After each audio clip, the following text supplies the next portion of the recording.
Golden State Warriors, who won only 11 road games all year, only 11, win their biggest road game of the season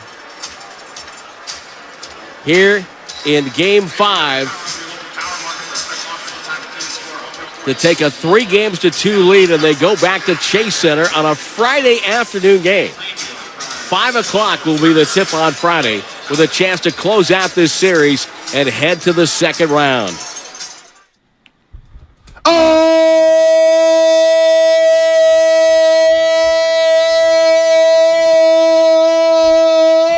baby! You know the vibes. I've been waiting for 6 a.m. all night long as the Warriors go to the 916 and the G1C. And no, there would be no beams lit. Not last night, not tomorrow night, not for the rest of the season. The Warriors go up there and win game number 5 to take a commanding 3-2 series lead, 123-116. Tim Roy on the call right here on 95.7 The Game. The final call. Steph was magnificent. Klay Thompson hit hellacious shots. Andrew Wiggins. And welcome back to Wade Wiggs. But I'm going to start right here as we say good morning to everybody getting off their graveyard shifts. California Highway Patrol, cops, strippers, baby mamas, bakers, everybody out there. Roasters, unite, because this is going to be one of them ones. 888-957-9570.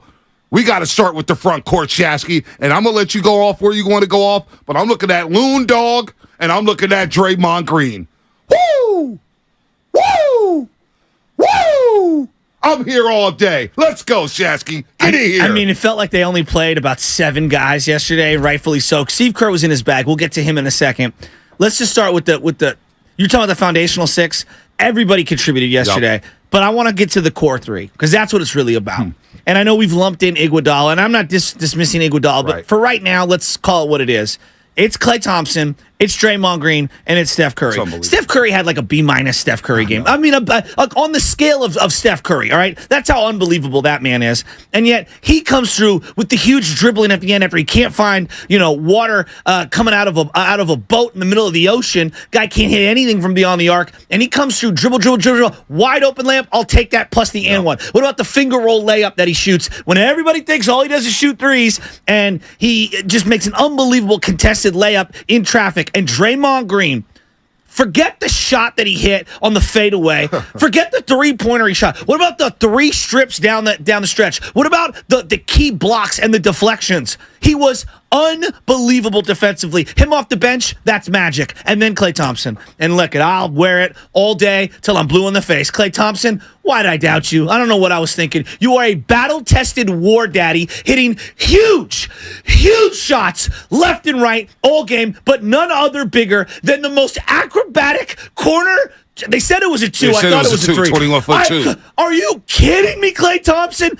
He was getting 0 whistle. The 5th foul was horrible. They would have won that game going away had he been on the court in the final 6 minutes a little more. Klay Thompson was unbelievable. I'm just going to say this right here. I feel like a moron for doubting the 3. You can't break these guys up. I'm not ready to split these dudes up. That was battle-tested, championship, gold-blooded DNA from the core 3. That's why they're legends. That's why they have 4-time champions, to win the biggest road game of the year, offensively and defensively, when you really don't have it offensively when it comes to your A game. They did everything that they needed to, and that's why they're 4-time champions. Well, here's the thing. I'm going to disagree with you on something right away. Steph Curry B- game? Nah, I thought it was an A. I thought it was an A- game for Stephen Curry. Now, we look at the 3-point shots. He was 2 of 10. But he didn't take a shot midway through the first quarter. That was a master at work. Late in the game come to him. I would agree. Late in the game come to him saying, okay, my 3's not falling yet. So you know what I'm going to do? I'm going to come inside the 15 feet and I'm going to cook these boys. Whether it's Keegan Murray, whether it's Davion Mitchell, who it was an all night for Curry when it came to Davion Mitchell. The tough little runner to his left, right hand over Davion. I mean, when you had to have a basket, the scoop play. I thought Steph Curry let the game come to him. I thought he played solid defense. I thought he was magnificent. I'm sorry. He's just a special player, and I'm so lucky to be blessed to be able to watch him in his prime. Draymond Green, we're going to get the Loon Dog because of 22 rebounds. I freaking love and Looney. Jordan Poole. But Jordan Poole, we'll get there. He's not high on my list right now because I think GP2 yesterday had a bigger impact than Jordan Poole. But I'm looking at Draymond I got some Green. GP2 thoughts. One big lineup is something we discussed. Now, down the stretch, you went back to the 2 big lineup of your traditional starting 5, and it worked because you needed defense, and they shut off the faucet, and they handcuffed Sabonis. Sabonis is done in this series. He's a fake all-star. He's done. But Draymond Green, to come into that game in the first quarter, midway through, and face all the boos. And we always say this. When Draymond Green scores at least 10 points, the Warriors win 78% of the time in the regular season. Now, I don't know what it is in the playoffs, but yesterday you needed some production from Draymond Green offensively, and he sensed it right away. And he was aggressive. He went to the rack. Okay, he missed his free throws. 4 of 8 from the free throw line. He went to the free throw line on a team that doesn't go to the free throw line. He went to the free throw line, but he was 6 of 6 in game number 4, which saved your ass. Draymond Green yesterday showed why he's a statue guy. Draymond Green yesterday showed why he's walking into Springfield, Massachusetts as a Naismith Basketball Hall of Famer. Draymond Green showed everybody on why that number 23 will be up in the rafters. And I asked this about a month ago. Are we sure we're ready to move on from Draymond Green?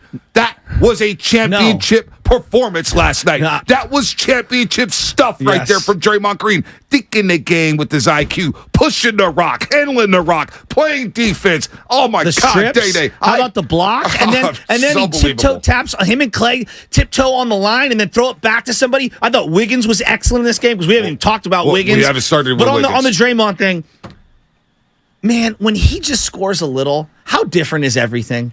Everything's great. Like no one is saying that no one's saying, Dre, we need you to shoot 41% from 3-point land. No, just be around 33. Well, Draymond Green, when he went to the rack, he opened up everything for Klay Thompson because his start in the first quarter, when the game, Sacramento's controlling the tempo, 50-44, Steph goes out of the game, and you hear everybody. I can hear everybody in Dub Nation.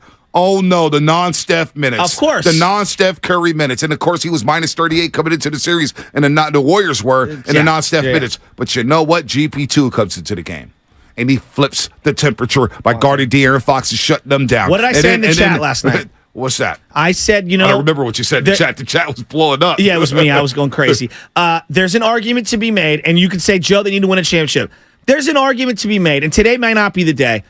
The Wiseman deal was already worth it because GP2 is giving you a victory in the playoffs, and I'm not sure Wiseman could even given you productive minutes at this moment. I don't know. Yeah, but there's an argument to be made. GP2 was set. But GP2 fits the team, and he didn't play the first quarter. He did not play.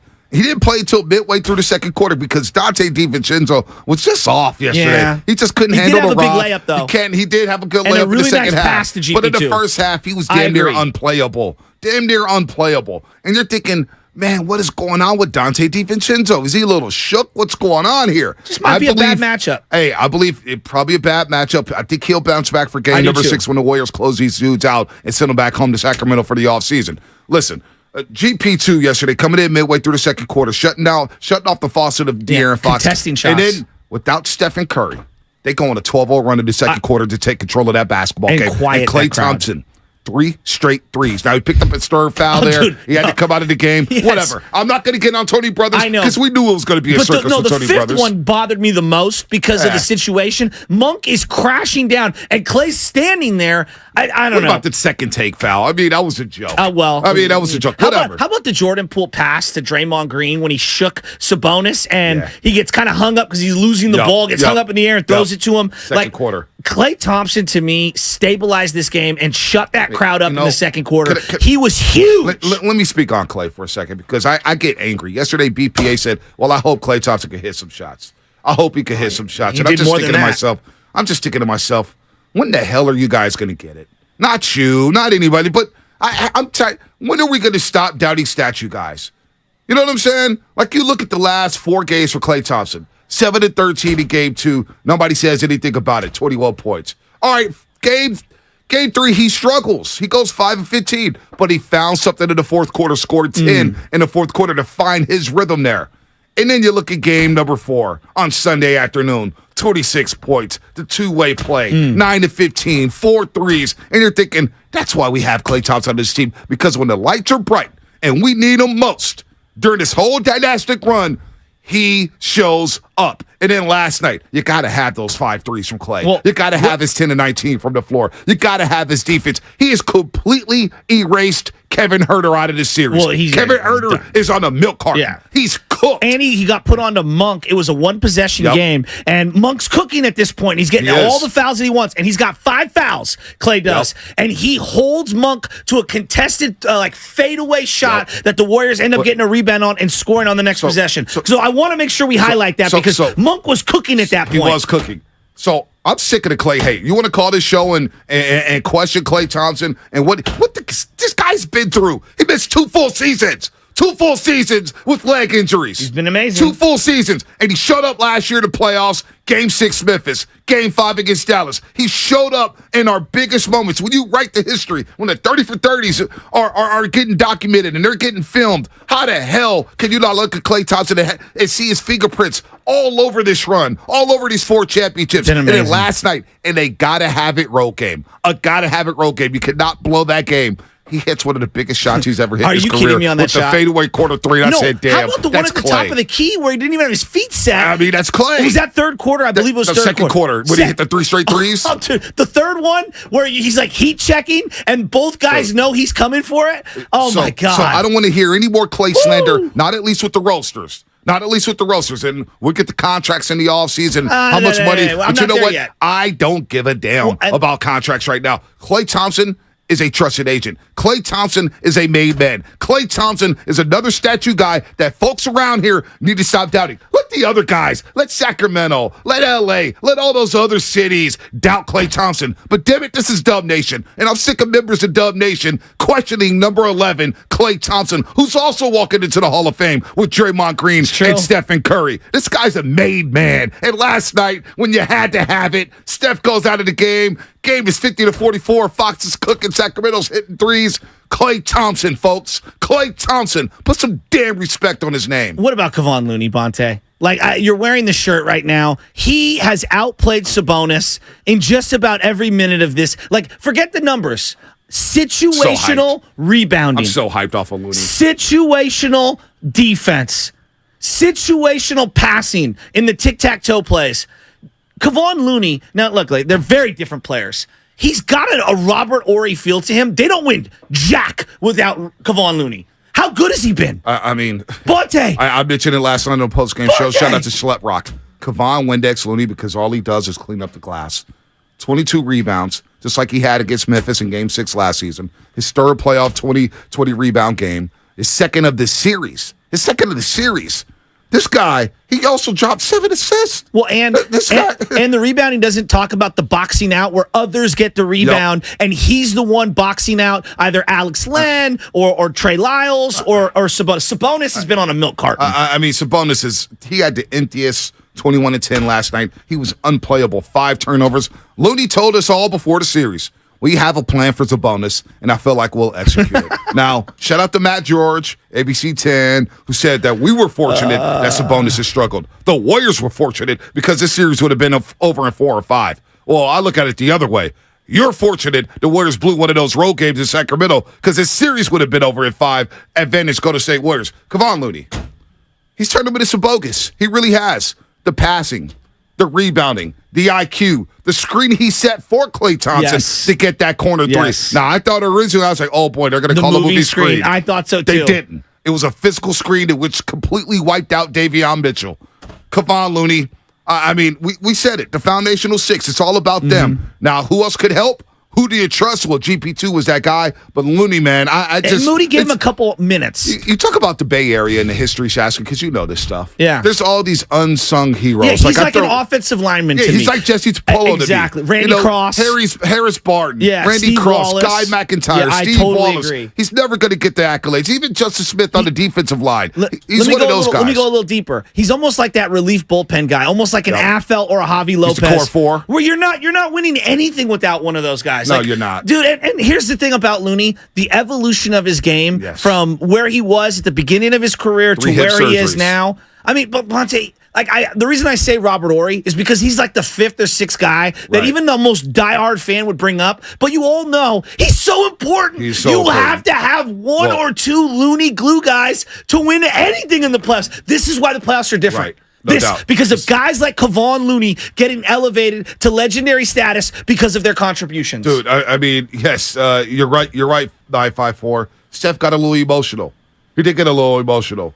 When you think about Looney, you think about Dre, and think about Clay, the way they speak about Kevon Looney and what he's been through throughout his career, we thought he was a bust. He had 3 hip surgeries. I said, man, Bob Myers picked this guy because he was out of UCLA. Maybe Bob just did him a solid because he's a UCLA Bruin. I don't know. But then in 2019, 2019, things flipped for Looney. Well, I said, look at this guy playing hurt. Look at this guy guarding Kawhi Leonard. Look at this guy guarding Chris Paul on the perimeter, switching out on him in the 2018 Western Conference Finals. Who's Loon Dawg? I didn't know he had this in his game, and he didn't get the contract. He didn't get the contract, so he comes back. Last year, he comes back again. Remember, he was a free agent, folks. He could have went on somewhere else. He signed a nice little relatively cheap deal, 3 years, $25 million, and it feels like a bargain. This guy's playing like a $25 million a year player. Wow. Yeah, I would too. $25 million would be pretty nice. You know what the thing is? I think he appreciates it. Given his journey about where he was, where he is now, the team that he's around. Like, when you think of, like, guys, especially because the NBA gets such a bad rap, I believe it to be a bad rap. Guys don't care about winning. I call BS on that. Guys like Kevon Looney, what do you think? You think he cares about winning? Oh, no doubt. You think he cares about winning? No doubt. Because they ain't winning nothing without him. No, they're not. I love the way he is. His IQ is unbelievable. And I think also his passing and his ability as a guy who can facilitate in the middle of the offense when he gets the ball on those high pick and rolls, he's brilliant. He has been brilliant. I mean, 3 years, $22 million deal. Unbelievable game for Kevon Looney, Klay Thompson, and then let's get the Andrew Wiggins. I mean, that shot he hit at the end, that fadeaway, I mean, everybody's heart was like, oh, and it went in. Andrew Wiggins, and then his block, the left-handed block. Oh, my gosh. He's so sick. Monk. Is his knee okay? Dude, yeah, I think he's okay. What was that? I've never seen the tape on his legs. He was cheesing after the game. Okay, there was no reports about that. I was worried. He's going to, yeah, of course you were. He's going to be fine for Game 6. All right? I didn't even cross my mind about the injury. This guy, Looney, to miss nearly basically 2 months of the season. Andrew Wiggins. Excuse me. Andrew Wiggins misses 25 straight games. And he comes back. And he picks up where he left off last postseason. Folks, this is how he played last postseason. I shouldn't be surprised. I am. But I am. His legs look fresh. He missed 2 months. I mean, he missed 2 months, and he jumped into the series with the Sacramento Kings, who have the #1 offense in the league. And they go up and down, up and down, up and down. And this guy continues. Look, the 4 rebounds, you could scoff at that. The no assists, you could scoff at that. What I look at is 9 of 16, knowing where to be, locking up on Fox. Fox was 0 of 6 in the fourth quarter. He scored nothing in the fourth quarter. I think we're going to look a lot at Fox and the missed shots and say, finger. To me, the handle was looser. It was loose. That's just me. Again, I'm just going off what I was watching, and I don't know if that's because the attention to detail is better for the Warriors or what. I noticed that with his finger, I thought the biggest area where he was at his weakest was ball handling. Yeah, I think that affected him more than anything. And that's why you saw Malik Monk in the fourth quarter kind of take over there and go to the rack. And Malik Monk was a special player in that fourth quarter. I mean, some of the way he hangs in the air and then finishes. He looked like he tore his knee up. He looked like he tore his knee up. He got up and walked it off. I said, damn, but it must feel good to be young again, right? Yes. It must feel good to be young. He bounced right back up. He scored 14 in the fourth quarter to carry Sacramento because De'Aaron Fox and the Sacramento Kings, this is a big key. They came out like gangbusters. You said it. They're going to come out fast. What'd I tell you? You got to withstand their punch. But they did. And the Warriors said, we're not going to get 3-ball happy. We're going to go to the rack. We're going to get points in the paint. In the first quarter. Now, the points in the paint was even up after the game. Well, points in the paint in the first quarter was 18-10, Shasky. Advantage Warriors. Yeah. The Kings were hitting threes. They were 8-12 in the first quarter. They hit 2 threes the rest of the way. And went 2 of 22 from the three-point line the last 3 quarters of that basketball game. How about Sabonis taking that 3? I mean, Sabonis. I mean, I just... How many people... When we're doing all these predictions and all this preview radio crap that we hear, how many people are like, Sabonis over Looney, and they just like checked it. Like it was like food. Like they called him food. It was inevitable. They called him food. So all these King fans talking about Warrior fans only watch the Warriors. Well, Kings fans just snitched on themselves. How many Warrior games do you watch? Because the disrespect towards Kevon Looney was embarrassing. They embarrassed themselves, including ABC 10's Matt George. We got some sound from him because he wanted to show his ass on Twitter after he got off our show. So we got something for that because, yes, I'm Petty Crocker this morning, baby. You about to get this heat, Sacramento. Petty Crocker. Petty Crocker, baby. All up in the mix. Oh, there ain't no beans I being thought you were lit. going to be T.I. today. No. You don't know me. No, you no, might no. see me in the streets. No. You don't know me. The 916 knows me. Oh, do they? They know me very well now, and I'm going to be insufferable Okay, as Silk. we break down Game Silk 5. Silk the Shocker charges to the game. No. Silk the Shocker, man. Listen, man. Shout out to all 800 people on the YouTube chat at 6:26 a.m. 800 people on the YouTube chat. Let's get to 2,000 today. Let's shoot for the stars. Seriously. Let's shoot higher than that sorry-ass beam up there in the Sacramento. Hit Come that on. like button if you're on YouTube No right doubt. now. Get in the chat and let's roll. Oh, man, I'm so fired up today. Where is the Bay Area? Woo, I'm so fired up. Friday, Here. 5 o'clock. Are we ready?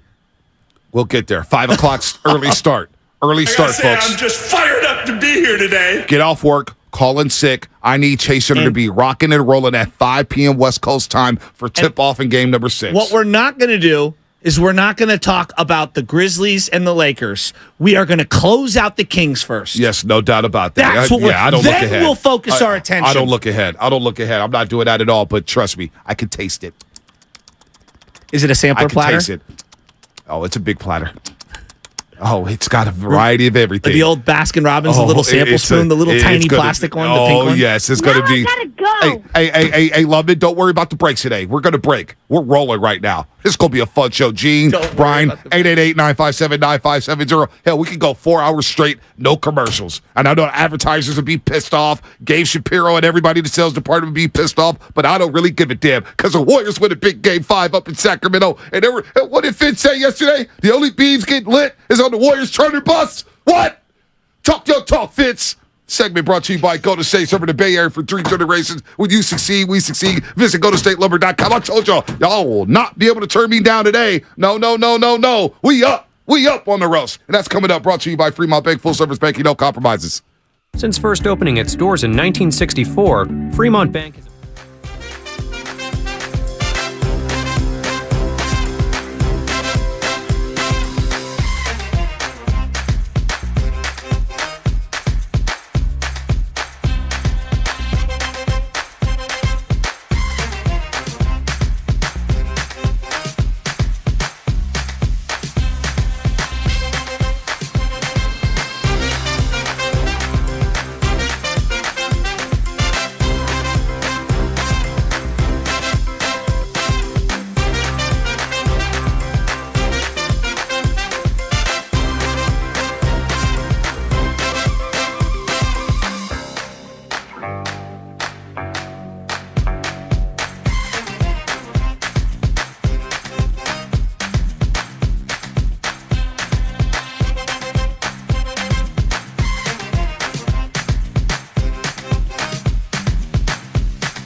Draymond's got nothing left, man.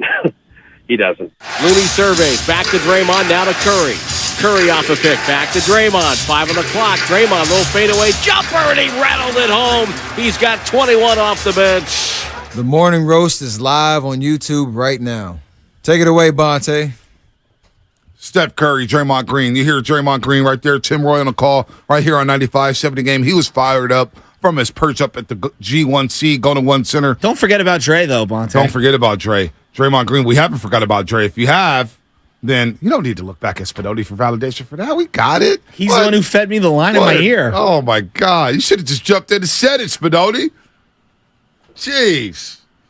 No, I'm kidding. 8 of 10 for Draymond Green, 21 points, 7 assists, 4 rebounds. What else can you say about Draymond Green? Did he podcast immediately when he got back to the hotel? Nah, he'll podcast. He'll podcast when absolutely incredible. He'll podcast when they wrap it up Friday night.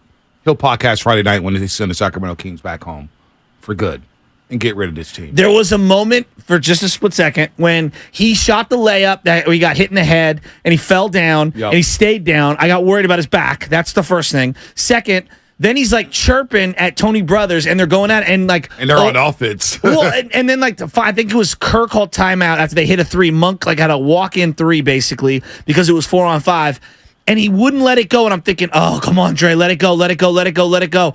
And he did, and they ended up closing things out. But, man, there was a moment there where they fought back. Warriors could have pushed it to 10. They had opportunities. Well, they're up 105-93, and the Kings going on a 13-2 run because they got called for a couple take fouls. And they ended 105-93. Yeah. 13-2 run for the Kings to make it 107-106.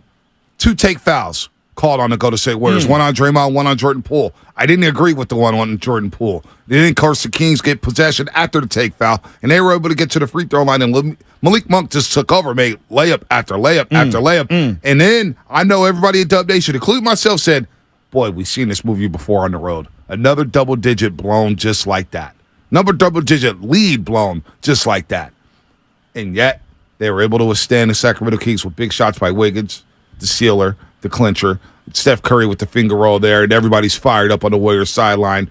Klay Thompson with the hellacious corner shot. I can't believe he took that shot. It was unbelievable. It was nothing but butter. But Draymond Green, man, what a performance for him off the bench. He'll probably roll out the same lineup for game number 6 and close these jokers out. Don't forget, this segment is sponsored by the Golden State Warriors, Dub Nation. They are gold-blooded. The 2023 playoffs presented by Kaiser Permanente are happening now. Single game tickets available for purchase. Get your tickets now at Warriors.com or call 888-GSW-HOOP. Representatives standing by. Don't forget, early start Friday, 5 p.m.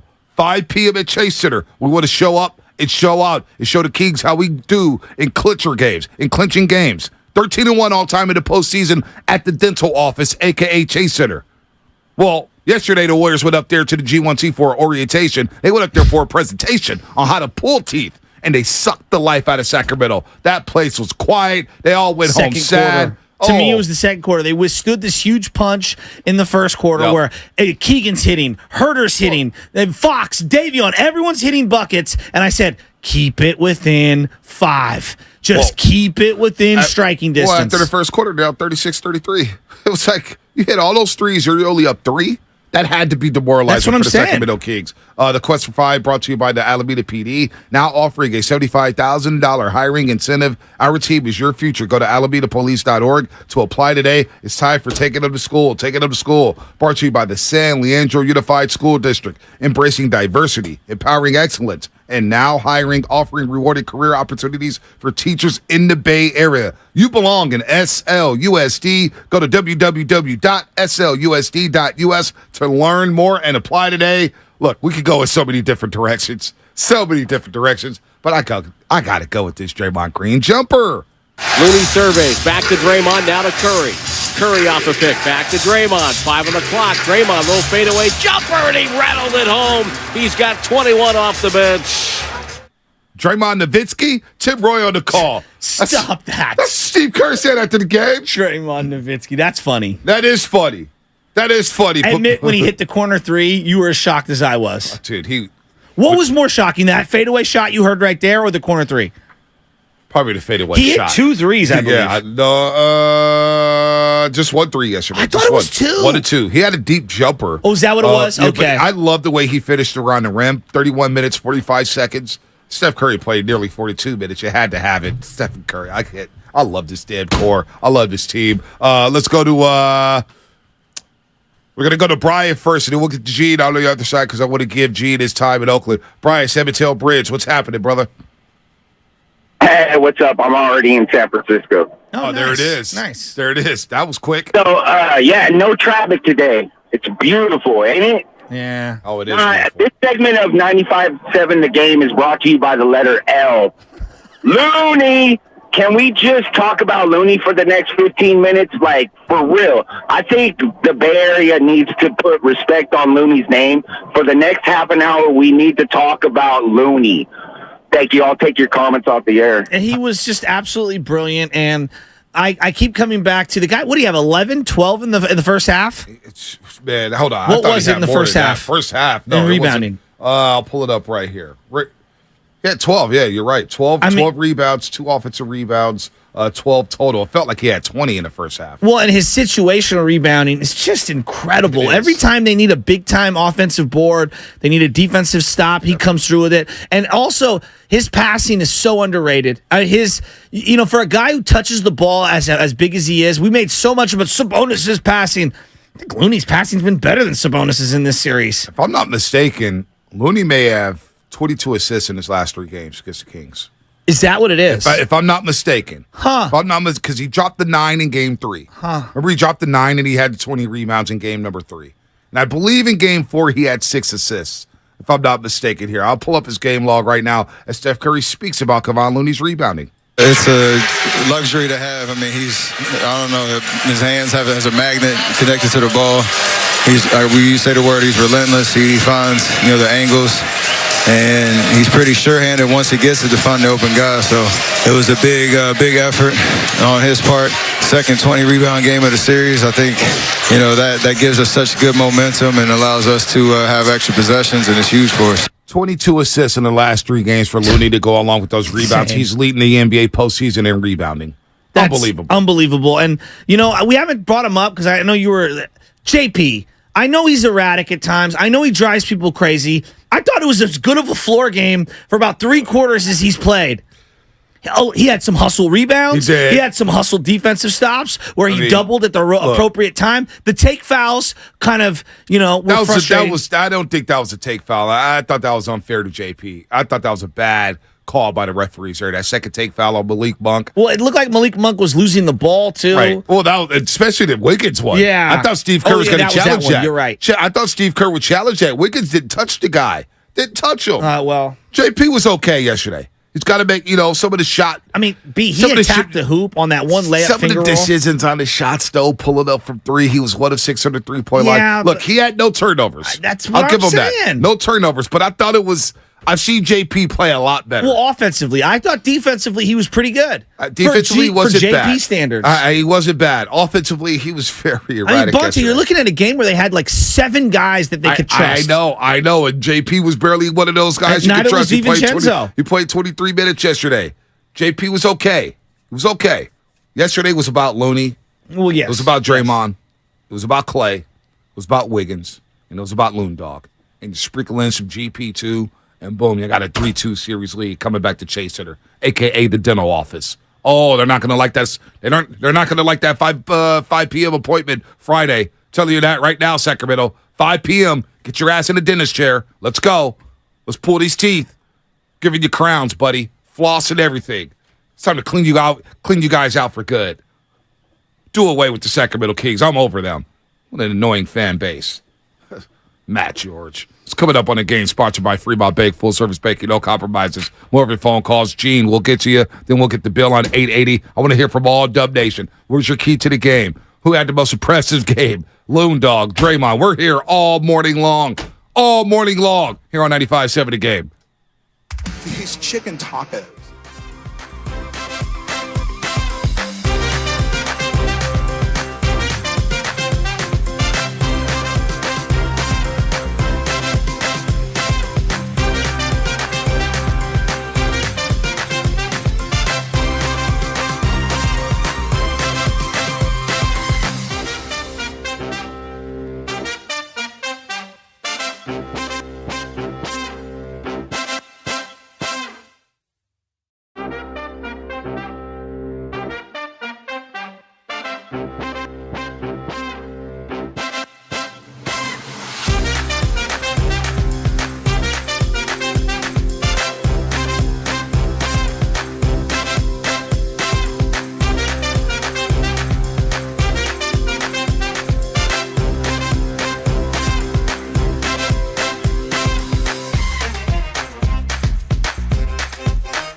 The winner will lead the series 3-2. Wiggins spins, fadeaway jumper, good with 47.8 to go. 119-114, Warriors up 5. That's our team with a healthy group. We can put two-way lineups out there. I thought Gary was fantastic tonight, made some big plays, gave us huge minutes. So having Gary back, having Wiggs back, and having a healthy roster, I think you can see we're a different team now. This is Steve Kerr, and you're listening to the Morning Roast on 95.7 The Game. And he's going to be on with Willard and Dibbs today at 3:30 p.m. after having his beer last night. Steve Kerr, the head coach of the Warriors, 3:30 p.m. today on Willard and Dibbs. Here on 95.7 The Game, your home for Golden State Warriors basketball. And we love being a home for Warriors basketball. You see those moments last night? You feel those moments? Big step back by Andrew Wiggins.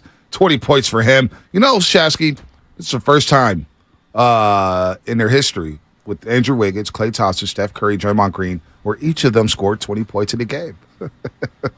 Really? Yeah, well, obviously Draymond Green doesn't score 20 bucks. Yeah. I think it's the most points he scored since Christmas Day back in 2019 when he beat the Rockets. Wow, Remember that? That was the one game he wanted. That was amazing. That was amazing. So Draymond Green coming in, GP2 changed the game, I thought, in the second quarter when he got inserted for the first time. Steve Kerr dusted him off. And we asked the question yesterday, who's the guy you trust outside of the six? You know Poole's going to play. You know Wiggins is going to play. You know Steph and Klay and Draymond and Looney are going to be important. They're going to play heavy minutes. But who do you trust? Early on, Steve Kerr tried to trust Dante DiVincenzo. Didn't happen at times. He played 17 minutes. Thought he made some good plays in the second half, but really wasn't there. Gary Payton II going 4 or 5, cutting to the basket, some great dunks, 4 offensive rebounds for GP2. 4. He's the tallest 6'2" guy I've ever seen in the NBA. I mean, what a performance by GP2 coming off the bench. So he's back, and the Warriors have a 3-2 lead. They've won a road game, folks. Steph, Klay, and Dre have won a road game in 28 straight series, extending their NBA record. They're rewriting the history books. I mean, they were showing the 3 players having the amount of victories. I mean, they're right on a short list. And if they can, well, we're getting ahead of ourselves, but if they can win another, 11 or so games, I believe they're going to surpass who? No, they won't surpass. They won't be able to catch them until next year, but it's Kareem, Magic, Michael Cooper, and then first is Manu, Tim Duncan, and Tony Parker. They're 15 away, not 11. I thought they were 11 They're away. like 16 away from 16 from Magic. So they're going to need a couple of years of runs to be able to catch those. Exactly. Even that being said, I mean, They're still Steph on Curry, that list. You guys were showing the point totals in the playoffs, and Steph Curry's 12th. Is that what it was? 15th now on the list. 15th. He just passed Magic Johnson. God, my numbers are all off. But don't worry. Some of those names on that list, I mean, you're talking about guys that waltz, like Magic. Magic waltzed in, rookie year, playoffs. Championship. All the way. No, I'm saying like in terms of he played every year in the playoffs basically his entire career, right? And went to 9 finals or whatever it was. Shorter career because of obviously the circumstances and everything that happened. Like Hondo, who I believe, did he pass Hondo? John Havlicek. Yeah. No, he's still on that list. I think he's going to, did he pass Hondo? Here, I'll pull up the list. Yeah, pull up the list. The point being is like you're looking at these names and a lot of these guys went to, and I'm not taking anything away from them, but they went to teams that immediately you're in the playoffs for 14 straight years to start your career. Think of the team Steph Curry went to and the people he's passing on this list in terms of playoff excellence and points. And Bonte, to say it's amazing, and no, it is. It's unbelievable because now the Warriors went from being the have-nots to clearly the haves. So we look at the career numbers in playoffs. Obviously, LeBron James is right there with 7,742 points. I don't think anybody's going to catch him. Curry's now 16th on the list. 16th on the list. All time. He surpassed Magic Johnson last night. Jesus. Curry now has 3,727 points in the playoffs, all time. So he's 28 behind Hakeem Olajuwon. Can surpass him in game number 6. Hondo sitting there with 3,776. At some point in these playoffs, he'll pass Hondo. Larry Bird's right there with 3,897 points. There's a shot he passes Larry Bird this postseason to become 13th all-time on the all-time playoff scoring list. Kevin Durant right there at number 8 with 4,700 points in the playoffs. Dwayne Wade, 12th, 3,954. So Steph Curry, 16th on the list, surpassing Magic Johnson. He's already surpassed Dirk Nowitzki, Scottie Pippen, and Elgin Baylor this postseason. Stephen Curry, folks, all-timer. Absolute all-timer. Let's get to Uncle Gene can't real believe quick. Wade's so high on that list. That's Well, incredible. Wade played a lot of playoff games. No, I know. And he was tight. He had some great runs, too. But that's kind of like to my point. Like, yeah, I know Wade played in a lot of great playoff But he games. had great games. But think of like the names that Curry's coming up on, Bonte. I mean, these are all. I know. This guy's no joke. Gene in Oakland. What's up, Gene? Incredible. Thanks for waiting on hold for us, Uncle Thanks, Gene. No problems. Good morning, gentlemen. Beautiful day in paradise, isn't it? Man, Draymond Green. It feels so good. Anyways, so for all those remaining Sacramento fans and all the other fans beyond in other cities that still haven't figured out the Warriors and how they're a different animal in the playoffs, let me explain it to you this way.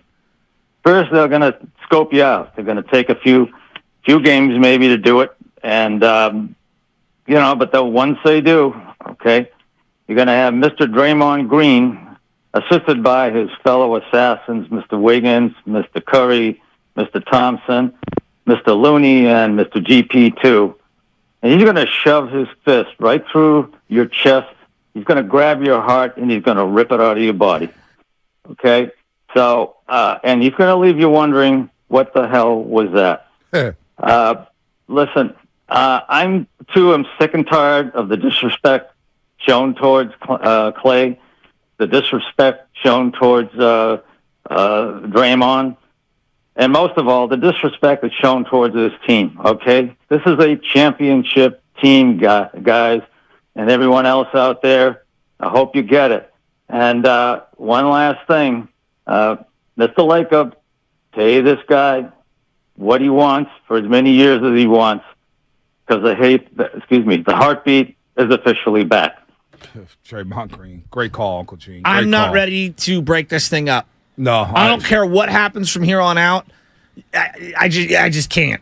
Now you can tinker and play around with things around them. I'm not ready to break it up. I mean, if they don't lose the series, how can you?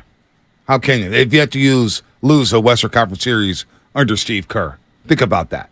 It ain't losing to the Sacramento Kings. This one's over on Friday. Now, we'll break down the game tomorrow and how the Warriors are going to close these jokers out. Because, listen, Sacramento, they ain't no punks. I give them credit. That team plays hard. De'Aaron Fox is a hell of a leader. But they better get somebody around him. And you better decide what to do with Domantas Sabonis, because you cannot give him a max contract. Sabonis has been MIA. That's the emptiest 21-10. His stats are they lie to you. If somebody just picked up the box score and said, oh, well, Sabonis had 21-10. Sabonis had 21-10 and 4 assists. That is the most misleading stats that I've ever seen. He's been awful in this series. Unplayable, stripped, holds the ball. He gets the ball. When he has the ball low in his midsection, he brings it up. It's so slow. He shows the ball. Oh, my gosh. Draymond was arguing about one other call, and then on the very next play, after the timeout, he gets the charge on Sabonis. It was just so predictable. He is shoulder down, coming right into you.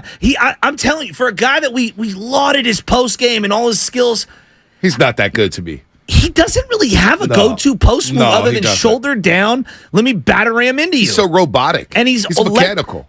Has he finished with a right-handed layup once? I don't know if he did. I know he had the lefty hook early in the game, but man, Sabonis is just not that guy. And I'm telling you, Sacramento, you got to do something here. You can't win with that guy in the playoffs. You just can't. You got to get somebody else. Seriously, the points and the rebounds is misleading. It really is. I mean, he was awful yesterday. He was borderline unplayable. Harrison Barnes, by the way, a lightweight felt bad for him. Why? Just because you haven't. I've ripped him for years. Yesterday I said, damn, what could have been? What could have been? I always liked him. I always liked him. He was a good dude. Not like I never had any ill will or anything like that. I always had high hopes for him. He just hasn't been as good as I thought coming out of Carolina. And you see what he did yesterday. There was times we're in the studio where we were saying, whenever he shoots, I'll yell, he's with us. He's with us. He's with us. Clanking after clank after clank after clank. I think Sacramento's going to have to live with this all off season. Are you calling him Donnie Brasco? Nah, he's not a snitch. But all I'm just saying is, I'm thinking, it flashed driving home, I said, Harrison Barnes was that close. In all the 5 boroughs, I'm known. He was just that close. To what?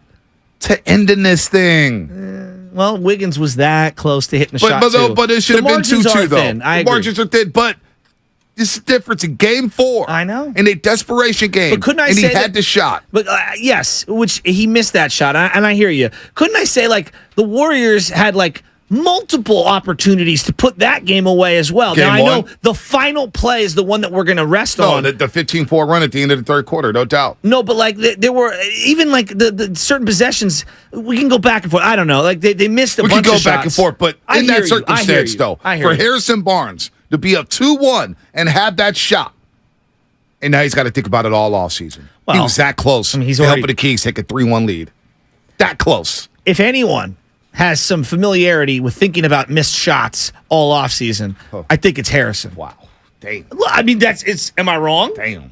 I'm not slandering him. It and then you had this. It's in the history books, Bonte. It is 5 of 32. Chapter 2 of the Warriors. Right, 5 of 32. Dynasty. And yet Barkley still said this before the game. Secret sauce is the Kings going to whoop their ass tonight. Ooh. Guarantee it. Oh, my Guarantee it. Really? And it ain't going to be close. It ain't going to be close. How about this one? ABC 10. Because he's so worried about what we're tweeting or what we're not tweeting. There's Matt George yesterday saying that the Warriors are fortunate that Sabonis has struggled. It's an appropriate place to start, and I will happily give the roses where it's deserved. Kevon Looney has played very, very well. And look, I covered Kevon Looney when I covered the NBA Finals last year, so I knew that he had talent. I genuinely did not think that the Golden State Warriors had an answer for Domantas Sabonis, and to this point in this series, I've been dead wrong. And the Golden State Warriors are fortunate that I've been dead wrong, because had they not had an answer for him like I thought, this series would have been over in 4 or 5 games based off how Game 1 and Game 2 went. Hey, you can laugh right now. Y'all were melting down 5-6 days ago. There was a complete meltdown in the Bay Area, down 0-2, and suddenly the Golden State Warriors win 2 games, and the narrative has changed from Domantas Sabonis uses the ball as a weapon, you know what? To we got a little bit of swagger back. So I hear you. I've been following anything. Matt George. The streets will call it Domantas Sabonis. Domantas Sabogus. Cut to perfection. I mean, I love the way we're both laughing and trying to get in there. Him. We just laughed at him when he said, "You guys are fortunate. We're fortunate." Yet you covered Looney in the finals last year, and you still thought he was food. You still thought he was food. This one's going to hurt them a long time if they lose 4 in a row. Oh, it's going to sting. It's going to sting. Like a long time. A long time. Sleepless nights. They're going to turn into Laker fans next round if the Lakers can handle their business. No, now, they may not. No, they're not. Oh, man. No, are they? I don't know, but you are listening to 95.7 The Game, KGMZ, FM, and AC1 San Francisco. Always live on the free Odyssey app. Download the Odyssey app. Favorite 95.7 The Game for the best and most up-to-date sports coverage. And do not forget, you can also watch us every single day on our YouTube and Twitch streams. Just log on and search 95.7 The Game. Be sure to like and subscribe to the channel while you are there. Shout out to everybody in the Comcast Business Text line. Shout out to everybody on YouTube. Over 1,100 people right now in the 7 o'clock hour on YouTube. Hey, you may have heard differently on other shows, but nobody does numbers like the roast. Not on YouTube, baby. Let's go to Bill in 880. Bill on 880. What's happening, Bill? What's up, Bill? Hey, this isn't Bill on 880 anymore. This is Bill in Sunnyvale. I just got to work. Nice. I love it. Sorry to have you on hold for so long. Is it sunny in Sunnyvale? Sunnyvale? No problem. No, it is a very sunny Thursday today. Let's go. I actually called when the series, before the series started, talking about putting respect on Kevon Looney's name or having an answer to Sabonis. And that has held true through the first 5 games. He matched his career high, 22 rebounds. Excellent game from Kevon Looney. Excellent game from the entire squad. GP2, all over the floor. Andrew Wiggins, 20 points. Great fadeaways, tough shots. He can create his own shot. That's the athleticism of Andrew Wiggins.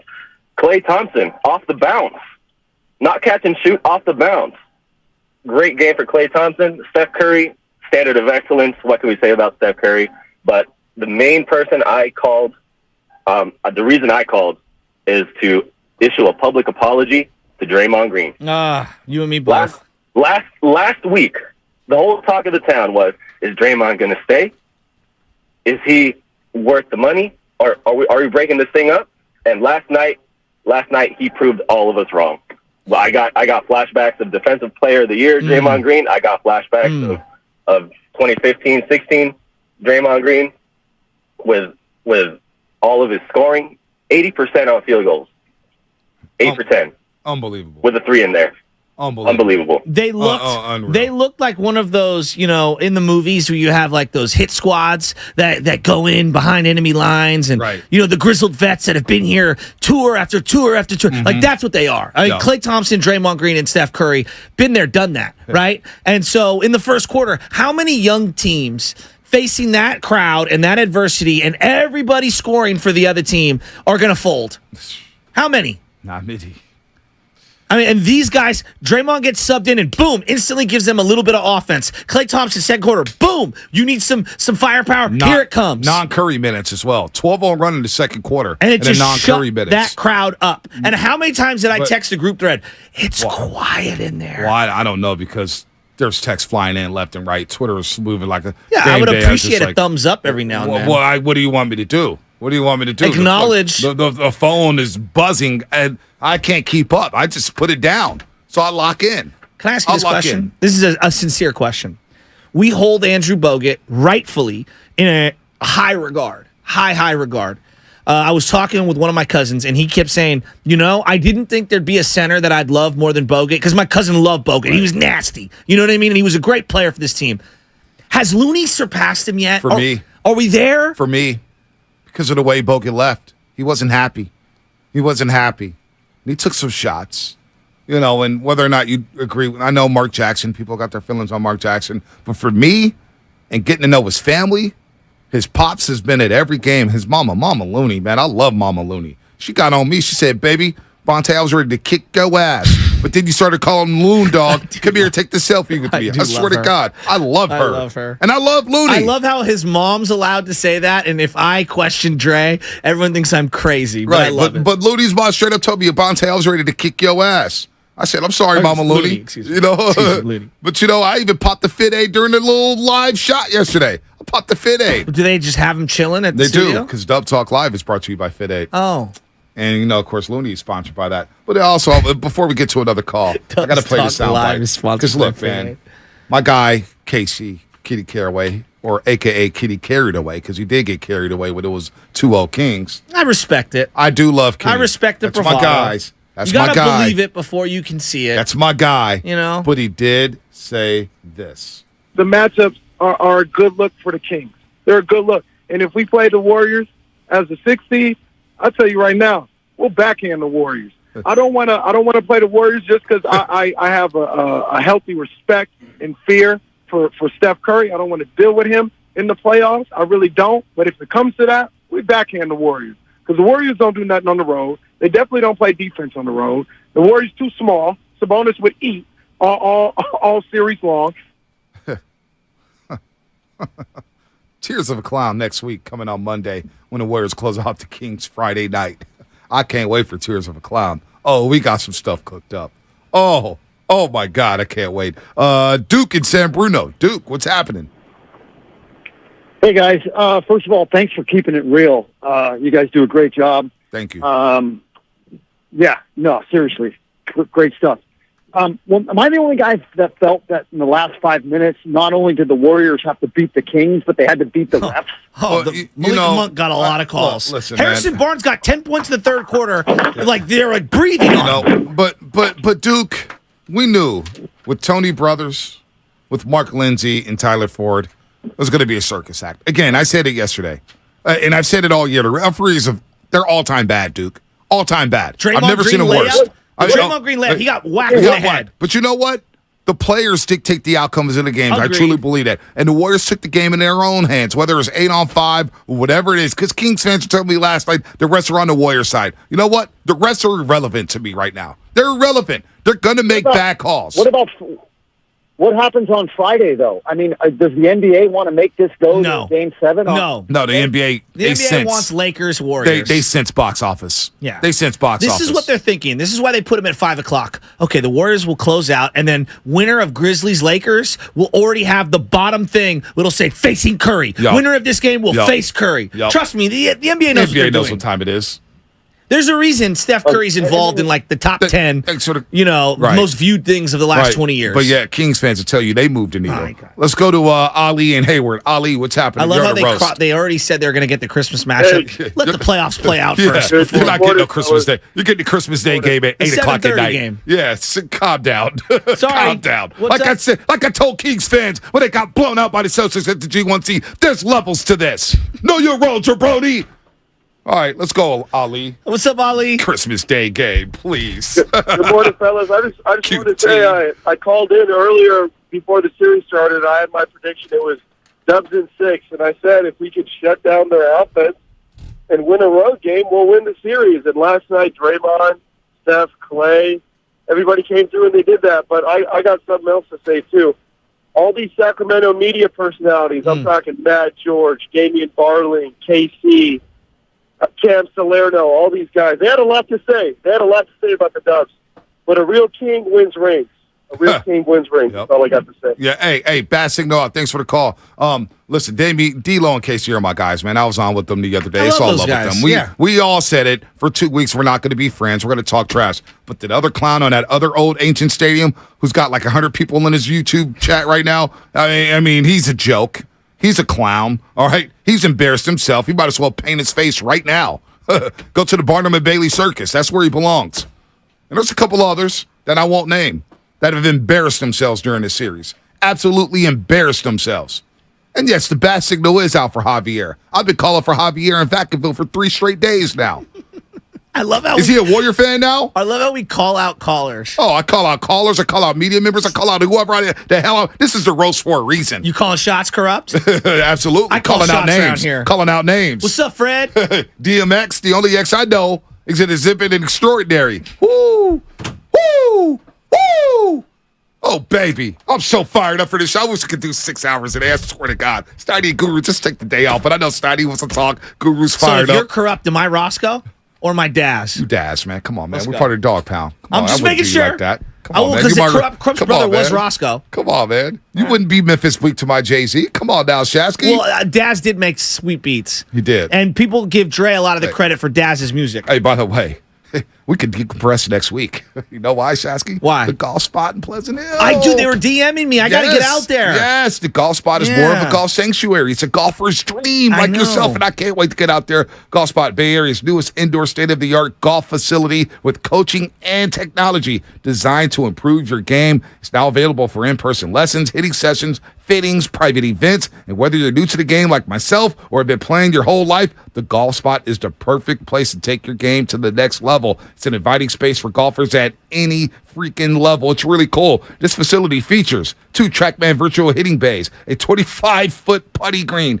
a camera to support and analyze and improve your swing or shave a few strokes off your game year-round. The spot is a virtual driving range, games, and over 100-plus courses, including some of the world's top courses, including Pebble Beach. I'm taking my dad out there. We're going to go check it out. We were looking at it on Instagram, and I was checking out their website. I mean, they've got this cool little putting green. They've got the full TrackMan. We're going to get deep and diving, and we're going to find out what's going on. I'm thinking new clubs are in my future. Well, they also have PJ certified coaches. And it's a judgment-free zone. With awesome coaches, all PJ certified. Judgment-free. All local Bay Area guys that love the game and are looking to have a great time to book a lesson or reserve a bay. Go to the golfspotba.com, golfspotba.com. That's right, golfspotba.com. We're going to continue to roll here on the roast. I know we're late to break, but May Money, Joel, Horace, Javier, Bat Signal, where you at? I know your ass is up in Vacaville. You ain't doing nothing else right now but crying and watching the game over, complaining about Tony Brothers. Get your ass on the line, 888-957-9570. I need to hear from you, Mr. Javier. I need to hear from you, RJ in Fairfield, because y'all are all getting that smoke today, baby. No. It's over for you, Sacramento. Save some PG&E. The beam is done. Spinoni, that beam is done. All right, let's break. Sorry, it was 7:14. I know. What's coming up? Sponsored by Fremont Bank, full service banking, no compromises. We're going to continue to flex as the Warriors take a 3-2 series lead.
My guy, Larry June, you know we're doing numbers. As Draymond Green turned back the clock, we're going to get Anthony Slater on. What time's Slater? 8 o'clock. 8 o'clock for Anthony Slater on 95.7 Game Insider, excuse me. He wrote a story about Draymond Green turning back the clock and burning the Kings with the scoring of game number 5. This guy scored 20 for the first time since 2019, and he did it off the bench in 31 minutes and 45 seconds. Loon Dawg with his second 20-rebound game in this series, his third ever, behind Nate Thurmond and Wilt Chamberlain. Now he's in company. Think about those names right there for Kevon Looney.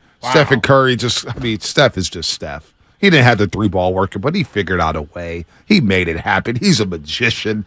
I love this team. I love this core group. The finger roll layup or whatever that was. Yeah. That it was just I thought it was layup. a carry. I thought they were going to call somebody, but he hit it. He gets the and one, and he lets out a big exhale, and he tells everybody, "Yes, sir." How about him dribbling around like back in the day? You always see those Teddy like, Archibald or something. Yeah, right? It's what it reminded me of. And he's dribbling around, and everyone's like, just take the layup. And he takes the layup and gets the and one. Here's Steve Kerr. Before we get back to the calls, I got to hear from Steve Kerr on Draymond Green's performance. Draymond was amazing, especially down the stretch, calling him Draymond Nowitzki after the fadeaway. It was maybe the biggest shot of the game. That and Wiggs hit a fadeaway as well. Those two shots probably were the two that stood out. Obviously, Steph and Clay. There were a lot of big shots made in the game, but those two stand out to me when Sacramento played really good defense and those guys knocked down shots at key times. Well, what about the importance of Kevon Looney? Just does all the stuff that coaches love. You know, he sets screens, he rebounds. When he gets a rebound, he's constantly looking to throw the ball back out to the open three-point shooter. He never turns the ball over. 7 assists tonight, so we can run some offense through him. And he's excellent defensively. He doesn't maybe look the part, but he can stay in front of guards, plays with great verticality and length, and he's a championship player, but this is who he's been for years now. You know, so Steve Kerr, and let me just get this in. Yeah. 3:30 p.m. today, Willard or Dibs. Oh, Steve Kerr, 3:30 nice. p.m. Willard or Dibs, right here on 95.7 The Game. You're home for Warriors basketball. So, Draymond Green coming off the bench, it works in this series. I don't know. We'll see.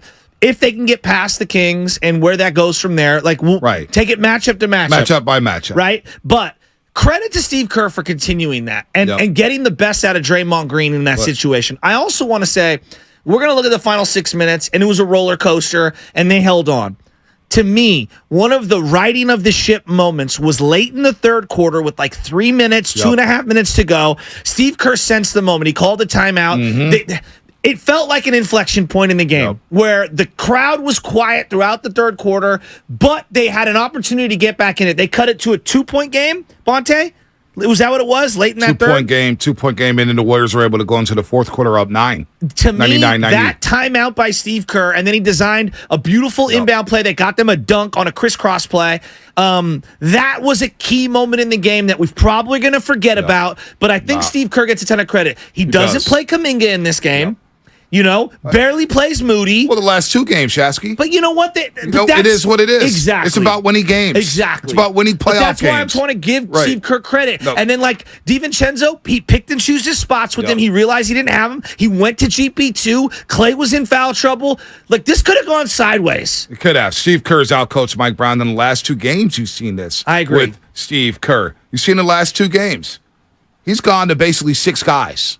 And said, all right, I'm going to find some other minutes somewhere, whether it's GP2, whether it's Moody. And I thought Moody had a good stretch in 4 minutes and 29 seconds. He had a big block shot on Kevin Huerter. He did. I mean, Kevin Huerter's just lost in this series. But he gave him a moment, and then it was like, all right, that's enough. Yep. Like, and it's not a knock on Moody. It's like, look, you got to use the parts that are working to win the game. Veterans win playoff games. I agree. It's been proven time and time again. Clay had foul trouble what felt like the whole game, and yet they still got the best out of Clay, and he still had I don't know. I thought Kerr, we don't give enough credit to Steve Kerr, and I do believe that, like, we rip him when it's appropriate, but we don't necessarily praise him when it's appropriate. Yeah, that's a good call. And I think that he deserves credit because the way he coached that game yesterday, I thought he did a great job. The way he's coached the last 3 games.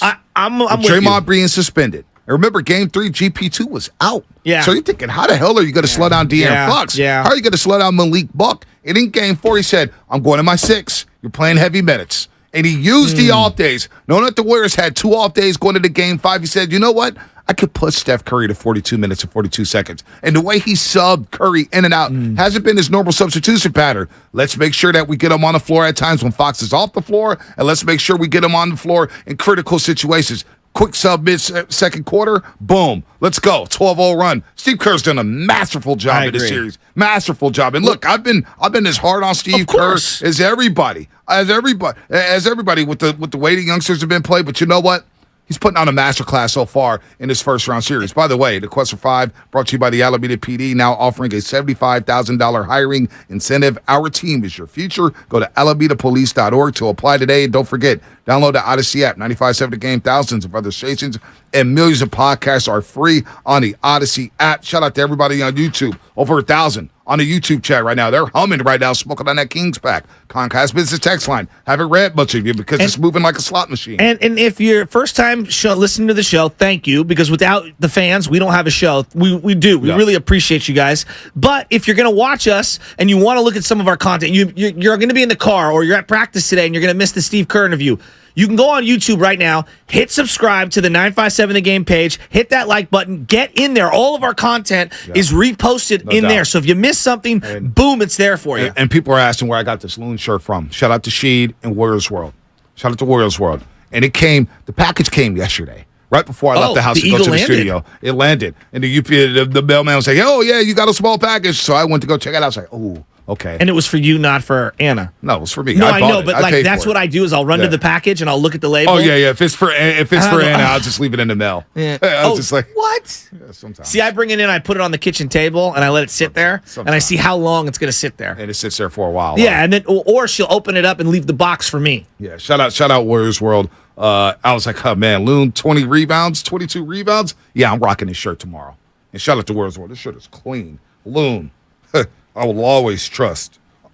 All right with Loon, Dawg, is what it says. And the other thing that I would say is that everybody's tripping on this and that and what's working now. And look, if they can get past this series, there's going to be an entirely unique set of personnel that they're going to have to face in the next round, whether it be Memphis, if they can get past Kings, Memphis or the Lakers. Right. They both present unique problems. I don't even want to talk about No, them I know, right but now. what I'm saying is that I'm looking at their roster and they had to feel out the Kings a little, and I'm giving credit to the Kings, and then they tightened it, and as we got farther along, we're like, all right, JK may not fit this series. Okay, Moody has a little slight role. Maybe JMG doesn't fit unless emergency. Maybe it's not the Dante DiVincenzo series. Exactly. And I credit them for understanding their strengths and weaknesses and not letting it divide them. No doubt. And this is why the Warriors are so diverse.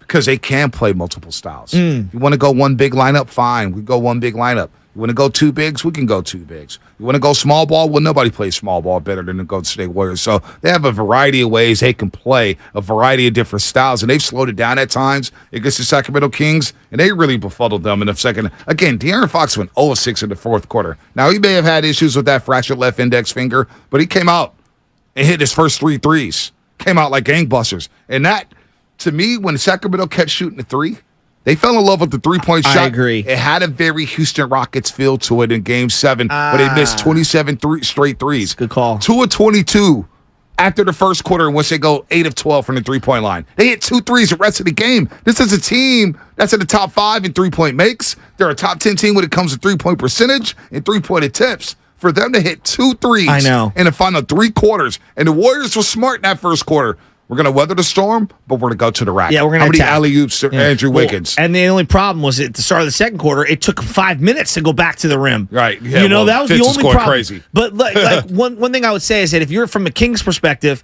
Herter hits a 3. Davion hits a 3. Keegan hits multiple shots. You've got to be feeling good in that first quarter. You look up, you're only up 3.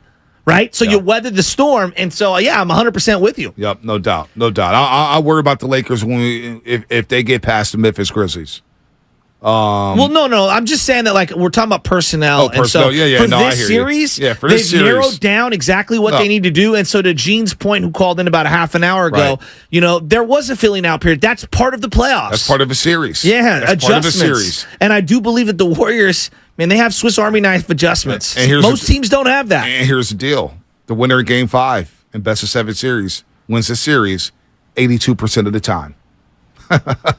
So the Warriors going to be on the wrong side of history? I highly doubt it. Let's go to E in Oakland. E, what's happening? You're on the roast. All right, what's going on, man? It's Easy from Oakland, man. I hit y'all on Instagram a few times, but I wanted to speak on the Draymond Green thing. What y'all think about having him come off the bench like in the future for the next 2-3 years in that same role? It might happen. It might happen. I'm not mad at that. But you know what, E? Who cares about the bench? Because when it's time to win a basketball game, Draymond Green's going to be in that Final 5 lineup. Like the Iguodala role. Right. Like the Iguodala role for many years. He didn't start, and Manu Ginobili didn't start, yet they finished. Right. He still saw 31 minutes, E. His defense was incredible. Hey, we want easy. And Draymond was talking. But he put too small on Trey Lyles. Trey Lyles had one game, Game 1. Done. Derek White. Done. Didn't that remind you of Derek White? Oh, my gosh. Done. Similar MIA. Not really. Derek White's hairline is shot. Well, Derek White's much more better. No, Derek White's more Trey Lance, where it's like, by the way, you see the Niners? What? They were posting videos about Brock Purdy getting the call on draft day. Okay. There was no Trey Lance videos of him getting the call on draft day. Well, social media knows what they're doing as we get ready for the NFL draft. And by the way, the Giants won 5 in a row. Whose team is it? No, nobody's watching the Giants yet. They win 5 in a row. Baseball. Time out. You opened a lane. Patrick Bailey elevated to AAA. I know. How did you find that out before everyone else? Because like I told you, man, I'm tapped in. No matter what you think, Shasky, I'm tapped in. Baseball, football, basketball. Your boy's got some people. Birdies everywhere. Winning into the couch, Birdies bro. everywhere. Birdies y'all think I don't be watching baseball, man? A lot of stool pigeons. Y'all think I don't be paying attention, man? Don't worry. If I'm not active in the chat, it does not matter. Can I ask you, just for a quick 10 seconds here, how is it that you find time in the day to just be a normal person when you're league passing, you're doing MLB around the league, you're watching hockey, you're gambling on college football? I mean, man, 24 hours in the day, you need 10 more. It would be nice to have a 34-hour day. It would. But I use those other 10 hours watching more sports games. Do you put like the VR set on and just, watch highlights of the Warriors while you're sleeping? I find a way. And Anna, by the way, happy birthday, Anna. It's her birthday. Is her birthday today? Yeah, it is her birthday today. Happy birthday, Anna. Birthday. Listen. 21 again. Yeah, 21 again. Hope your birthday is booming. Hey, we're feeling so good. We love good. you, Anna. Happy birthday. She's going to the spa. She said, you want to join? I said, hell yeah. I'm going to get me a nice little massage. Really? Smoke on this King's pack and relax. I feel so damn good this morning, folks. 888-957-9570. I feel so good. So good. And I knew Warriors were winning that game last night. I just thought, how are they going to win the game? Are they going to start slow? They're going to start fast? How will they win this basketball game? This baby's over. Kings fans welcome to the Chase Center or AKA the dental office of Game 6. Know your season's over. So if you want to come watch your funeral, I may even wear the black suit Friday. I may wear the black suit Friday for the Sacramento Kings in honor of a funeral. Like Mark Jackson? Absolutely. Fighting for my life? They are fighting for their lives. Their lives is over, though. Pull the plug. I do think that as I've gotten older, the all-black suit with the black shirt and the gray tie does look pretty sweet. It does look good. I'm not going to go that far, though. Oh, okay. But it may be a Dior type of day. Maybe black suit. Maybe I already wore a Louis V tie. Are you going to go New Orleans style where you're dancing in the streets on your way to the NBC studio? Oh, hey there. Well, we'll be at the Gatehouse. Oh, you're at the Gatehouse. I'll be at the Gatehouse. I'll be flying there. And what time are you going to get there? I don't know, man. 2 o'clock? I don't know. Well, I got swim class Friday. I got to take a quick nap. But I didn't take a nap yesterday. I was so hyped up. Yeah, I know. I got a phone call. I was so hyped. Yeah. I was too hyped. I was happy for you. I had the house to myself. I still couldn't sleep. Yeah. Well. Woo! 888-957-9570. What a win. So many pivotal points in this basketball game. I thought the 12-0 run in the second quarter really stabilized the game. And they go into halftime with a 4-point lead, 60-56, and Klay Thompson getting them there with the 3 straight threes. I said, okay, Klay showed up. And I want to hear from BPA. Brian and Palo Alto. Let's just make sure Klay hit some shots. He did. Really? Klay you want to hit that drive-by? He did, though. Klay hit shots. Well, you know what? Well, he always hits shots when it matters. Bonte, I think... I understand people being, on the fence on it. Look, he is streaky. That's who he is. But, we do this in other sports. Brandon Belt, and I'm not putting Belt on the Klay level. Do not do that. No, go with another player. Okay, Don't Buster do that. Posey. Buster Posey needs, there you go. Buster Posey needs to come through, right? He needs to come through for this team. He didn't have the greatest postseasons with the bat. No, he didn't. In fact, actually, 2014, his legs were completely shot, but he was there, and he came through in certain moments, like Hunter Pence when he was a key piece of the Giants. Like he needs to come through in the playoffs. So George Kittle, Debo Samuel needs to have a big game. People saying Klay Thompson needs to have a big. It's not disrespectful. I think it's baked into. Yeah, we need this guy to win. But even when you throw all those names in, Klay Thompson has had bigger games than them. When you think about the history of the Bay Area, you think about Joe Montana, you think about Stephen Curry, you think about Ricky Henderson, more impactful you think than about Dwight Reggie Clark. Jackson. I'm not taking that lightly. All right. Yeah, no Dwight doubt. Clark is given the numbers, you're going to say Dwight Clark didn't have that great. No. He had a great career. Yep. He's more impactful and more beloved than Dwight Clark. Think about what I just said there. He is. He's unbelievable. Unbelievable. Klay Thompson. Put some respect on his name. Let's go to man, where do we want to go here? Oh, my God. Let's go down to Texas to our main man, Horace, down in the state of Texas. Woo! What's up, Horace? How you doing this morning? You're on the roast. What's up, fellas? I'm feeling good, man. Hey, before I say what I called in to say, man, I just want to give you guys a shout-out, man. You always saying that it'll be no show if it wasn't for the fans. But, hey, brother, if you guys weren't as good as you were, we wouldn't even be calling in. So shout-out to you guys. I appreciate that. Thank you very much, Horace. That's love. Yeah. Hey, brothers, check this out. I'm not into the what if stuff too much, man. But I'm so tired of these Sacramento Warriors, Sacramento Kings, saying what they're saying. I'm going to go there. They're saying that we're so lucky to be where we are right now because of being down 0-2. Well, I'm saying they're just as lucky as we are. Agreed. Because it could have been a 4-game sweep. Game 1, Wiggins misses the buzzer beater that could have put it in overtime. Game 2, tight game, but as soon as Draymond gets kicked out, they go on a 15-4 run to close the game out. Game 3, we blow them out, and everybody knows that Game 4, Harrison Barnes misses the buzzer beater after Steph made 2 bad plays when we could have locked the game up. What do you think about that, brother? Well, it shouldn't have even been a Game 5. This is what I would say. The margins are too thin to play the woulda, coulda, shoulda game because both teams have had opportunities in I would say 4 of the 5 games to be able to capture the moment, right? I think Game 2 got away from the Warriors a little bit, but other than that, the margins have been razor thin. Yeah. So whether you want to say inexperience, execution, championship medal, whatever you want to use to disseminate the differences between the two teams. The reality is that the Warriors are now up 3-2, and that's all that matters. That's all that matters, no doubt. By the way, rest in peace, Jerry Springer just passed away. Jerry Springer, the Jerry Springer? The Jerry Springer. There's only one Jerry Springer that I know about. Yeah, rest in peace to Jerry Springer, dead at 79 years old. That's too young. My childhood, man. Damn. Jerry. I used to cut school to watch the Jerry Springer show. All the time. It was amazing. Draymond Green, man, he was awesome. But this is a great answer. He was asked if he enjoys being considered a villain. Here's Draymond Green. No, I just beat myself. I don't go chasing after some villain title. Being a villain is no fun. It's not enjoyable, but I'm also never ducking any smoke. So whether that's with a player, whether that's with a fan or a fan base, it is what it is. And you got to take the good with the bad. My thought coming in tonight was like, it was great to play in Game 4 and the cheers that I got when I came in the game for missing that game. Super special. On the flip side of that, if you're going to bask in that and appreciate that, then you have to appreciate the other side as well. We pride ourselves on not being front runners. So I knew for me, I couldn't love and appreciate the love and cheers that I got at Chase and then come out here and fold because everybody's booing me from the time I came in the game. You got to take the good with the bad. And so that was my mindset coming in. I knew these fans would be at me from the time I went in. And to be honest with you, I barely heard them. I was just dialed in on the task at hand and focused, and I wanted to make sure I didn't give them any of my energy tonight. I didn't give any of my energy to them. Anything other than winning this basketball game, I wanted to focus all my energy towards that. So for majority of a couple times I noticed them, but for the majority of the game, I didn't even hear them. I was just dialed in on the task at hand.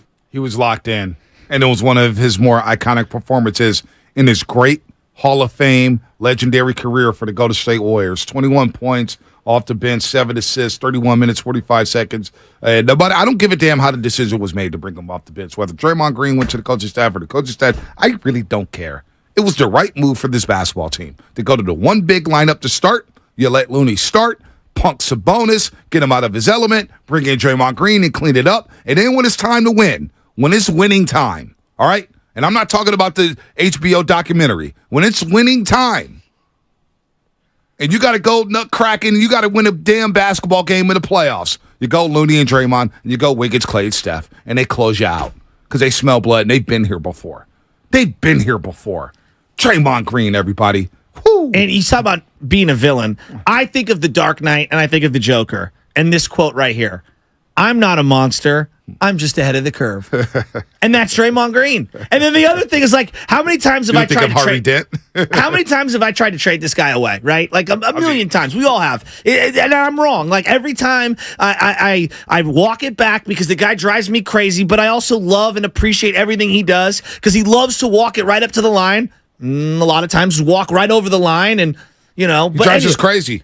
But here's what I would say. Similar to The Dark Knight, my other favorite quote, I think you and I are destined to do this forever.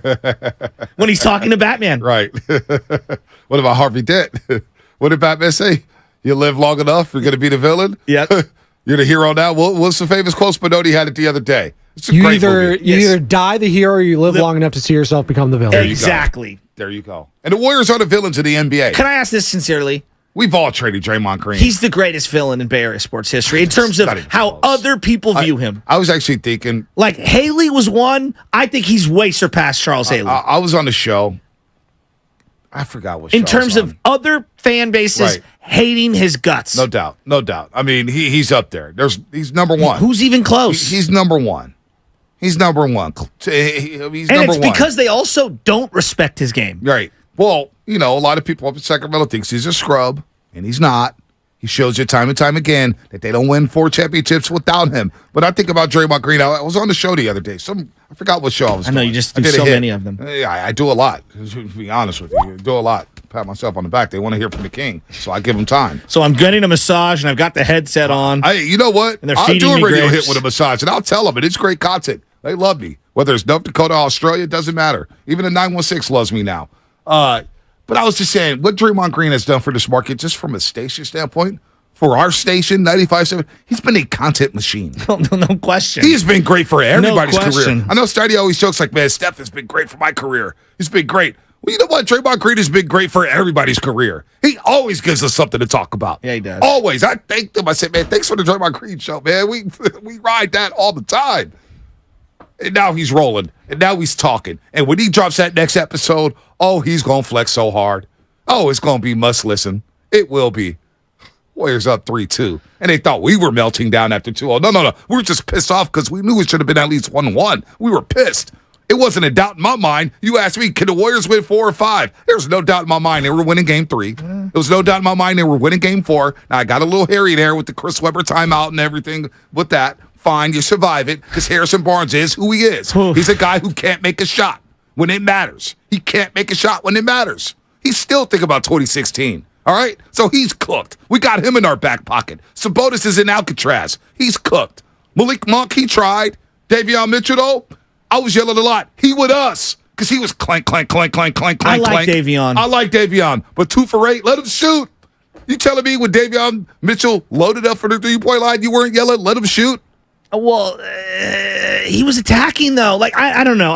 There's 2 guys. 8 of his 10 field goals last night was from the three-point line. Okay, but I'm just saying, I went to the hoop a couple of times, and I really like the way he plays. I like Davion. I do. I underestimate it. I think he's better than I gave him credit for. All right? So, 2 of 8 from the three-point line.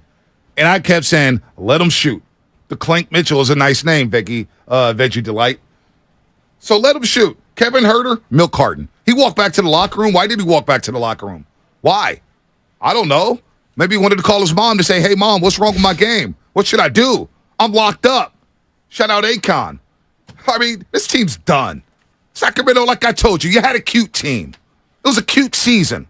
The beam and everything took everybody by storm. It was awesome. But you could have your Pacific Division Championship banner. You go hang that bad boy after the season. You could have the California Classic back, although Joe Lacob wants some of that money, so we're going to need that every single year because we are the capital of the basketball universe. Don't forget that, Sacramento. All right? You could be the capital of the state of California. We're the capital of the NBA. The Morning Boast continues. All right, let's keep it real here. I can't even look at you with the glasses. Keep going. No. Let's keep it real about something. All right? I told you guys, it was a cute season. But your team will lose to the Golden State Warriors. You will lose. And you know what? Quietly, we haven't talked about this. What's that? Quietly. That Friday night, going into the last weekend of the regular season, Mike Brown said, I'm not going to play my guys. Okay. He pulled an Avery Johnson, like the We Believe team, with the Dallas Mavericks, saying, yeah, we're cool with playing the Warriors. We're cool. A little different, but I hear you. A little different, but he benches his guys. If he doesn't bench his guys and they win that game, maybe they're playing the Clippers in the first round. It's a good one. You know, It's maybe. It's a good one. But they were, Sacramento, hey, we're the 3 seed. We ain't no punks. Or you ain't no punks. But guess what? You're going to be losers in the first round. Your season's over. In the words of RBL, Frisco ain't no punks. Ain't no punks. Sacramento, they got a good team. But you better figure out what to do with Sabonis or Sabogus, whatever his name is. Has one player's stock fallen harder in the playoffs than Sabonis is? Yeah, he's a fake all-star, like J.R. Ryder when he was talking about Eddie Jones. Fake all-stars. Come on. I'm here for video Jamal players. McClure? You Jamal McClure. He was an all-star. He was. I know he was out of Kentucky. Listen. I like Jamal McClure. How the hell did he get into the All-Star game? No, how did he get an MVP vote? I want to know for him? Who voted for him for MVP. Oh, my gosh. And I love how they're like, his passing. What, handing the ball off? Oh, and Morelli, I see you. There's over 1,200 people on the YouTube chat. Shout out to all you guys. I don't see any Kings fans. I don't see any of the Chatty House in the chat this morning. Where you at? Where you at? You're beating your chest a couple days ago. We got game 5. You suck on the road. Sabonis is going to figure it out. We got the best player of the series. Oh, they were out of here. I think I like you best on minimal sleep. little delusional right now. No, it's like my favorite version of you. Nick and hey Berkeley. there. Nick and Berkeley, what's Oh, happening? Nick, where have you been?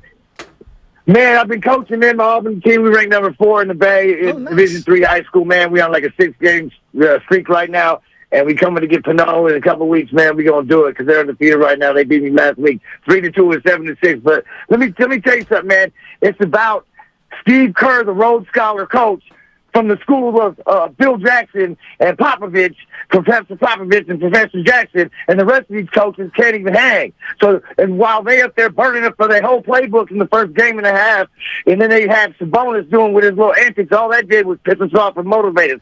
But can't nobody hang with Kerr, man. The doctor is operating on these teams, bro. And let me tell you something, man. We got 5 Hall of Famers on our team right now. So how dare you disrespect the Warriors? Oh, you front-running fans in Sacramento, man. Get back to the hayfield and cut my wheat. I need to eat some bread. You feel me? Because we're feasting down in the Bay. And don't ever talk about Sabonis. Sabonis is garbage, man. He can't hang with Looney. Are you kidding me? All he did was piss Draymond Green off and make him full hyper-focused like he just talked about on his little interview. And the rest of these cats up there on the little shows and all this fact is like, how dumb can you be to lose the game on purpose, to play the defending champion and not play those bums down in San Diego or L.A., wherever they say they from, because it's man, Dre opened up a can of kick-ass, well, the rest of these cats opened up a can of quitter. So that's the difference between the Greek freak who's the quitter talking about there ain't no losing in sports, you're a loser, go home, bro. Nobody's talking about because you got punked by Jimmy Bucket. And then, Kawhi Leonard, he always seemed to get hurt like my boy Kyrie when it's crunch time. Anybody he could go to Dallas and join that little quick team too. We putting cats in retirement in the Bay Area. The rest of these coaches, Mike Brown, you can't hang with Steve Kerr. You were his assistant, bro. You shining his shoes, bro. You learning off the master, bro. Kerr's the master right now. He's a Hall of Fame. He's an Olympic coach, man. Come on, man. He's all world, man. The NBA is just like, it's his thing, but the rest, he's schooling the whole world on basketball, man. Understand that, man. I don't know what these people be talking about, but the Warriors, we about to put it down, man. And I'm telling you, Clay ain't even got hot yet. And look, my boy Looney Tunes, I love me some Looney Tunes, man. Keep cooking, he does Nick. all the dirt, and he's in there. He played well with busted collarbone and rib cage, and was still out there housing them cats in Toronto. Let's not forget. So Sabonis, you can't even shine Looney Tunes shoes, man. Come on, man, stop that. Oh my Nick and God, Berkeley. that's the best call you've ever had. Doobie Award. Yeah. Nominee. Write Doobie that Award down. nominee. Hey, Mark Bonte, it. when Mark he it. was talking about all the different media people, a part of me I was thinking about Suge Knight. We don't all in the videos. Yeah. All up in your videos, all up in your rap songs. When he accepted the award. Oh, yeah. Was that the vibe or was the source? I'm not going to go there. We got Anthony Slater coming out at 8 o'clock. I love D-Lo and Casey. You call them the wannabe bad boys, but that's because other people in their crew, including... Well, Puff's still a zillionaire. Well, what's Trisha Crick doing these days? How's her Twitter feed looking? I heard she was having a meltdown at the press box at Chase Center. Why is that? Oh, I heard she was like banging tables and stuff when the Kings were losing. That's what the streets told me. Oh, she was having a meltdown. Remember she tweeted us, "Oh, they're arguing with each other." Well, it's just another day on the morning roast. I mean, come on. That's another what we day do. ending in Y. Right, that's what we do on the roast. We'll argue about Blake Sable. We will. And no one even cares about Blake Sable. We do. You imagine what we're going to argue about Steph Curry? Of course. So Trisha Crick was out there having a meltdown, and she's told me after game 3 she was banging tables. No. Can't imagine what happened after game 4, and now with game 5?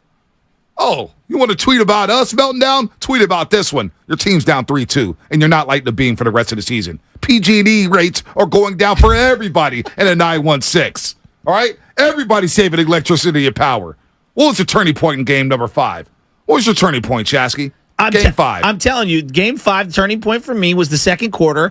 But I honestly believe the number one part of the game, it wasn't the end. Right. It was the end of the third quarter. That's a good call. Because right before that third quarter, that fan base was starting to get fired up. They cut it to one bucket. Yep. Steve Kerr called the timeout, and I said to everybody, you got to regroup here. You got to finish this quarter strong, and you got to keep this crowd quiet during the break. And they did all of that. Malik Monk made a layup. It was 83-81.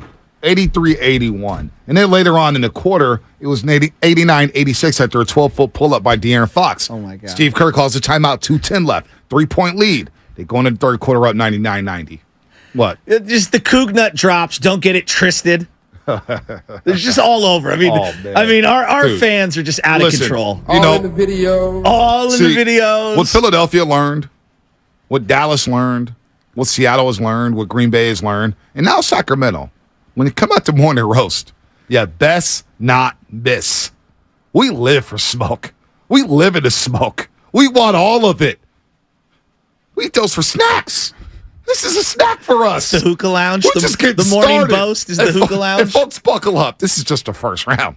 We're just getting started. There's levels. Oh, there's levels. Like I said, man. I do feel like Mario and Super Mario World 3, where we're running, and we're gonna fly in the air to the next round. Listen. I'm gonna go to Michael right here in Alameda. Michael at Alameda. Go ahead. Come on. We told Sacramento was levels to this. Come on, Michael. This is the Warriors Invitational. Hey, You're on the roast.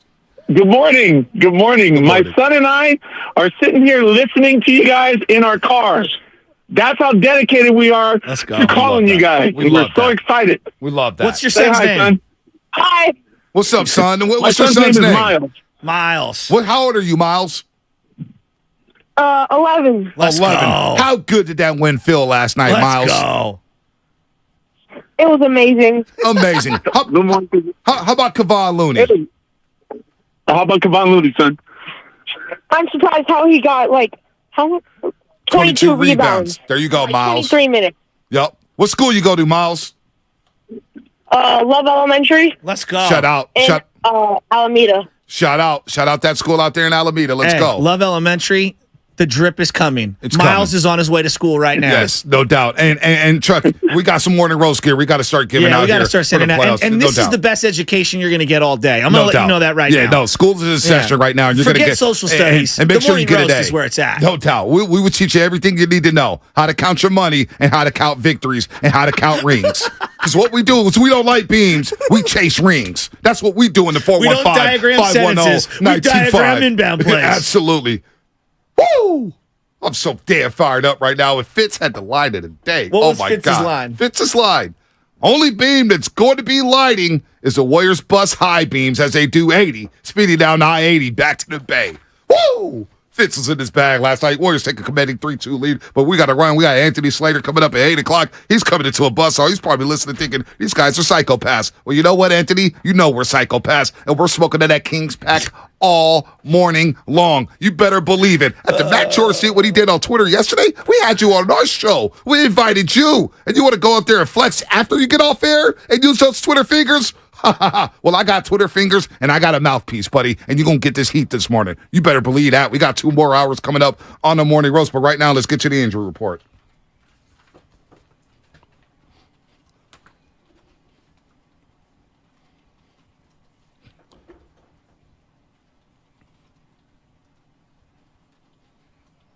Woo! Let's go. Video. All in the video. Oh, we got some Giants stuff. Look at Lubman sneaking this in. Giants had to scratch outfielder Mike Krzyzewski for the light up an hour before first pitch last night due to left side tightness. Yas went through his normal pregame workout. Look, at the end of the day without a Giant getting hurt, but you know what? They won 5 in a row. So I'm credit to the Giants for winning. They see what's going on down in Chase, and they say we need to keep up. They need to keep up. Wilmer. The Giant Anthony DeSclafani. How about his start to the season? I told you, it's not about the hitting. It's about the pitching. Yeah. This year, the Giants will go as far as their pitching will take them. So Alex Cobb, DeSclafani, Logan Webb, figure it out. What about Wood when he comes back? We'll see what happens. Sean Manaea, can you step up? Ross Strobling, we brought you from Toronto for a reason. Are you going to step up? Giants win 5 in a row. They get that championship dust. They smell it down the street at Chase Center as the Warriors are up 3-2. Game number 5 tomorrow. Don't forget, folks, you want to get there early. 4 p.m., the pregame show starts on NBC Sports Bay Area with Bully, Fezzi, Darrell Wright, and myself. Garrett Burke and Monty Poole will chip in. Dalton Johnson will chip in. And then don't forget, tip off at 5 p.m. It's an early start. Dust setting, blimp coverage over Chase Center. It's going to be beautiful, folks. 5 p.m. tip off at Chase Center. Get there early. The NBA wanted to put us in that slot. That's okay. 8 o'clock on the East Coast. Everybody's going to be watching this one as the Warriors look to close out the Sacramento Kings. The injury report brought to you by Boxer & Gerson, Northern California's premier workers' compensation law firm, helping injured workers get their lives back for over 40 years. What's coming up on the game? Sponsored by Fremont Bank. Full-service banking. No compromises. Anthony Slater Anthony Slater, but Trey E made money. Stay on hold. We're going to get you right after Slate. I promise you. We'll have Slater on for about 10 to 15 minutes, and we're getting right back to the calls here as we celebrate a Game 5 win over the Sacramento Kings here on the Roast. We got the Kings. Johnny Mosley here with your Thursday Toyota Tahoe report. Put an edge and wax up your favorite pair of boards because it...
To shoot, stumbles outside, takes it down the lane, in traffic, spins it back, gets to the paint, goes up and lays it up and in with 22.4 to go. Golden State leads by 7, and Sacramento is a foul as well. Tim Roy on the call right here on 95.7 The Game. We're going to get back to the calls in just a second. Stay patient with us, folks. May Money, E, Trey, our boy Chambry in Arizona's call on the show. It's been a while, Chambry. Daniel at Richmond. It is draft day. We haven't even talked about the NFL draft. Maybe we'll do that a little bit tomorrow. No, not today. We're not doing that today. No, we're not doing that today. Can't do it. We'll not do it. Can't do it. We'll not do it. What about the Giants winning 5 in a row? Not today. But if you want your baseball fix, give it to me. Garlic Fries and Baseball, guys. New episode dropped yesterday. You can go check it out right now. Subscribe wherever you get podcasts. It's also on the 95.7 The Game YouTube channel. Here you go. Barkley set the tone for the day. Secret sauce is the Kings going to whoop their ass tonight. Oh. Guarantee it. Oh, my Guarantee it. Really? And it ain't going to be close. It ain't going to be close. I mean, the guy's been wrong about the Warriors for a decade. If you keep saying it, like these are like the Tom Brady is washed. Like you say it long enough, eventually, Father Time, you'll be right. When was the last time Chuck was right about the Warriors? No, it's been a while. It's been a while. He said they were done. And yet Kenny Smith yesterday on Do you think TNT, he believes that? No, at he this doesn't. point? I don't know. It's Maybe shtick. he does. It's shtick but now, Kenny right? Smith said the Warriors are actually getting better during this playoff run. They look like they're getting better because they have Andrew Wiggins back. Well, they didn't 415 play together all year. I know. Comcast Business Text Line. Nick from Berkeley never gets enough credit. No, Nick gets all the credit. That call he just had is a nominee for Doobie Call of the Year. He's a nominee for the Doobie Awards, just like that. Just like that. Mark that call. Nick was on fire. We got Slater yet? Slater, wake up. All right. Well, you know what? We'll effort Slater. Let's get Trey and Vallejo on here. Trey, what's happening? You're on the roast. Oh, man. What more can I say, man? Props out to the Golden State Warriors, man. Y'all did y'all thing last night. What y'all predicted y'all would do. I think Steph Curry showed his greatness. You know, he comes through in the clutch like we expect him to. You know, that's the greatness of him.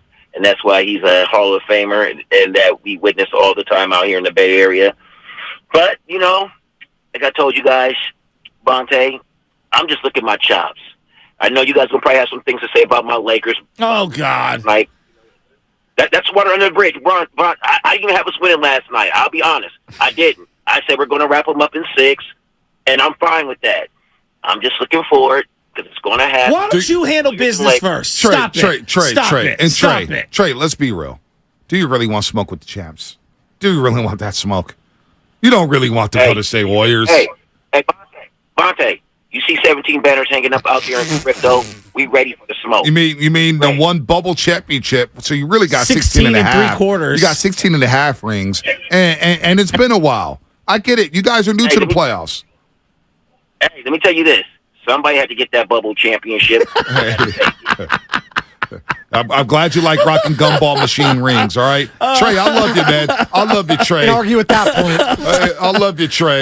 Somebody had to get it. Oh, that was the greatest line back I've ever heard. Somebody had to get that bubble championship. It's Spadoni, that was hilarious. I know. Spadoni, did you celebrate that like a normal championship? Well, it was weird, right? Like that whole, because it was pandemic still, like we were all at home. I was like, Benny was with me, Jay, but like you couldn't celebrate it, which kind of sucked. Like you were social. Everyone was just kind of like, good for the Lakers, I guess. It's probably been a sad year. It was just a very odd championship. I'll put it that way. Let's go to Ian, Redwood City. E, what's happening? You're on the roast. All right, like my boy Vontae says, oh, baby. Hey, man, listen, I would ask you if you can hear me, but I know you can smell me because that King's pack is burning, boy. Listen, like Denzel said, they got some bonus playing in Pelican Bay locked up, cuffed up, my boy. Check it. We're going to smack these dudes up. Next game, it's over. I'll catch y'all in Thrive City. You already know, Vontae, what we going to be putting down. Oh, yeah. King's pack. Oh, yeah. Look, I'm going to make it short and sweet, man. Look, the meat riding coming from L.A. Lakers fans is outrageous, bro. I hope they beat the Kings. I mean, the Grizzlies so we can smack them up, too. Dubs and 6 all day, baby. Ease out. The meat riding. And that was a great call. Not too many people get what he said there. And then he was talking about, locking somebody up in Pelican Bay. Right. So Sabonis is behind the wall. He is behind the wall. Behind the wall, corrupt. Such a sick song. It was a sick song. Locked up behind the wall. I think that was not The Wire. It was, come on, what's the name of that show on HBO? Oh, Oz. Yes. Oz, yeah. Behind the wall, yeah. Oz. That was an underrated show. That was wild. Such a sick show. That was wild. Such a sick show. I don't know if it aged well. I love prison shows. I actually like the real prison ones. movies, too. I love them. Love them all. You ever see that prison movie with Master P? Which one? one? Actually, Stacey Snowfall's in this movie. No. Oh, my God. It's so low budget. It's underrated, What's it called? I forget I love all the low budget ones. Like, no, Beware Master of Those. Master P. Stacy from Snowfall's in it. Okay. Oh, man. It's a wild movie. It's a wild movie. I got to look that up. Oh, we got Slater? Oh, we got Slates. Anthony Slater, our 95.7 The Game Insider. Do you enjoy prison movies? Yeah. Do you enjoy prison movies, Slater? I know it's weird way to start this interview. You're an American Me guy. Some of them. Longest Yard, Shawshank Redemption. Well, I mean, I don't know that sounds like you guys have been bouncing. No, we're just talking about Sabonis being locked up. Yeah, so our boy Ian Redwood said he's locked up in Pelican Bay. I think he's locked up in Alcatraz because a lot of Kings media members thought that, but not a lot of them. Every single Sacramento media person not was out all here of them. touting Sabonis as he's going to dominate the series. Let's just call it what it is. Joe Shasky, I'm a media member from Sacramento. That's where I live. Looney was underrated coming into the series. You're correct. No doubt. But, I mean, I can understand Sabonis' struggles. The scheme is tailored to stop him, and you have two of the top. What would you consider Looney just defensive big in the league? Top 10? I would say so. Probably. A lot of people wouldn't say that. Yeah, I don't know. They would kind of scoff at Looney. I don't know. I mean, a lot of people don't watch other teams. I mean, I don't know. Maybe they don't watch the Warriors closely. I'm talking defense. Yeah, I feel like guys like Horford get the benefit of the doubt, even though he's so old. You know what I mean? Like in terms of like the casual perception. I'm not sure of that answer, quite honestly. But he is clearly underrated. Yeah, well, I just mean like Sabonis is facing a scheme that's tailored to stop his pet actions, and it's being executed by two of the top 10 bigs in the league, and Draymond playoff-wise, the top big in the league. Yeah. So it's a tough matchup for him. It is a tough matchup, and they've completely taken him out of the series. So Looney with this 22 rebounds. He had 22 last year in Game 6 against the Memphis Grizzlies to clinch that series. But the story, I think, is Draymond Green scored the 21 points, the most he's scored in the game since Christmas Day against the Rockets in that last year in 2019 when the Warriors won 15 games.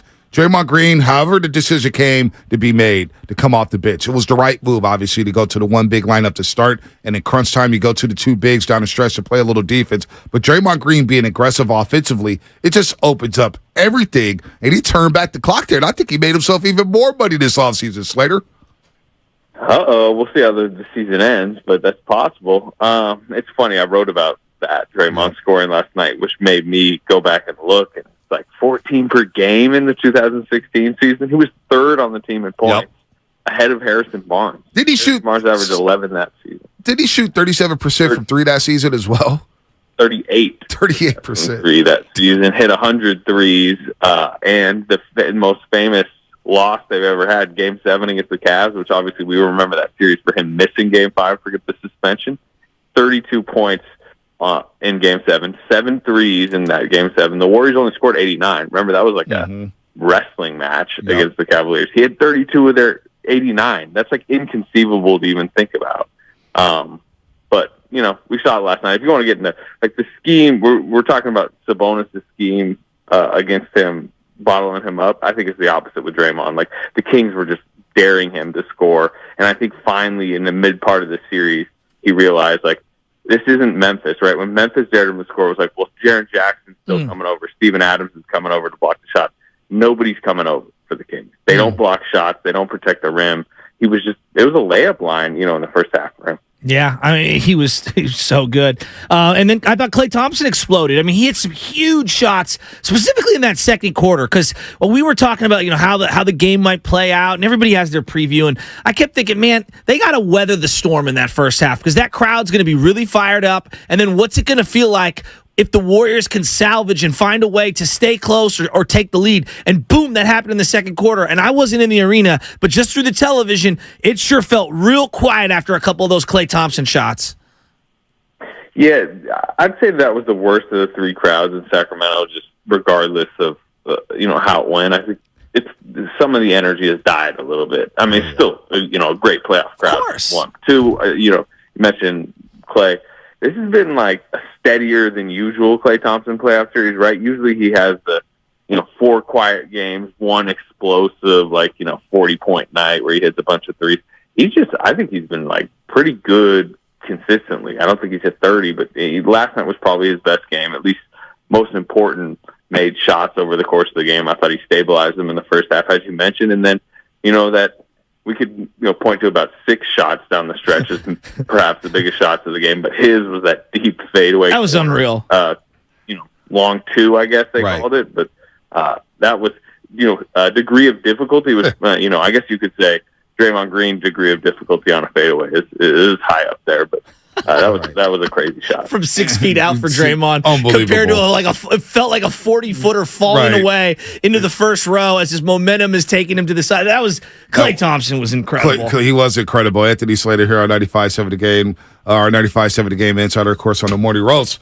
Slates, you bring up Klay. What was the most pivotal point of that basketball game? Aside from the last 5 minutes when Sacramento closed with that 13-2 run to make it 107-106, was it the end of the third quarter where the Warriors take a 9-point lead going into the fourth? Was it the second quarter, the non-Steph Curry minutes when they go on a 12-0 run and Klay hits 3 straight threes? What was the most important stretch outside of the last 6 minutes to you? I would say, how about when Gary Payton II entered in the second quarter? Fox what was he up to? Like 15 points? Yeah. And it was way he's going. And they hadn't gone to Payton. He missed game 3 with the food poisoning. He was 7 minutes in game 4.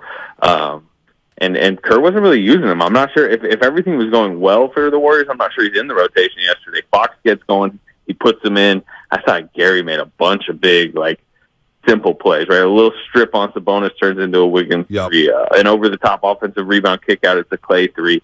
So that's maybe one of the more underrated sequences of the game, some of the stuff he did. And then, like you mentioned it, late third. There was also a moment, Fox had a poke-away steal and then really started, grabbing his hand like it was hurting. Right. He didn't seem the same after that. I don't know. I don't know how much of an effect that was, but he scored 0 fourth quarter points. Well, he's owned the fourth Anthony, quarter. I thought you could see it, not in the shot, but in the handle. The handle felt as loose as it's been all series. For me, and I'm sure that affected his shot. I'm not saying it didn't, but his ability to get to his spots is part of what makes him so great. And I thought that the handle was slightly loose. Yeah. I mean, it was not only hurting, but it's he doesn't have feeling in that tip of his left index finger.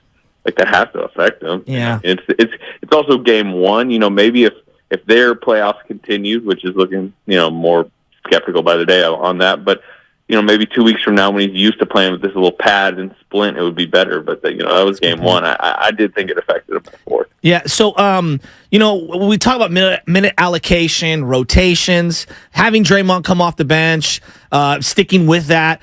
I felt like we've done such a job of criticizing Steve Kerr at every turn this and rightfully at times and sometimes unfairly. But when you have a game like he did last night, I thought he was brilliant in terms of sense of urgency, calling the timeout at the end of the third quarter, kind of regrouping, galvanizing the situation, not playing Kuminga, playing, DiVincenzo only when he really needed to, it felt like, down the stretch, managing the Klay Thompson 5-foul situation. I don't know. I thought Steve Kerr really coached his ass off yesterday.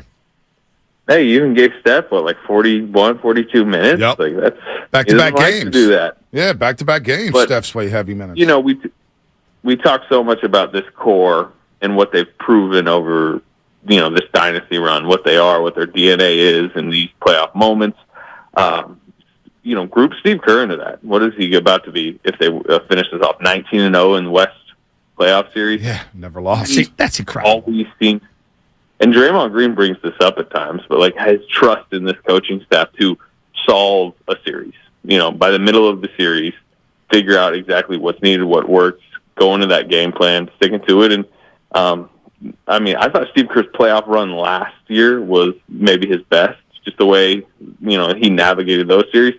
This potentially can be the first example of that if this run keeps going, because I do think he did not have a very good early part of this series, right? But I think they've gotten to what makes them comfortable. I think in a lot of ways that they figured out this series. He even had a quote post game. He's like, "Look, we know if we rebound, if we take care of the ball, we've kind of solved the equation." Right? No, and they have. They solved Sabonis. They solved Kevin Huerter. He's been MIA. Keegan Murray didn't get up a shot after the first quarter, and he came out on fire with 10 points. Didn't get up a shot in the final three quarters. And the Kings go 2 of 22 after starting 8 of 12 from the three-point line in that first quarter. Andrew Wiggins, Anthony, we had no idea what to expect from him after missing 2 months of the season, the last 25 games. I think he's exceeded expectations. I mean, he's picked up right where he left off last postseason, Slates. Yeah, right away. 38 minutes a night too. The condition is. We talk about Steph's condition and the way he can kind of especially at his age, which is different than Wiggins, but the way he can just kind of run up and down, doesn't look tired like that. Is Andrew Wiggins. You see, obviously, Minnesota would consider him a failed number 1 overall pick. No doubt. But even within his minimized role with the Warriors, where he's third or fourth offensive option, he's obviously kind of fourth, fifth most famous player on the team, whatever. You still see the flashes of oh yeah, that guy was the number 1 overall pick. Right. Oh yeah, he had that individual talent. You saw it on the his biggest shot of the game. Everyone had a biggest shot of the game last night. His was obviously to go up 5 with under a minute left, but just to get into that bag and get to kind of that 15-foot pullback and hit that. And then what does he have? 11 blocks. I mean, he leads the series in blocks. I think he's 4th in minutes if you consider both teams. It's think about the conversations we were having a month ago about him. And for him to have this series, it is pretty impressive. No, it definitely is, man. I mean, Andrew Wiggins is balling. And you saw glimpses of him being a really good player when Jimmy Butler was in Minnesota. He had his best season when Jimmy Buckets was up there. And, of course, we know what happened with that. Jimmy really likes him. I learned that in that first year he was with the Warriors. You go around, you ask various people. And Jimmy shoots it straight. And I know Andre Iguodala, that was his big thing, because Andre played with Jimmy in Miami. He was like, Jimmy loves Andrew Wiggins, and that's all I need to know. Because, again, they know Jimmy doesn't fake it. So I always thought that was interesting. Wow. Just real quick before we let you go around the NBA, Milwaukee losing as a 1 seed, that's shocking to me. That unbelievable. What's your thoughts about that? Knicks Heat, a throwback series to the late 90s, early 2000s. That's going to be a lot of fun. Hopefully the Celtics close out so you get Philly and then the Grizzlies. Take us just around the NBA real quick before we let you go, Slater. Yeah, that Bucks loss was a topic of conversation in the Warriors locker room last night. A lot of players, you come back to the locker room after playing that type of game, especially, you got a lot of Milwaukee guys in that locker room. It's like, Bucks lost? What? How'd that happen? There was some talk about that Grayson Allen just dribbling out the clock. How about that? Yeah, that's wild. But yeah, that's up there with worst individual playoff series losses I think I've ever seen. As far as Knicks Heat go, fun series. What's Julius Randle's status? I'm kind of curious about. He sprained his ankle again last night. Who do you favor? I had one of the Warriors players picking the Heat in that series last night. I can see that. The Garden's going to be rocking, and Knicks get home court advantage. But I can't bet against Eric Spoelstra and Jimmy Butler. They're in the playoffs. They're a different breed, man. They match up for you. They game plan for you. They're physical. They're nasty. I think they match up well with the Knicks. I think it's a long series. If it was Tyler Hero involved, if Tyler Hero was involved, I'd pick the Heat in like 5 or 6. I still favor the Heat, though, with all that said. Just like Anthony, what about you? I like about it? What's that? You know what I like about it? You mentioned the old school nature, and you're mostly just talking about that rivalry, the Jeff Van Gundy, Alonzo Mourning, Pat Riley. Yep. But it's gonna be played like that too. Like these are gonna be some like 95, 89 games, right? Yep. Especially no Tyler Hero. I think both teams know they have to lean into defense. I think it's gonna be like bully ball type stuff. So it might be ugly. You know, there might be a quarter that's ugly to watch. It's 18-17 after the first or something like that. I think it's going the distance. I could see a Game 7 in MSG, which it should be an awesome series, but it is kind of wild. One of those two teams are going to be in the East Finals. That is crazy, man. That is crazy. Anthony, go get some rest, man. Thanks, go Ant. kiss that baby for us and the wifey. Good stuff. We'll see you Friday at Chase Center. All right, fellas. All right, Anthony Slater here on the Morning Roast on 95.7 The Game. Don't forget, 5 p.m. start Friday. 5 p.m. start Friday. Get there early. Get off of work. Do whatever the hell you got to do. But we need you all inside the Chase Center at 5 p.m. to close out the Sacramento Kings Friday night. Brief nuggy-nug on Knicks Heat. They faced, I believe, 3 times in a row in the late 90s. Was it 3 times, 4 times? Was it 4? Maybe it could be 3. Okay. I'll pull it up right here. Yeah, and then I think the last time they faced was the first round of the 2013 playoffs with the Heatles. Yeah, Carmelo Anthony. Yes. Yeah.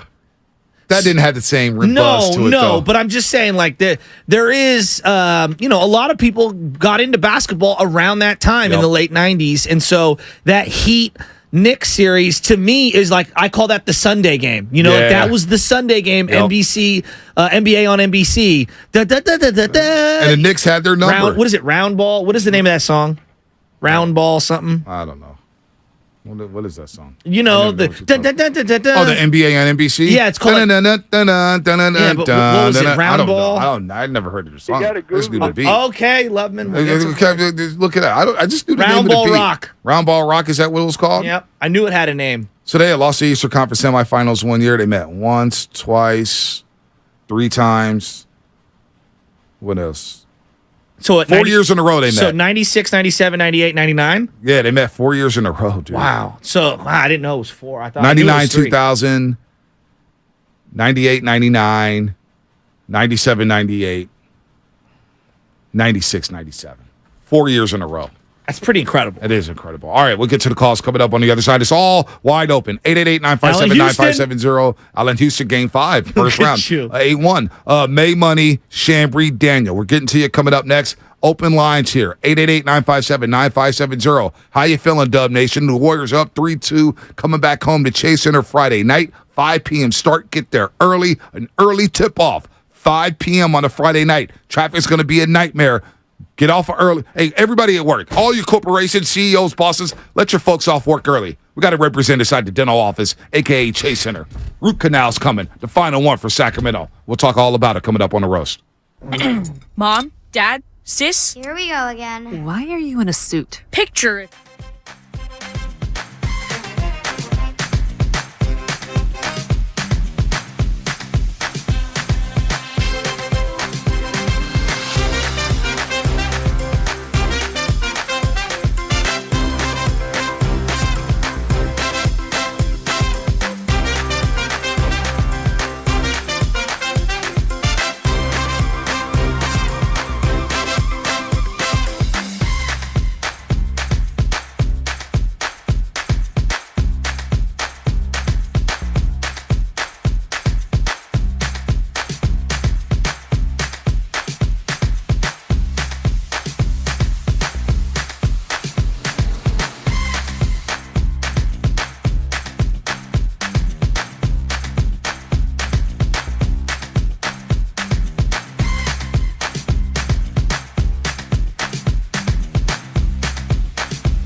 Cross court to Mitchell. He'll drive in on Looney. Takes him the corner pass. Stolen by Draymond in the corner. He just put his arm out with his back to the play, thinking the pass was going to go there. See if the Warriors can capitalize on the turnover. Draymond, middle of the floor. Curry trying to shed Fox. Ball goes to Looney, left side. Here comes Thompson. Takes the handoff. Off the drive. Fades to the corner. Fires away, and he hit an unbelievable falling out of bounds three to double the advantage. My goodness. This is Klay Thompson, and you are listening to the Morning Roast on 95.7 The Game. Tim Roy on the call. Tom Tobert laughing in the background. Klay Thompson. What a game. What a game. What a game. And that's the NBA round ball. I just call it NBA NBC theme. That's what we call it. Nobody ever calls it. What's it called? Round ball rock? Well, the reason why I know the name is because there was a video circulating around maybe a month ago, and I'm sure it's a really, really old one, but it's John Tesh, the guy from Entertainment Tonight, up on stage, and I guess he was the one who created the jingle. And he's going on, and he played a voicemail. He put the microphone to the voicemail. Basically, he was drunk and he was out, doing God knows what. Right. This is back in like the late 90s or maybe mid 90s or whatever. And he called himself and left a voicemail and was like, "Here's the way the jingle's going to go." It's an all-time jingle. And then he starts playing the piano alongside him playing the jingle of himself from the voicemail. So anyway, that's the only reason I know what it's called. It's a hell of a jingle. I was like, I never knew that was the name. One day, maybe the NBA may go back to NBC. Well, they're saying that they're going to be them and Apple Plus are going to be bidding on their services as well as TNT and ABC / ESPN. I'm cool with TNT and NBC. That would be sick. TNT needs to keep the NBA. We need Ernie, Chuck, Kenny, and Shaq. I think you're going to get less. You're probably going to get Thursdays and Sundays. You're probably not going to get that Tuesday slate anymore. They know that they're going to be paying more for less, and I think they're okay with that. Yeah, it's all good. It's all good. All right, let's go. May Money. Let's go, May Money. Oakland. We're going to rat-a-tat-tat here. May Money, what's happening? You're on the roast. And I thought my jokes were bad. What do you mean? Got that one. What's up, y'all, man? Oh, man, I'm so hyped this morning. What a beautiful morning. What a beautiful morning. How you feeling right now? What's your big takeaway from Game 5? Morning for you? Oh, yes. It's so sunny. The birds are chirping. My cat is chilling. I cut class and chilled at Laurel Lounge and watched the game last night. Where do you go to school, May Money? I go to Berkeley City. Okay, I like Berkeley City. I went there for a semester. It's a nice little school up there. Yeah, no, I get what I need to do, except for not yesterday. Yeah, Sorry, I have business to do. I think it's part of the Peralta College, what is it, Spinodi? Yeah, the Peralta Community College District. There you go. Yeah. I was also College of Alameda, Nice. Laney, and then Berkeley. Yeah, no doubt. Yep, and it's free, by the way, for the next few semesters, I think. So, anywho. There you go. Yeah, I'm calling in and just spreading the love out here because, man, what a vibe. What a vibe we got on NW Nation right now. What a vibe. No doubt about that. May Money, we'll see you at Chase Center Friday. 5 p.m. start. Get there early, folks. Beat that traffic. Need you in your seats by 5 o'clock. Got to let the go. 5 o'clock start. I like getting there early and sitting down, and then that way you can go back and get food. Hey. I'd say 4:30. Well, 4:30. I would suggest trying to get there early. Get there at 4 o'clock. Get there early. Yeah, and come see you at the Gatehouse. No. See Steph Curry warm up. You can watch us from your phone on NBC Sports Bay Area. Stream it on the My Teams app, and then watch Steph Curry warm up alongside Klay Thompson, and let Sacramento know what closeout games are all about. Let them know how we finish dudes. Finish him! Play that Friday. Finish him! Daniel, your soul is mine. Oh, I got some sound. Kind of. Sound? I love this. Oh, I Troll gave me lead. We'll get to Matt George in a second. This is like you're my golfer. You're adding different tools to the bag, and now you have troll game elite status. Absolutely. By the way, it's a skill. Quest for 5 brought to you by the Alameda PD, now offering a $75,000 hiring incentive. Our team is your future. Go to alamedapolice.org to apply today. By the way, also, I didn't get this in, but the segment brought to you by Fremont Bank, full service banking, no compromises. Daniel Richmond, what's happening? What's going on, guys? What's up, Daniel? Nothing much. I just want to talk about the fourth quarter defense, man, and not even the primary defender. The help defender was all over the place. With the Aaron Fox, thought he had an open floater, an open mid-range. Here comes Looney. Here comes Draymond. Here comes Wiggins from behind him. Draymond with the no-look steal. It was just amazing. And then I have my son's birthday today. He's turning 6. His name's Arion. I just want to give him a shout-out. Happy birthday. Happy birthday, Arion. And then I got a prediction for Game 6. Yes, in the wise words from Charles Barkley, I guarantee a Warriors victory Game 6 at home by 10+. And I'll leave it to you guys to finish it up. Ooh, guarantee. Happy birthday to his little guy. Happy birthday, Arian. Happy birthday. Here you go, right here. Secret sauce is the Kings gonna whoop their ass tonight. Ooh. Guarantee it. Oh, my guarantee it. Really? And it ain't gonna be close. Hold on. Well, Kenny Caraway, what you think about this series? The matchups are a good look for the Kings. They're a good look. And if we play the Warriors as the 6th seed, I'll tell you right now, we'll backhand the Warriors. I don't want to play the Warriors just because I have a healthy respect and fear for Steph Curry. I don't want to deal with him in the playoffs. I really don't. But if it comes to that, we backhand the Warriors because the Warriors don't do nothing on the road. They definitely don't play defense on the road. The Warriors too small. Sabonis would eat all series long. Kenny carried away. Shout out Dan Dibley. That was a 4. Matt George. Warriors fortunate for what? Huh? What'd you say, Matt George? ABC 10?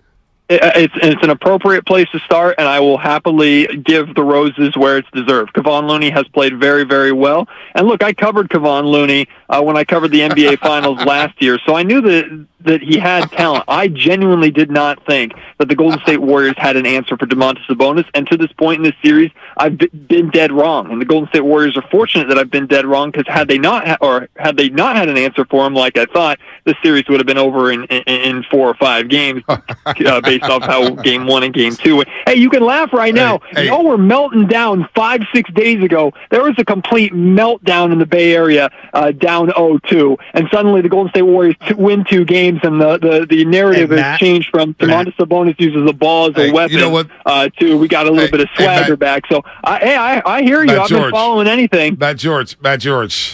The streets will call it Domantas Sabonis. I mean, that guy wouldn't even I love how you thought you dunked from the free throw line there, too. That was like my favorite part. This guy, Matt George. Oh, man. And then you know what really annoyed me? It didn't get me mad. It didn't get me frustrated. And I could have ethered him on Twitter. But I spared him because Jeff Hillmore, I have a lot of love for. He's family. But I spared him. King. Don't be condescending with the King stuff right now. No, seriously. I spared him. I'm sorry. I spared him because he had the audacity to come tweet at the Morning Roast after we let him on the show. We invited him twice. Locked On Kings Network. We invited him on. And this guy wants to tweet out. It was unbelievable. Hold on. Let me pull this up. Now, post a part where I said the Warriors are fortunate they've been able to slow down Sabonis or the series would have been over 4 or 5 games. Like, what are you talking about? What are you talking about? Like, come on, Matt George. Come on. And then he goes say, well, I noticed how you guys didn't call me after game 2. You waited till game 4 to call us. Like we didn't have other Sacramento Kings fans on the show. Like we didn't have Kenny Thomas on after game 1. Like we didn't have Kyle Draper on after game 2. Like we didn't have Kenny Caraway on the day of game 3. So I said, you know what? Already ethered that old ass dude in the mornings who gets no ratings up there in the ancient station up there in Sacramento. Nobody even claims him out of Carmichael. Carmichael Karen, what's his name? Was it Karen? Karen is his name? Carmichael Karen? I think he goes by Dave. Whatever. He's totally random radio. He's a Karen. But you know what? That's a good Odyssey joke. But you know what? That was a clown move by Matt George. And I'll tell him tomorrow at Chaser. I was like, yo, that was a douchebag move. You didn't have to do all that. We invited you to our show. You should have said that when you was on the airwaves. And you wanted to get to the Twitter fingers. Now he's melting down on Twitter. Go look at his Twitter page. Now he's melting down. Because you're down 3-2 and you're walking the plank. The funeral's Friday at the dental office. We're pulling teeth. May give you ventures. Every time I look at you with the glasses, I can't even look at you in the face. All right. And then let me get the vibes are just incredible. And now let me get to my boy Kyle Draper. I feel like I got the top down and we're just going Pacific Coast Highway. Dude, we're driving down Highway 1. Just running material. Highway 1, beats blaring. Now, here we go. Okay. Kyle Draper, my main man, Kyle Draper. Who does the same thing as you, but for the Kings. Kings pre- and post-game, NBC Sports California. Also fills in for Mark Jones when he's out doing his assignments for ESPN. Does a great job doing play-by-play. I love Draper. Nice. That's my guy. And they was gloating. Oh, listen to the tone after game number 2. 11 fourth-quarter points for De'Aaron Fox. Kyle, why don't we do a crossover show with the Warriors pregame team now? We were doing the crossover shows before where we didn't really have too much to talk out about. There in Golden State now we need to get that crossover with them with them boys. I ain't heard from Bonte, Festus, nobody. Man, let me tell you, I did his show this morning. He asked me to come on last night at like 9:20. Were you talking that smoke? What? Okay. What? They left Matt out of it. He was going in on you.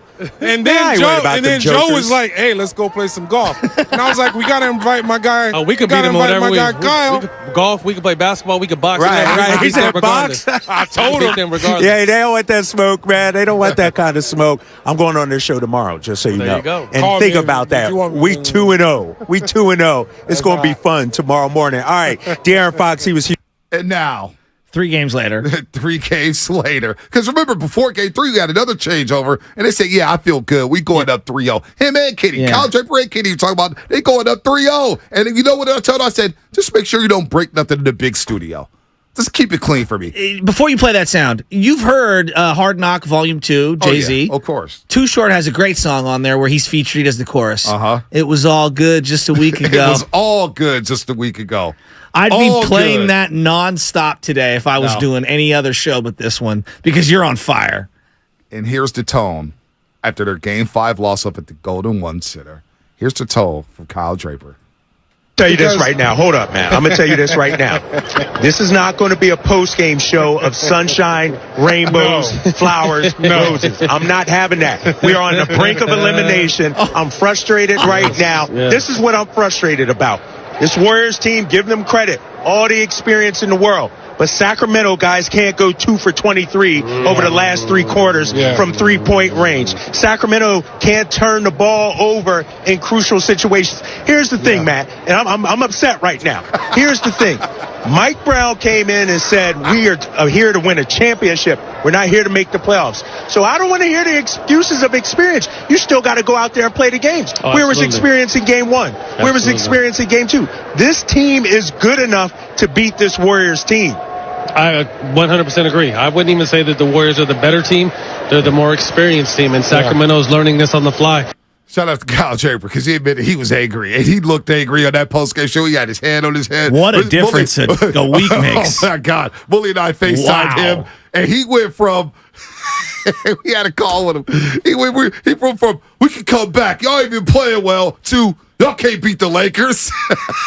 So I told Draper, I said, on Friday – when you use the big studio, because the Giants will have the day off. The big studio. I told him, when you use the big studio, make sure you don't break anything. You don't spill any coffee on the table. Make sure you don't steal the extension cords, because I'm going to need juice for my laptops when the Warriors are playing either the Grizzlies or the Lakers. Make sure you keep the studio clean for me, Kyle Draper, Friday, because your season's over. Can I ask you this question? What's up? I'm sorry. I had to go. No, I know. There's nothing to be sorry about. It is what it is. Where is the historically greatest offense the NBA's ever seen? Where was it in the final 7 minutes of that game? Regular season? Getting stripped, getting pocket picked by Draymond Green. I mean, it's funny because we were told that we were idiots, and we like a lot of Warrior fans, and look, I had reservations. But everyone, the playoffs are different. We kept saying that. All of us, the playoffs are different. You know why? Because we've been here and done that in the playoffs. Here before. And we understand it's different. And there's a feeling out period, and there's a synergy period for the team to kind of get going. And all the stuff in the regular season is irrelevant. Yep. I mean, their whole road regular season record, we could throw that out the window now. Oh, it's done. They've played now. I'd say 3 good games, 2 great games on the road against the Kings. Had a chance to win both of those games, and they walked away with the 1 win. Does anyone care right now when they move on to the second round? Because it's going to happen. When they move on to the second, does anybody give 2 flying you-know-whats about what they did during the regular season in November, December, and January? Because we were all saying we're getting ready for the Warriors Invitational. That's what this time is. It's the Warriors Invitational, Shasky. And, they keep tweeting at us and, Insecure is loud. Insecure is loud. Well, they've acted like this Insecure ones all series long. They've acted like they moved the needle. Oh, my God, the ratings. Steph Curry's been involved in 7 or 10 of the highest rated games in the NBA. All time, Steph Curry's been involved in them. And yet they thought they moved the needle for Sunday. They thought they were moving the needle. Newsflash. Bonte Hill and Joe Shasky are loud. Literally, when we got this job, I remember what they said to us. Y'all can't be doing overtime in the morning. And what did we do? We did overtime in the morning. Because that's who we are. We are who we are. If you tap in for more than a second, you realize some days I'm the scared, panicky one, and you're screaming at me. Other days, I'm screaming at you because Jimmy Garoppolo doesn't have the guts to win a playoff game with his right arm. But that's who we are. We are who we are, and I'm unafraid to say it out loud. Insecurity is loud. No, winning is loud, and it's in your face. And we're going to boast about it. Like Draymond, I'm clapping in your face right now. Listen. God, Draymond was so awesome yesterday. Was awesome. So great. We're going to play some more sound. We're going to get to the calls. But you said something before the series. If you can't talk smack with this team after 4 championships, then when can you talk smack? Never. And, I know people are saying, well, Bonte, wait for the series to be over. Let me tell you, folks, right now. Let me tell you right now. Everybody in the 916, everybody in Vacaville, everybody in King's Gear, De'Aaron Fox, Malik Monk, they're waking up this morning saying, damn, we got one more game left in the NFC offseason. De'Aaron Fox already scheduling surgery for that left fracture index finger. Already scheduling it. Mike Brown, you know what? You were right about something because I started listening to Mike Brown when I got home yesterday. I said, you know what? I told you. It kind of sounds like it is He over. sounded scary. He sounded a little shook. I was shocked. But you know what? I don't think he was shook. He just knew what time it was. Yeah. He's been on that sideline before. Yeah. He's looking down and said, damn. Oh, boy, they're catching their rhythm. And I told you guys before Game 3, the pressure was on Sacramento to kick the Warriors while they were down. And it gave the Warriors a little bit of life. Mm-hmm. Just a little bit of life. And now guess what? Tomorrow at around 7:30 p.m., you'll be doing exit interviews and pressers discussing how great of a season you had. Your little cute season is coming to an end. Let's go to Chambry in Arizona. Let's Chambry! Go. Yeah, fellas, appreciate you taking the call. It's been a minute. I figured I'd wait until draft day to call in, but it's all about the dubs, so we're going to keep it that way. We ain't even going to waste time on the King and Sabonis or whatever you want to call him. All I know is his first name must be He Ain't, because every time he's on the court, I'd be like, He Ain't. And look, when we win this series, Vontae, I don't want to hear you slapping Tears of a Clown. We better be slapping Bow Down for them Kings fans, because we ain't a hater like you. Just bow down to a team that's greater than you. Look, I wanted to call in because, man, I'm so happy to see this strength of numbers back. And 2 things that have made a difference for me, especially this series, have been having Wiggins and GP2 back. Not just for the defense. I know that's the obvious, but it just seems like when they were, out and injured or whatever the case may be, that there was tension in the locker room, with what happened in the offseason. And ever since they've been back, I haven't seen Poole be so ecstatic. Now, it hasn't always translated to him producing on the offense, but it just seems like we're back to feeling like a team. I don't know what you guys think. No, you guys appreciate what you do. They're starting to come together. Thanks for the call, Chambry. Good to hear from you. I know you're big during the Niner season, but I know you've been laying back at the cut. You dropped the bar there. You're right. They are coming together at the right time. And Steve Kerr said, to hell with this. It's playoff time. I'm going to my 6th. And then who can be that 7th or 8th guy? Well, yesterday it was GP2 and DiVincenzo. DiVincenzo got off to a hairy start in the first half. But Gary Payton II, Anthony Slater just joined us at the first segment in the 8 o'clock hour. And Anthony Slater said, GP2 quietly changed the temperature of that game. And I 100% agree with him. The non-Steph Curry minutes, Warriors are down 6. They go on a 12-0 run. Clay hits 3 straight threes, but Gary Payton II, he had 4 offensive rebounds. Felt like he had them all during that stretch. I could be wrong, but he had some tap-outs. He had some offensive rebounds to pick on Sabonis. GP2 was great yesterday, and that's why that trade with James Wiseman. Nobody's talking about James Wiseman no more, and I love James Wiseman. I think he's going to have a great career in the NBA. He may or may not, but it's about the now, Shasky. It's about the now. There's no waiting on anybody. That's why Jonathan Kuminga's not playing. I get it. I love JK, but he can't play. If they want to go, and he can't mope. Well, if they're going to go where we want them to go and where they would like to go, he will have an opportunity to get back out on the floor against the right team. And he will be given that opportunity, and then it's up to him to earn that opportunity and to maintain that opportunity. Life's about the door opening up very slightly for you and you jamming your foot in. And GP2, as a guy who was an undrafted guy, has made the most of his opportunities. When coming back to the Warriors, he's hurt. He had an opportunity to kind of fade away. He's come back and made the most of his opportunities. Donte DiVincenzo hasn't been great in this series, if we're being totally honest. Had a big pass last night in the fourth quarter and a big-time dunk, even though he can't hit, water if he fell out of the ocean right now. So, yeah, you got to make the most of your opportunities, and I'm kind of with you on that one. Moses Moody was basically on a milk carton for the whole season. And you know what? You've gotten some, I know it's only a possession here, a minute there. He's been a lot better than what I've expected from Kuminga. You know, Kuminga has looked overwhelmed at times in the series, but my issue with Kuminga, and I love Jonathan Kuminga. I think he'll get a chance next series if they can get there. But my issue, and I saw this in Game 3 when he got pulled from the game, he walked straight to the end of the bench. I didn't like that. And then you saw Andre Iguodala consoling him during Game 4. I didn't like the little moping, man. You got to wait your chance. He's 20. He is 20. But you got to realize, man, it's time to grow up. Well, you were around the playoffs last year. But I know, Shasky. They have a 32-year-old guy who loses his mind every other series in Draymond Green. He's a trusted he's agent. 20. I know.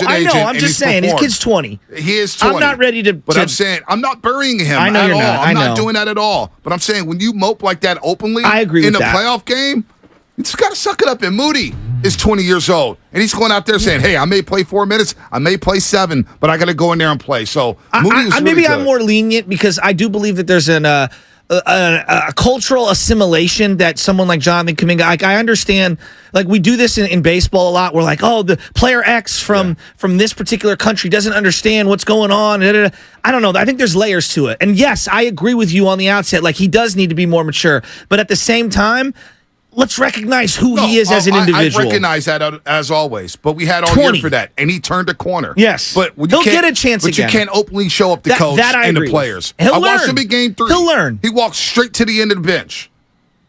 He doesn't have that equity yet with this organization to do that. That's all I'm saying. That's fair. And what I would say is he will get an opportunity because of necessity to respond to the adversity that he's going through right now. And that is how we will be able to judge him. No doubt. But, hey, Moody, he looked ready. And we asked yesterday, the callers, and it was some great calls yesterday. We said, outside of the top 6, who do you trust in this game? A lot of people said Moody. You could trust him. Not too many people said GP2. But Gary Payton II showed up. And he showed out. D. Wright called that in the pregame show yesterday on NBC Sports Bay Area. GP2 was special defensively yesterday, and that's why they wanted him back on this roster. And that's why the fan base is screaming for him. He showed. He had a couple of really nice layups around the rim, and there was one play in particular. He was in the corner, the short corner. Ball got kicked to Looney, and he came flying baseline, and Looney found him, and it was just a huge bucket. And just the activity and the effort on the glass and diving on the floor and, contesting shots. I think the one thing that we've underrated in the 3 wins, the Warriors' defense, they may not block a lot of shots on the perimeter. They're contesting more shots. No doubt. Effort level, way better. No doubt. Let's go to Brian in Los Gatos. Brian, what's happening? You're on the roast. Good morning, guys. Love the vibes. Energy's high this morning. Just wanted to talk about a couple things. I think last night after the first quarter, the Kings shot it about 60% and played as perfect as they could have, and we're only up 3. I think that was big for the morale and psyche of the game. Yep. Another point, shout out Jim Barnett. Book of Barnett never lies. The Kings never crested the summit, and so they spent all their energy trying to stay in the game, trying to keep up with the Warriors. And there's a point in the fourth where that non-call on Draymond's layup and then the phantom call on the other end, and then the couple take fouls where it could have gone the Kings' way and they could have crested the summit. They never got there. And I think the Warriors, even maintaining a 2-point lead, was just big for mental. Steph talked about it after the game in his presser, saying how it doesn't matter if you're up 8 or up 2. If you have a lead on the road, that's what you want. Another thing, the core 4 last night, Steph, Clay, Dre, Kevon, 81 points, 30 boards, 23 assists. If you can get that, these guys have been in every situation you can as a group, and they're just not fazed by anything. And not enough, or nothing more can be said about them. 3 of the 4 are Hall of Famers, and Kevon will be a Warriors Hall of Famer, and so I think that they deserve their flowers today. Can you believe that, Brian, what you just said, Brian? And it's a great point. Kevon Looney's going to be a Warrior Hall of Famer. Well, think about how many phone calls we fielded in the first year about that pick and him not playing at all. And even into the second year and third year, people were like, this is a first-round pick, and he's done nothing. Bonte, how many calls did you field? Because I know at night we fielded a zillion calls. Well, at the time I was working on a show where we took no calls, so not many. All right, that right there is just Alex in Atlanta. Chef's kiss. Alex in Atlanta. What's They're happening? going to go to the floppy set right here. Don't do.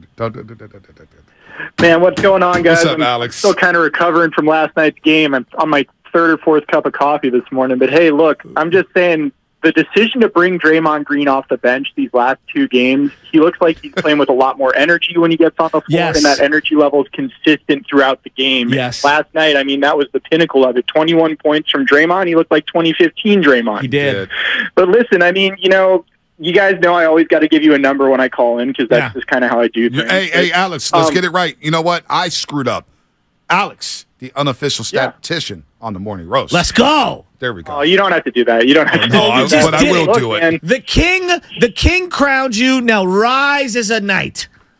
I shall rise as the knight of numbers for the king. But listen, the Warriors' chances, hey, going into this series, historical trends dictated that this was going to be somewhat of a coin flip. They had about a 54% chance of winning the series just based on history.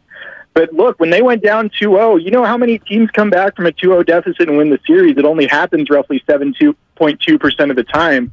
And now that they're up 3-2, they got an 86% chance of winning the whole series in advance. And so I like their chances.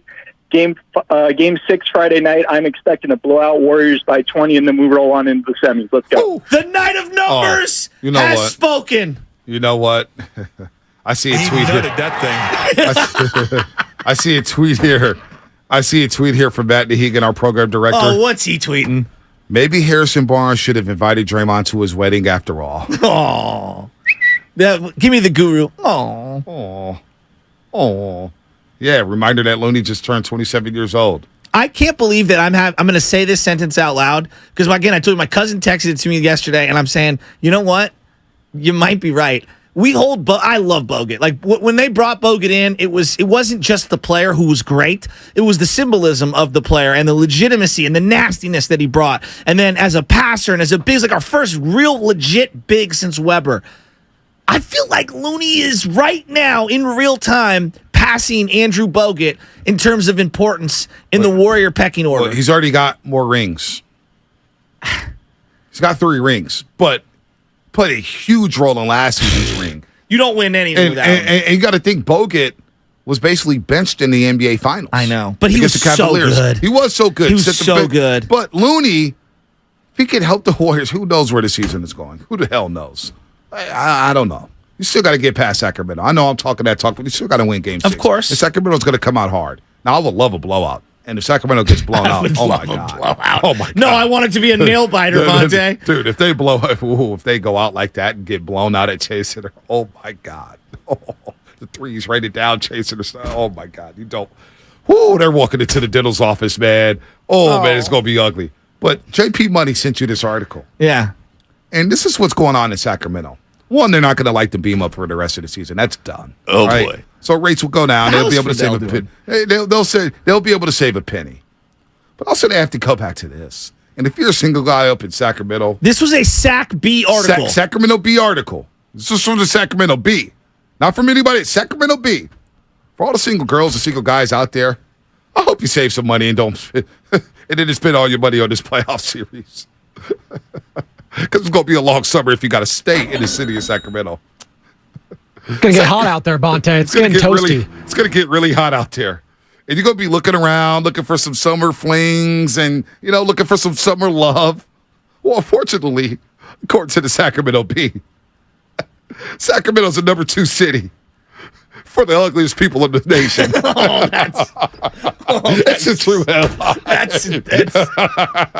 That is so mean. That's for the Sacramento Bee. Sacramento's number 2 city for ugliest people in the nation. So it's going to be a long summer. You're going to be looking for summer love. You better go down and nap to save some pennies, man. You better get out of town. Baltimore number 1, Sacramento number 2. So it's going to be a long summer. Let's go to Tyler in the city. Tyler, what's happening? Tyler! Bro, I wasn't even trying to call in today, bro. Y'all turned up, gang. Violence, Bonte. Bro, y'all out there going too crazy right now, bro. I want to shout out to Modesto Manny in the chat. Y'all are too broke to live this day life, and y'all want to come out to our radio station when y'all was up 2-0, thinking it was sweet. How's it feel now? How's it feel now, brother? Hey, Warriors is 6. It's a joke, bro. It's a joke, Hey. Mill of Mandalore has spoken. There was never a doubt it was going 6 games, man. We tried to tell you. We were pissed off. Look, they thought we were melted down. Tristan Crick out here quote tweeting us. How about you quote tweet what we just said right now, Tristan Crick? All right? Tristan, you can get it too. I love you, but you can get it too. Well, you dove into the smoke. We're going to get a smoke right back. Dude, the 5 minutes is up. It's so up. The jig is up. Yeah. The jig is up, homie. Whatever. It's up. Yeah. The Twitter cloud's done. Yeah. So, like Jay-Z, you get half a bar. They said we were melting down at the game too. Now, we weren't melted down. We was just hot because we knew it should have been a split. We do what we do. That's what we do down here on the Morning Roast. All right? We were pissed off. Guys weren't playing well. Weren't playing up to their standards. We knew the Warriors had a better team. They were the better coached team. They had more experience. So then, come down to Chase Center. Game 3, Draymond suspended. No GP2. You go to the one big lineup, and things have changed since then. And let's talk about Draymond going to the bench. Now, maybe in a different series, things change, whatever. We'll see what happens next year. Right. I do see a path of fountain of youth for him. Yep. If he embraces this Iguodala role as a facilitator, and it feels like he's attacking lesser defenders, because most bench units are going to have flawed one-way players, right? When you look at, like, whether it's the Warriors or around the league, like, guys are a defensive player or they're a shooter, but they're not a defensive player.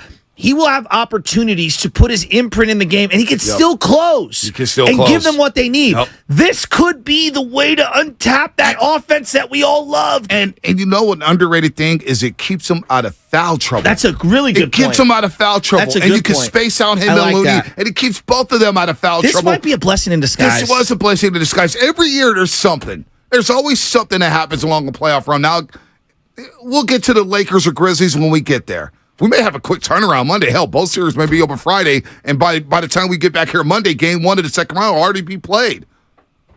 And I hope that this is why I want the Lakers and Grizzlies to go 7, because I want a chance on Monday morning to basically read off the obituary of the Sacramento Kings. That's what I want. But we may not get that. We may be talking about the second round. It is what it is. By the way, you are listening to 95.7 The Game, KGMZ FM and AC1 San Francisco, always live on the free Odyssey app. We are smoking on that Kings pack this morning. What was your key to the game? The big turnaround. The second quarter 12-0 run was huge. But Steve Kerr, you mentioned this, Shasky. You were right on point with this. The timeout with just over 2 minutes left in the third quarter. Warriors are up 2.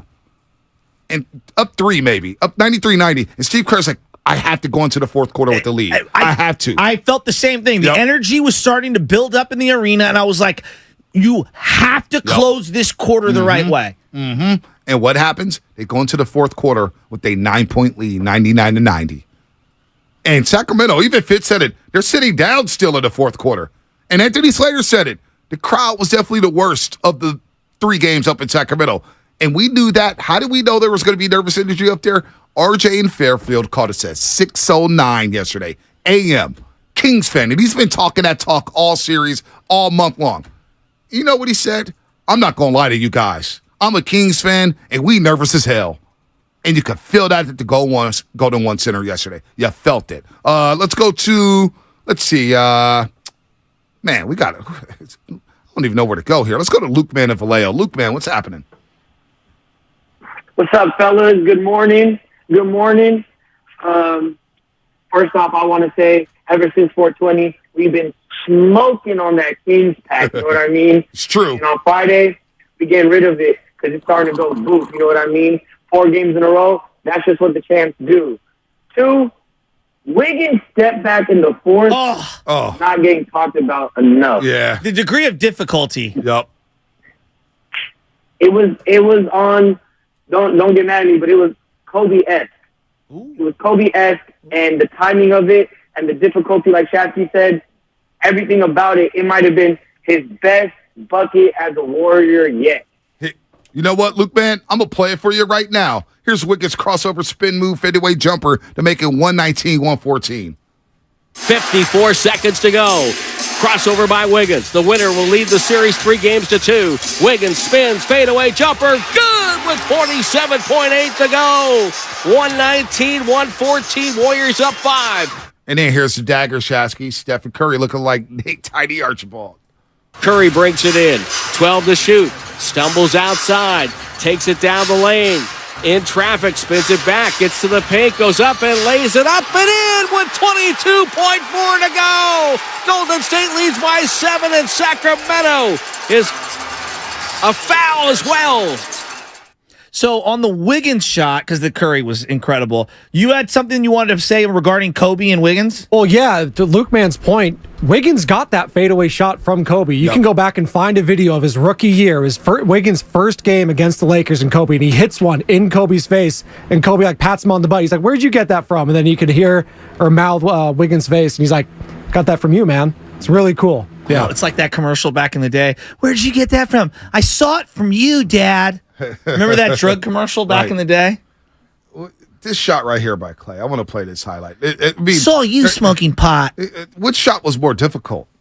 The Draymond fadeaway, which turned him into Draymond Nowitzki? Was it the Wiggins fadeaway jumper? Fadeaway, I love it. Was it the Curry shot, or was it this from Clay in the corner? Yeah, give me the Clay. Cross-court to Mitchell. He'll drive in on Looney. Takes him to the corner pass. Stolen by Draymond in the corner. He just put his arm out with his back to the play, thinking the pass was going to go there. See if the Warriors can capitalize on the turnover. Draymond, middle of the floor. Curry trying to shed Fox. Ball goes to Looney, left side. Here comes Thompson. Takes the handoff. Off the drive, fades to the corner, fires away, and he hit an unbelievable falling out of bounds three to double the advantage. My goodness. That was my exact reaction. I'm sitting there, I'm going like, oh my God, oh my God, oh my God, oh my God. He takes the shot, I'm like, oh, please go in. And the fact that when it was just a circus shot. And you know what? It was a great look. Well, Klay Thompson makes those shots. I know. He makes hellacious shots, but when I first saw it, I looked at Miller and said, "Oh, I thought that was a movie screen on Looney." I thought it was. He took Davion Mitchell completely out of the play. And Sabonis was late again on defense. They're picking on Sabonis. They are hunting him on defense, and he has no answer. I mean, Draymond Green had him touching earth yesterday. The cowardly lion? He had him tied his shoestrings on the floor. I mean, Sabonis, where are you going? Who's lost more like stock in the playoffs in any sport over the last couple of years than where Sabonis? Like, honestly, I don't know. I can't because I'd have to think on that one. Jared Goff? No. Is he in the Goff zone? No. Let's just keep it for this year because I don't even want to go back there because I'm sure there's somebody in the NBA last year who lost a lot of stock. Like James Harden lost a lot of stock last year for the Sixers. I'm talking about particularly in a playoff series. Yeah, James Harden lost some stock. I think it felt like it's been a slow drip on Kevin Durant had lost stock against Boston when he got swept. Okay. You know what I'm saying? Yeah. Who else? Dylan Brooks had lost stock last year. Well, I don't put. Yeah. Did Luka lose stock in the Western Conference Finals? I think what happened this year, Luka lost a lot of stock. Right. So Sabonis, boy, Ben Simmons, but Ben's was way worse than where Sabonis is. Sabonis has one more year left on his deal. Ooh.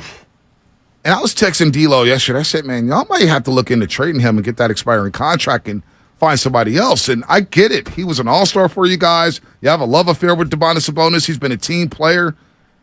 But I don't know, man. I'm not impressed with this game at all. Like, at all. Let's go to Tommy real quick. Ugly Timmy in Oakland. Ugly Timmy, what's happening? Ugly Timmy, what up? What up, bro? What's going on, man, fellas? Yo, I'm super hyped, bro.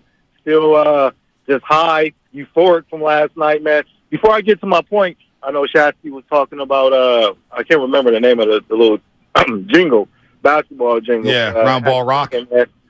Round Ball, yeah. It had me thinking, man, what is your favorite basketball theme song or, I guess you could say bar in a rap song? I'm going to have to go old school and say Curtis Blow. Y'all remember that song, Basketball? Playing basketball. Yeah, man. And We're Master P tried to do a remake, but that shit was garbage. But all right, you gotta go. All right, let's get to delivery of the game. All right, delivery of the game. It's brought to you by Kirby. Boom, hit me. We had to dump some things. All right, the delivery of the game is brought to you by Kirby. They're your driveway mechanic. Download the app right now. Check it out at Kirby.com, Curbee.com. Kevon Looney all over the boards last night. Windex man. But he also delivered a sick assist like he was Magic Johnson to Andrew Wiggins early on. They got the Warriors the first lead of the night. Cool, bounce past Looney, lob to Wiggins who catches and scores, coming on a backdoor on the baseline, and the Warriors have their first lead of the night, 14-13. 5 minutes gone by, quarter number one. That's your delivery of the game brought to you by Kirby, CURBEE.com. Download the app right now. They bring the mechanic to you, Bonte. No doubt about that. I need them. I need them soon for an oil change. What's coming up in the game? Sponsored by 7-Eleven. 7-Eleven, open 24/7. Your phone calls, Brett, Zach, Doug, Skills, and the rest of you here. We're going to continue to break down game number 5, the ultimate swing game where the Warriors have won 3 in a row in the series and take a commanding 3-2 series lead. They have a chance to close out the Sacramento Kings tomorrow night. Game 6 at Chase Center. Don't forget, folks, it's an early tip time because the Lakers play the Grizzlies. Warriors get the 5 o'clock slot, 8 o'clock Eastern, so you want to get to Chase Center early. 5 p.m. start. Traffic is bad on a Friday. There's no Giants, unfortunately, for that area right there in Mission Bay. Get there early, take the day off, get off early, do what you got to do to be in your seats by at least 5 p.m. for tip-off. For game number 6 between the Warriors and the Grizzlies, we'll continue breaking down game number 5. Who's your star of the show? Loon, Dawg, Draymond, Wiggins, all of them. Stephen Curry, just 2 of 10, but had a great game. We're going to continue to talk about that here on The Roast. Any size.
Listen to me every day, 3 to 7, playing your best hip-hop and throwbacks. Now back to my boys Bonte and Shasky right here on 95.7 The Game. All right, let's finish strong here. Oh, Finish come on. strong. It's the song. Last 40 minutes. Finish strong. Shout out to Chewy. Shout out to the champs. Go to St. Warriors. Come on, everybody. Let's all get down. That old suit with that K-Lou pound. Got the 1, 2, 3, 3 to 2, 1. Can't leave my house without packing my... God, I love Max Wright. God, I love Klay Thompson. My God, Thompson? I love Steph Curry. Hey, the bat signal's out. And my God, do I love Draymond Green. I love it. Bat signal is out. Bat signal's out. Javier Vacaville, BPA. Bat signal's out. BPA, Javier Vacaville. You better do the hokey pokey and bring yourself around. Wait, what did BPA say there? Draymond's got nothing left, man. I mean, I've said that a few times. Well, not only that. And I was wrong. BPA, Javier. Where you at? Bat signal's out. RJ Fairfield. Well, we knew at least he admitted he was nervous. I'll give him that. Javier's locked in the NFL draft tonight, Bonte. Come on. Yeah, he's trying to find the next D tackle to take at 13. I'm going to play this Giannis sound before we end the show. I do want to play that. I want to get there. We've been rolling on Game 5. I want to hear from Draymond Green on Kevon Looney. Kevon Looney was so special yesterday. He's been special in this series. The 22 rebounds matches his playoff career high that he had in Game 6 against the Grizzlies last year, the second round. He's had 3 20-rebound games in the playoffs. Looney, special, man. 7 assists. He's got 22 assists in his last 3 games against the Kings. 22 assists for the small ball 5 spot. He's not a small, though. He is punking Sabonis. He gets to his spots. The Joga's working. He's fundamentally strong. Offensive rebounds, you name it. That's what Draymond had to say about Looney becoming Sean Livingston and Andre Iguodala. Huh? Kevon has become like an Andre Iguodala, Sean Livingston, a calming force. When we were a lot younger in this run, we had those guys, Sean, Andre, that list goes on, but those 2 guys in particular that no matter what was going on, I start turning the ball over, Klay go haywire, Steph go haywire, and they would come in and just calm us down.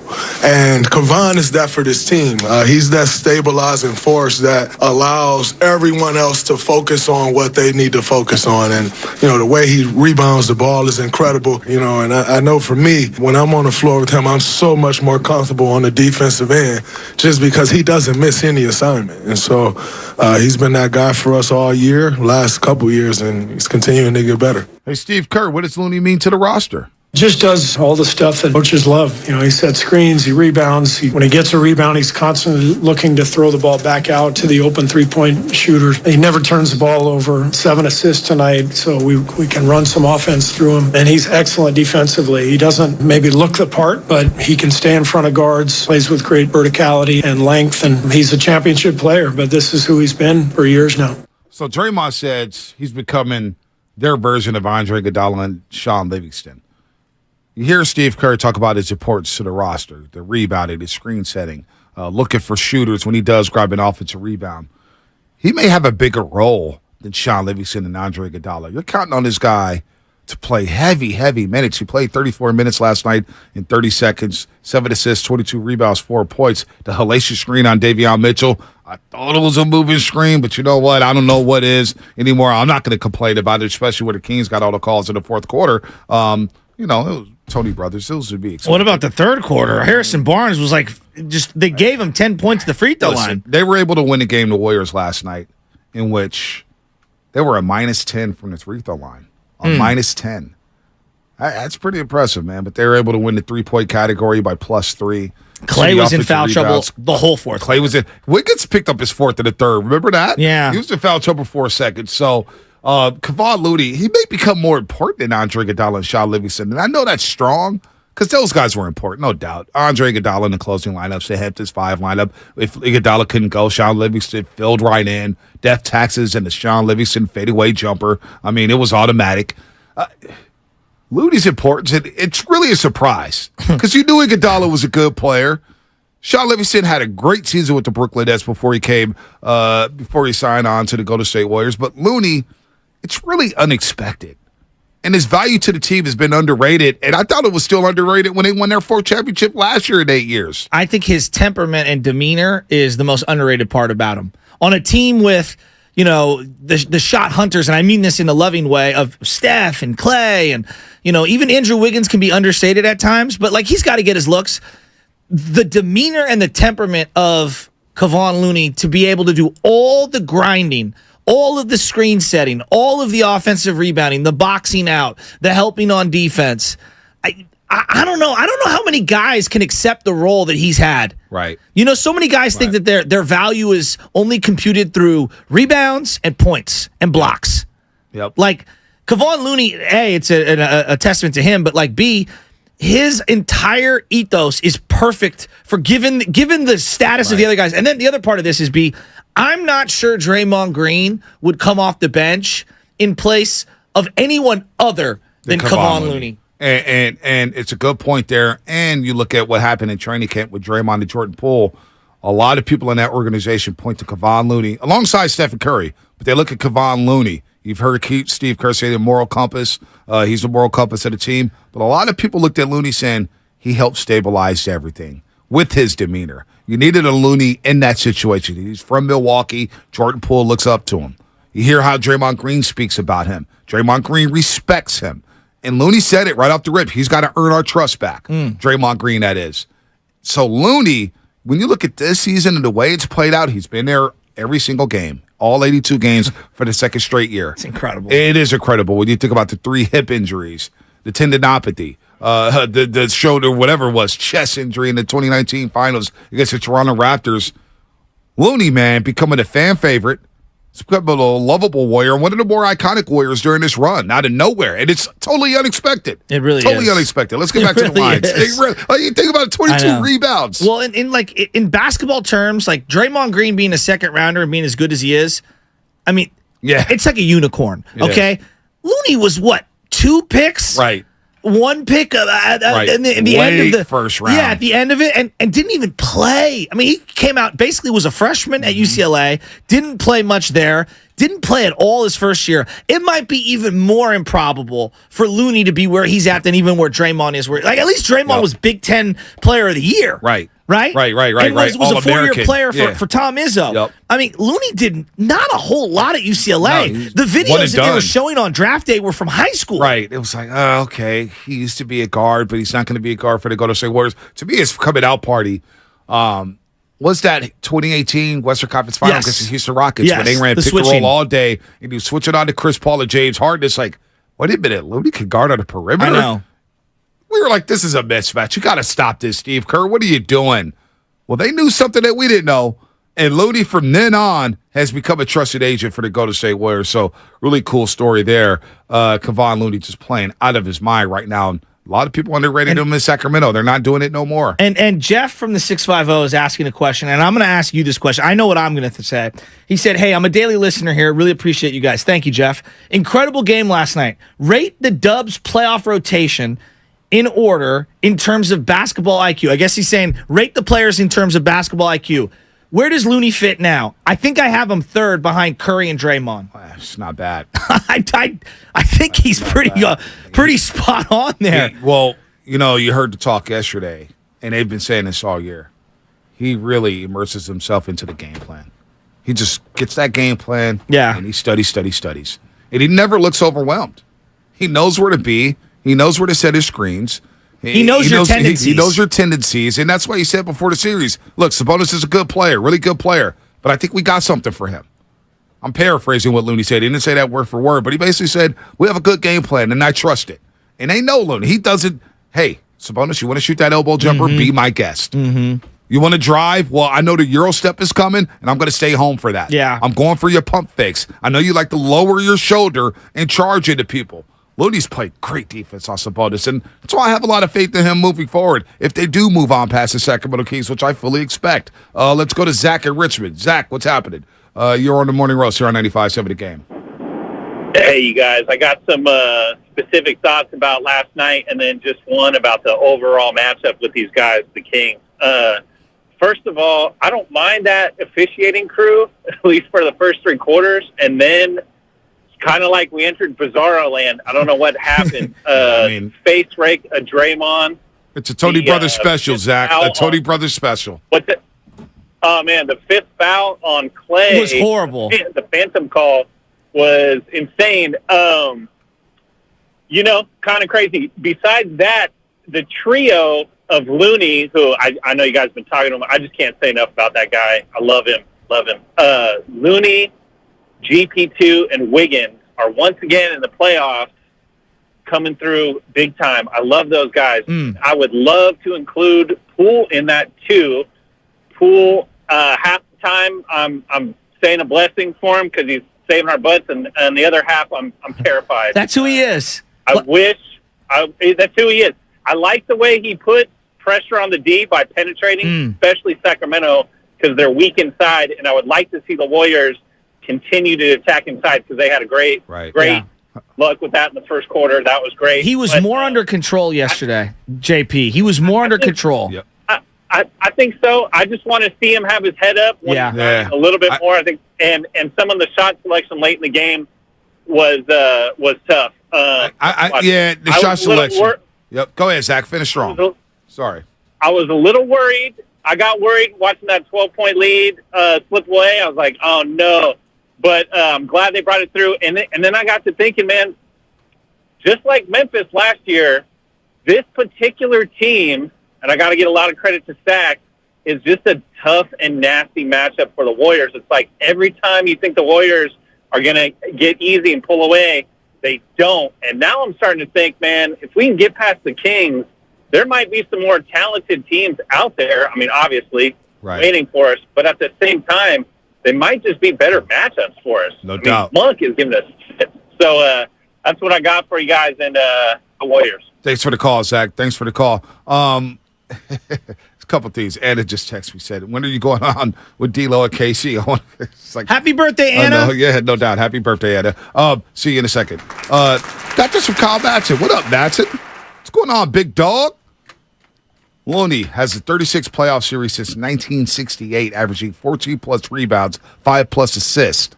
Only other players that do it scoring less than 12 points per game. Sam Lacey back in 1975 versus Chicago, and then Bill Russell twice. 1969 against the Lakers and 1969 against the Philadelphia 76ers. Bill Russell averaged 9 points, 21 rebounds, 5.5 assists. Damn. Kyle doesn't get it. Kyle does get it. Kyle's in his runs bag. the show. I miss Kyle Matson, man. I miss him around here. I do too. Matson's doing his thing. I love Matson. He's doing his thing up at SAC. We were texting back and forth about Chase Young. Yeah. He was very high on Chase Young, and I told him that he's going to more mirror Jadavion Clowney than he would Nick Bosa. Well, he might be a free agent after next season. I saw that. They didn't pick up his fifth year. You want him? I would. Opposite Nick Bosa, yes. Absolutely. Yeah. Absolutely, you would. He just doesn't have the repertoire of moves. He's big and strong and bulky and fast, but he's not. He doesn't have the repertoire of moves and hand movements. I'm getting too deep on him. No. But you know what? I like him. For the 500th time, I was at that Fiesta Bowl, Ohio State, Clemson. He's robotic. Big Dog loves his defensive lineman. He played defensive line in Northern Arizona. He was like, I'm not a Chase Young guy. And I was like, yeah, I'm kind of with you. He didn't have that impact I was expecting. He's big as hell on the field. He can't bend. He's not. Yeah, he's a little stiff. I don't know about him. I don't know. He looked like could have probably been a better tight end than a defensive end. Oh, I mean, he's a freak. He's a freak, but you make good money at the end, though. You did make a lot of good money. Kevon Looney in this series. Wow, what is he averaging here? 14.5 rebounds, 6 points, and 5 assists. He's got 22 assists in the last 3 games. Also, Matson said he wants me to tweet out something once this series is over. Oh, don't worry, Matson. I got your back. Let's go to Skills and Vallejo. Skills, what's happening? Hey, Bonte. Hey, Shasky. Good to be on with you. I've never called the roast before, but Bonte, I've listened to you since the afternoon delight. Shasky, every show you've been on, you always bring the passion. Don't ever change. Thank you. Before I make my point, you were talking about a little while ago people who lost stock in the playoffs. I think Jason Tatum lost a lot of stock in last year's finals. Yeah. Say? Good call. Good call. Good call. All right. Well, the point I wanted to make was, it's really good to hear finally this station. Well, this station always does it, but going through Twitter and everywhere else, Looney is finally getting good things said about him on the national level. He's getting recognized after that big game last night. And I called Willard and Dibs last night, and I was talking about that very thing, the lack of recognition his guy's getting for what he's given this team the last 2 years as their starting center. Even Panini NBA Hoops, the top NBA card company, basketball card company, they didn't even give him a card in this year's set or last year's set. This is Iron Man and NBA champion. Really? No recognition. Damn. Really. That's why I'm not buying the set this year. Wow. That's my guy. I'm not going to buy a set if he's not in it. Just to finish up, I've heard and read on Twitter, for example, Kendrick Perkins, Bob Fitzgerald, and that's on top of Steph Curry and Steve Kerr, all giving Looney love and props and praise. So it's just great to hear him getting that. It's well deserved. I hope he's soaking it all up. Because this guy, remember, you mentioned a little while ago, he played in the 2019 finals with that shoulder injury all written up. He didn't have to do that. He could have really, done worse damage, but he was out there. And then we were missing Durant, Kitten, Klay Thompson, and all that. But I'll close with this, and I'll let you guys go after this. The NBA is full of men. Kevon Looney is a man. Thank you. No problem. Nice little walk off there. Kevon Windex Looney, because all he does is clean up the glass. Shout out to Sletrock for that one. I used that last line to the postgame show, and it hit hard with the players. It hit hard with the fellas. Fezzy D. Wright and Chris Mullen, of course. Shout out to everybody on YouTube and rocking with us. It's been a hell of a day on YouTube. Chat's been moving like a slot machine. It's been over 1,100 people, 1,200 people on the chat. They're fired up over Game 5, the Comcast Business text line. I see all your texts here. Thank you for participating in the show. This show is nothing without you. I want to state that all the time. This show is nothing without you guys. We do the show for you guys. So shout out to everybody on YouTube, the Comcast Business text line, and Twitch, of course. Do want to get to the Giannis sound in a little bit. Yeah, I'm looking at this Looney card thing. I'm going to do more research. I don't see it. Wow. For this year. I'm going to look that up. I'm a trading card guy. Yeah. I'm going to look that up. Wow. Loon Dawg. That's really surprising. I see rookie one. I see a 2021, me, when he's slowly starting to grow his hair out. Right. I don't see one for this year. Man, Stephen Curry. That's crazy. That is crazy. 31 points, 8 assists for Stephen Curry. Only hit 2 threes. It felt like he had a couple threes that he could have iced the game away. Yeah, the dagger ones. Yes. The dagger ones where it was 105.93 or 103.93 and he had one. He back off the back rim. Yeah. He was looking for the close. He was looking to close him out. But man, 105.93. What were you thinking when the Kings went on that 13-2 run and it was 107-106? I kept saying, do not fumble this game away.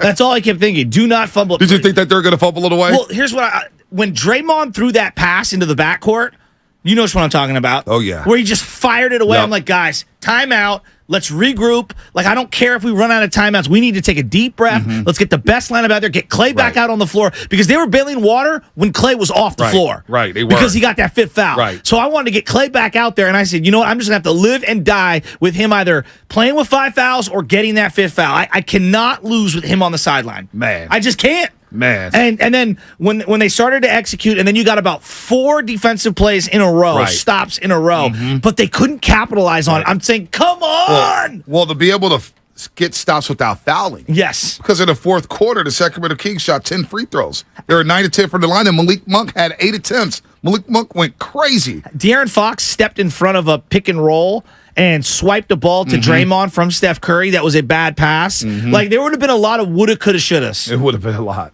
It sure would have been. Oh, you imagine the tone. Wow, Game 4 comes down to a Harrison Barnes miss at the buzzer. Game 5 turned sideways there. You're up 107-106. Fitz is going crazy on the broadcast. He just quit. You can tell he wanted that game. It was like he was on the squad, man. Fitz was, I love Fitz, man, but he was losing his mind there in the late. And I don't blame him because things did get hairy there. The Warriors got to the free throw line 3 times. Of course, the Kings had to foul at the end, but Malik Monk, valiant effort. 14 points, played all 12 minutes in the fourth quarter. Sabonis played all 12 minutes in the fourth quarter, had 8 and 5, but really wasn't as impactful. But the big key there, De'Aaron Fox, 0 for 6 in the fourth quarter. He scored 0. Now, the left index finger has something to do with that. You mentioned it, and I saw it. The handle was a little bit loose. He came out like gangbusters in the first quarter. He was lighting up in the first half. So I don't think it bothered his shot as much as what people in Sacramento want to say. It's a factor. It's a factor, but was it a deciding factor? I don't know. Came out hot. 9 to 25, though, overall, and they did a good job, I thought, defending. Gary Payton II had his best game defensively, I think, against Fox. Yes. In this series, we're able to slow him down, and he had fresh legs because he only played 7 minutes in Game 4. Yeah, and when he said he was feeling better from the illness, from whatever Food poisoning. But they threw a lot of different bodies at him over this series. I mean, you've seen DiVincenzo, Curry at moments, Clay had moments. I thought Clay locked up Malik Monk on a couple possessions as we were talking about stops. Right. He doesn't get credit for a steal, but he was right in his face. And, we always point out when he doesn't do well. I thought Clay had some defensive moments late in that game. They threw Wiggins at him. They threw GP2 at him. They thrown Kuminga at him. Like, that's one of the unique things. When they made the trade for GP2, we were like, hey, now think about what you could throw on these elite offensive players in the perimeter in the Western Conference. It's on full display in this series, even though he's been as dynamic as possible. Dude, somebody just sent me this from the boardroom. Since 2015, 27 NBA games have drawn over 14 million viewers. Let me read that again. Since 2015, 27 NBA games have drawn over 14 million viewers. Stephen Curry was featured in all 27. Wow. I don't want to hear anything about Sacramento moving some needle. You guys are insane. Wow. That's who moves the needle. Well, when Number everyone 30. was talking about the bubble viewership being down, there were different theories. Oh, everybody's working from home and the games are on during the day. Blah, blah, blah. No. The Warriors weren't involved. And you remember that season Steph Curry came back in the Toronto game on Thursday night. It was a TNT game. And Steph Curry came back after missing all those games with the hand injury. Remember, he only played 5 in 2019. Was that the game you sat courtside? No, that was the Clippers game. That was the last game before pandemic. Shout out to Matt Steinmetz. Give me the assist there. Oh, nice. Steiny hooked me up, man. That was Steiny. Steiny's in a good mood today. Well, he was in a good mood that day. I must have had a good show. Steiny's like, yo, you want to go sit courtside? I was like, hell yeah.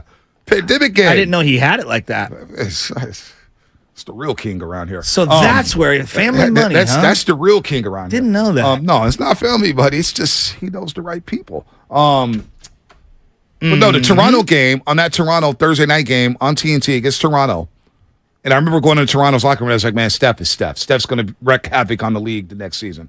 But that was the highest rated game on TNT up until that point. That game. Interesting. Steph Curry coming back. So that was very, and he was playing with Wiggins for the first time. He had Jordan Poole, who was a rookie. He's playing with who? Marquise Chris, Eric Pascal. I was just going to say Eric Pascal. Don't forget Burks. Hell yeah. Well, I think he was traded by that Glenn point. Robinson III? They were both gone. Traded? They were going. Yeah, they were gone by that man. point. Well, Kai Bowman? Kai Bowman, I think, may have been there. They both wanted to come back. Glenn Robinson III and Alec Burke. They love being here at Dub Nation. Loved it. I like Glenn Robinson III. I did. All right, let's you know what? Before we take these calls, I do want to squeeze this in. What are you squeezing in? Giannis Antetokounmpo. And I want to get your thoughts on this. It's a 2-minute bit. 2-minute bit. Chris, Kevin, Lakeview Delight, stay on hold for a second. Lakeview Delight? Yeah, Lakeview Delight. Be patient with me here. The Bucks they got knocked out in 5 games yesterday to the Miami Heat. I would say most surprising result of the first round. Most surprising result probably in the last 10 years for me. I mean, I did not see. Miami was a bubble team. A play-in team. They were in the box. They lost to Atlanta. I know. Hung on for dear life against Chicago. Now, Giannis gets hurt and missed 2 games. Tyler Hero's hurt. So there's no excuses there. Yeah. Milwaukee gets bounced in 5. They won 1 game in this series. It's crazy. And so a reporter, his name Eric, I forget the name. Eric something. Let's call him Eric. Not Eric Rydholm. No. Who the creator of Around the Horn. No, not him. Pardon the interruption. Not him. He's highly a Milwaukee questionable beat writer. Okay. This beat writer works for The Athletic. But he asked Eric Nem, I believe. N-E-H-M. Okay, Eric Nem. I'm going to get that right. Okay. He asked Giannis a question last year about, was his season a failure? He asked the same question last night. Here's what Giannis had to say. Do you view this season as a failure? Oh, my God. Okay, because I'm not that up. You asked me the same question last year, Eric.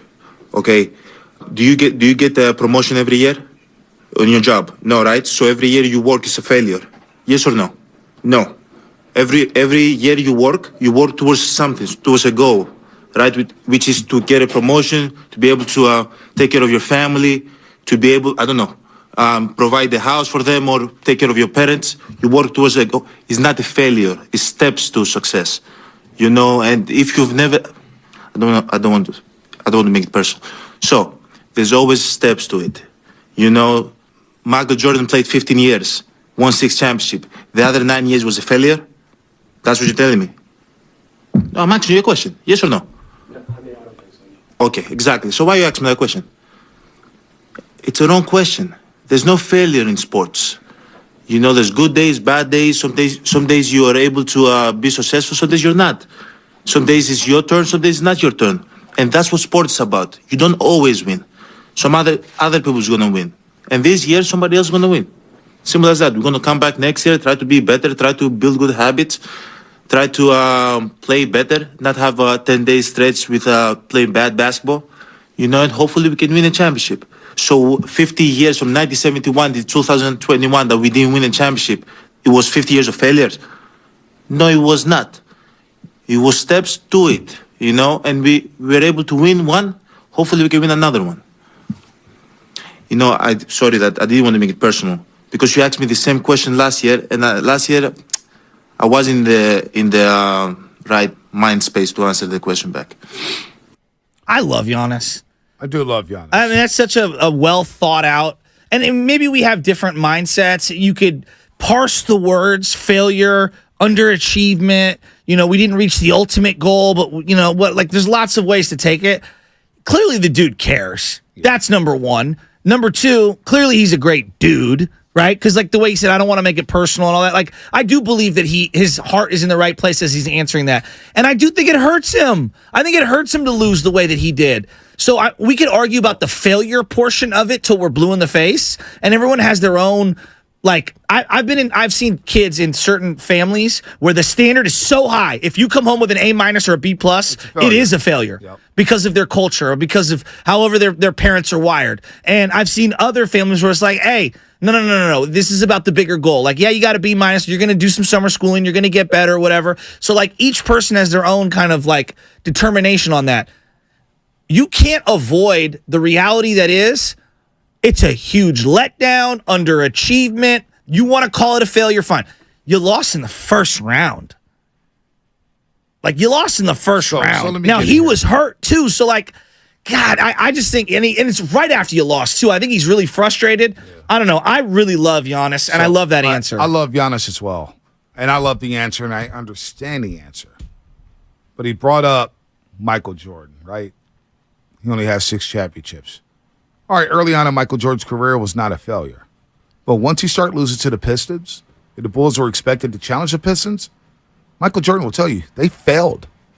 Shaq last time on the inside of the NBA, he said, man, when we got swept by the Rockets, we got beat in the finals by the Pistons in 5, we failed because our goals were different. Our goals was to win the championship. Now, I get what Giannis is saying. I understand what he's saying. There's steps to take. But when you win a championship, and then you rally back, you lose in 7 to Boston. I get it, you didn't have Chris Middleton. But you got blown out in that game. And then you take the number 1 overall seed. You have home court advantage throughout the playoffs. Mm-hmm. You're rolling. You don't get to play. You don't have to play Philly and Boston. You get to only play one of them possibly in the Eastern Conference Finals. You have Miami, who was a play-in team. Now, I get it. They're tough to scheme against. This year for Milwaukee was a failure. It was a failure. You did not get out the first round as a 1 seed. As a number, go back and ask Seattle. When they were the number 1 seed playing the Denver Nuggets. Was that season a failure for them? Absolutely. It was a failure. Charles Barkley and the Phoenix Suns not getting back to the finals. So because of who they were in their life cycle as a team, absolutely, and who he is and what their record was for this year? Absolutely. So like if I ask you the same question, because I see where you're coming from, about the Steph Curry-led team that lost to LeBron and Ja Morant back-to-back and didn't make the playoffs, was that a failure? That season was a disappointment and a failure. You didn't make the playoffs. And they will tell you that. Okay. That was a failure. So there's context to each situation. Absolutely. I agree with that. I understand what Giannis is saying, and I love that mentality. I love that attitude. They had a great year. Did the Niners fail this year? Yes. Although injuries hurt, but yes. God, it feels so harsh saying that. It is harsh. I know. I'm not saying you're wrong. I'm just saying, like, when you boast and you tell everybody in the world that you have the best and most loaded roster in the NFC, that we're stacked. Yeah. That we're, we got this and we got that. Kyle, you think, yeah, sure. It's been a fun run. 3 and 4. Now the fan base is saying, our core is getting older. When are we going to get one? When are we going to get one? Well, do you see the cultural differences between how Giannis was raised? Like, does that hold water for you? Because I don't want to name the culture that this kid was in, but there was a kid I coached. I don't want to give away the gender either. And the parents were the mom was a little more relaxed. The dad was so intense. So intense. The kid would drop 20 points and 10 rebounds, and we'd win by 15, and he'd be like, no. The person missed this play and that play and that play and that play. I'm like, whoa, you got to relax a little. Look, I love Giannis. I love what he said. I love the fact that he spoke about that. He didn't make it personal. Had a nice back and forth. And trust me, I understand what he's saying. But when you look at the Bucks as a number 1 seed, how can you not tell me? Bucks fans paying all that money for tickets. Tickets. Up there, sky high in Milwaukee. Yeah. They just tasted the championship a couple seasons ago. You're the number 1 seed. Middleton's back. Brooke Lopez is rolling. Bobby Portis is there. Drew Holiday's never played better defense. You have Giannis Antetokounmpo, one of the best players in the league. Top 3. He's an MVP finalist.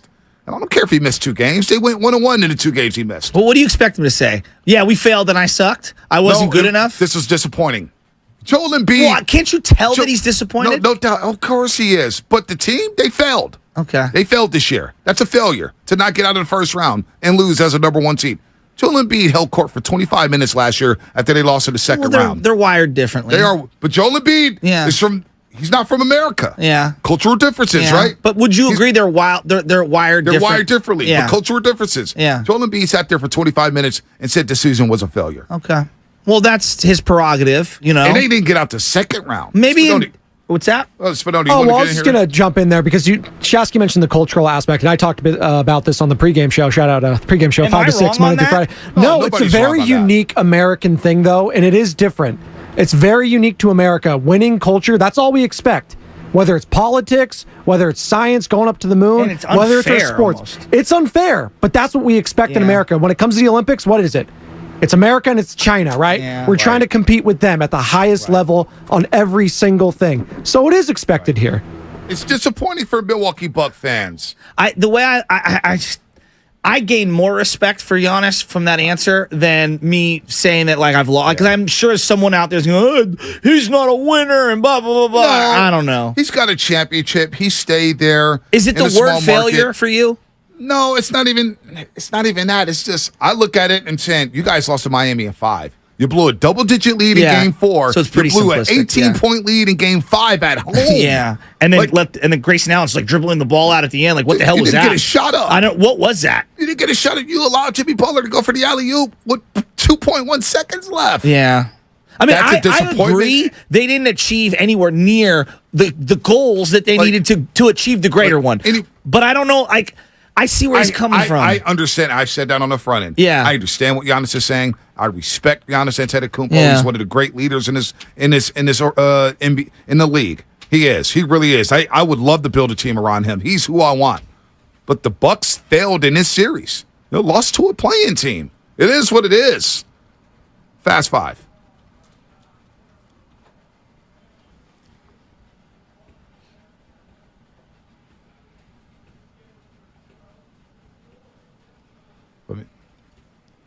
I mean, seriously, they blew double-digit leads in Game 4 and 5. I know. Late in the game, too, in Game 4, down to South Beach to even up the series. And somebody saying, is that what you're going to teach your kid? But I'm saying, no. We're just assessing the situation. Well, you know what? It depends. Each kid gets talked to in a different way. You don't treat all your children the same. You don't treat all your family members the same. You don't treat all your students the same, or employees or colleagues. I think you have to communicate differently, and different things motivate them. All right, my final thoughts. Man. Draymond Green off the bench, accepting that role, giving them the offensive spark that they needed, and then like a clutch Hall of Fame, battle-tested war daddy that he is, multiple huge defensive stops down the stretch. Just an all-time Draymond signature game. Spadone, what you got? Let's give Steve Kerr his flowers when it's due, all right? We like to crush this guy whenever they lose, but we never mention him when they win. I'm taking Steve Kerr over Taylor Jenkins. I'm taking it over Mike Brown. I'm taking over Monty Williams. I'm taking over Mike Malone. And I'm damn sure taking him over Darvin Scam, a.k.a. Darvin Ham, over the Los Angeles Lakers. Come on. Leads, they stink. You miss me with that. LeBron, show up. Make a 3-pointer. Good God. Got to deal with this. Hopefully we don't have to. Come on, Grizzlies. Let's win. Lutman, what you got? I think my biggest takeaway just from this series right now, I think the biggest turning point was the fact that Draymond getting suspended might have actually saved the Warriors in this series. Because if he doesn't get suspended, he probably doesn't come off the bench. And I don't know where things are at in this series right now. So, yeah, shout out the NBA for doing the Warriors a solid by suspending Draymond. Wow. And you know what? It may change their season. Final thoughts. Steph, Clay, and Dre. Just rewriting the history books in the NBA. Steve Kerr rewriting the history books in the NBA. What a joy it is to watch them in these high-level games time and time and time again. That's up there. Game 5 on the road, 2-2, down 2-0 with Game 3 at home. They had never been in that situation before. What a game for the Golden State Warriors. That's my final thoughts. I can't wait for Game 6. This team is tough. The character of this team, man. Oh, no, by the way, what a difference Andrew Wiggins makes, right? Thank you to the roasters today. Honestly, all in the chat, all calling in. We love you guys. 415, last final thought. This may be just may be semantics. Bonte's right. The Bucks season was a failure, but Giannis is also right. That's not necessarily a horrible thing. Failure is just trying to do something and it not working. The point is to learn from the failure, and that's what Giannis is trying to do there. So I'm with that. That's a good measured take. I'm with that. And they're trying to learn from it, but boy, what are they going to do in Milwaukee? That's their problem. I'd take that guy Giannis in a heartbeat. Hey, he can come. What? Might be some movement in Milwaukee. We'll see about that. Hey, fun show. Like you said, shout out to the roasters for participating. Took a lot of calls. I know Steiny and Guru's going to take a lot of calls. YouTube has been humming. Stay on that chat, though, YouTube. Stay on that chat. You're not going to want to miss the next 4 hours here at 95.7 The Game. It's all about the Golden State Warriors. And do not forget, Game 6. Game 6 starts at 5 p.m. tomorrow night at Chase Center, a.k.a. the dental office, where the Kings will get their final root canal. Oh, what it is. What a time to be alive, folks.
All righty.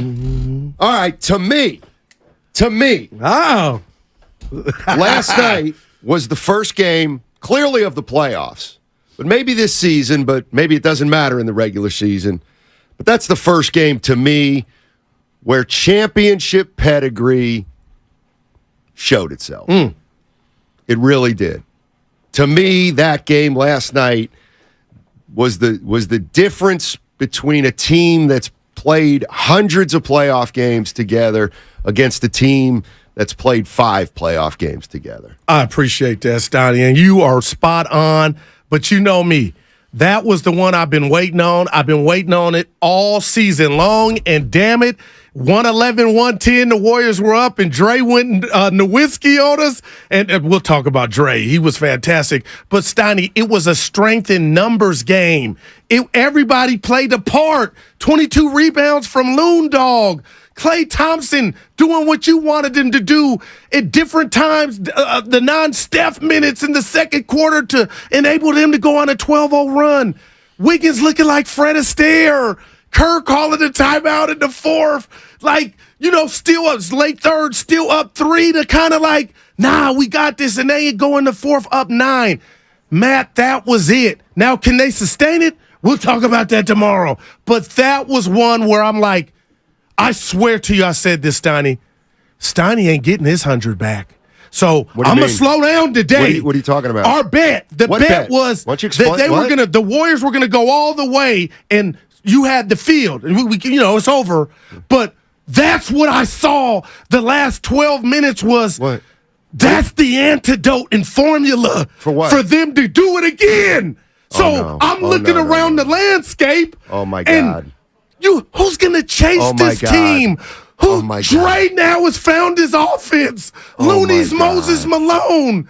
It's just, I'm telling you, I ain't going to do it to you today. You're doing it. No, I'm telling you it's coming. But Stoney, this is why they're champs.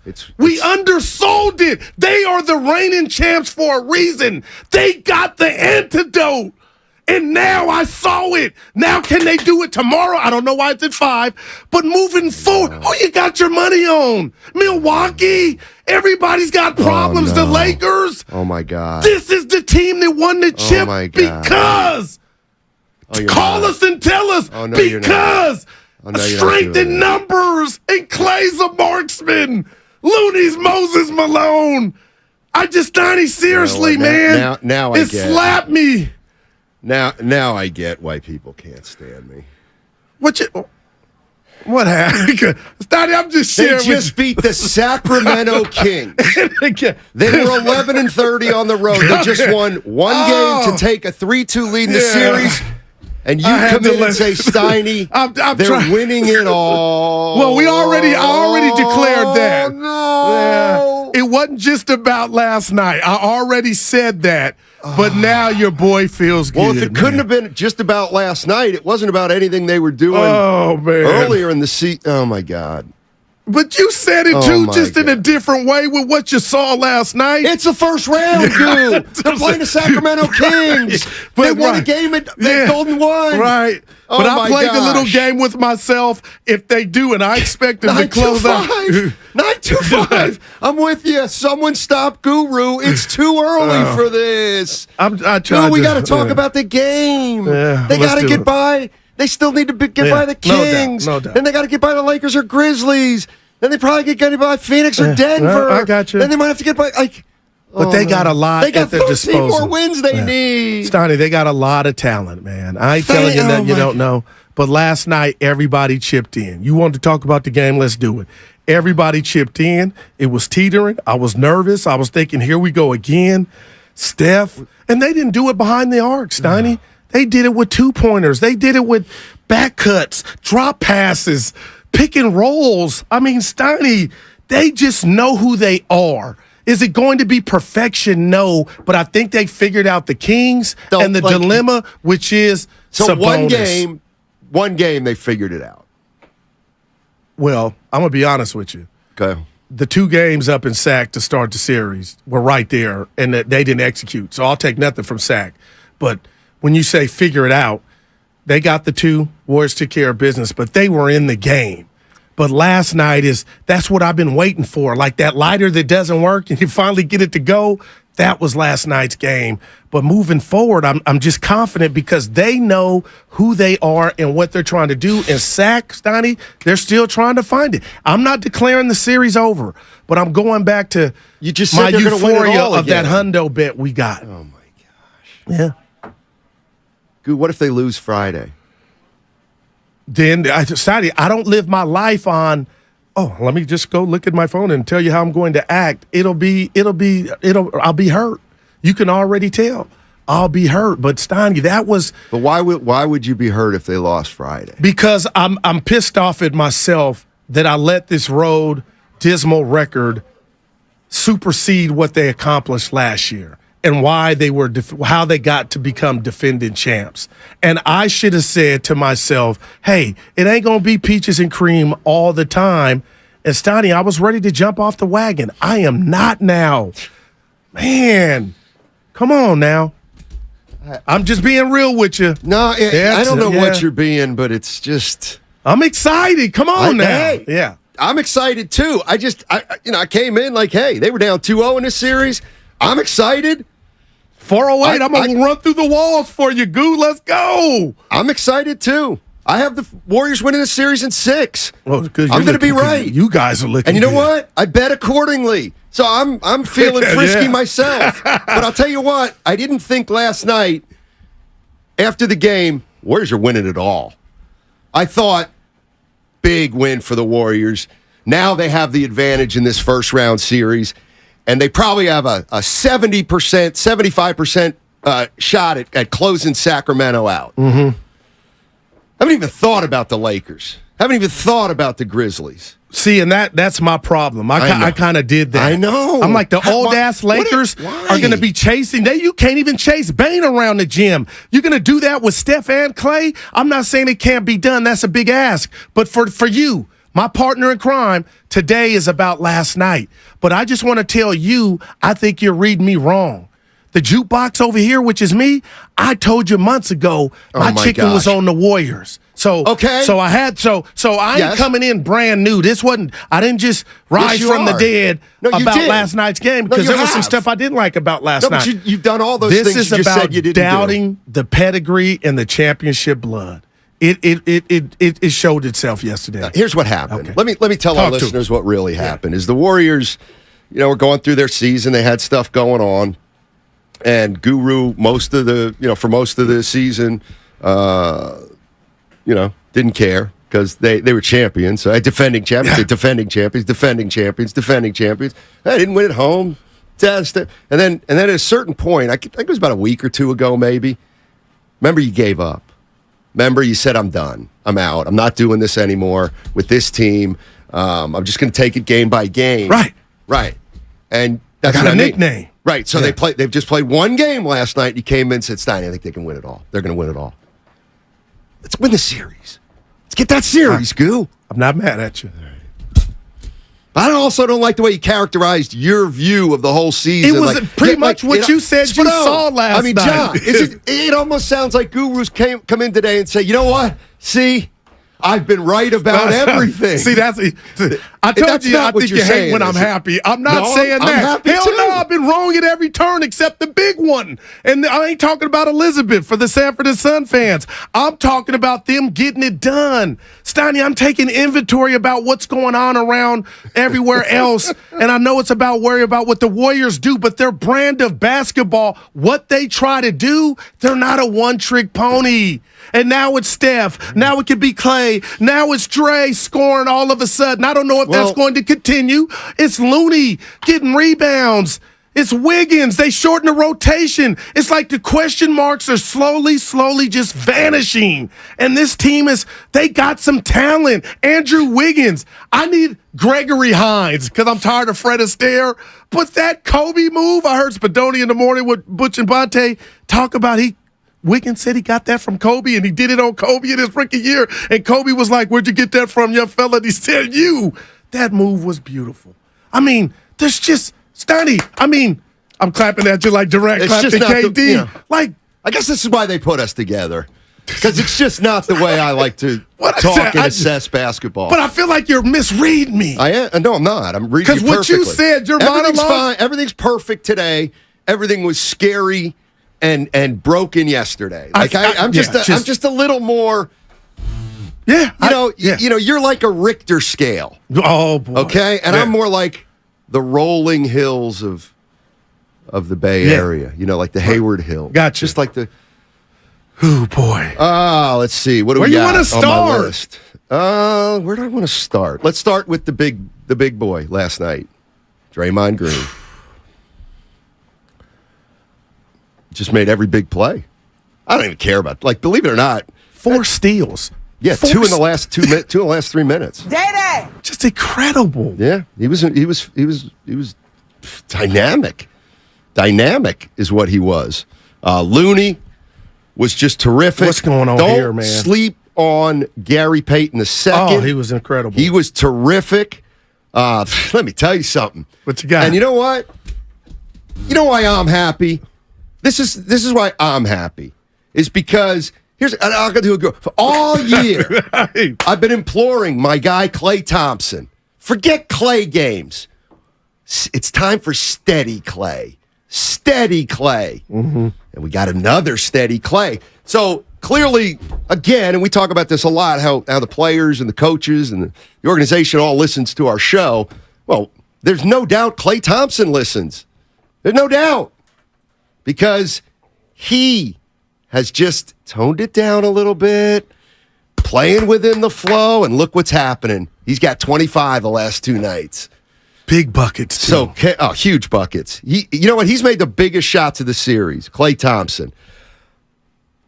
Kevon Looney, I have on my list. Obviously, Curry. Curry's so good, he's always last on the list just because you expect what he's... Take him for granted. Warriors won a game last night where he was 2 for 10 from 3. And that's what has me excited. It's just not him, Steiny. It's one game. No. It's just one game. I don't think this is the team where I don't believe this is the flip, what is it? Switch is flipped. Right. It is officially switched. I can't do this. Yeah. Flipped. Yeah. You know what it was? The damn thing was on or off, and they went the other direction on it. But for one game, they did. They did for one game. And it was a close game. Right. The Kings almost ran them down. So, I'm not, man, I just wish, and you always use your word nuance, Steiny. I'm telling you, there may not have to be a switch for them to hit when they play turnover-less basketball, and they're just free-flowing, and they're executing. And you can call me crazy how I get from A to C and then come back to B, forget C, and I'm at F. But we're not talking about a young and upstart team like the Sacramento Kings to where they got to go through their puberty. They got to learn how to do this or that. We're talking about a team that are the defending NBA champions. So with that, that's what last night was about. Like, talking to myself, how the hell are you nervous and panicked when this team is showing you they can do it? They went into Boston twice last year in the finals. So, okay, they dropped 2 in sack. You're right. This series is not over. But, Stoney, I'm confident because Sacramento. You're confident now. You might not be confident in 3 minutes if you hear something. Well, the Kings got a Sabonis problem, and that's not going away. And there was a portion of that game last night where I thought Mike Brown was sending a message like, hey, sit your ass down. I'll play devil's advocate. Go ahead. 21-10. You know what? And hey, there's numbers. I know you love the game, but sometimes, Stoney, there's Sleepy Hollow. There can be hollow numbers in the NBA. You can get them, but you didn't have that imprint or impact. He had 5 turnovers, and I feel like every one of them came when the Kings had good fortune. Let's go. We on the break. He's dribbling the rock. Turnover. Warriors get it. It's just they got to overcome that, and I just don't think they can. 888-957-9570 is the number. The Warriors take a 3-2 lead over the Sacramento Kings, 123-116. Game 6 is Friday at 5 p.m. And I see what everybody's trying to do. I see it. They're trying to. They're saying 5 p.m. Hey, it's an afternoon game Friday. They're trying to make sure everybody knows. What's that which about? Is true. I mean, look, that hurts the Warriors. There's no doubt about it. There's not going to be a lot. I mean, it's not going to be jam-packed for tip-off. I'd be surprised. But, no, the game is 5 o'clock, and we're going to be stressing that for the next 2 days because it's a very unusual time for a Friday game. Do I think it matters? Maybe a hair if the building's, only half or 2/3 filled. They'll get there. Dub Nation will show up. But, if you're going to the game is at 5 o'clock tomorrow at Chase Center. So, just take note of it. 888-957-9570 is the number. I'm asking for takeaways from last night's game. Warriors up 3-2. Really tough to say anything negative. The whole performance was pretty solid, start to finish. Again, I'll go back to my main theme. It felt to me like that was the first game in a while where the Warriors' pedigree paid off for him. I thought it paid off for him. I thought that, and look, why? Well, I don't like the way the Kings turned the ball over late in the game, and then I do think there's something to, I'm not big on the extremes of choking and all that kind of stuff, but there are things, tension and tightness, and when you miss 22. You missed. They were 8 for 12, 34. Came out on fire. If you missed 20 of your 22 3-pointers from the first quarter on, that says something. That says somebody's not comfortable shooting the ball. When I mean somebody, I mean a bunch of players.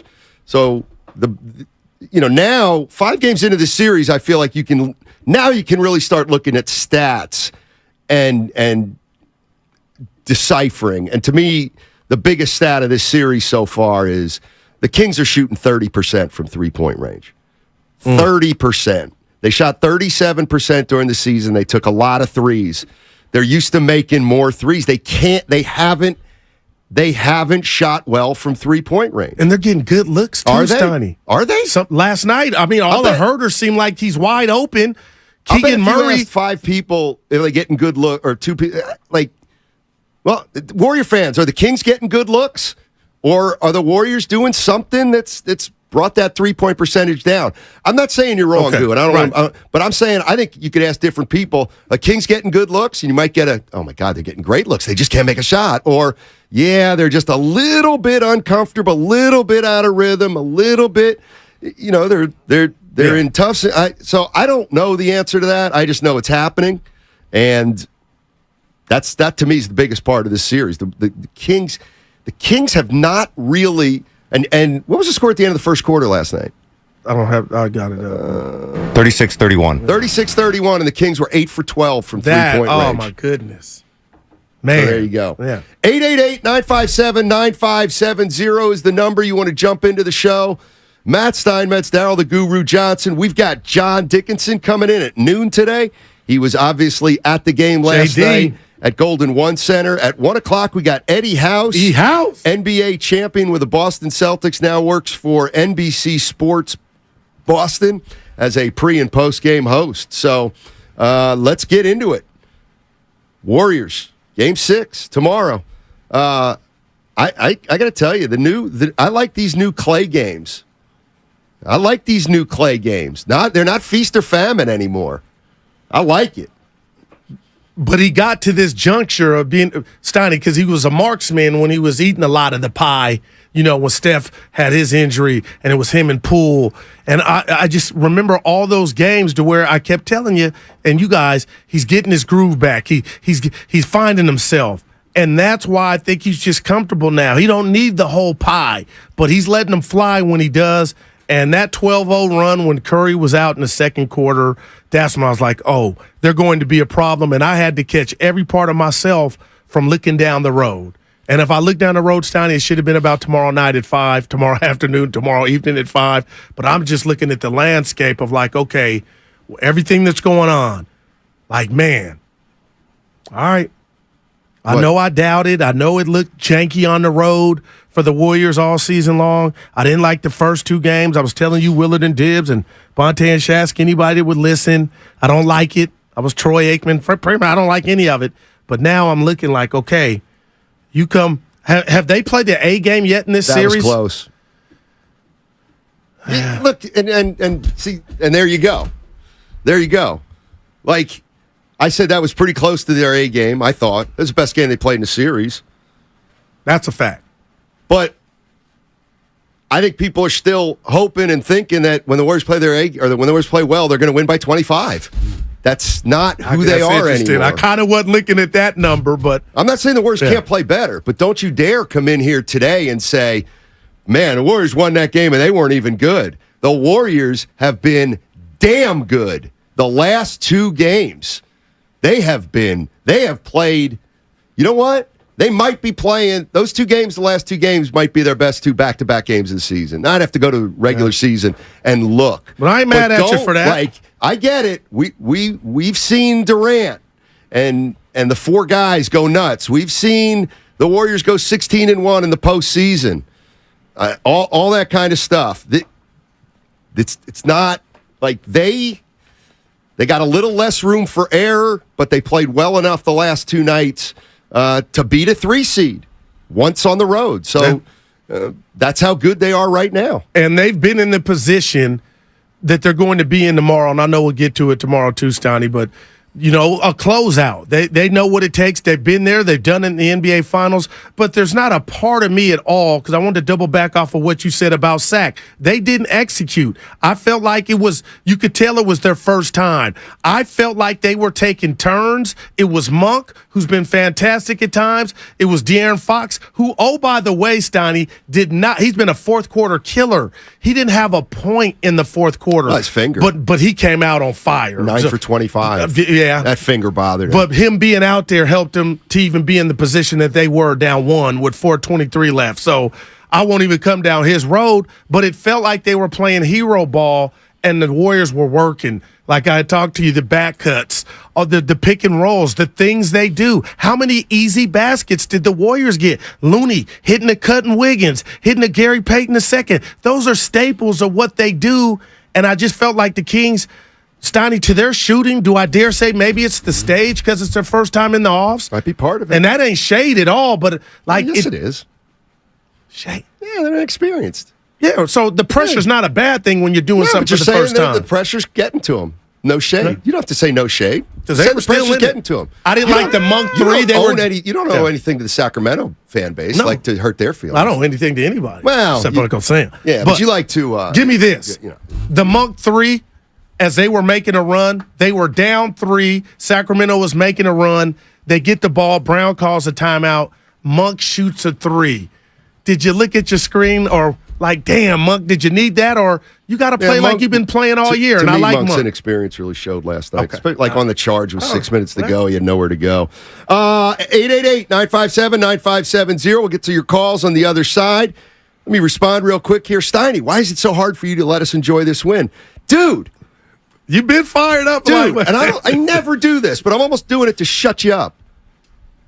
I had the Warriors last night. I picked them in 6. All right? Now, the part about the win, that comes 2 texts later on the Comcast business line. 650 says, Goo, why are you thinking about the next series in the middle of in the middle of the first round when we still haven't closed out? You know I haven't to that texter. Something that's crossing my mind as I drove in. These are defending champs. That's all. Now they're back to defending champs. No, they've been that. No, they were 44 I can't forget what I said. 38. They've been that. They're going to be that until somebody. Steiny. Yo, Mr. Padone. I got to get out. It's 10:27. We're only 23 seconds late. We're not. This segment was brought to you by Kirby. Kirby is your driveway mechanic. Check them out at Kirby.com. That's CURBEE.com. Hello, I'm AI James Corden. I've taken him over. I will be the future voice of late night talk. I'm Sarah Donchi. Could you...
surveys. Back to Draymond, now to Curry.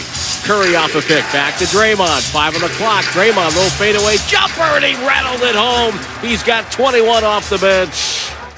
Now, back to Steiny and Guru on 95.7 The Game. I tell you what, I may be the only radio host, forget just the Bay Area, in the country, that on break, I go do dishes in our company cafeteria. I was talking about I did some dishes. You guys got to start cleaning up a little better here. If you dirty something, try to clean it yourself. Now, I'm going to say not this. your mother. Yeah, I don't. Or father. I don't use them. But I do appreciate you being But that you leave dude. stuff at, you always leave your Sprites and waters all over the place, too. Now, Look if somebody at wants you, to, if somebody wants D'Angelo to, Russell. if somebody wants to snitch on At least me, I got a lid on mine. lid on yours. Mean No, the spiel. I can, listen. Mean the I'm spiel. John I'm gave messy that in to one me. That was- area. yeah, John, yeah, and that's I'll give it to with my little packets of Matt sugar Spillnitz. stuff. Yeah. Dude, that was 7 months ago. But that's John giving it to me in my ear. John, you know hey, what? John, stop it. Don't throw me under the bus here. Yeah, John One thing we're coming not going to started. do is entertain Guru already talking about how the Warriors are locked No. to win the title. Yeah, that's what you said. I'm happy. I am too. That's all. It's about last night. If you keep saying stuff like, "Oh, Steiny, they're going to win that 100 staying," then I'm going to have to say things that I don't even really Okay, mean. no, right. But I get will, you. and I'll We say don't- things hey. like, "Dude, you guys aren't going anywhere." The Western Conference Final starts when? Tomorrow? Phoenix and Denver? When does the Western Conference I Final think that's start? Saturday. Phoenix versus Denver. Oh, Winner of okay, that team's gotcha. going to the final. I don't want to do Yeah, that. all right, I hear you. But I'll have Yeah, to. But you don't believe that. But I hear you. But you don't believe they're going to win it all either. Dude, the You're just playoffs- saying that No, right now. no, it just came Nah, out. nah, And tomorrow might be something. I don't know. What we got? Jim and Martinez. Hey, Jim, what's going on? Hey, guys, I am exhausted from that game, from every game, and let me tell you why. Because, Steiny, I agree with you, but I don't agree with you. Goo, we got to dial it down a little bit. All right. Love you guys, but Draymond, I love him. These guys, but plays brilliantly and then just throws the ball away. You know, these guys, and they're dialing it in now. You look at GP2, and he's starting to soar. Wiggins is getting in the mix, and I hate to say it, they are starting to come together. And I'm just saying. Last year they did not play together until the playoffs started, and it's kind of you don't see this coming. But they just won another road game for the 20,000th time in a row in the 28th. playoffs. Mm-hmm. It's fantastic, but what a ride. I mean, I'm sitting there, having a beer, like ready to smash the can on my head when they throw the ball around like that, when they got a 12-point lead and all of a sudden the game's tied. Yeah. And you're just going, guys, I can just see Steve Kerr taking a deep breath and going, guys, if we just don't turn the ball over, we beat everybody. And they're going right along, and it looks like they're going to win by 15, and the next thing you know, the ball's flying all over the place, and the other guys are going down for a layup. It is absolutely exciting, but, man, it's almost too exciting. You know what I mean? Jim, I'll tell you, Jim, look at the turnover stats, and thanks for the call, Jim. They're basically even now. I think the Warriors are averaging 15, the Kings 14. They're only one apart, so now the turnovers are even throughout the series. But something that grew last night was the rebounding. They are pounding the glass, led by Looney, the Warriors, Tony. 43 to 44 last night, Sack had out-rebounded them by 1, but the offensive boards are the daggers because Looney, unlike Sacramento, can throw it to a teammate that can hit a shot. And I think that's a big difference right now. Keegan Murray, I told you, I text you, he came out hot because he had been kind of melancholy this whole series. He's 2 for 2, 4 for 5 in the first quarter. Steiny, get this, doesn't take another shot for the rest of the game. I was going at it with JD about who's that on. I said it's everybody. You were like, he's got to go get the ball. But if I'm a point guard, you said you're supposed to know timeouts. You're also supposed to know when your guy's hot. Feed it. Get it to him. Mike Brown, get him a look. 10 assistant coaches. Somebody tell the coach Murray was hot. Why hadn't he took a shot? 888-957-9570 is the number. Game 6 is tomorrow, ladies and gentlemen, and it's a 5 o'clock start. A 5 o'clock start. And you can hear it all right here on 95.7. You said you were thinking about going. You going? I'm in that thing. I'm in that thing. 5 o'clock, get the cafeteria. I'm going as a fan. So I'll be able to hit the... Don't take that credential into the building. Oh, no, I wouldn't. I would never do it because, it's payday tomorrow, too, Sonny. That's a fact. We should do it. Let's catch one together. Who's the singer? Who's the Levels guy? The rapper Levels? They're Levels. Meek Mill. Okay. From Philly. Okay. Oh, yeah, that's right. My guy. I'm sorry. Here's what I mean by Levels. Let me ask you a question. Is Kevon Looney a great athlete? You being serious? Yeah. I'm going to say He's yes. not. Okay, Hold on. The answer is no. Okay, I'm going to... Don't answer. You seen it's UCLA rhetorical. Kevon Looney? It's rhetorical. Okay. It's rhetorical. Kevon Looney is not a great athlete. He's not. But he is a significantly better athlete than Sabonis. That's what I'm getting at. But Looney is not a great athlete. He plays below the rim, for goodness sakes. Well, he was robbed of a lot of stuff with the surgeries, though, Steiny. That's my point. But if you watch him, Spadoni and Steiny at UCLA, he's a baller. He's not that player anymore. Okay. He's totally different. Gotcha. He's 25 pounds heavier. Yeah. My point is when you think about all season, what's our biggest gripe against Looney? He has no lift underneath. Right. He gets a shot blocked. That's because he's not super athletic. Right. And the only point I wanted to make is even though we say Looney's not super athletic, my point is they got a guy on the other team who's averaging 20 a game who's even less athletic than Kevon Looney. And that disadvantage is really showing up. There's no doubt, man. He's in his home. I'm talking about Sabonis. You cited his numbers, 21 and 10, please. Every time they were on a run and they got some good fortune, he was leading or dribbling the ball to go lose it in like 4 milliseconds, Steiny. I haven't seen this is a meltdown happening. It's almost like what do you call it when there's a car accident on the freeway? You're going your way, but you're looking rubbernecking. It's like we're watching this happen in real time, man. See, I don't think it's a meltdown. You don't? No, his limitations are surfacing. Like it's next year, he'll go out and have a regular season, and he'll score 20 and he'll be 20, 10, and 5. And you don't get those numbers by accident, but you kind of do. So the combo of Dre and Looney are killing them. 10 last night. Yeah. Like, those are good numbers. Yeah, only -1 if you're into that. But we know. Okay, we know. There you go. Let's go to... We got 1,000 on YouTube. The Big D in Walnut Creek. What's up, Big D? What's going on? Excuse me, Steiny. Hey, how many times have we seen this over and over again? The Warriors wear you down in the third and then take over in the fourth. The fatigue factor is showing up big time in the Kings. I knew by the time the fifth game came around, they would be running out of gas. And it looks like 90% of the time, that's their MO. That's the way they do things. They'll wear you out and down. Well, that's a problem because the Kings are significantly younger. So that shouldn't be happening. But Fox is now spending a lot of time chasing Curry, Steiny. That, to me, that takes a lot out of you. Yeah, and I don't know why Fox didn't score in the fourth quarter, but yet it was still there. But if you're telling me you got to pick your splash brother to chase, man, Steiny, that takes a lot from your offense. It just has to. And to Fox's credit, up until last night, it hadn't. I mean, if fatigue is hurting the Sacramento Kings, I mean, then they're not going to win the series because I'm looking at Steph Curry, who's 35 years old, is playing 42 minutes. And if you're telling me that the Kings are the gas team, well, then that's an advantage that everybody thought the Kings had. Kings want to play faster than the Warriors. The reason the Kings, I thought, won the first two games is because they played fast. They got the Warriors, speeded up a little bit. The Warriors were turning the ball over. And I think it's the Warriors who slowed it up just a touch. But the fact that if that's the case, that the Kings are more fatigued than the Warriors, that's not good for the Kings. Yeah. Especially because the Warriors are tightening their rotation. How good was Gary Payton II? He was good. Yeah.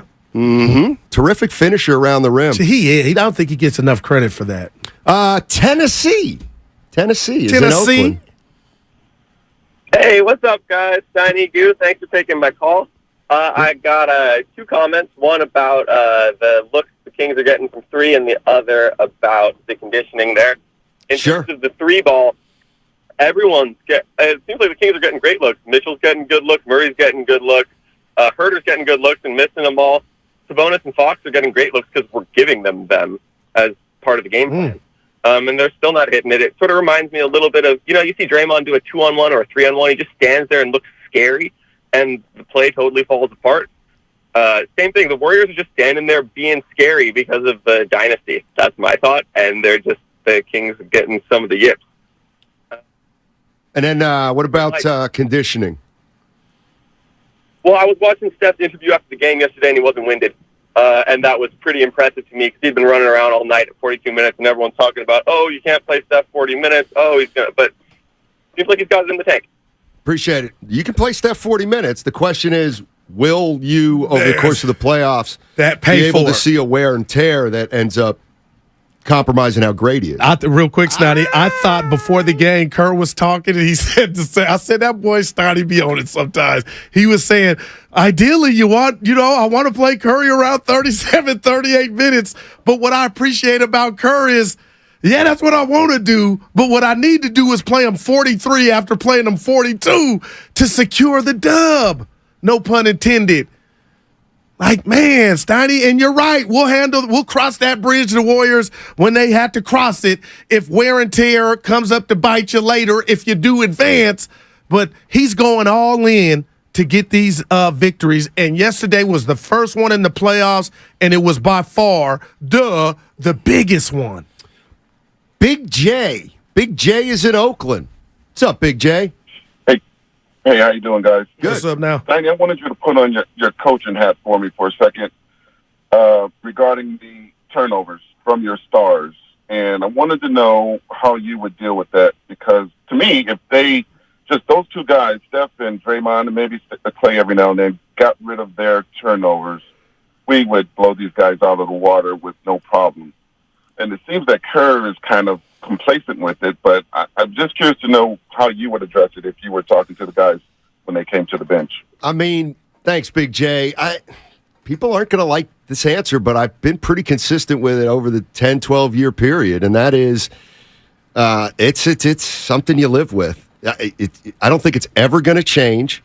What it's going to be is gotten under control at various times. Last they had 11 turnovers in Game 4. You'll take that every night of the week. They had 15 turnovers last night.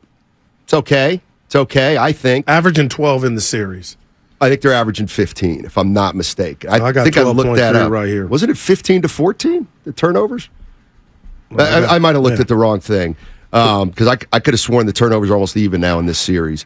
But what I'm mostly getting at is, again, this team, when they're clicking, especially back in the day, they passed the ball more than other teams. They literally threw more passes than any other team. So when you throw more passes, you're going to turn the ball over more. You know when you don't turn over the ball? You know the teams that are typically low turnover teams? Who? Teams that have ball dominant players because they have the ball all the time. And while a Harden, a Luka, Trae Young, somebody like that, while their turnovers will be high, a lot of times the teams aren't because they handle the ball all the time. So I've just always felt the turnovers are a necessary evil in a way for the Warriors. And when they get it under control, when they can keep it to 15 or less, they're usually fine. But I know it's a gift and a curse, right? Turnovers have. I mean, is it a curse when you got 4 titles? Well, no. But for a fan on the roller coaster of seeing Dre like last night, Dre was phenomenal. But he did have a turnover where he threw it in the backcourt. Monk ran it down, got fouled by Wiggins. But I'll take those turnovers to the collar's point all day. And Kerr probably ain't saying, we got to be careful here. He probably ain't saying a damn thing because the greater good outweighs the turnovers. And between the 2 last night, Stoney, 3 for Draymond, turnovers, 5 for Steph, and 5 for Clay. And I actually, 5's a lot of turnovers. 2 for Curry. Curry only had 2 turnovers? Well, you'll take that every night. But even if you're going to say Curry had 5. Glasses. Yeah, he had 5. Right, and what are the turnovers for the series? 12. I'm looking at 15, 14. No, I got Basketball Reference up right now. 11.8 for Sac and 12.3 for the Golden State Warriors. Yep, through 5 games. Why am I looking at turnovers? Sacramento 14.2 and the Warriors 15.2. That's interesting. That's what I'm looking at NBA.com. Yeah, I got right here through 5 games. Well, yeah, I don't know. 11.8 for Sac and 12.3 for the Warriors. Let's go to Mike in Michigan. What's up, Mike? How you doing? Mikey. Gentlemen, long time no talk. How are you guys doing? Doing well.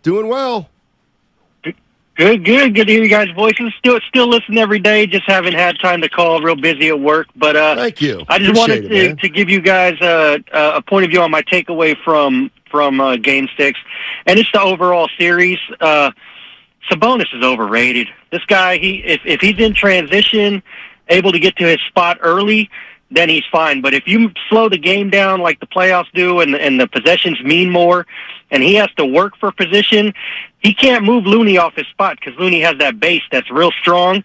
And this guy, he just tries to dip his shoulder and push Looney in his chest, and he's either going to draw an offensive foul or he's going to turn the ball over. So if you make him shoot that 15-footer, like he's doing, he looks like Biedrins at the free throw line. Like he has no confidence in that shot. He might make 1 out of 10, but he's not making it on a consistent basis to where they just pretty much left him alone. So I got to go with, Sabonis is overrated as a whole. He has a great regular season style game, but he does not have a great postseason style game where the possessions mean more and the game slows down. All right, guys. Good stuff. And here's where I always go ahead because think about what is overrated. Because everybody rates players differently. And Sabonis is an all-star. Did he deserve to be an all-star? Yeah, he deserved to be an all-star. He had a real good regular season. But if I'm sitting here thinking, he's pretty good. He's not great. He's pretty good. I don't think he's as good as some other people think. But he's pretty good. I'm not going to denigrate him. He's not overrated to me because I don't I don't think of him as a superstar. I don't think of him as a guy who can be the best player on a team for a championship type team. It doesn't mean he's not a good player. It just means, I always look at this, maybe it's wrong. Sabonis. If you have a championship team, what would Sabonis' ideal role be? Because to me, it wouldn't be, he's going to average 25. No, to me, he's your 3rd or 4th best player. But isn't that, it's no fault of his own, isn't that how he sold to us? But that's what I'm saying. It's like, if that's how he sold and some people buy that, well, they can buy that. I think Sac Kings bought that. And what about, and this is just one guy I'm using as an example, our own, John Dickinson. He said in the regular season he thought Sabonis was the Kings' best player. Now, can you take that to the bank? Does that mean that it's wrong for me to expect Sabonis not to be the reason that the Warriors are having their way with the Kings in this series? Or is that just, quote unquote, a bad matchup for Sabonis? But something's got to give, Steiny. I think it's bigger than just the Warriors. I mean, I love Looney, I love Dre, but when you make the All-Star game and somebody that doesn't, just a casual basketball fan, Steiny's an All-Star, you think you're bringing something to the table. You're also playing against the same team night after night after night. But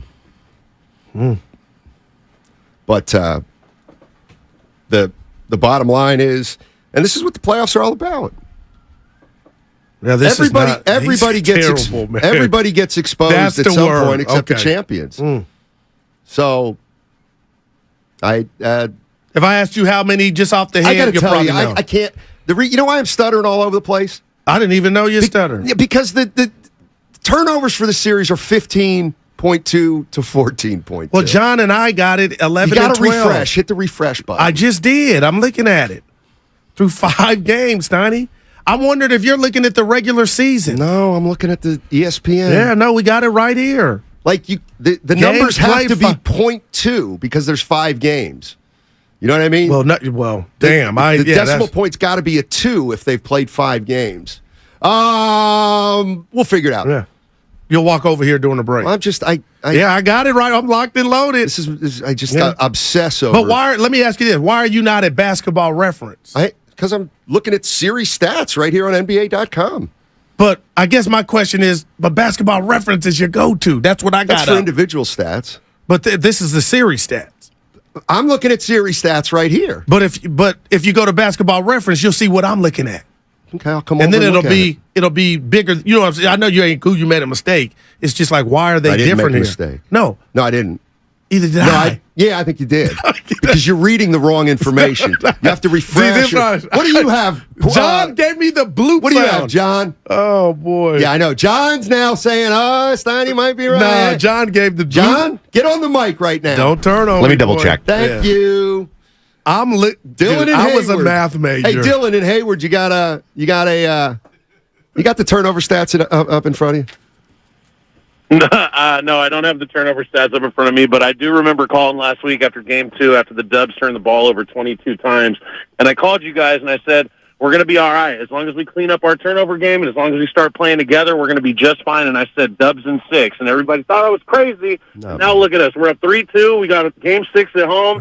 We cleaned up our play, and everybody is contributing. I mean, if we can get contributions from everybody like that, there's not a team in the NBA that can beat us, man. I don't see us losing again. If we play like we played last night, there is not a team in the NBA that can beat us. So that means that they did play their A game, according to him. And last year, who was the last team standing? I know it was last year. I don't want to talk. You know what, Goo? I don't want to talk about last year, and I don't want to talk about the finals this year. It's disrespectful. To who? To the Kings and every other team in the league. Well, I haven't disrespected the Kings. Stop it. You picked the Warriors in 5 and you called them a JV team. See, just put the if I were you and I had a quick trigger, just own. I've been wrong. Well, why do you take this? Is what this is? I was wrong. I was wrong on stuff. It's okay. And I've been wrong, but I hate when I'm taken out of context. The JV was about the fact that they hadn't been there. Doesn't matter why. It's such a pejorative term. That's a good pull. I mean, it's such. It's just. I mean, I'm just envisioning. De'Aaron Fox, one of the premier players in the NBA, and he's just. But the JV was in reference to no playoffs in Joe Montana. But don't you get? I'm just thinking De'Aaron Fox. I never once said, hey, John Dickinson, the Kings are the JV team here in Northern California. No, but De'Aaron Fox was driving around with the Odyssey app on, and you said, Steiny, where's going to take out this JV team? Now that's disrespectful. Thank you. Yeah. All right. And at least you confirmed that. But Thank you very much. The stuff you remember. All right. 888-957-9570 is the number. I got some open phone lines, but we've also got some people on hold that we will absolutely get to. Remember, noon, John Dickinson, he was at Golden One Center last night. And then Eddie House at 1 o'clock, Boston Celtic champion as a player, and now works for NBC Sports. Boston, the Celtics in a series right now with the Atlanta Hawks. They're up 3-2, but they lost the game 5 that many didn't think they were going to lose. The Quest for 5 is brought to you by the Alameda PD, now offering a $75,000 hiring incentive. Our team is your future. Go to alamedapolice.org to apply today. You don't know Matt Steinmetz. You don't know.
The winner will lead the series 3-2. Wiggins spins, fadeaway jumper, good with 47.8 to go.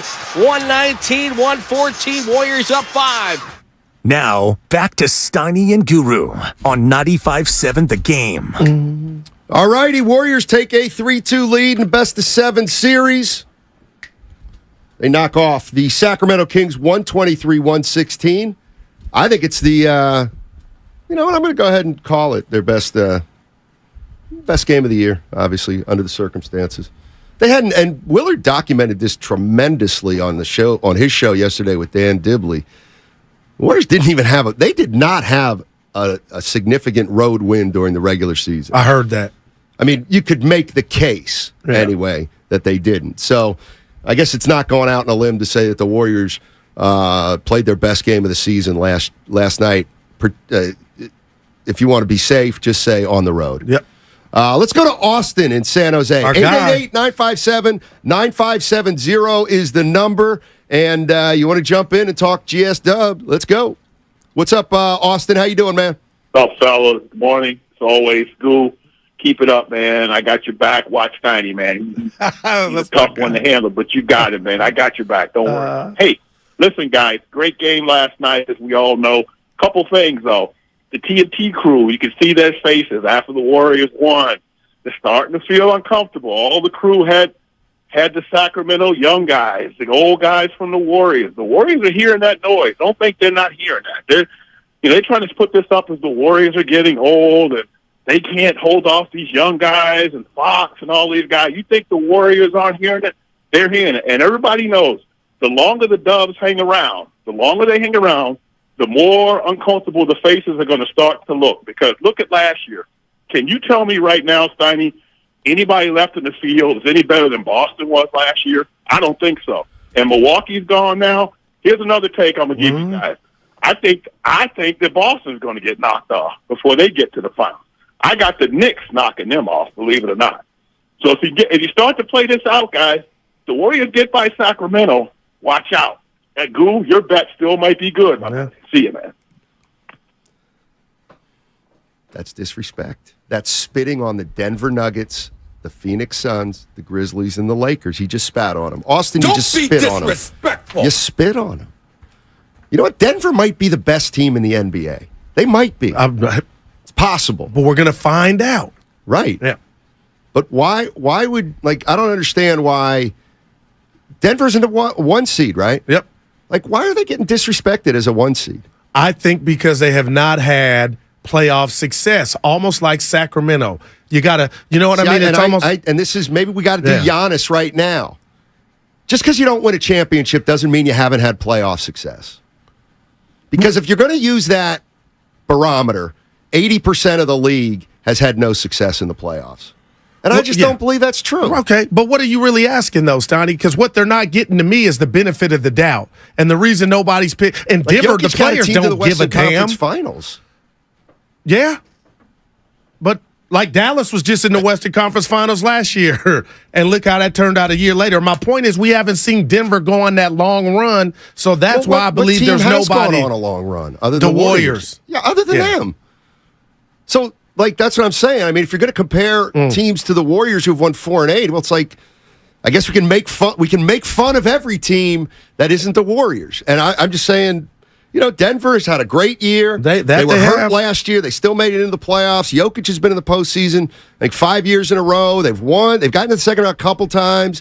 To me, the Denver Nuggets have never gotten to the playoffs and underachieved. They weren't going to beat the Warriors last year. They didn't have their 2 of their 3 best players. So, that's I don't know. You got them over Phoenix? I don't know. It's going to be a tough I don't know. That's going to be a great Phoenix's series. depth, Stoney, I think is just a problem. Denver's got a roster, man. Michael's in Alameda. Hey, Michael. Hey, good afternoon, good morning, hello. What's happening? Yes, sir. I love your show, Guru. I wanted to know if you sent out an apology to Draymond Green for being for humbling himself and coming off the bench, following the example of Steph Curry. I wonder if that is a correlation, if that might have had a conversation. Oh, I sent him not only an apology, but chocolate and flowers. I think he probably got them. But that was the first thing I did Monday on the show was give him an apology because Steiny nailed it and Draymond showed he was a team player. And I said I was sorry. I got it wrong. Right on, Matt. Yeah, I'm so proud of the Warriors. I'm proud of them knocking out all the naysayers, from Shaq to from Charles Barkley. They're picking these teams as if they're professionals, but they don't understand what coaching is. I don't understand why they're looking past Steve Kerr. He is creating doubters and turning them into believers, or he's creating believers out of the doubters. And I'm so proud of the Warriors the way they played last night. Played a great game. Yeah. Played a great game. Thank you, Michael. Appreciate the call. By the way, Game 6 is tomorrow at 5 o'clock. Is that the NBA and TV's way of saying LeBron's still bigger than Steph? Or is it that 5 o'clock is 8 o'clock on the East Coast, and that's where it matters? So the Warriors, I'm reaching, right? That's bad defense. Nice job, Goose. I think you said it's not. Why is that game at 5? And why would they do that to the Warriors where people are just getting off of work? Dub Nation's going to show out often, Stoney, but I couldn't believe they got that. After we just heard that the Kings Warriors had the most viewers, was that Sunday's game? Yeah, Sunday's game. 20-plus years. Yeah, good Lord. More pressure on the Warriors or Lakers to win their Game 6 at home? Lakers. Oh, man. I'm going to go with turnovers are even in the series. Tell the people what happens, Padoni. I'm going to give you my turnovers in the series are even. So everybody that's talking about the turnovers, Warriors have done a good job. They've done a good job. Yeah, outside of the 22, they had a 20 turnover game. Yep. 15, 11, 11, 14. You'll take that. Yeah. Because that's been an Achilles heel of theirs all season. But, Stoney, don't bury the lead. You've never come in my section, my station, ever. And you came during the break over. Can you tell the people what information you got from looking at my basketball reference? You were looking at some kind of wrong page. No, we were. Yeah. No, I mean the information. You recited the information off of it correctly, but the page is wrong. Now I just did all the math myself. Oh, okay. You didn't tell me that. No, I just went through every game and 71 turnovers for each team. I'm seeing. Oh, and now I'm mad at basketball. They may be a little different because sometimes if there's a shot clock violation, it'll go as a team. But no, it wouldn't be that. It wouldn't make drastic. That big of a discrepancy. Let's go to 1, 2, 2. Let's go to Jason in Oakland. What's up, Jason? The town. How you doing, boys? Thank you very much. Yeah. Just wanted to acknowledge some credit to the Warriors coaching staff last night. I rewatched the game earlier this morning, and what I noticed is they're still getting into their traditional split action. However, it looks like Mike Brown did make some solid adjustments in games 1 and 2 to make sure that they took a lot of time to get into those sets. But it looks like what I saw yesterday is that the Warriors developed a lot of different ways to get into that same action a lot quicker because Sacramento did have points of emphasis on picking up full court and making sure that they bled time off the shot clock. So the Warriors took some time to get into their sets, but last night it looks like the coaching staff developed a lot of ways for the Warriors to get into those sets early and execute at a good time. So I think that had a lot to do with their offense. And they looked really good yesterday. It was an awesome win. I can't wait for Game 5 tomorrow. Go Dubs. Thanks, guys. Appreciate it, man. Appreciate it. No, and you know what? That to me is one of the most underrated, or one of the real underrated parts of basketball. How quick you can get into your offense. And I got to tell you, and I can't stand when they roll the ball up and the point guard just kind of waits and waits. But oh my gosh, I can't believe you said that. But it makes sense. Yeah, it can be useful. In fact, if I were a defensive team, I would not allow that. I'd have to keep a guy in the backcourt because if you're dribbling in the backcourt, chances are you're going to push the ball over the half court line at 17 or 18 on the shot clock. But if you roll that ball up halfway, you're going to get into your offense with like 20 seconds. Yeah. I think that is a big. Who was that call? That's a great point. Last caller. Evan usually remembers. He was from the town. You don't, John. John doesn't. I just hung him out to Big dry. John. No, Yeah, I do think that's a very good point. But let's say this about what these teams are trying to do offensively. The Kings are trying to shoot threes, so are the Warriors. The Warriors are only shooting 33% through 5 games in this series, so they're not beating the Kings at the 3-point line. What's happening is, Steiny, they tried to put Draymond into the same package that Sabonis is and leave him and think that he's not going to do anything. And since he's come off the bench, he's going to the rack. And now they've created a monster. So now he has 21 points last night after the 3 for 14, and he's putting up numbers. He's getting confidence, hit a 3. And plus the Warriors, Steiny, the back cuts. The Kings ain't doing none of that. Not like the Warriors are doing it. The pick and rolls. The Warriors got more in their portfolio than the Kings. And when the guards on the Kings try to penetrate, I'm talking about Monk or Fox, what do they then do? The outlet is to give it to the clown. That was strong. to give it to Sabonis, and then he's going to act like he knows what he's going to do with it. But more times than not, he's going to lose it or throw something up, man. And that 21 last night is everything that's wrong with the box score, Stoney, because had you not watched that 21. game, but that was a different 21. That was an aggressive 21. Sabonis, man. James in Napa. Hey, James, how you doing, man? What's going on, buddy? Hey, thanks, guys, for taking the call. Everything's good. Hope everything's good for you guys. Appreciate your show a great deal. I wanted to say that I think that the Golden State coaches are far out-coaching the Kings coaches.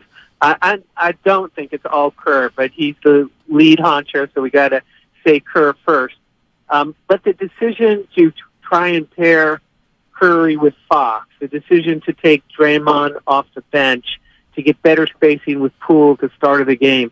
You know, what new decision, what insight did Brown bring to change the team?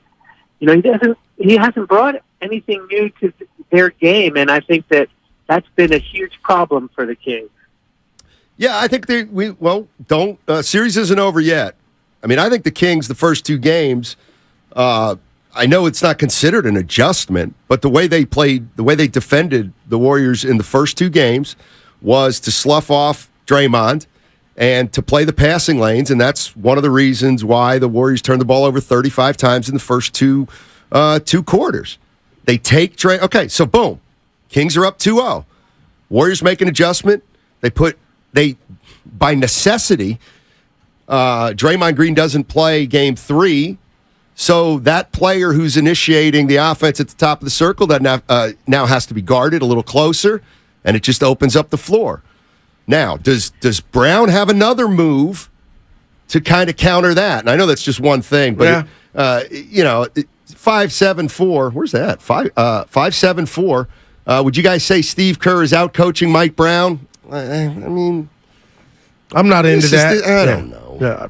I'll tell you what. He is because they're up 3-2. But the Kings were up 2-0. Stoney, you tell me I don't want to call it blunder, but you tell me which one you would be thinking about if you were a Sacramento King. You're up 2-0. Draymond gets suspended for game 3. You lose that game. Okay, nobody knew how the Warriors were going to respond. You lose that game. Then you're losing a game that you technically should have lost game 4 Sunday, but you get a chance with the Harrison Barnes three-pointer to win that game or steal that game. Which one would, I feel like the Kings might have blown their chance, and I could call them 2 of them, you know? What do you mean?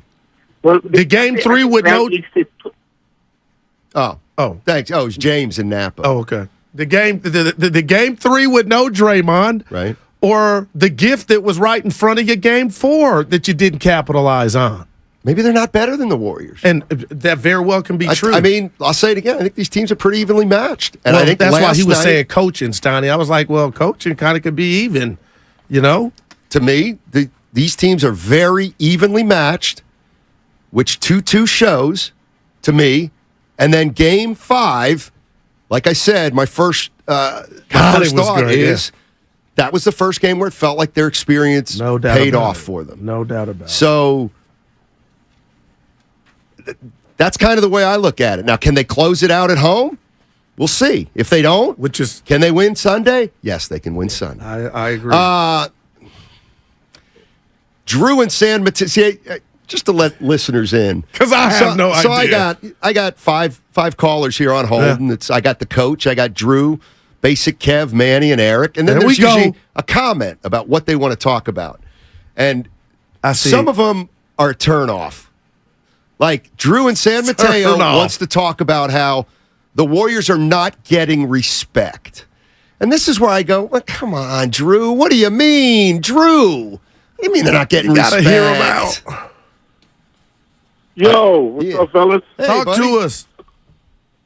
Hey, basically, no. Usually when I hear Guru talking, I always want to call in. But then today I heard Tiny talking about respect for the other teams. Well, basically, how I see it, the other caller was talking about how the Suns and stuff don't deserve respect. Well, they don't, because they haven't proven themselves. They haven't earned that respect like the Warriors have. Okay. It's what I want to. That's basically what I want to talk about. It's like they got to come earn the respect. That's a take the chip from the Warriors. I'm sorry, Drew. That's a dangerous game. That's a dangerous game to not give other teams respect. I understand what you're saying, Sonny, but they haven't earned it. They got to win a chip. If they win the chip, then they get their respect. That's all I got to say. What about individual players who have won a championship on teams? Does that matter? Does it matter that the Phoenix Suns have a champion in Kevin Durant? A champion in Kevin Durant, but not in their city. And that champion is from the Warriors. Okay, what about the Lakers? LeBron and Anthony Davis are champions, but some of their players around them are not. Like, I'm not asking you if I get it. The Lakers aren't champions, but does the fact that they have two championship performers on their team get them a little more respect? Yeah, I agree with you on that, Sonny. But the Warriors are still, even though Nuggets are number one right now, Warriors are still the champs. And until the Nuggets can take that away from them, they don't get any respect. Fair, Drew. I don't think we're really arguing about it. Yeah, what am I missing on the Lakers because they won in the bubble with Davis and LeBron? Right. When you said they were championship. Well, do you want to take that away from them? Oh, hell no. You can't. That's what I said. I said Davis and LeBron are champions. And was it you or one of my buddies? I'm being real here, Steiny. No matter what happens in the rest of this series, Sac has validated their great season. Well, now Sabonis. That's where I disagree a little bit. De'Aaron Fox. Sorry. I'm going NASDAQ. That dude, he was giving the Warriors the business. Like no matter what happens, that dude is solidified as up and coming a star, man.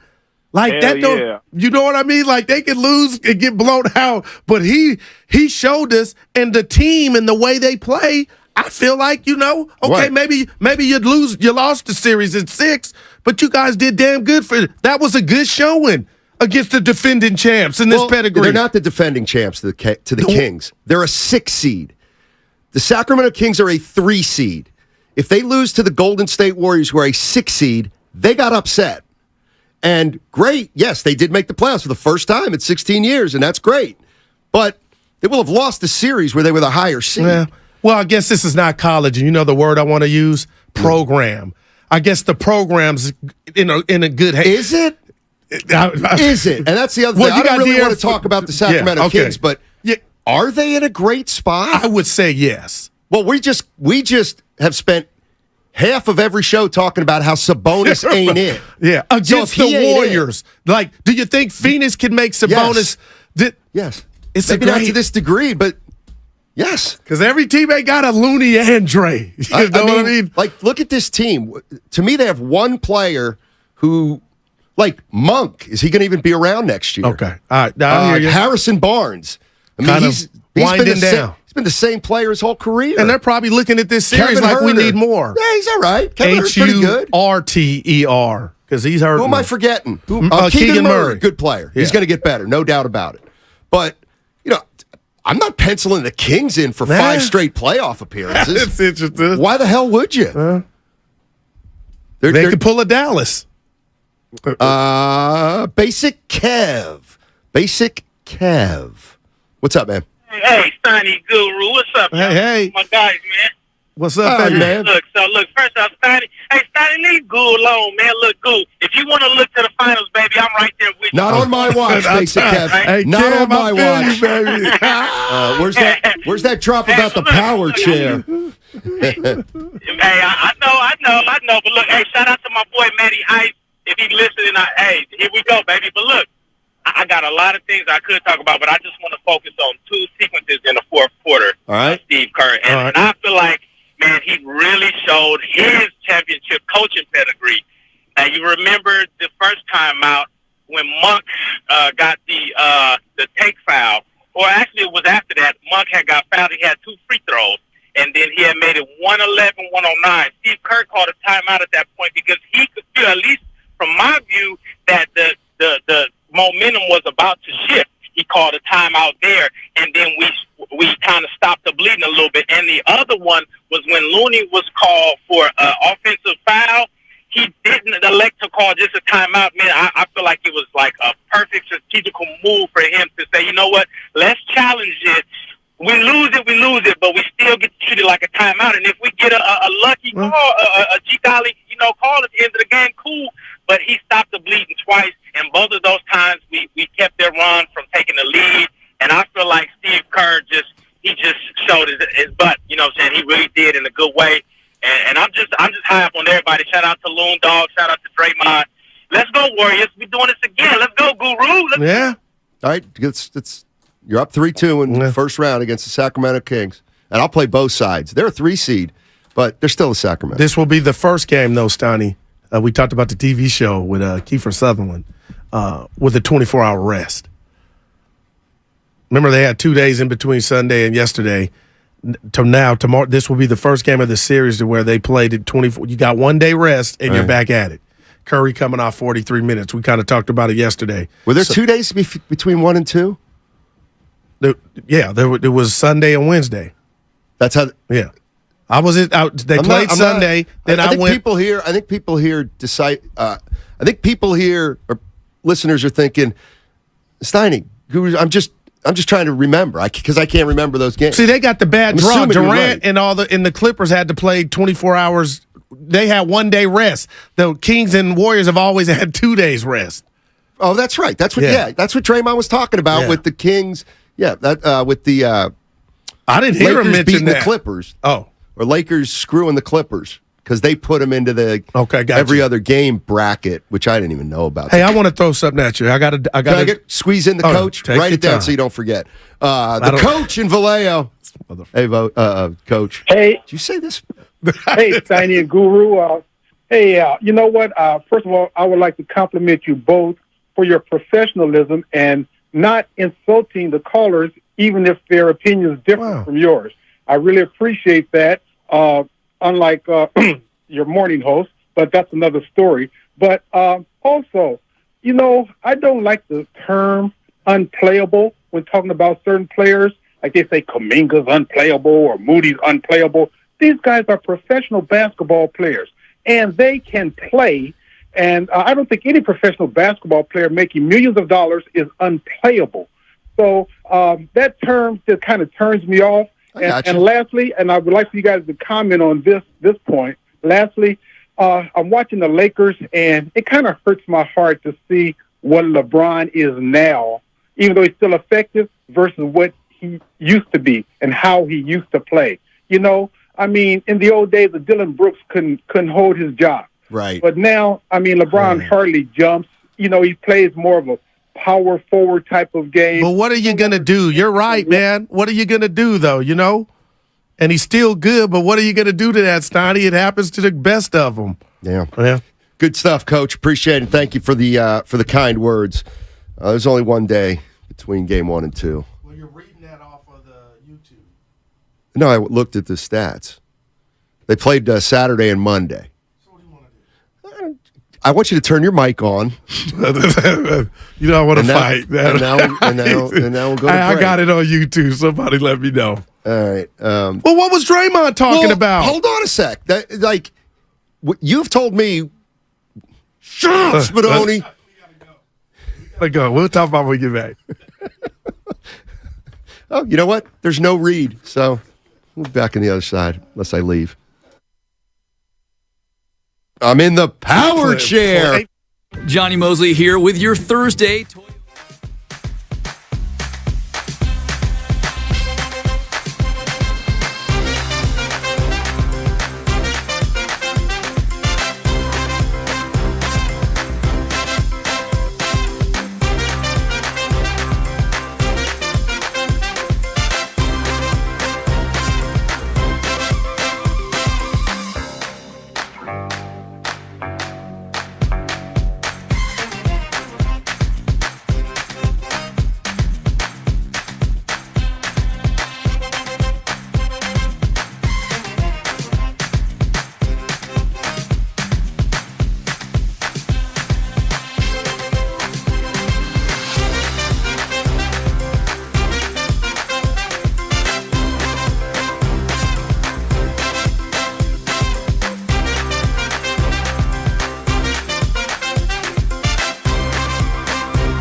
I love listening to you. Guys are like the radio version of the Odd Couple. Oh, thank you. I'm Felix. Now, back to Steiny and Guru on 95.7 The Game. Steiny and Guru. 3:30 today. 3:30. The coach. Steve Kerr joining Willard and Dibbs. 3:30. Coach Steve Kerr. Game 6 tomorrow at Chase Center. And they're calling it an afternoon game. Starts at 5 p.m. Late afternoon. Late afternoon That is start. weak sauce. Well, let me tell you, I'm going to, because I kind of brought it up about, did the Lakers get the better spot? I'm not talking about it anymore until we get JD on. Because JD, John Dickinson, is coming on at noon, and he knows if there was any kind of slight, if there's an advantage, what the networks are thinking, what the better game is perceived to be. Yeah. We'll figure all that out. Well, we'll figure all Sammy that out. K saying, of course, I'm Felix of The Odd Couple. And to the last caller, he's one of our favorites, Steiny. Austin? No, he was taking a shot at you. He had my back. The one that said he had a problem with we don't do that. We're all brothers, coach.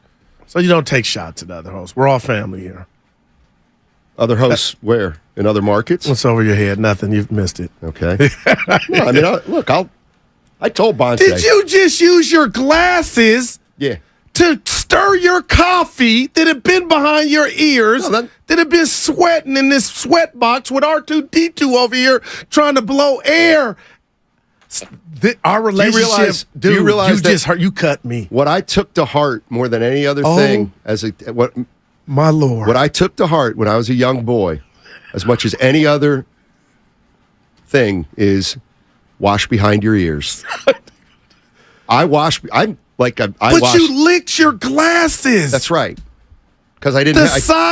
Because I didn't have one of my stirrers. Who cares? That's why I can never be in jail. I've seen weird? some nasty stuff, snot rockets. I've seen some men do some nasty stuff. Let me guess. And it make me just want to wrestle. Let me guess. You drop a potato chip and you don't eat it. No, I got the 5-second rule. Yeah, of course.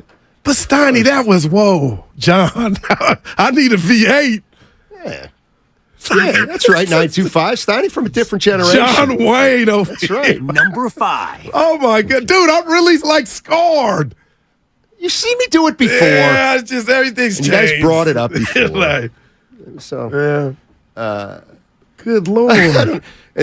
Ernest D saying I'm soft. Spadoni, talking to Spadoni, and I'll tell you what, man, I can't stop thinking about in this series. Poor Arvydas Sabonis. I don't like when you go here. Poor Arvydas has to watch his kid denigrate his good name. So you're basically calling him what you hated me to do, and I would call a pro athlete a scrub. I don't. This is worse. You're saying said parent is ashamed of professional athletes' son. You got to be better, Steiny. That's low, man. He's in the league, made the All-Star team. I'd call him a scrub. I would. You talking about dabs into water cooler and bears. Dude, these guys are from Eastern Bloc countries. They are tough. Mm-hmm. Hey, look, oh my gosh, man! Let's put the rat on the table. Chase. Even though I don't know anything about the Sabonis family, dad was a bad dude. Here's the bottom line. You know what? I gotta look. Hold on. Jesus, time. Let's take a call while I get this one nailed down. Murillo, what's up, Murillo? Hey guys, thanks for taking my call again. It's a beautiful day in the North Bay, so can't complain. Before I give my crunch time take on the last game, Steiny, let me give you some huge props here. Your buddy, Chris Finch. I thought you were being a homer, but, man, do I think he outcoached Mike Malone in that series, especially towards the end, because he didn't have much. So many problems they had to deal in the last 2 weeks. They would not be in that spot. I think they would have been the 7th seed if the kid didn't broke his hand, the punch. But anyway, appreciate that. They have two very mistake-prone stars, but hope they figure that. I really like his in-game coaching. But anyway, real quick, I feel like real quick. You know the first way you tell if a coach is good or not? How hard is the team playing? And say what you want. Nobody says the Timberwolves don't play hard. And he knows Malone. He worked with Malone, right? Yes. For a year in Denver. So I think he had something there. Great call. About the Warriors, am I the only one who thinks Mike Brown kind of dropped the baton last night, going for Keegan Murray in the end instead of Davion Mitchell? I know Davion is not the knockdown shooter, but as far as I remember, Keegan Murray didn't make a shot through three quarters. Yeah, you're right. Some shots in the first, and then after he comes in, the two biggest baskets of the game happen. The Steph drop off the glass, the floater. That little banker? On Keegan Murray. That was sweet. He's been killing Murray in this series. Wiggins' beautiful step back on the elbow there. What a shot. Both on Keegan Murray. I don't think that would happen if Davion was there. And another thing, I think this could have been Fox. I don't know, but Fox should have let Monk make the plays in the end. They had something going there, and he tried to take two hero shots. But yeah, guys, that's all I have for today. Thanks for appreciate it, Murillo. No, thank you so much. And I feel like that was a plant call. I'll always get a caller Finch. like that in. Yeah. Well, he comes up on our show Vine Finch, but they lost. They're gone fishing. All right, here's my.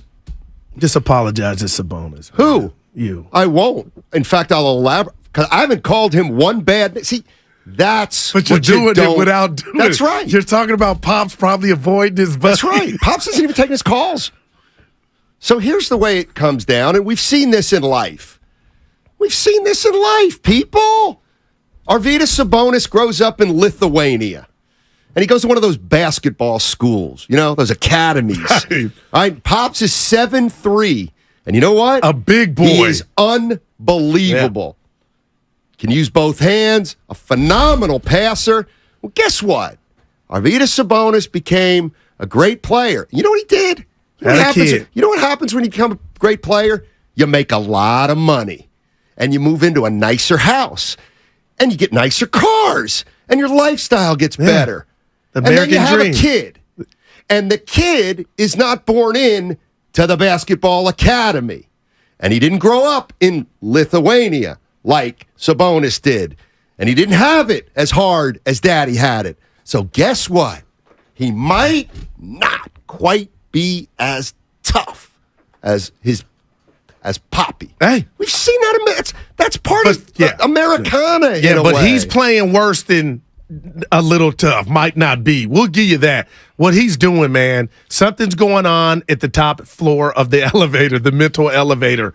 This is as soft. Again, Draymond, this is what type of D you play. Boo! And he'll fumble the ball. I just can't I haven't seen anything like it in forever, man. And for them to only make 2 3-pointers after that barrage in the first quarter is incredible. But yet there was the game. They were in the game. Lover stands. Don't do this. Please don't do this. Arvydas was born in Lithuania, grew up in Lithuania, went to basketball academy in Lithuania, played professionally over there, then came to the NBA, then had his son here. And he was born and Dad had a lot of money because he made a lot of money playing for the Portland Trail Blazers. I would love for us to get him on an interview and tell him that. Tell Antonio I'm not taking any calls of his until he can man up and call after a loss. He's like the Jordan thing when he's got the baseball bat. That sounds like hate, though. Antonio, let him get it off. Okay, but he's going to wait. Eric in San Ramon. Hey, Eric. Hey, good morning, guys. I have to tell you, guys need to be syndicated. You guys are the best out there. Would that mean more money? Wow. Hey, can you? Let me ask you a question, Eric. Seriously, if Guru and I went into the boss and said, "Hit the pike, we're starting our own podcast," could we make more money than we make now? I'm almost sure you could. Yeah. Wow. What are we doing, Gil? Yeah. All right, go ahead. I don't think Eric. it's that easy. We love you, E. We're going to do some research. Now, I'd like to say something to Goo, which I think is going to bring him down into the precipice. But the Warriors are not going to win the chip this year. And I'll tell you why. The best games that the Warriors have played have been Game 3 and 5. And through no planning of Kerr's own, it's been the 2 games where the whole team has been involved. One because Dre was out, and the other one because Clay had foul trouble. Kerr is running Curry into the ground. And I'll tell you this. There's a higher probability of Curry being injured if he keeps playing 40 minutes an hour than the Warriors winning the chip. I'll tell you what, right now. Thanks, Eric. I love Eric, but Guru's picking up a brick as we speak. No, I'm just like, I mean, good luck with that. Call us if that ever happens. But right now, I like what I see. And you know what I like the most, Steiny, when we talk about the field and who's left, and this series is not over. Right. They know how to close. Sacramento doesn't. And last night, for the first time, I believe it got the best of the Kings. Okay? So with that said, moving forward, Phoenix has just been put together. You talked about Denver. Hey, no shade at Denver. You haven't went on a deep playoff run. Not saying you're not going to do it this year. But I like the fact that these guys, these dogs, these older dogs, I'm talking about the Warriors, know what it takes. They know what they're doing, and they run an offense I don't see too many other teams running, Stoney. How many times did Looney find somebody cutting to the 7? Dude, but just like that's an outlet. The Kings don't have an outlet. Their outlet is Sabonis. I'm going to throw it to you only because I can't go anywhere else. I don't want to throw it to you. And then we all sit there like watching the same movie over and over again. I'm telling you, Sack knows they got a Sabonis problem. I don't know when they'll fix it or how. Well, then why does everybody think Sack's got a great future? De'Aaron Fox. Mike you need Brown. more than one player. Yeah, no doubt. Michael Jordan proved that. Davion Mitchell found a home. Can you play Keegan him? Murray's also a rookie. Keegan Murray I like. Obviously, Keegan Murray's a nice player. But, when I see Sabonis, I don't know why I always think of this. When I was covering the Warriors, get the drip ready, Don Nelson was the coach. He's the all-time winningest coach in NBA history. He used a term that I'd never heard before.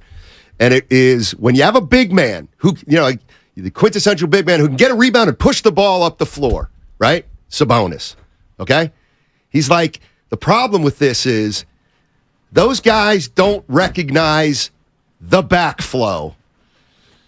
And it's such a great That's incredible. Great I'm about term. to hear the backflow. It is such a great term because even though a guy's behind you, even if you're leading a 3-on-2 break, if you don't see him, he's going to catch up to the ball. That's what happened last night. Exactly.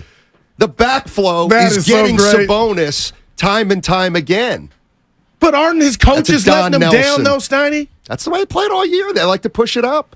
And maybe nobody was hustling in the regular season to try to catch the backflow, and now they're doing it, and it's biting them in the ass. I just want you to look at me as ecstatic and high as I am on the Warriors. Sure. I hope you don't think I think tomorrow's going to be Warriors win by 40. That's what you said yesterday. You said the Warriors, there's no way they're losing game 6. You said that yesterday, regardless so of you do listen. Why wouldn't I? No, You're my partner. That hit me in the cardiac. So, I don't know. You said yesterday you guaranteed a Warrior win tomorrow. I assume today you think they what did might I say? get beat. 121-110 last night. Yeah, you're wrong. Yeah. Are you gonna? I'm still mad at the basketball reference. Well, but I technically wasn't wrong. You know what? Focus on your most that was the one. Focus on your most recent because the mistake. basketball reference was not technically. That was a what do you call it? Popovich has more wins now than Don Nelson. Thank you, 5-3. Pop has rings. Pop is. Nelly let Weber coach. go. That great team. They didn't win one. They played the number series. 1 seed in the NBA in the Western Conference. They got swept. Do your research and get back to me. Every game went down to the wire, and he wouldn't double Barkley when he went for 900 because of his ego, Nelly. But that Warrior team, had they played anybody else, it would have been problems. And then Weber's just They would have gone. been exposed. I'd have loved his scene. They didn't play. That team didn't play defense. Dude, boys. You know. I know you know. I know. What I know is you just called a team great. That team was great, and they didn't win a playoff game. That's I want to call it. It wasn't we believe. Got a brick over there, but it was we. It was something. We got robbed of the follow up because of egos, man. I ain't gonna bring the day down. Go ahead, Stoney. All right, Kevin. Kevin's in the city. What's up, Kevin? How you doing, man? Hey, how's it going, guys? Going well. Now, don't pick on. Can you hear me? Yeah. Yeah, can you hear me? We got you, baby. Can you hear me? We got you. Get him off. And I think I was falling for it. I'm serious. Get him off. Come on. He's either joking or he's got a bad connection. It's nothing personal, Kevin. You want to call back? But you can't stop your life and say I'm going to call the radio show to say that 4 times. I thought it was, I mean, exactly. He probably just back in there. First time is always expected. Yeah. The second time is a touch annoying. The third time's going to get you run. I got to ask you a question about last night. My fault. When De'Aaron Fox came out hitting. You know what? He gets the little T. I'm being real So, stouty. Kevin, you can call back, but you have a technical foul. You haven't been thrown out yet. Go ahead. Got JD in 11 minutes. Yeah. Were you surprised at how efficient De'Aaron Fox shot looked early on? Because that thing was like, I was about to tweet. I didn't know what to expect, so I saw what I saw and thought, he looks pretty good. He looks fine. Nothing in the fourth. I kind of thought nothing in the fourth. He looked tired. No. He's chasing Steph a lot more. Tired has nothing to do with the finger. I'm talking specifically about the finger. I don't think the finger was a huge issue. Warriors, man, that was a big. I mean, he went 9 for.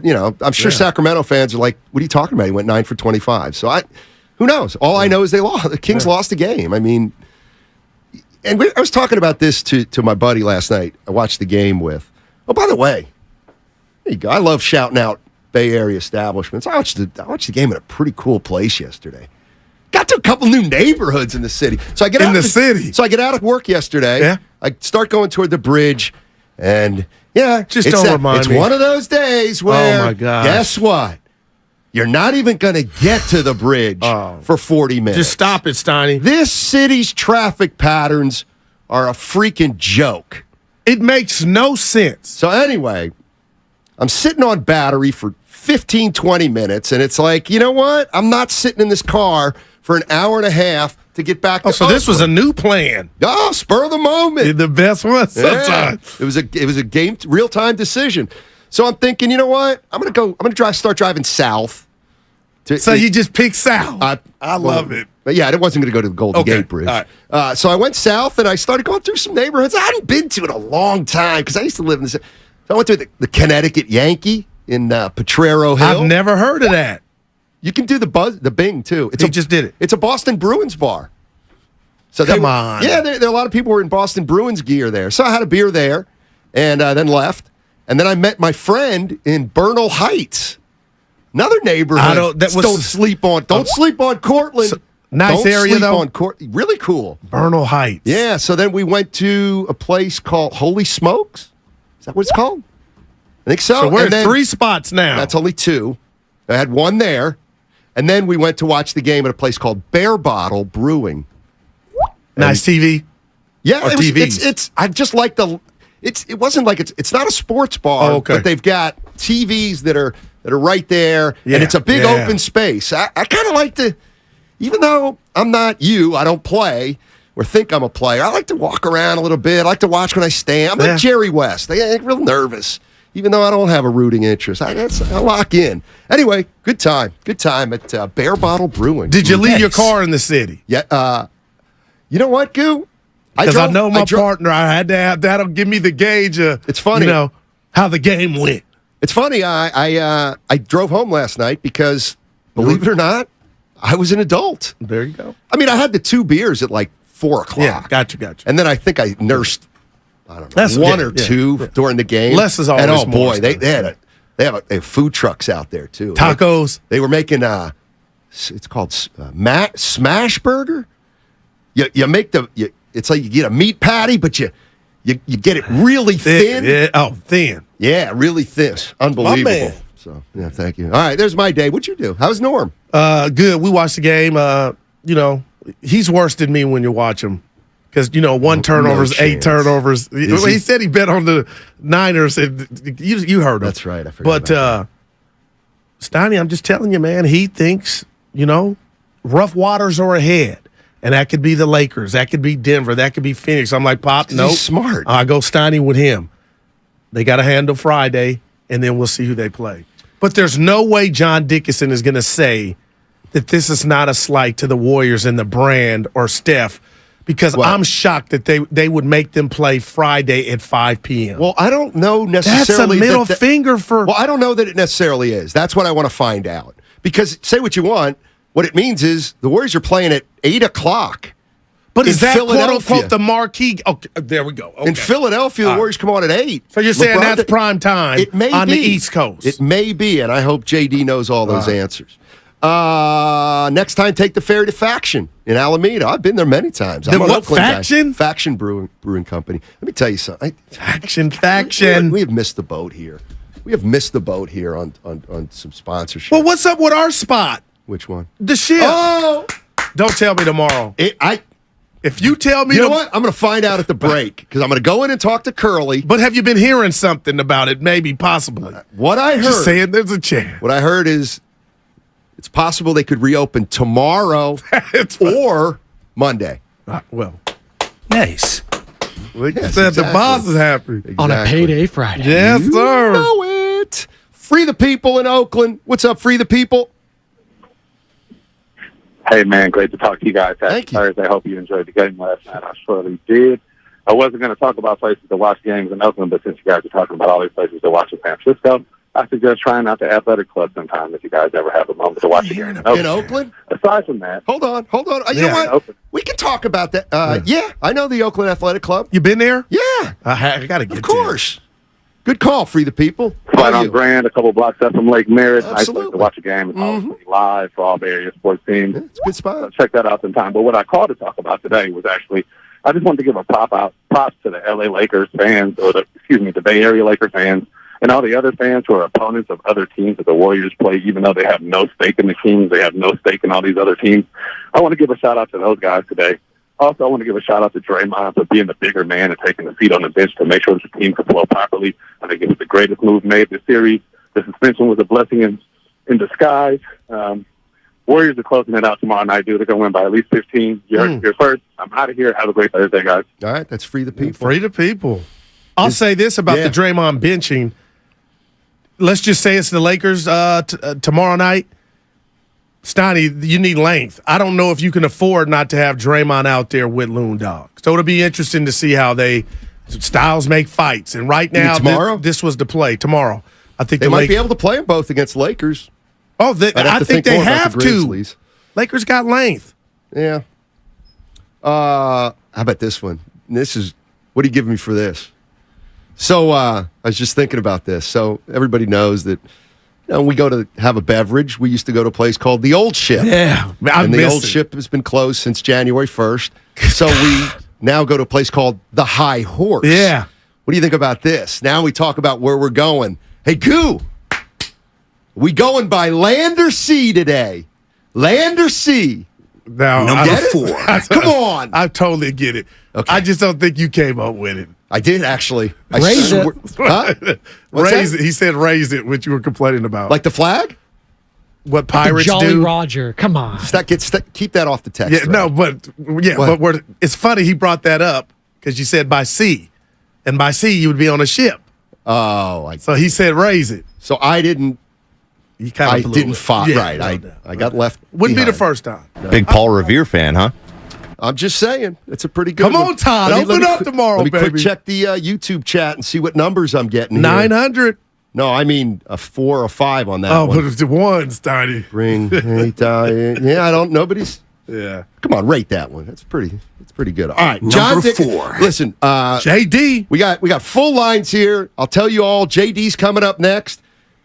It's your call. You want to hang on line for 15 or 20? We'll get to you. If not, we'll open up the lines after JD on 95.7 The Game. Let me see if I got to. See if Eddie House is coming on at 1. John Dickinson on the other side. The Quest for 5 is brought to you by the Alameda PD, now offering a $75,000 hiring incentive. Our team is your future. Go to alamedapolice.org to apply today. What the F do you got to lose? He's the best interview in the Bay Area. Dub Nation.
these teams like the back of his hand.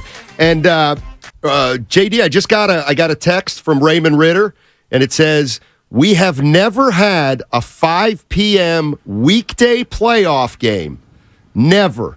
So we need people to know that the game is at 5 o'clock." Wow. So with the Warriors tipping off at 5 and then the Lakers at 7:30, can you give us some insight into the NBA and the network's thinking on who gets what game? Well, here's the deal. For tomorrow, and Fridays in the playoffs are typically ESPN. TNT gets the bulk of the Monday through Thursday. And, it's ABC and TNT kind of split it up with ESPN on the weekend. But there are two ESPN slots, basically. ESPN has a doubleheader if there are two games to be played tomorrow. Now, it looked like there had the potential to be as many as 4 games, all series, the two in the East that wound up being done with Miami and the Knicks closing out. There could have been as many as 4 games. Well, the league put out all these different scenarios. If there were 4 games, if there were 3 games, if it was only the 2 games in the West, all of the different scenarios. But in all of those scenarios, ESPN got the first pick of the 2 games that they wanted. So they wanted the 2 Western Conference games regardless of even if there had been 4 games that night. They figured those were the 2 best games, so they wanted them both. At that point, they're going to be a doubleheader, right? There's a 5 o'clock slot or a 4 and a 6:30. They could have done it a couple of different ways depending upon where the games were being played. But with 2 West Coast games, that meant that either the Lakers hosting tomorrow or the Warriors hosting tomorrow, because that's their game in Game 6, were going to have to be one early and one late. So they took the late game. They made it as late as they possibly would for a Western Conference late game, 7:30, which meant 2.5 hours prior to that was going to have to be 5. Now, as far as which team and game was going to get picked for which slot, I get why the Warriors are frustrated about it, and it absolutely sucks from a Warriors or Kings fan standpoint, but especially Warriors because it's their home game, and they want to be able to have a full house and a full-blown home court advantage for it at the start, which, as you know, anybody that's tried to get in or out of San Francisco on a Friday afternoon, it can be really tough. So you could have a lot of people that are really trying like hell to get to the game at 5 o'clock, and you're still going to be late, even if you did get off work or took the day off or whatever. So it's just the traffic and the city and all of that, people trying to get off of work if they're working and all of that, which I get the Warriors' frustration on the timing of it and wanting to make sure they have the best home court advantages possible for a closeout game in a series where the Warriors don't want to go back and play a Game 7 back in Sacramento with the environment there and the way the Warriors have played on the road. Now, as far as why it got picked, one versus the other, I actually think it's a sign of respect from a TV standpoint that the 8 o'clock Eastern, 5 o'clock Pacific slot is the better slot. You're going to get more viewers across the country for that slot. And I think this series has been the better series. The Warriors-Kings series has been the better, more entertaining. I mean, not even close between the 2 series. And so I think they wanted it to be more in the marquee slot from a TV ratings standpoint. And the Warriors obviously are the Kings of the league in a sense. No pun intended, as far as their popularity, both with the country really liking what they do and the Warrior fans loving what they do. And I think there's also a huge fan base that has been built that wants to see the Warriors maybe go down. And so there's a lot of people with no rooting interest that maybe are even taking on Sacramento to root against the Warriors. So from a TV standpoint, I think it's 100% respectful and the number one game. It sucks if you're trying to get your home court advantage and people in the building standpoint. And then as far as the Lakers go, I do think there was something to also allowing LA as a big market to get the later game to help the TV ratings in LA, to allow people that maybe aren't going to the game in LA but want to watch LeBron and Davis, so to where you maximize the number you could get in LA as a secondary or an extra component to it. So long-winded answer, but I don't think it was a sign of disrespect as much as it sucks as far as fans trying to get there.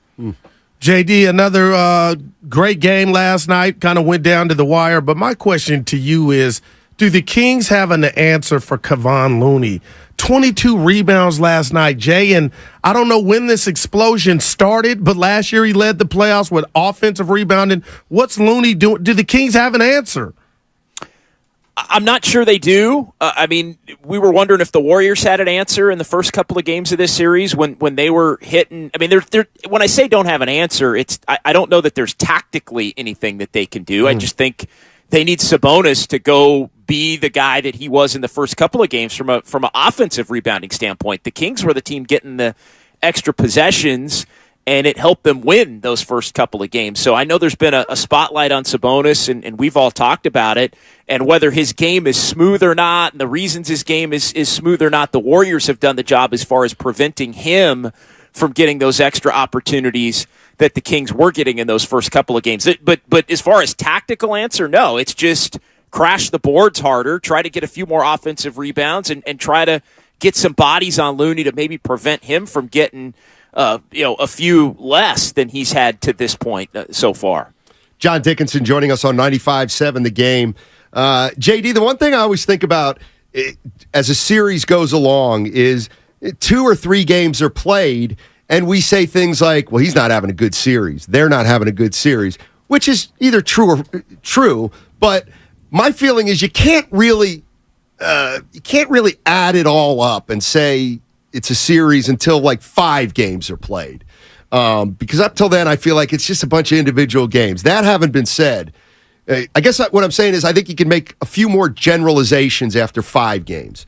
And if I would say the biggest thing to me that has gotten the Kings beat in this series is that they cannot make 3-point shots. They're shooting 30% from the field after a 37% year from the field in the regular season. And are the Kings getting good looks? I think they are. I noted the first 3 games, and I didn't think it was the case in Game 4, and it definitely wasn't the case last night. I thought in the first 3 games they were nervous shooting the ball in all 3 games. Now, they were able to come back and win Game 1 and Game 2 no matter what. Game 3 turned into a blowout, obviously, for the Warriors, but then they came out and looked much more comfortable in Game 4, much more relaxed. They had their best 3-point shooting game of the series, looked a lot like their regular season games, although I still think they ended up only making 14 for the game. It was at a pretty good percentage by comparison, but it was only 14 makes. And then last night they come out 8 of 12, and so they didn't look nervous in the beginning, but over time they obviously went cold, and it was, 2 for the last 20 or 22 or whatever it was. I think part of it, though, as far as the looks, I think it's related to Sabonis, because the Warriors and the job that they've done in making life difficult on Sabonis is why some of the other Kings players, I think, and their shooters in particular, haven't been able to get into a consistent rhythm in this series. And we talked about this at the beginning of the series. Sabonis, coming into this series, was the Kings' best player. He was their best player all year, dropping him onto their roster and making Fox the second best player, allowed Fox to flourish and be able to try and dominate late in games.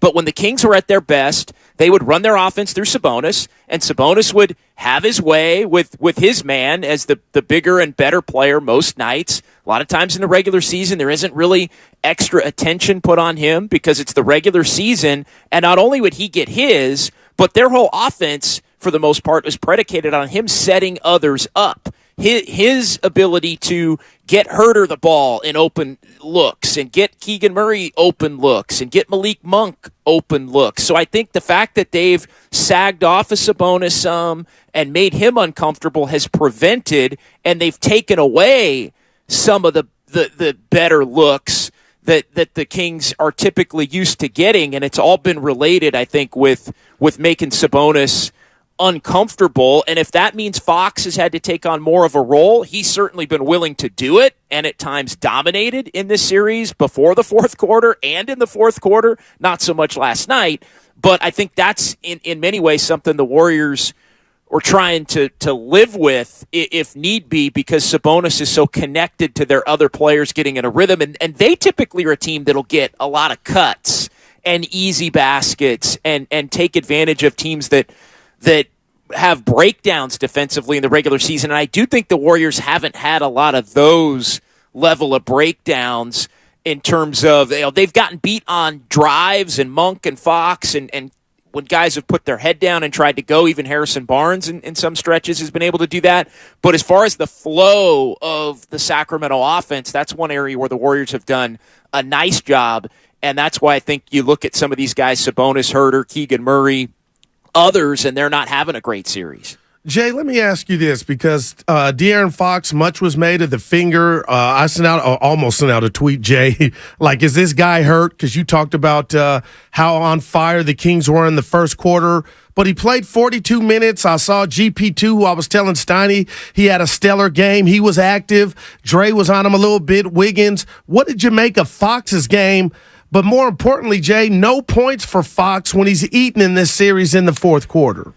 Yeah, I think he looked great early, and he's clearly hurt. I mean, it's clearly, I think, was bothering him more as the game went on. Maybe he got it feeling a certain way early, and he was able to knock down his first 3 threes, and everything was looking good. And as the game went on, you had to do more with it. It becomes more painful, and your shot is off a little bit. I also think the Kings were going away from him at times. I know he had 25, but I think there was a concerted effort. They ran a lot more isolation, I thought, last night for other players, and I think part of the reason they did that was because they were trying to limit Fox's load some. Now, it still ended up with him getting the ball and trying to go, and I think in some ways the Kings trying to go away from him to protect him from injury, but the ball finding him in areas where maybe he isn't quite as effective was also part of why he didn't shoot it quite as well. He just wasn't in that usual takeover rhythm that we've seen him get into at different points in this series. But it was almost as if they were, it's interesting when you look at the Kings offense and what the Warriors have been able to do. And I guess it kind of relates to the point that I was just making, but the Kings have some alphas on their squad offensively, and they have some betas in terms of personality types. And Fox, he wants to be an alpha. He wants the ball. He wants to score. Monk is an alpha. He wants the ball. He wants to score. But then they've got some guys that try to get in when they fit in. Harrison Barnes, who you almost have to force to be. Like, there's times where Mike Brown's called a timeout in this series, and he's specifically, you could tell, drawn up a play. I think Keegan Murray's a beta. Like, he needs it all set up for him. Otherwise, he'll float, get quiet. Harrison Barnes is his vet, right, on that team. So he takes after Harrison Barnes, who has a tendency to float in series. They're similar personality and playing style types. So that's where he can go off and then be not heard from because he doesn't necessarily go get it at this point of his career as a rookie. But I thought last night that Mike Brown was trying to run plays for his betas, while at the same time, the alphas were the guys keeping him in the game, or the alphas were the guys who ended up with the ball in their hands, and so they went, and that's why Monk made some plays but took some bad ones, why Fox was less effective. And I think Sabonis, a lot of nights, because he's the most skilled big man on the floor and able to do what he wants, he at times looks and plays like an alpha, but I think the Warriors have almost made him a beta. They've almost made him not as sure of what he wants to do, and again, that relates back to everybody else. They've still scored at a high level, but they just haven't quite done it as consistently, as efficiently as we're used to seeing Sacramento do it. But the Warriors, I do think, with some subtle adjustments and cutting the head off the snake, and the snake is Sabonis. As great as Fox has been, the snake is Sabonis, not Fox, because that's a player that the Warriors have more of an ability to be able to guard in this series. Fox is just a tougher guard for the Warriors. That's just reality. But Sabonis is a guy they can kind of hone in on, and it relates to others, and they've been able to do it. John Dickinson joining us on 95.7 The Game. He's seen every Kings game this year. He's seen every Warrior game this year. And I want to ask you this. So Sabonis broke his right hand at some point in this season. In December. Okay, December. Was he able to finish with his right hand earlier in the season at a level that he can't do this time of year because of the hand? I thought he had more dexterity with both hands. Yeah, I think so, but I also think you look at his numbers, and I don't mean in this series, but you look at his regular season numbers, and I don't think his regular season numbers were really all that impacted by the injury. And it was late December. I think he missed one game with it, and then he came back and he basically played every other game. He might have missed a game here or there with a different injury or ailment, but not because of that one specifically. So no, there's something to that. I just think the Warriors, look, you can't necessarily defend everybody at a high level, but you kind of look at your team and you see where you feel like you have some matchups that can be problematic. And I think that's one area where the Warriors coming up with a game plan in this series. They're like, you know what? Draymond can do his thing against him. Looney can definitely do his thing against him. Maybe we've got fewer options against Fox, but you got to make life difficult on him in certain ways. But I just think, and I talked about this after game 2, all eyes were going to be on him after some of the stuff that he did and got away with in the first 2 games. And I thought that was something that had the potential to be an advantage for the Warriors as this series had gone on. And it just, it hasn't quite worked out for the Kings. It has worked out for the Warriors. Jay, the game got close in the fourth. The Warriors didn't make one three-pointer in the fourth quarter, but yet they held on. I've been telling Steiny there were back cut, drop passes. Like the Warriors have more outlets than just the three-pointer to the Kings. Okay, I felt like, and I text you, they were playing hero ball. It's your turn, it's my turn. And then if all else fails, we'll throw it to Sabonis, and you know what's going to happen. Was last night's game the game where the Warriors, kind of their experience took over at the end? Yeah, I think so. No, the Warriors looked like the champs last night. I mean, you had Steph, Clay, Draymond, and Wiggins all go for 20 or more points. I mean, that's the first time I believe that's ever happened, where all 4 of those players, the big 4, if you want to call them, end up with 20 or more points. The Warriors were patient last night for the most part. And look, that's been the story of this series. When the Warriors are patient, and they get into their offense, and I know you guys had a caller earlier that was talking about the ability to get into their offense a little bit quicker. That's something we talked about. They've been able to do it. Kings have still had some possessions where they've made it difficult, and the clock's run down, and the Warriors have either turned it over or taken some tough shots. But the Warriors have also made more tough shots as this series has gone on. The last 2 games in particular, missed a couple daggers last night, but the Warriors have been hell-bent on calmly continuing to attack and hit Looney. And how many times is it hit Looney or hit Draymond, hit the corner drives, and the defense collapses, and it's one pass for a layup or a dunk. Man. That's the kind of thing that teams did to Sacramento all year long, and it didn't matter if it was Milwaukee or Boston or the Warriors or San Antonio. Every single team that brought that level of discipline and focus to the way they ran their offense could have their way against Sacramento, because I know it hasn't seemed like it in this series. They were and are that bad defensively. They lose cutters. They don't rotate well. And they're just not, don't let the way they played in a couple of these games fool you. They're just not a good defensive team. They don't have enough good defensive players consistently enough, which is why, to me, this series has always been, and it still is tomorrow because it's not over. Can the Warriors continue to have that discipline now up 3-2 to finish these guys off, knowing that even when the Warriors have played really well in this series, they look up and it's still a close game. And you still have to make sure. That's been the thing where, everybody's kind of breathing a sigh of relief, I feel like, on the Warriors side of things today. But, would it surprise me if you look up tomorrow with 5 minutes left and it's a 2-point game and Sacramento's got the ball? It wouldn't at all. JD, great stuff. We're going to find all that out tomorrow at 5 p.m. Chase Center. You will be there. I'm sure we'll get your thoughts during tomorrow's show. Thanks for joining us, and we'll talk soon. Thanks. You got it. And, Goo, I got to do this real quick. I got to do this. No Kuminga last night. Road win.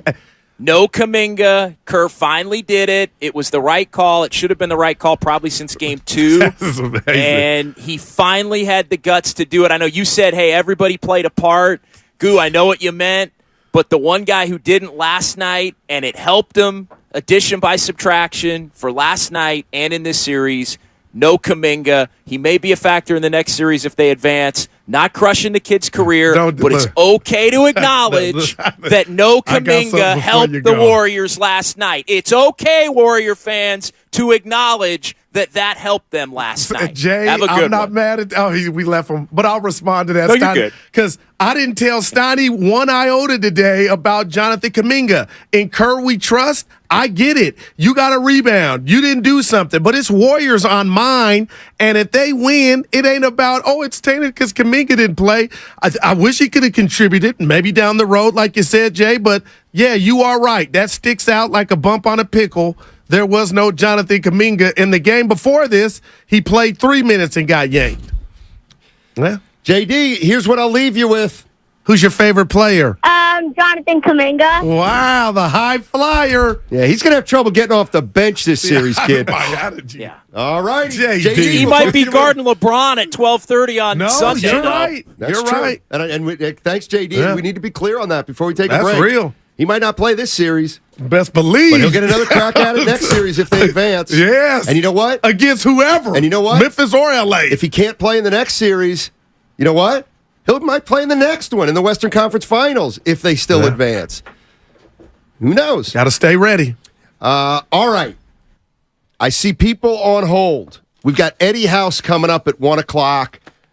And God, this Giannis thing, maybe we should hold it till tomorrow.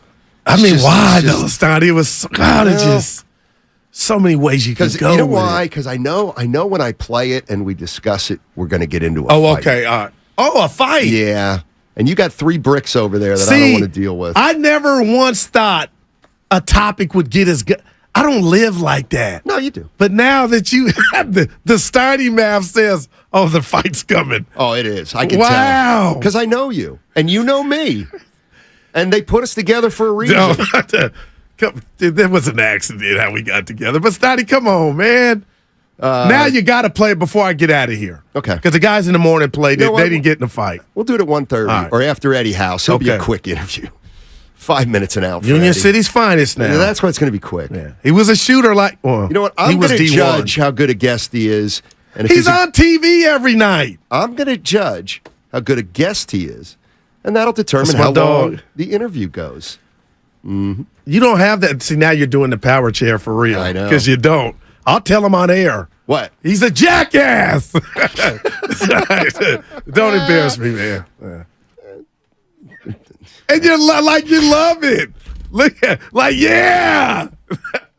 Eddie House at 1 o'clock. Your calls on the other side on 95.7 The Game. Dub Nation. Oh, you know it, man. They are gold-blooded. The 2023 playoffs presented by Kaiser Permanente. They're happening right now. Single game tickets available for purchase. Get your tickets at Warriors.com or call 888-GSW-HOOP. Representatives standing by. No, Guru's fine. I'm the problem.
couple of nuances of the game. Is like there's one where Gary Payton II, kind of hard fouls Kevin Herter, and then makes sure like he's okay afterwards, and like gives him a little tap while he's on the free throw line just to make sure hey, yeah, nothing. I didn't intend to do that.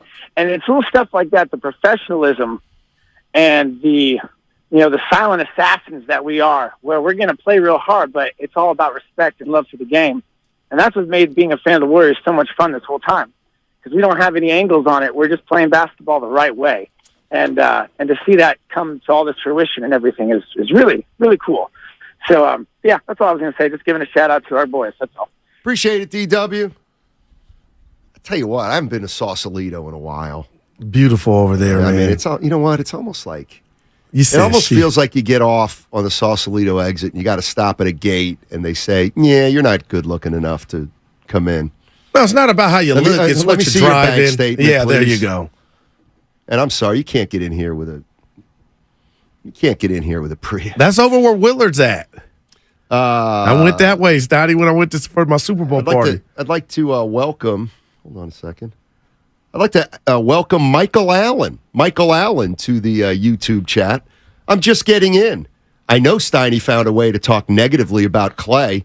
Welcome. That's a king plan. It's a late entry by Mr. Clay, Allen. Haven't said one bad thing about Clay. You can't right now. Steady Clay. Yeah. I like steady Clay. That 12-0 run, Steiny, with Steph off the floor in the second quarter. Dude, the shots he's making, though, Steiny, he's creating them off the dribble.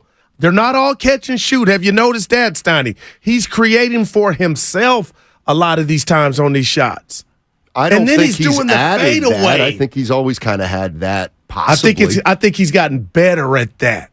And maybe because he didn't have that lateral speed early on. Advanced stats say when he dribbled twice this year, his shooting percentage was 3 points lower than it has been for his career. Ooh. I'm making it up. See, but every time you do it, you get a point. And I'm like, damn. But I make sure people know. But then as long as you tell us you're lying. Yeah, totally lying. What's up, Ethan? How you doing, man? Ethan's in Marin. Yeah. Are you in Sausalito, though? Gentlemen, can you hear me? Are you in Sausalito? Yeah, we can. I'm not. I'm close. I work there. But okay. I'm going to speak for the people very quickly. First off, why are we arguing and discussing about how the time of the game what? Out of control? Wait, say it one more time. We lost you. We the dropped time you. Of the game. Repeat yourself, please. Why we're discussing the time of the game and how that's going to affect the attendance. Right. But the real thing to discuss is how these ticket prices are out of control, boys. How much? Like, have you tried to go to a game recently? No, I haven't. Like, tell me then some numbers. Seriously. Yeah. Oh, you guys know. Come on. Are you kidding me? Tell us some numbers. Dude, it's $250, $300 to get into the gate. If you want to sit in the lower bowl, bro, you got to be working like a 6-7 figure job. Like, and granted, we are in the Bay Area, so I'm not going to complain too much, but I do think that has to be spoken about a little bit more. I'm sorry. Get this, Ethan. At least early in the series, the tickets were more expensive in Sacramento because they hadn't been there for 16 years, so there was more of a demand. Dude, that's crazy. Thank you, Ethan. Appreciate it. And Ethan complaining about prices in Marin. He called it from Marin. I was just saying, you doing okay? I've been to Tiburon Tuesday. Beautiful. That's another nice area. Man. It really is. By the way, the kitchen's clean. The sink and the kitchen are clean in the caf. From the guy that licked his glasses. That's right. I don't know if I want you touching my dish, but I don't have any. Have you ever done a dish? Stop, man. I used to get whoopings if my dad would come home and the dishes weren't clean. By the way, don't ever forget. You'd be playing video games and you just get whacked. Don't ever forget that when Goof said, and how about JD trying to stick it to you about Kuminga? But when you said, what the F that they have to lose, you were talking about Kuminga. And now we have an answer. Game 5. That's what the Warriors had to lose. Oh, well, I'll tell you what. Kuminga. Yeah, I let you that were wrong go on him pretty much all year, I thought. I don't just yes. That's it. All I can say is I trust Kerr, and if Kerr feel like you can't help us, stop it. You you have not trusted now I'm looking Kerr for a brick. when Kuminga wasn't playing. Steiny, I just think Kuminga, you got to give him a shot every game. What Saturday do you want of the month of May to where I will show up at a hotel room and do a seminar on how Kerr he needs some just a master class on how to deal with the youngsters. That's still Steve fact. Kerr does? Yeah, but running a team, he is the man. Calling timeouts, he is the man. Come on, we just sat down and chopped it up with Coach Kerr. I hate when you try to, and you're playing, and I've been falling for it lately. Come on now. Half true. It ain't the Golden State Kamingas. That's why I'm going to call JD when we're done, because he put me into the, he didn't put me in the clique. He kind of separated. No, play these youngsters. But you know what? He's saying, Goo, Steiny, don't care about MPs. You know what that is? Minutes played. I'm riding Curry to the promised land. And there it is again last night, Ronnie Lott. 42 minutes. I just, Kerr is I'm trying to win. I ain't got to, he's playing too much. Now, that may come get him the next, I love that part. That may come get him the next series, but he's living like tomorrow is not promised, and I'm here for it. That's why he ain't getting off guys ain't getting off the bench. You were not in support of Steve Kerr. For Moody, Kuminga, of the and Wiggins. regular season, if not all. If nothing you said is a lie. For being tough or for demanding that those three guys earn minutes. You thought he should just give them minutes. Right. Okay. What? And he did. Kuminga was getting more than Moody and Wiseman once Wiseman got traded. So I'm going to be honest. I'm a little disappointed in Kuminga and the Doris Burke. That one play where the ball just dribble. Go get it, son. If you want to play, go get it. Like when I used to borrow money, I'm being real. I'm being so real. The bridge with Peyton. It was Peyton Sr. I'm gonna tell you something. My brother's from Mississippi, Murray State. He played football. Should have been in the pro. Nice. Rodney, you gonna meet him.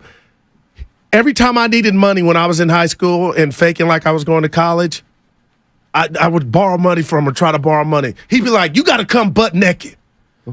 You got to tell the truth." Right. Like that was the real rat on the table. Like, what do you need the money for? And that's what Kuminga has to do. Come butt naked. Like, you got to dive and do extra stuff so the coach knows you are busting your tail. But if you're going to try to be too cool for school, I'm freshly dipped with the braids, I'll get the ball when I get it. Right. That'll get you on the bench. Well, why so did you got to come season? butt naked when you get out there again for the loose balls. Guarding LeBron 94 feet if that's who you're playing. Because we know you can do it. Why weren't you hard on Kuminga for not busting his hump during the regular season? 60% denial, but the Doris Burke and her just disdain for that play, that sequence, and it hurt me too.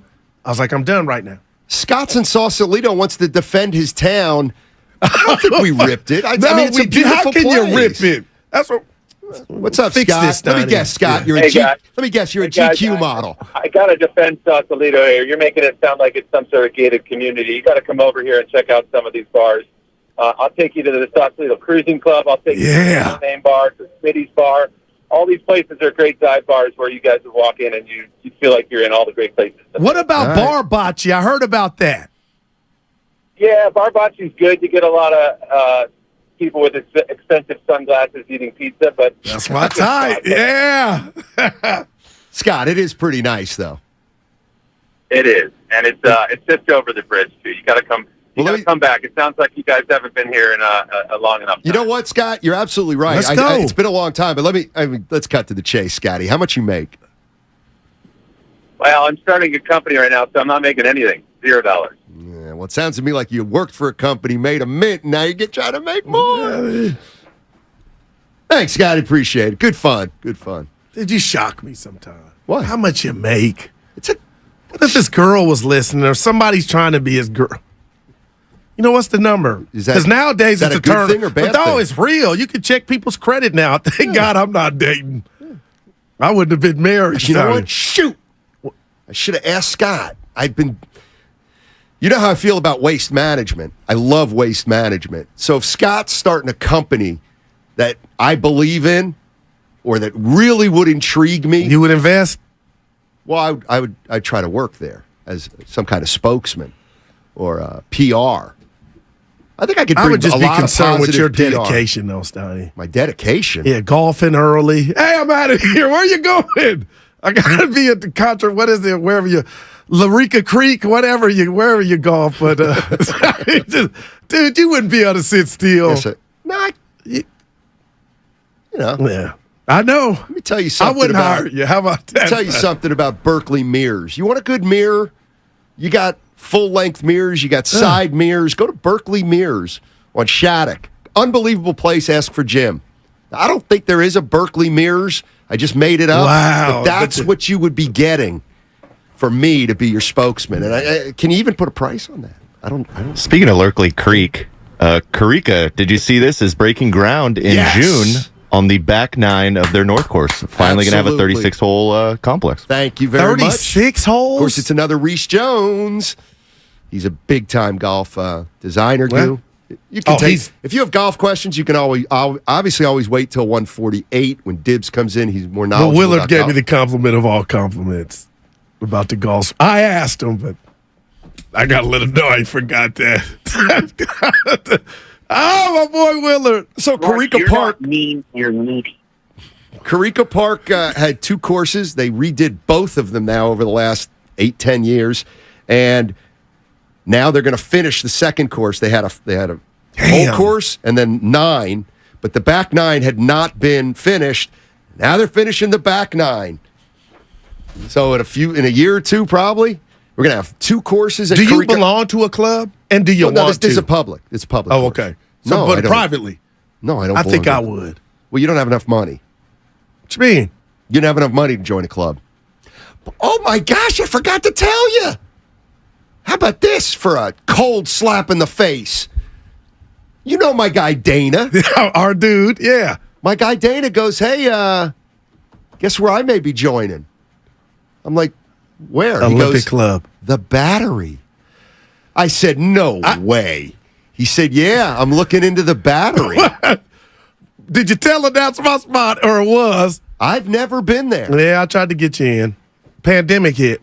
Hurt us both. You know, it's like Dana's my best friend, and now I got to Dude, ask him. but he'll get- How dude. much you making? Dude, I was in there. Snoop Dogg was DJing, Steiny. Are you serious? Dude, it's incredible. It's No, another seriously, world. Are you serious? Yes. You don't never text back, but yeah. No, your new friend who took you in there. Yeah, you dude. didn't text me to say, come join us. I was turning my nose up at remember his name? the Han Lu. Oh, Han? Yeah. He'll be back from New York soon. We'll get in there. Andrew in San Mateo. What's up, Andrew? How you doing? Eddie House coming up in Hey, 10 guys, minutes. how are you? Eddie House, NBA champ. Somebody What's said up, stop man? pocket checking. Yeah, all you, How's Andrew. it going, you guys? I was just trying to call earlier. I was thinking last night watching Curry not bring the ball up the court, and I started thinking about Messi in soccer. And I'm wondering if there's any validity to that. Obviously, Steph and Messi in my mind are similar in the fact that they're gods in their sport. And I wonder if there's anything behind that. And I'm giving Steph all the credit with the athleticism that he brings. He's definitely one of the best athletes in sports.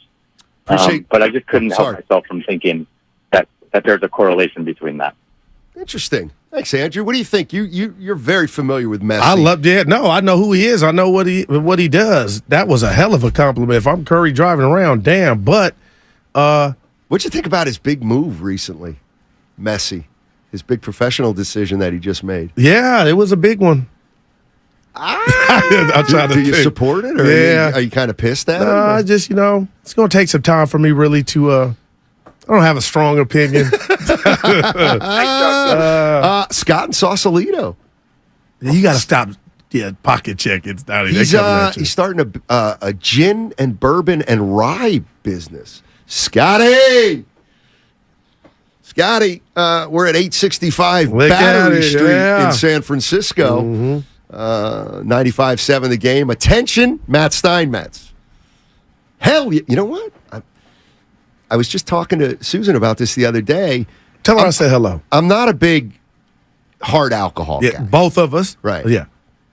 But I'll get a margarita though, Steiny. Nice every once in a while. You You drink too much beer, you get full. It's kind of nice every once in a while to sip on some bourbon.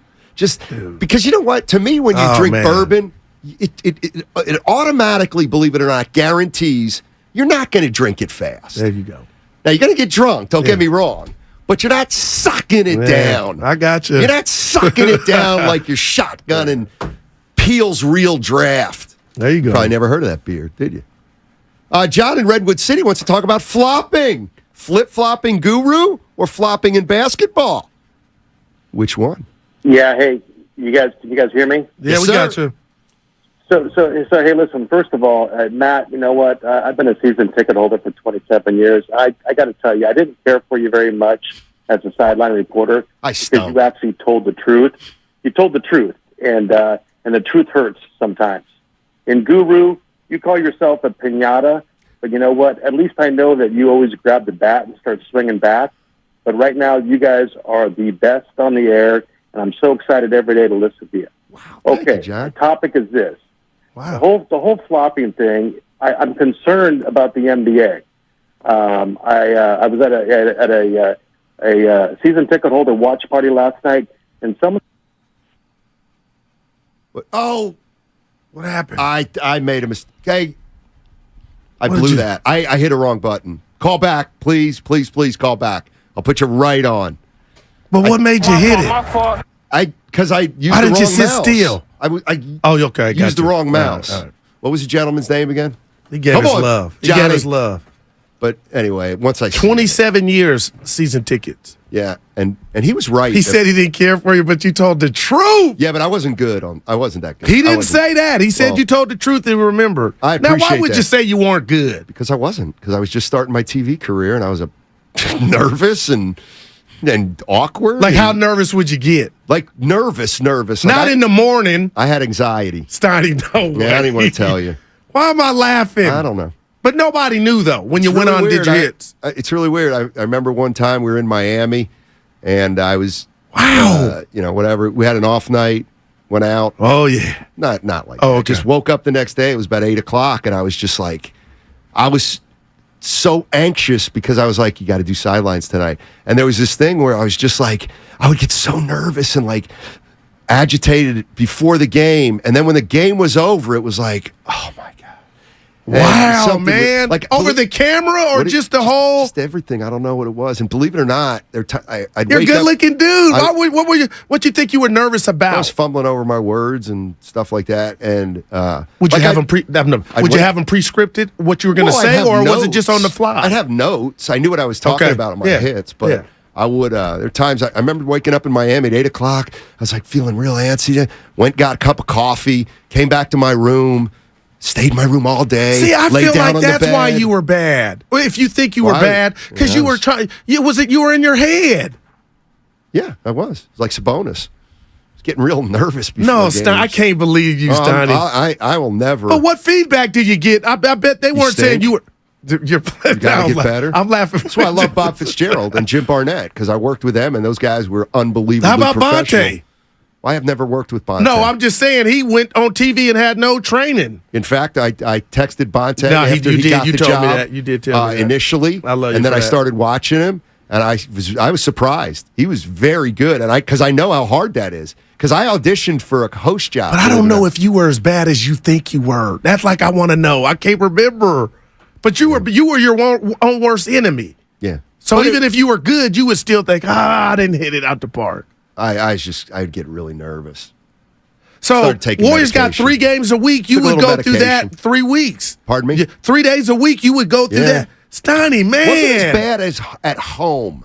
Was not as bad.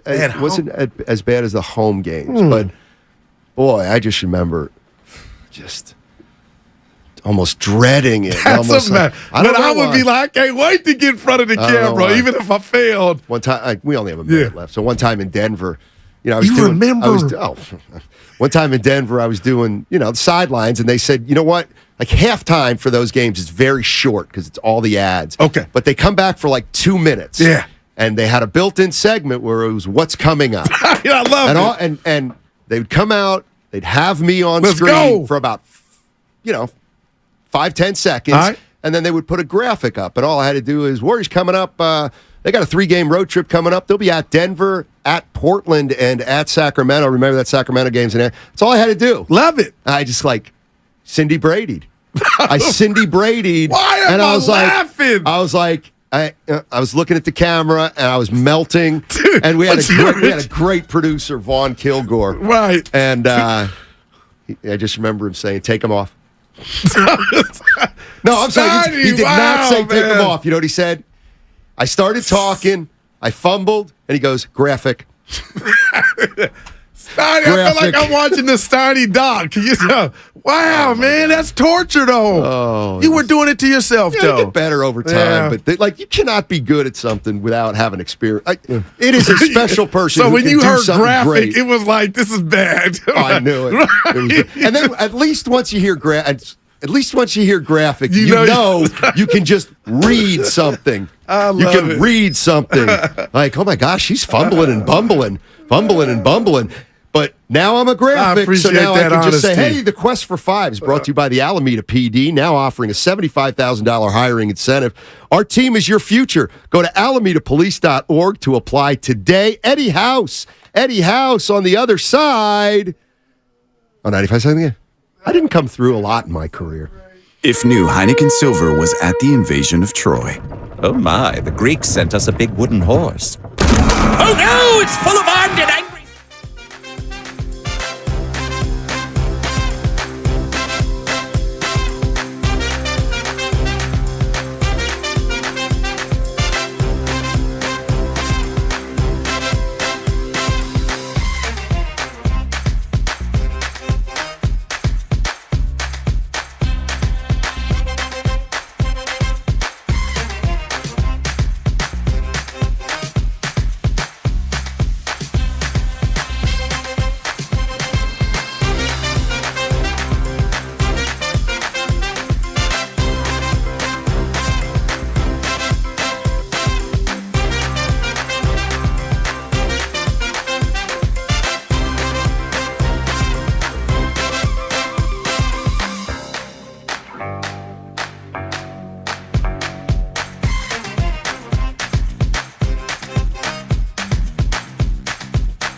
Guru, man, love them waves, man. Good night.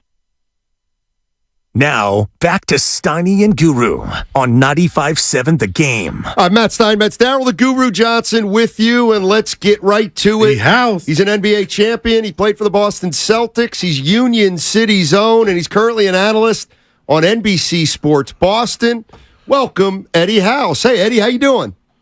What's happening? How y'all doing? I'm doing well. Please, I'm doing my well, guy. and Guru's in here telling me that he taught you the game of basketball, which, of course, naturally leads me to believe, how many times in your life have you thought, if I had a better teacher, I would have been a better player? I just said I coached you, dog. Don't let him come between us, family. I'm not falling for the banana in the tailpipe. There you go. You guys do know each That's other. my boy. Yeah. I'm not falling for that, but no, he was one of the guys. Very first time I started picking up a basketball and getting into it, taking me to practice, making sure that I was there. At the time, I think he was either a high school or maybe just 1 year removed at the time. Yes, sir. Doing that, so he really didn't have to do that. So you got to salute somebody that takes time out to help some youngsters and pay it forward like that. How many years apart are you guys? Seriously, I think I'm 10 years older than he. So he's kind of a mentor. Mm-hmm. You were the little brother I never had. Nice. Yeah, there you go. That's cool. Eddie, let me ask you this, man, because you won a championship. You know what it takes. My partner and I, we had a bet early on. I said the Warriors were going to back-to-back. He had the field. That included the Eastern Conference. But you know what it takes to win a chip. When you look at this Warrior team, they won last year. But, Eddie, does that mean, in your mind, a former NBA player, that they can't do it again because they're older and there's more tires on the thread? Talk to us about what you see with this Warrior team and their chances. No, that was a team of anybody. All season long I've been saying the one team that I would be worried about is the Warriors because they distort the game. They have the unique ability that nobody else has ever had in the history of the game to change the game.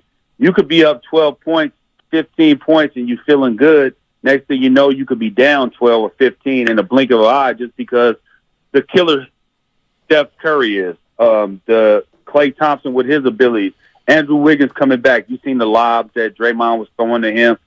Steve Kerr, his basketball acumen and IQ on the sideline, bringing Draymond off the bench. Now Draymond's playing against the twos and not the starters, right, with other mix. So it's just a combination of things that is going on right now with the Warriors that they're hitting their stride at the right time. And, there's no better time to hit your stride than right now, trying to head into, making a championship run. And to me, they are everybody talks about the Phoenix Suns and what the Phoenix Suns have. I think the Phoenix Suns are top heavy. I think the Warriors are a little deeper in exactly what they try to get done on the court. What their game plan is night in and night out. I feel like they have a deeper roster to accomplish that game plan than the Phoenix Suns will have to accomplish their game plan. Even the Warriors, the same. Even the Lakers, in that matter, that's who possibly they'll have to play in the next round. But you can't ask for a better time for the Warriors to be playing great basketball. Eddie House joining us on 95.7 The Game. He won an NBA title with the Boston Celtics. He now works for NBC Sports Boston. And I do want to ask you some stuff about Boston, but let me give you one more about the Warriors, and it's about Draymond Green. I mean, you've been around a while, Eddie. Where does he rank? If I'm saying, hey, Eddie, give me the top 5 defenders maybe you've seen in your lifetime. Is he knocking on the door? Is he in there? Where is he? No, he's not top 5 defenders in my lifetime at all. Give him to me. Way too many guys that I've seen out there and played against that were real lockdown defenders. Not saying that he's not. Right. But I also think this, as much as Draymond has done for the Golden State Warriors, do I feel like what he's done for the Warriors would travel on any other team? And this is just my assessment, and it's not being no Draymond hater. It's being, I'm a real purist hoop head, and I see that if you were to take Draymond and place him to the Charlotte Hornets, would he have the same effect on the Charlotte Hornets that he has with the Warriors? And my answer to that is no, because guess what? There is no Steph. There is no Klay over there. There is no guy that he could dribble handoff to, and at times they're going to be daring you to take shots because they're worried about everybody else. Well, if you go to a team to where you have to be one of the focal points of the offense, then I don't think that he has that same production. Would he have the same production in Phoenix? He probably would, because there is a there is a Devin Booker and there is a Kevin Durant. So when I look at that, I have to say no to that. But what he is for his team and where he's at, and it's not his fault, it's not nobody's fault, it is what it is great drafting by the Warriors, understanding what you got to put, how to put pieces together, and him understanding his part in that, in his role in all of that. So I would say no to your answer, but he wouldn't be the same player if he was anywhere else besides the Warriors. Wow, Eddie, I'm not mad at that. Listen, the Boston Celtics, I can't believe they didn't close it out. Your Boston Celtics, they let one slip away. And I want to ask you the gap between, I don't want to say a shade toward Jaylen Brown, because I think he is just as good as Tatum, different body types. But on TV and everywhere else, Eddie, it's like there's a big gap between Tatum and Brown. And I feel like there's not that big of a gap. What do you say to that? Yeah, they're not watching games, and I've done every single game this year, besides barring a few here and there, like 3 or 4 that I didn't actually have opportunity to do, like to call. But I've watched them. I've watched every single game this year, and the thing is that there's not a huge gap between Jason Tatum and Jaylen Brown. I believe they're both all-NBA players. They both try to dig in defensively on the defensive end. The one thing is, Jason Tatum is taller, a little bit longer, has a different style of game, but to me, they complement each other. You need both of them to be successful. You need both of them because they play off each other, and they've been around for a long time around one another. And so, for people to say that there is a huge gap, that would be. I want to know this: there's not a huge gap between all NBA players. Usually, it's a smaller gap. It's like, okay, he's better, but he's still really, really good. You know what I mean? And so I believe both of those guys should be all NBA players this season, and that's a good thing for Jaylen Brown because he'll be able to sign for a bigger deal. We're talking about one more year, close to $100 million, about $116 million extra if he was to make all NBA than if he doesn't. So I'm rooting for him to do that, and I think that he did enough this season to show that he is definitely an all-NBA player. NBA champion Eddie House is on the line. He won a title with Boston, and he's now working for NBC Boston pre- and post-game show. So, Eddie, thank you so much for joining us. I want to jump back to Phoenix here a little bit because you said they're a little top-heavy, and I want to ask you about 2 players. And I'll admit, I haven't watched them as intently the last year or two, but are you telling me that Terrence Ross and T.J. Warren, both of whom haven't played much in the postseason, are they not playable? Are they Terrence Ross? I thought might be able to help the Suns because he's explosive off the bench. Are they not capable of helping anymore? Or where do you think they fit into this? Well, it's hard to fit in when you have something that's rolling, and then now you want to change your rotation. Who do you take out, and who do you trust more? If I've been around a guy for 6-7 months and I've been able to trust him, and then I insert another guy and he's chinking their armor, I instantly be like, and it's human nature to say, I don't know if I could trust this guy. I know I could trust him because of this body of work. Not that Terrence Ross or T.J. Warren aren't guys that are very capable, but at the same time, it's never about an individual. It's about what that individual brings to the team. And how is he able to fit in with the team unless you are a Kevin Durant, unless you are a guy who is just a head and shoulders superstar that's a plug-in guy that's going to be able to go out there and get it done. If you're not that guy, then sometimes it's hard to fit in, especially if something is already going good. It's hard to fit in. Let's go to the Warriors, right? All right. You know why Gary Payton is able to just come back? Because he played last year with them. Because you know what? Yeah. Steve Kerr trusts him. Guess who else trusts him? Draymond, Steph, Clay, Looney, all those guys trust him. Poole, they all trust him. So it's easy to get a guy from another team and plug him in because he was already there on the Gary Payton side. But when you bring T.J. Warren in and you bring, even though T.J. Warren was here with the Suns, he wasn't here with this regime or wasn't here with this particular roster. Then you bring in another guy like Terrence Ross. He's coming from a team like the Orlando Magic who, yeah, they got some young players over there, and it's when you're at the bottom of the league, it's easy to put up numbers and look like you could be trusted. Well, you get to these real games and in these real moments, and can you be trusted? I don't know. I got to go with the guy that I've seen do it, who's been in there. So it's a different dynamic. Eddie, you were a shooter, and everybody knows. I am a shooter. Don't say I was. I am. You still getting though. There you go. Listen, Clay shared with us mainly like the opening week when Barkley said he was finished. And Eddie, I got to be honest, I thought he might not be able to get back, not where he was, but just, be that flamethrower. But he opened up, said there were some dark times, but even this season, I didn't think he could get to where he's at now. And Eddie, he's creating for himself. Can you share with us what you thought about Clay, and are you shocked at what you're seeing from him now? No, I'm not. It's going to take a while. Think about the two devastating injuries that he had. He had Achilles, he had a knee injury, right? Blew his knee out and blew his Achilles up. Well, it's going to take time to get first off, besides just your basketball rhythm, your mental rhythm back. That's the main thing. It's just to figure out, like, I trust that I won't blow my Achilles up. I trust I won't blow my knee up. I'm not going to overcompensate for one to the other. I'm not doing any of those things. So that's a mental hurdle that you got to get past. And I'm quite sure that's the dark times that he talked about, was those mental hurdles. And then on top of that, once you get past that part, then the game, getting your rhythm back in the game and how you used to play, to now you have to maybe change it up a little bit. Like, you're not the same exact player because of what happened. And to get there, getting his legs underneath him, and I'm super happy for Clay to get back to where he's at right now. I'm always rooting for players, man. Like, you never want to see nobody go out injured. You never want to see nobody go out not the way that they want to. And especially a player like that, when we know what he brings to the game, one of the best shooters that ever played this game.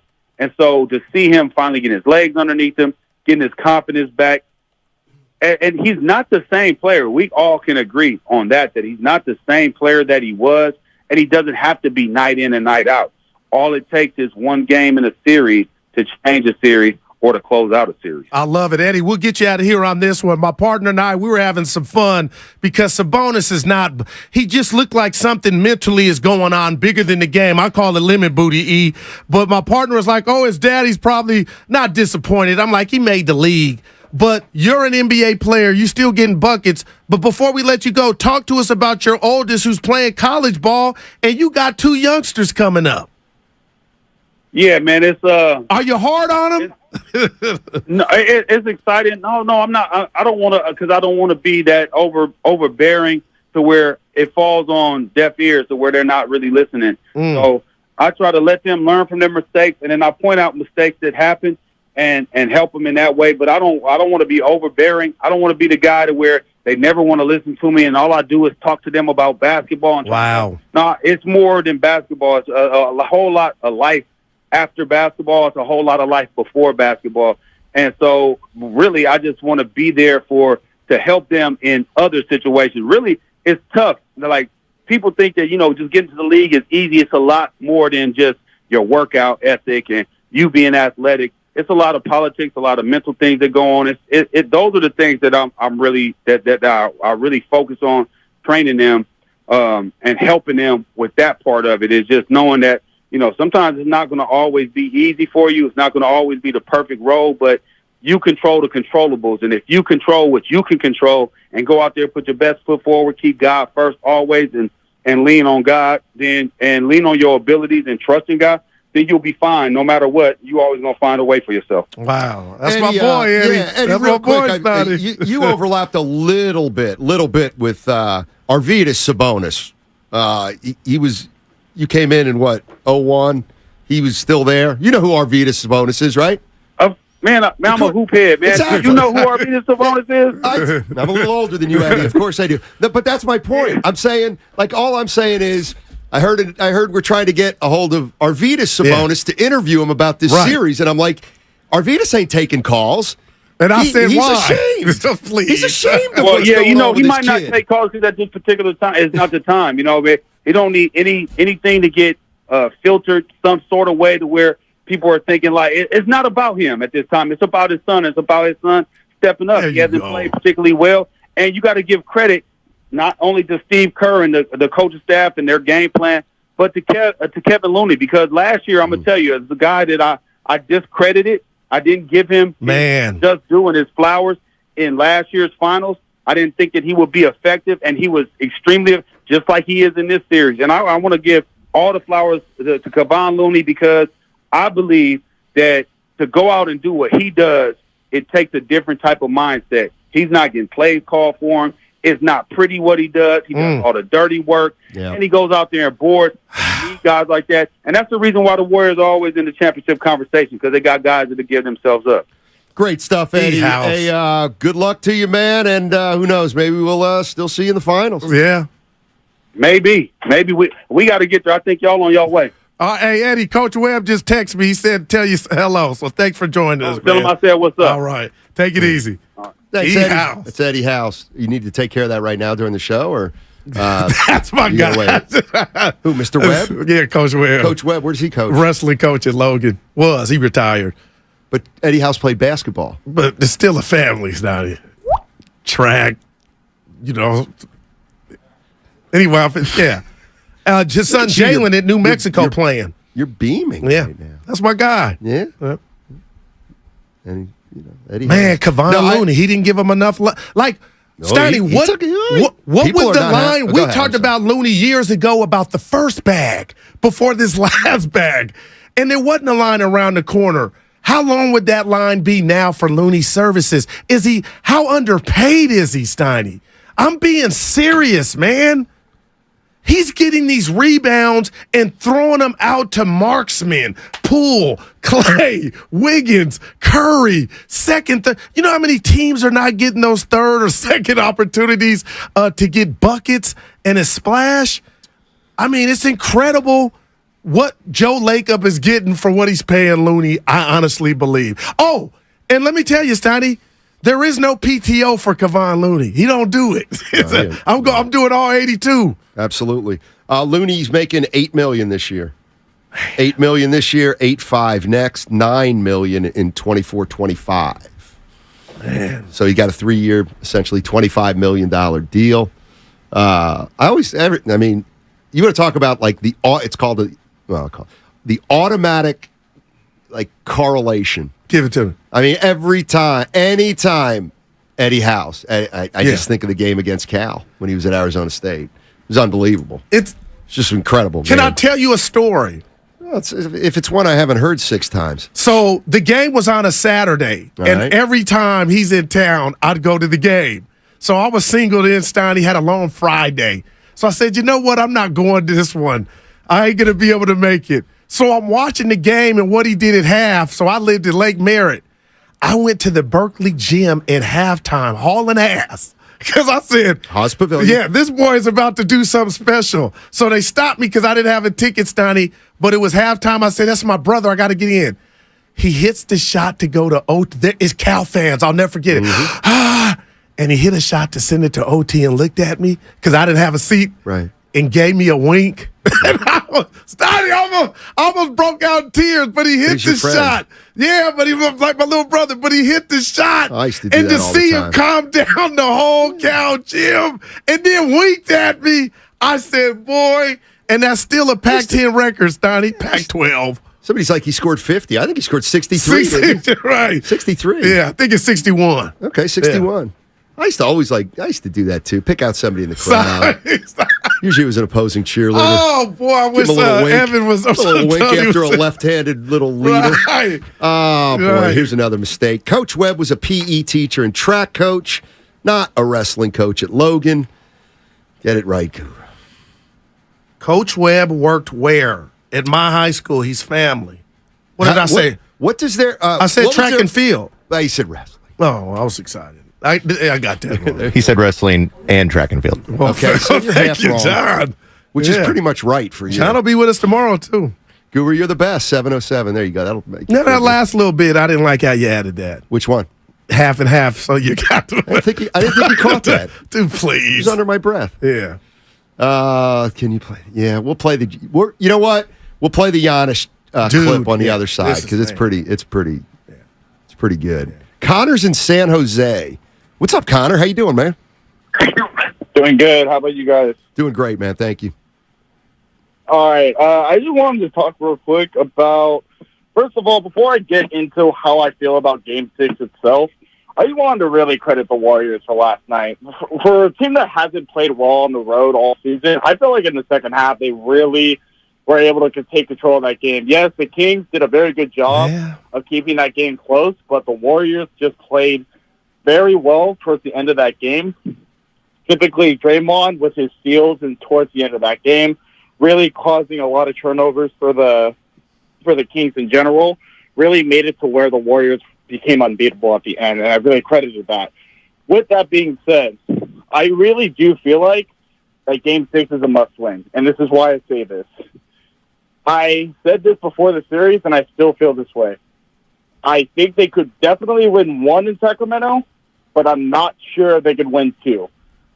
Now, I don't want to credit out the Warriors. This team has gone to the finals 6 times. They have won 4 times with 3 players that have been there the entire way for them. I'm not going to sit here and say that if they do go to Game 7, it's going to be an absolute loss. I'm not saying that. At the same time, with the team that has historically this season had a horrible road record, I really don't think that in Game 7, with a crowd like that, they're able to take down Sacramento. So I really think they need to shut down Sacramento for Game 6. Appreciate the call. I think they feel. Stoney, did you? Oh, yeah. I didn't feel that same Game 1 intensity from the crowd. I felt like they were tight too. I don't know if you got that, but it was real. Like, hey, man, this is the nitty gritty. And to the fourth quarter again, the Kings got that thing to 1 point. And Draymond, when he released it, did you think it was going in on the Dirk? Stoney, I didn't. Yeah, I'm like, Day. I mean, bottoms. He was. And when did he start becoming Curry at the free throw line? Curry, the bad Curry? No, the good Curry, Draymond.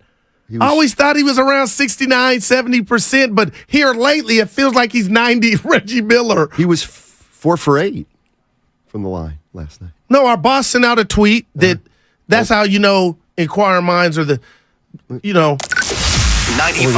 The Game breaking news. Lamar Jackson and the Ravens have agreed to terms. He has his new deal. Wow. Lamar Jackson. You say how much? No, a lot. He can live in Marin. Wait, I'm not trying to be the guy everybody thinks I am. But you said he's turning into Curry, but he was 4 for 8. He missed a bunch last night. Right, but throughout this series, he's been great at the line. But the boss sent out a tweet basically talking about that same thing, Dre at the line. And I think that was before the 4 misses. But I've noticed, like, he's been locked in at the free throw line. So I'm going to do my own research during the break and let you know what he's been in this series. Well, the 4 for 8's really going to hurt. Well, 50%. Well, here's where I'm. Because he's just stroking them. This is where. Okay, so let's do the math. The last 2 games, he was 6 for 6 and 4 for 8. So that's 10 for 18. Yeah, 10 for 14 is what it is. 10 for 14 because 8 attempts and then 6 attempts, right? 6 for 6 and then 4 for 8. So it's 10 for 14. And I don't really know how many he took in the first 3 games, but it doesn't seem like a lot. Well, he took none in 3. He didn't take any in Game 3. That's pretty good. So now how many did he take in the first 2 games? I'm going to say, hey, let's give him the benefit of the doubt. Doesn't feel like he was at the line a lot. I'm going to say he's 4 for 4. I'm saying off the top of my head with a guess. Are you looking this up? I'm looking at it. I'm going to say he's 14 for 18 in the series. Damn, Stoney. Yeah, I think you get some participation for 13 for 18, right, 72%. I'll take it. And but before those misses last night, he was like 80 or 90. Because if he's 72 with those misses. Yeah. George in Los Altos. What's up, George? Hey, fellas. I just want to say, let's get this road record thing this season and just throw it away. Yeah. It's irrelevant. Okay? Irrelevant. The team you're looking at now is the real Warrior team. They have everybody there. Everybody's healthy. And this is a completely different scenario. So what we did in the season on the home and record and the road, irrelevant. Irrelevant. Thanks for the call. Now, I got Warriors all day on mine could he have made that call, and why didn't we hear from him after game 2, and that would have been the second consecutive loss in sack? Well, you could have asked him that yourself. I was trying. Were you afraid of him? We're a little afraid of him? I know the ins and outs. It's a commercial. Nice. You're right. Actually, we had to. I mean, that's one of those things that's hard to argue with because it is irrelevant because all those games have been played and they don't matter. But it is relevant because past performance is a factor when you assess when it's here. Don't forget, Steve Kerr is joining Willard and Dibbs at 3:30 today. You're not going to want to miss that interview with all the insight and reactions from Game 5. Be sure to check out that today, 3:30 on 95.7 The Game. If you didn't hear what Giannis Antetokounmpo said after last night's game, we're going to play it for you. It is the essence of the issue with sports and sports media and sports fans today, and I couldn't have been more proud of somebody that I've never met in my entire life. We'll talk about it on the other side. Sure y'all get y'all butts in the seat.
Boy, catechism. I received the body of Christ. Now, back to Steiny and Guru on 95.7 The Game. By the way, shout out to our program director, Matt Nahigian. He's a little laid up right now after a little foot surgery. Hopefully he'll be back soon. We miss you. Yeah. We miss you, buddy. I miss you the most. Yeah. What you laughing at? I only did that because Dibs was giving me grief. On the text line. Well, okay, go ahead. No, I was going to say I'll leave this subject alone. Guru, who is the Kevon Looney of the station? Meaning the guy that's here the most that you could just count on. Probably me. But I'm also Curry. Nah, it wouldn't be you. It's not an insult, but I know it ain't me, but it wouldn't be you. You're right. There's no way that I'm like the fifth most important guy here. You're right. You're right. I'm not Looney. Well, I didn't say most important. It was Play 82 that shows up every day. Well, yeah, that's not. That's what it was now about. I know why you said I don't really want to go here. Oh, no, that was something else I was going to go. There's a lot of. Real quick. Okay. Just take your time. Breathe, Tiny. Well, we got to get to this Giannis sound. It's already 136. All right. My guy, Lee Webb, track and field. Boy. 67 North Coast championships and 37 straight MVAL championships. Put some respect on his name, people. Track and field. I'll tell you what, yeah. Look up Kelly White. You've had a tough day. I covered Kelly White. What?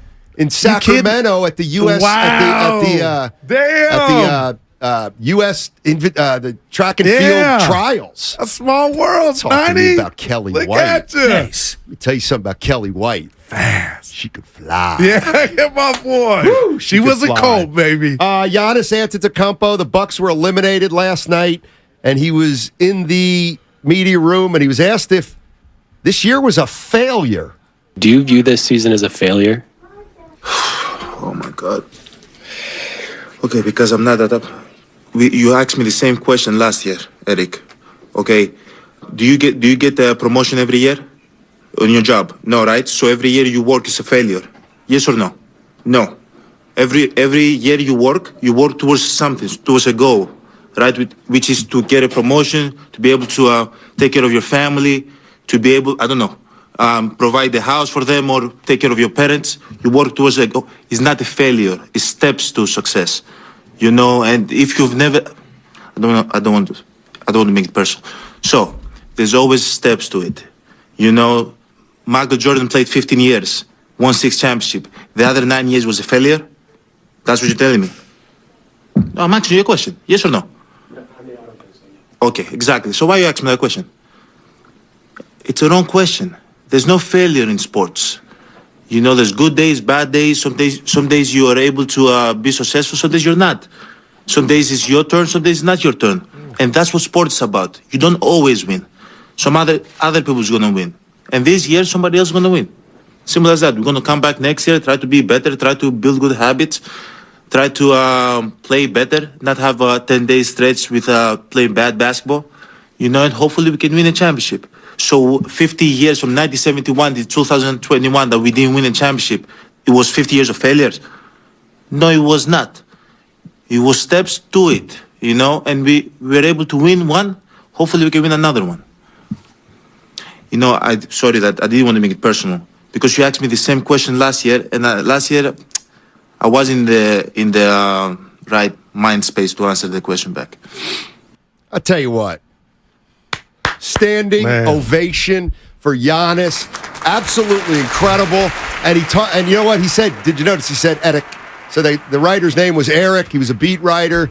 Didn't disrespect him at all. Gave him a straightforward answer. Man. And I hope something like that rubs off on somebody like you. Now that sounded stinky. You ruined a great soundbite with somebody like me. Explain. Well, I mean, the Bucks failed this year, right? Well, a large part due because their best player wasn't available for 3 games. So that's a big deal.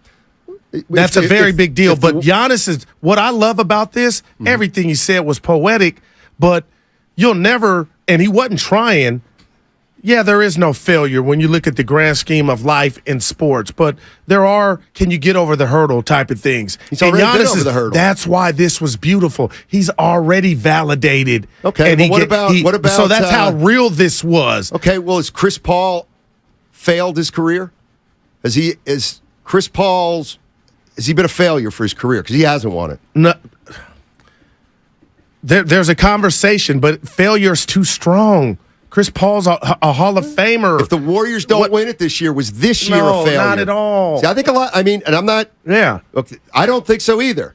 So I agree with you, but I do think there are people that will, and whether they're haters or whether they're Warrior fans, nothing less than a title is good enough for some people, and I'm completely with Giannis.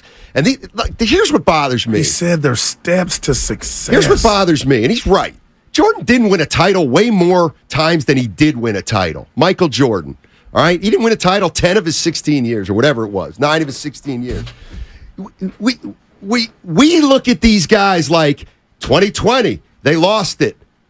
So that year was a failure. 2021, they won it all. Hey, finally, they won it. 2022, they lost it. That's a failure. 2023, they lost it. That's a failure. 2023, they won it. That's not how these guys approach it. They really don't. I don't think. I think Giannis every year wants to win a title. And in the last 3 or 4 years, he knows he's got a team that possibly could do it. Yeah. So this year, they tried for it. They didn't. Doesn't mean this year was a failure. It means we got to come back next year and try. So if they win it next year, and now all of a sudden, Giannis Antetokounmpo says, me and the Bucks have won 2 titles in the last 4 years. So the 2 years you didn't win it were failures? Like, that's ridiculous. It's absolutely ridiculous. And I think too many of us, and I'll throw myself in there, even though I try not to do it. What's the new era now, Steiny? Well, I almost said that. Wow, come on now. It's a bunch of crap. And you know what? And I love that he said, he was going to use the old, well, you never played the game. But he's kind of right. It's not a failure if the Warriors don't get it done this year. And that's why we're different. Either one of us have played pro. You came the closest, but Steiny, that's why you always try to tell me ain't no speeches. I know it's chick half of the time, but the stuff that I think sports revolve around behind the scenes, you kind of tell me, Goo, it ain't like that. And you'll never convince me it's not that way. But the only problem I have with this soundbite, Steiny, it ain't even a problem, is, dude, you were phenomenal on that court yesterday, but you missed 13 free throws. So I'm asking you, Steiny, would we have heard that had he won the game, or would that it wouldn't have triggered him like that? Because it wouldn't have been asked the question. 13 if they weren't free eliminated. throws from who I said, Steiny. I think he's one of the best, if not the best player in the league. You feeling something like there's a whole conversation just for that. He's never been a great free throw shooter. Yeah. The other thing is, you know what else Giannis did? He scored 50 in a closeout game in the NBA Finals. 50. Smoking that Phoenix 1, back. 2, 2. We got to go. Change over next. The Quest for 5 is brought to you by the Alameda PD, now offering a $75,000 hiring incentive. Our team is your future. Go to alamedapolice.org to apply today. Sure, y'all get y'all butts in the seats at 5 o'clock. Tip off. It's a little early, but everybody get off of work early in the Bay. Let's go. Hello, I'm AI.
I'm in the power chair. Wow, dude. Now, back to Steiny and Guru on 95.7 The Game. All right, it is the changeover. Welcome to Mark Willard and Dan The fellas. Dibley. And Oh, man, I don't know so if you guys much here. There really is. No, can we just start I mean- with Giannis real quick? Yeah. Oh, wow. I love this. With Giannis? Yeah. I loved it too. You heard the sound. I mean, I So can't. good. I can't agree. I feel bad for Eric. more. Eric. It's Eric. Yeah. But you know Dude, what? you guys, that's He a asked fool. him I've to been sing- trying Eric. I actually don't. I think they're. I think they're fine. Oh, there's no doubt they're Can fine. I share? Go ahead. Let me share a little story with you guys because I actually had over Zoom. I had my broadcasting class with Cal Poly earlier today. Yeah. And when I saw this, I changed the curriculum for the day. I immediately said, "Okay, class, watch this Look at you. and tell me, A, what you think. What do you think of the question? What do you think of the answer?" We're literally in the midst of their assignment is doing an interview. So and this is maybe just a professional take on it because the human being, how can you not love what Giannis has was to say? incredible. However, I also hear plenty of people who are like, wait a minute, how can you not be disappointed when you're the 1 seed? You get beat on your own floor by the 8 seed. So here's where the whole conversation is. I look at it like this. All he had to do was ask a question in a different way. And this is something Are you a failure? No, thank you. That's a three. It's an Thank you. epidemic in our business in terms of the way we ask questions. Giannis felt attacked.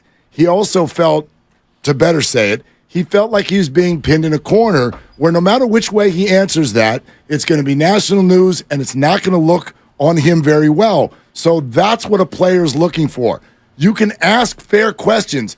Just don't try to pin me and make a headline before I even answer. How different would it have been if instead of saying, do you feel like this season's a failure, the reporter simply says, how do you describe the results of this season? That is so different, and you're looking for the same answer. Let him use the word. He would say disappointed. Fine, Right, but probably. and then we move on. let him pick the word. You picked the word failure, and that's why Giannis got upset. And I think that's fair. I agree with That's the word fair. failure because to me it's like, let's say you take you take an algebra and you get 4 tests and you get an A, a B, an A, and an A, and then you fail the final. Well, you're going to get a D or a C, but that doesn't, you don't fail. Right. Like you don't Right. get the F because stuff. I just look at it as they played 82 games. You're because of 5 games, those 82 become a failure. It's disappointing. They got upset. They should be, all those things and are he didn't true. even play. But you Giannis, can't- 6 number 1 seeds have now lost to 8 seeds. How would you rate your choke job versus the other 5 damn. chokes? Man. Well, we don't view it in as a game that you missed. Listen, I'm gonna Dan. play- Listen, Dan. Totally. You You asked me missed that this question last year. But the way they look And you at pissed it, me off then, Dan. And it pissed me off again. the way they look at, but I'll I give you think three. if you're Giannis, all right, or if you're anybody, Russian. if you're I know. anybody, What the hell was like that? is Chris Paul's career been a failure? Like I would say, No, get out of here. no. but what, It's what- been a Let's bunch be of failures. real. Come on, man. But no, what I'm getting at is, let's say you're a player in the NBA and you play 10 years. Well, you're not going to win it all. Right. You're never going to win 10 in a row. But can you get 2? Well, maybe you get 2. Well, those 8 years are not failures that you didn't get it done. Right. You just didn't get it done. That's true, and not just that. Here's something that we do. The top of the food chain when it comes to this stuff is always MJ and Kobe and maybe a little LeBron. Yep. Okay? Curry. We cannot ask every Can't stop. athlete to be the same person. Right. Like Giannis is not Kobe. Okay. He's not MJ. Yeah. I remember years ago, Kevin Durant got a question like this. They lost in the finals to Miami Heat. Do you consider this a failure? And he answered not in an angry way, but he was in a very similar answer of, Do you understand how many things came from this year that we can build on that are positive? And the whole market of L.A., which is where I was at the time, was laughing at him. Going, oh, my God. See, this is why you're not Kobe. Right. Sure, Kobe would have answered it different. You're right. He would have answered. Giannis doesn't need to be Kobe. Right. That's all I'm saying. And I'm not mad at that. Right. And I want to tell Steiny, because we used to have this thing where I would use the word choke or scrub. Mark, I know there's no athlete tips in any pro level. I don't care if you don't even get on the floor. You're not a scrub. You were the big man on campus somewhere, the 1%.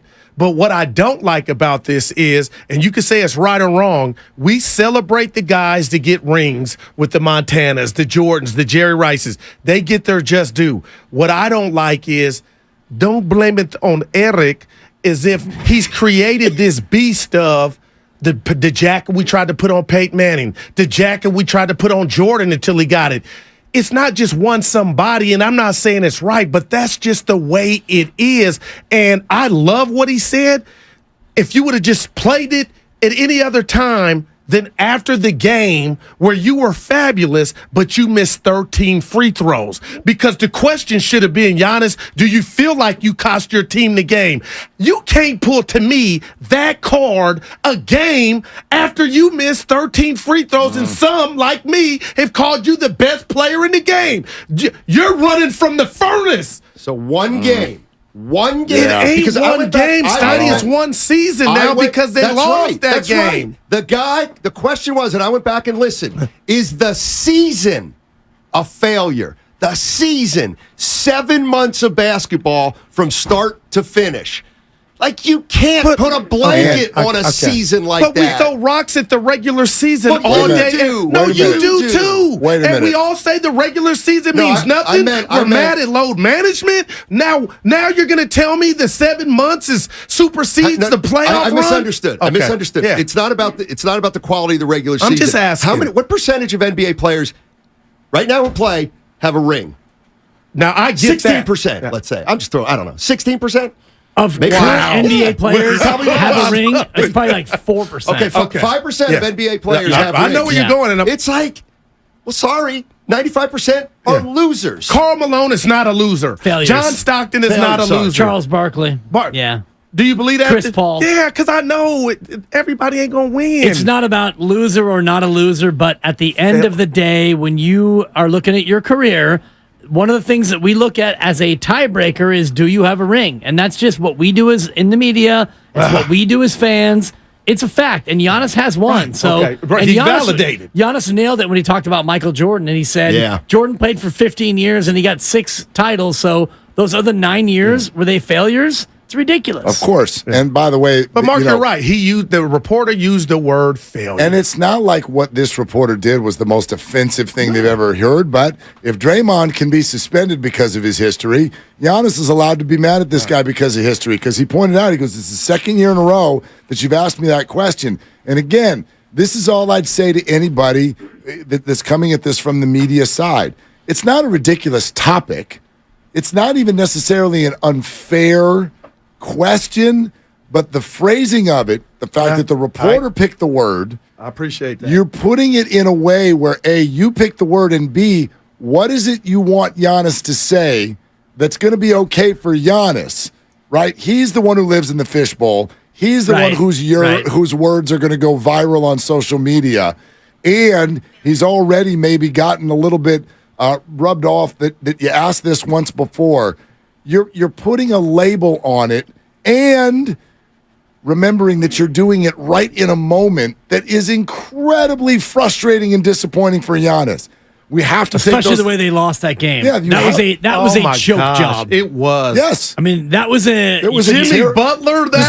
How can you allow that? Terrible performance by the Bucks this postseason. And you're right. Well, you have to ask him that in that moment and say, yes or no, is it a failure? Well, if it's yes to failure, then he's saying that I'm a failure. And if it's no, it's not a failure. And his teammates. Then you're basically saying being a 1 seed and losing to an 8 is not a failure. It's an impossible answer. Yeah. But the answer he gave was incredible. But let's say they answered to Kobe. Was this year? Yes. Yes. Absolutely, positively, this year was a failure. He would have stopped it, for you or for the team? For both. Okay. Well, that's Kobe. Exactly. And the reason Kobe's because there's only one or two of them. Right. Ever. Wow. What I'm saying, okay, so the Bucks won it. Then last year they had some injuries. They got beat. This year, they obviously got upset. Some injuries. Yeah, but they had the best record in the regular season. So they got upset. They stubbed their toe. They got upset. Bad loss. If they come back next year and win it, it's like, so wait a minute. They've won 2 titles in 4 years. Are we really saying, well, they won 2 titles, but they failed twice? Well, I guess they failed to win a title twice, but we don't know whether what happened this year will be a stepping stone to them winning it next year. You could have even asked it in a way that does push the envelope a little bit without, again, labeling it for him. What if you said to Giannis last night, Giannis, you have a championship ring already. You are a champion, and in a season where you were the 1 seed, how do you describe it when you don't even get out of the first round? That's pushing it.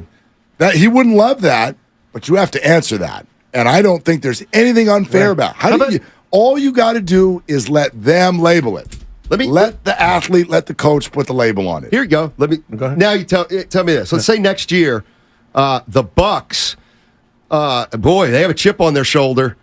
Okay, they have a chip on their shoulder. They got beat in the first round. All right. And you know what? Giannis went back to the lab, and he shot 80% from the field, from the free throw line next year, and they win it. Was last year a failure then? If it built up to them winning it next year. Thank you. Yeah, exactly. It's if a stepping stone. You guys missed some great sound about him covering the Warriors. It was incredible. Oh, no, I heard it. I was going to get to that. If you got a job to do and you're on the beat, those beat writers got a job to do, and that's to talk about the 2023 season, which was not to look out yonder. So, Dibs, if the reporter was going to write, because I think all 4 of us would agree, them losing in the first round is disappointing. Forget why. Now, I had them in the finals. They're not going to be giving you the benefit of the doubt till next year. You got to write something and talk about what you just saw play out. If the Warriors lose to the Kings in Game 6 and they lose in Game 7, is this year a failure? I would say. Is that dead air? For me, I would say yes. I would say no. No. Yeah. I don't think there can be a defending champ losing in the first round with a 3-2 lead. The defending champ is the 6th seed. Like, when's the last team to go back to back? The defending champ gets beat almost every year. The Warriors, right? Yeah. But right? I mean, again, that's kind of the point. Is every single thing is going to be labeled differently by each person. So don't label it for the person who is experiencing it and you're talking to. It's not that this isn't a choke job or disappointing or memorable in a negative way. It's all of those things. But to Steiny's point, what if this motivates them in a way? No, all day. What if so let's just go game by game. But that can't stop me from writing the big pen which on is what the season which was. Which is what? So let's go. A disappointment. So don't know that yet, believe it or not. Oh, disappointment's fine. Fine. Well, how do I write about the season that was if I cover the team? You don't use the word failure. So I said disappointing. You can write disappointing. that. I have no problem with it. That's all I was saying. You can write failure in your column, right? Which I wouldn't, but disappointing for sure. But see, that's the point. Is he's trying to write Giannis's answer for him? Okay, that's my opinion. No, he's trying to write answers. I hadn't heard that. You can use that word. Now I'm gonna throw something else in at your you. article. Okay, but let's Kobe Bryant. After his rookie year, he airballs 5 or whatever. Was this year a failure? Yes. Even if he's a rookie. Okay, he used that for motivation. Growth. Then they win it. And I know it's Kobe, but then you could be like, so was last year a failure if it became the essence of what made you a champion? You know, hating to lose, not wanting to go out that way. Like, we kind of don't know if it's a failure yet. You know what I mean? Do your legal thing. But do your legal thing. I had to follow up, too, on that. You don't have it. Look at Mark. It's 95.7 The Game. KGMZ, FM1. And HD1. It's an Odyssey San Francisco station. and Odyssey station. Always live on the Odyssey app. 95.7 The Game, KGMZ, FM, and HD1 San Francisco and Odyssey station. That was nice. There you go. Steiny, and I'm just going to bring this down your road because you botched the legal, but Was it a failure when Was that a failure when you botched the league? Was it a failure when you were the sideline reporter and you were atrocious? No, I heard it, and I actually lived it because he and I were close friends at the time. Was it a failure when you were the sideline reporter, or was it a stepping stone that's led you to now greatness in the middays with Daryl Johnson? The reason I would not say it was a failure is because it made me better 5 years from that point. Exactly. I didn't have anxiety as much because Jim Barnett gave me some great words of advice. Yeah. I mean, I guess Which like were I could stick to writing. So make yourself vulnerable. Talk to me, Willard. Goo, I'm not mad at what Steiny's saying. No, and I guarantee you that you represent many who are listening right now because it makes it sound like failure doesn't exist, right? Like if everything is just a constant evolution of then what happens next, then when does failure ever exist? So for me, yes, if you want to write a column and say that the Bucs were a failure this year, knock yourself out. Steiny's saying nothing wrong, but he's giving everything the benefit of the doubt. Okay, that's fine. But can I write about the 2023 disappointing season that was? I never said anything wrong with disappointing. This is where I'm too literal. The word is, there were two words. Failure, I didn't like that. All right. And season. I understand that. Season. Yeah.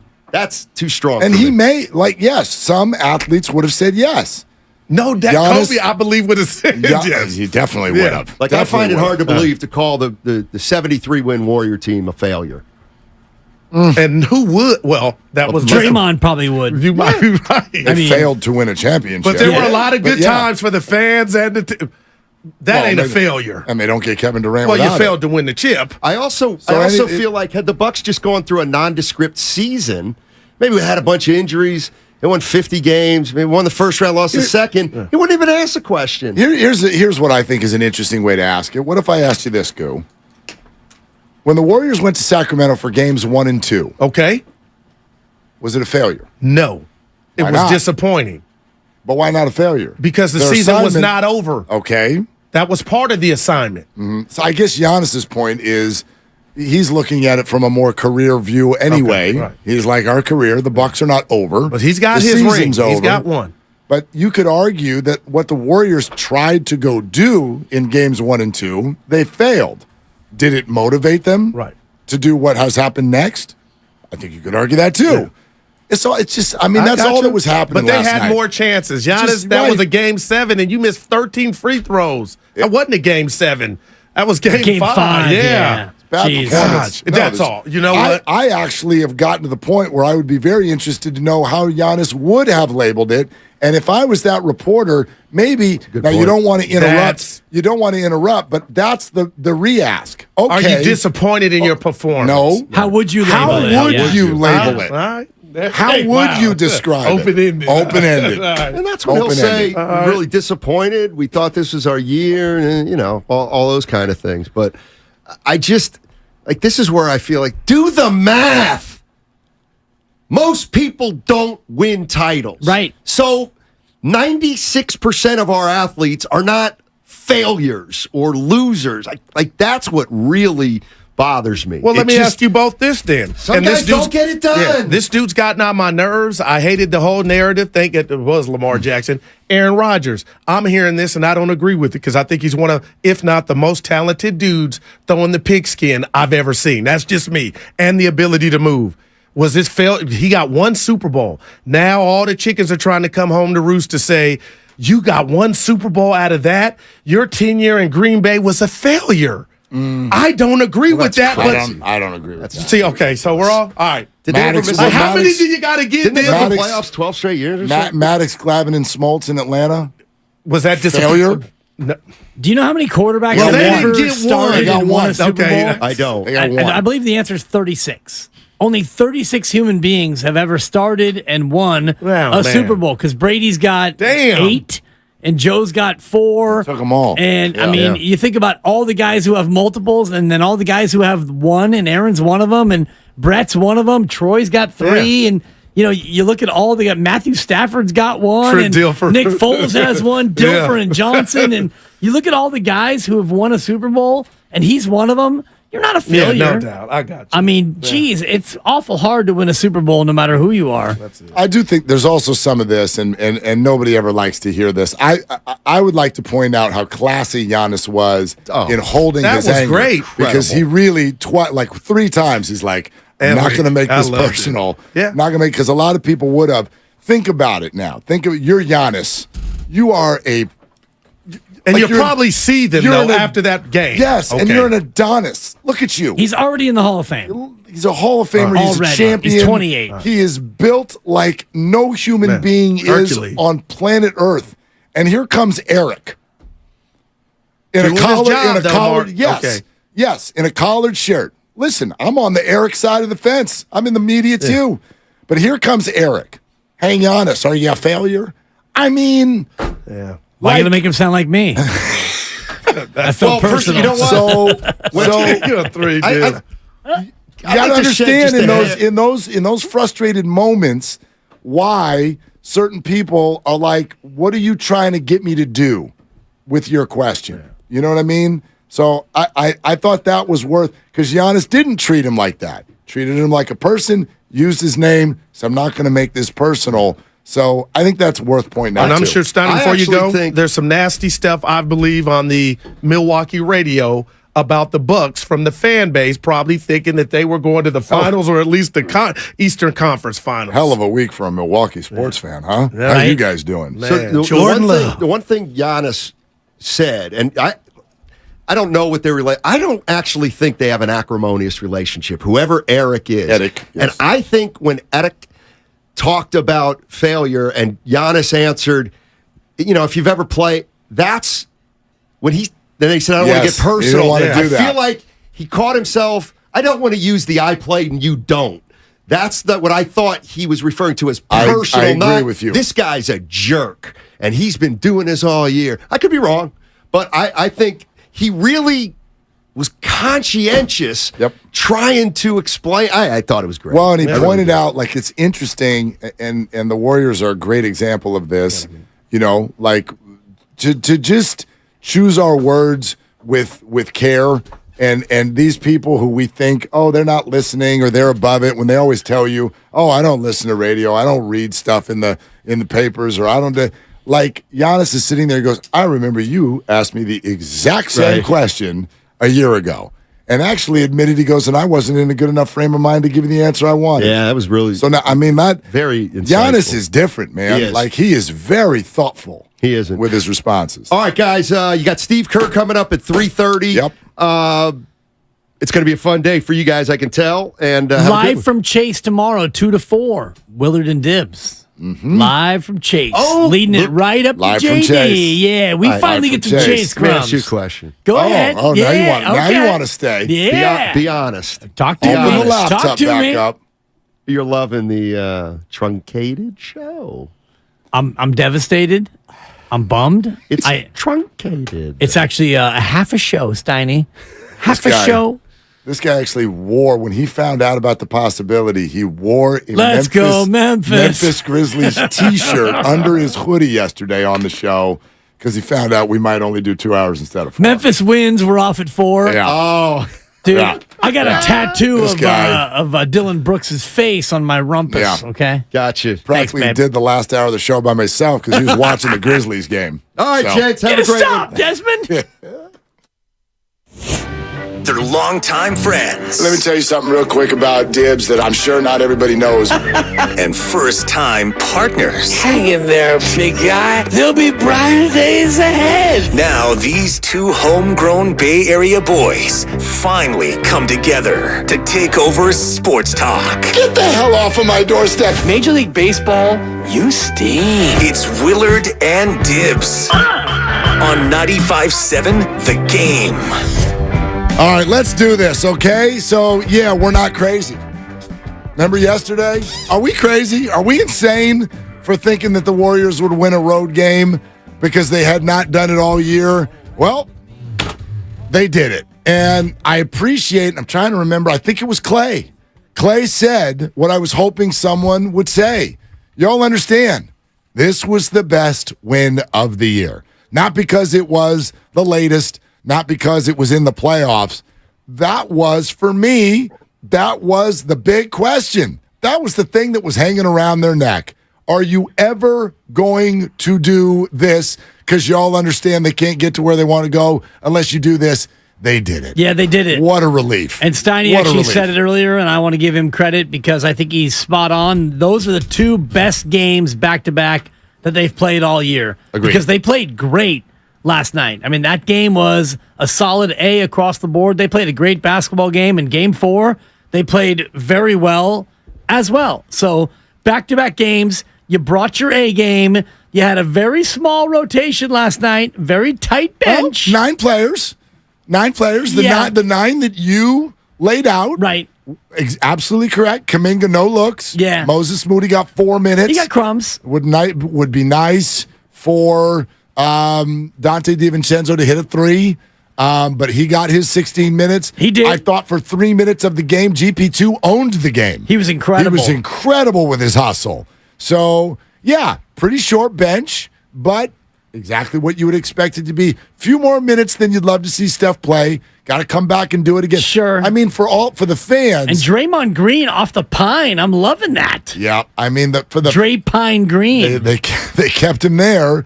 And that's an interesting thought, by the way, and an interesting question about how you think that maneuver by Draymond has been received in the locker room.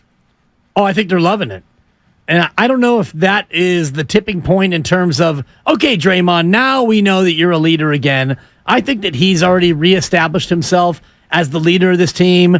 I think the Jordan Poole punch has been put by them on the back burner far earlier than any of us in the media and the fan base. But when you see Draymond Green come out and say, yeah, I told Steve, play me off the bench. Kevon Looney's a rebounding machine. Start Kevon. Let me come off the bench. I think that is the final piece in the puzzle of, all right, Draymond, you're all the way back. No hard feelings for anyone. Do you know, I actually have hard feelings for someone. I got very hard feelings for someone. Who? Last night was the night where I've officially had it. I've had it up to here, as my mom used to say to me. That was right before I would get sent to my room. I have had it up to here.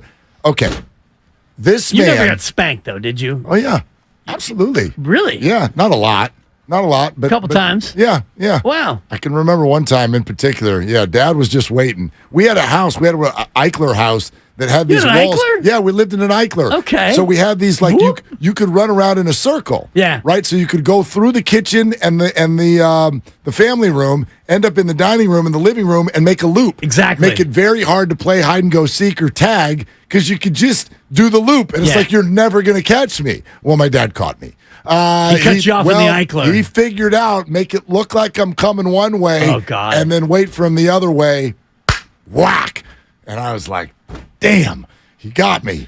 But right in the Eichler. Exactly, right in the Eichler, off to my room. But I've had it up to here. You are officially suspended from talking sports for a week, no matter who you are, if you say Kevin Looney. I heard my man, Eddie House, do it just an hour ago. Wow. On my no, not well. Put some respect. In fact, the point he was trying to make, he's like, we got to put some respect on Kevin Looney's name. I'm like, the irony. It's Kevon Looney is what it is. That's not his name. I got a buddy text me this morning. He asked me a great question. Is this the best? Did you give him that's a great question? I did. I said, I think you just spurred something for the show. Boy, that's a great question. Thank you. Is this the best contract in sports? Kevon Looney? Is this the best bargain in the NBA? You want to talk about flipping a switch? This guy suddenly he's just going to rock 15 to 23 boards every night in the playoffs? Yeah. I mean, you and but he mails it in the regular season. I mean, oh, wait, he played every game? 82 again. games. Yeah, again. Didn't lead the league, though. Kevon Looney. He was tied. Somebody played 83. Really? I can't remember who, yeah. Oh, that's right. Because Mikal Bridges. Thank you, Mikal Bridges. Yeah, thank you. Thank you, Granny, man. I'm sorry, Kev. Kevon Looney is the magic elixir. Every single thing that frustrates a fan, Kevon Looney is the fix. Kevon Looney plays all the games. Kevon Looney never stops hustling. Kevon Looney never asks for anything more. And Kevon Looney shows up for $7.5 million a year. And I know everyone, I'd show up for $7.5 million a year. For every dollar that Kevon makes, Steph makes what? 9? 8? For every dollar Kevon makes, Draymond makes 4. For every dollar that Kevon makes, Clay makes 5. And tell me he's not just as important. You and I had that conversation yesterday. If you could tell me, put bubble wrap, hazmat suit around one Warrior and make sure that they're healthy for all the playoff games, I'm not hesitating. That's my guy, Kevon Looney. Over Steph? Yes. Yes. Over Clay? Yes. Consistent Clay Thompson? Because they can still shoot without one of those guys. Over Draymond Green, the scoring machine? You tell me, what would they do without him? Without Kevon Looney? What would they do? They would have to find a way to rebound. They would team rebound. And who's guarding? Get me Kuminga. Who's guarding Doma Sabona? Nobody, which is what, it's not like Kevon's really guarding him. Kevon's not guarding him. What? Occasionally, down low. When Come on. Sabonis Don't comes do in that. the key. Don't do that. He is bodying him up down low. Right, but a lot of possessions, Sabonis is not coming down low because when he comes down low, he gets bodied up by Kevon Looney, and Draymond's guarding him, and they're all guarding him, and Sabonis has been exposed, and we can say that. But when Sabonis is out at 17 feet, the answer is no one's guarding him, and that's smart basketball. Do you know what's interesting is people are still showing up to take down Domantas Sabonis today, and I get it. He has been totally disappointing, but I thought yesterday was his best game. I thought it was the best game of the 5. He finished on some dunks. He actually decided to take a couple of the mid-range shots. They went in.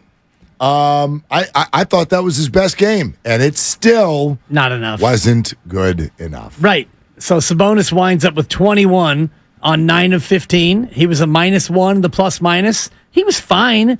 But it was fine.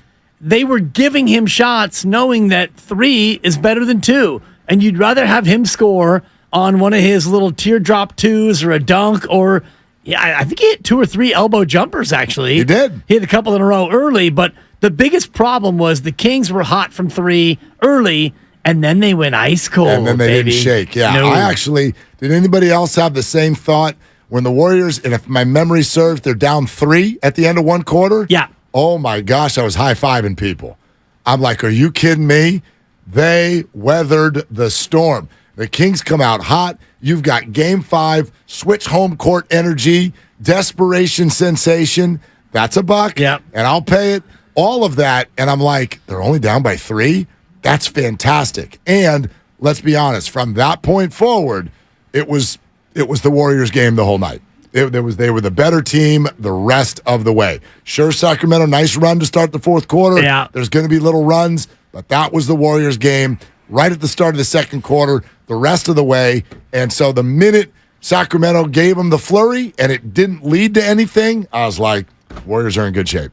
Fox hits a 26-footer to go up 28-19, timeout Warriors. And that was where I think I tweeted that this was the game that JD had warned us about. Last week, John Dickinson was saying the Kings are going to have one of those games where they hit 23s and there's nothing you can do about it, and you're probably going to lose that game because the Kings can do that. And the Kings, they hit 8 threes in the first quarter, and they hit 2 more the rest of the game. Way. That's unbelievable. So they were trending toward having that game. The Warriors defensively adjusted, and the Kings cooled off, and then the Warriors were able to flip that game on its ear. Oh, my gosh. So good. What a great performance. The performance that everyone has been waiting for all year. And I wonder this, and we can absolutely, let's hear your calls on this, because today I think is really the day for this. 888-957-9570. When you get the game you've been waiting for, now, you could either make the point, well, okay, you did it once. You had a great performance right when you needed it, and that's what the Warriors do. Or does the game like yesterday, does it totally shift what you think could happen next? Is a game like yesterday, where you've been down 2-0 in a series, now you're up 3-2, you have totally done that thing that you couldn't do. You went on the road against a really good team. The environment was as hostile as possible. That was easily their best road performance since Game 4 of the finals last year.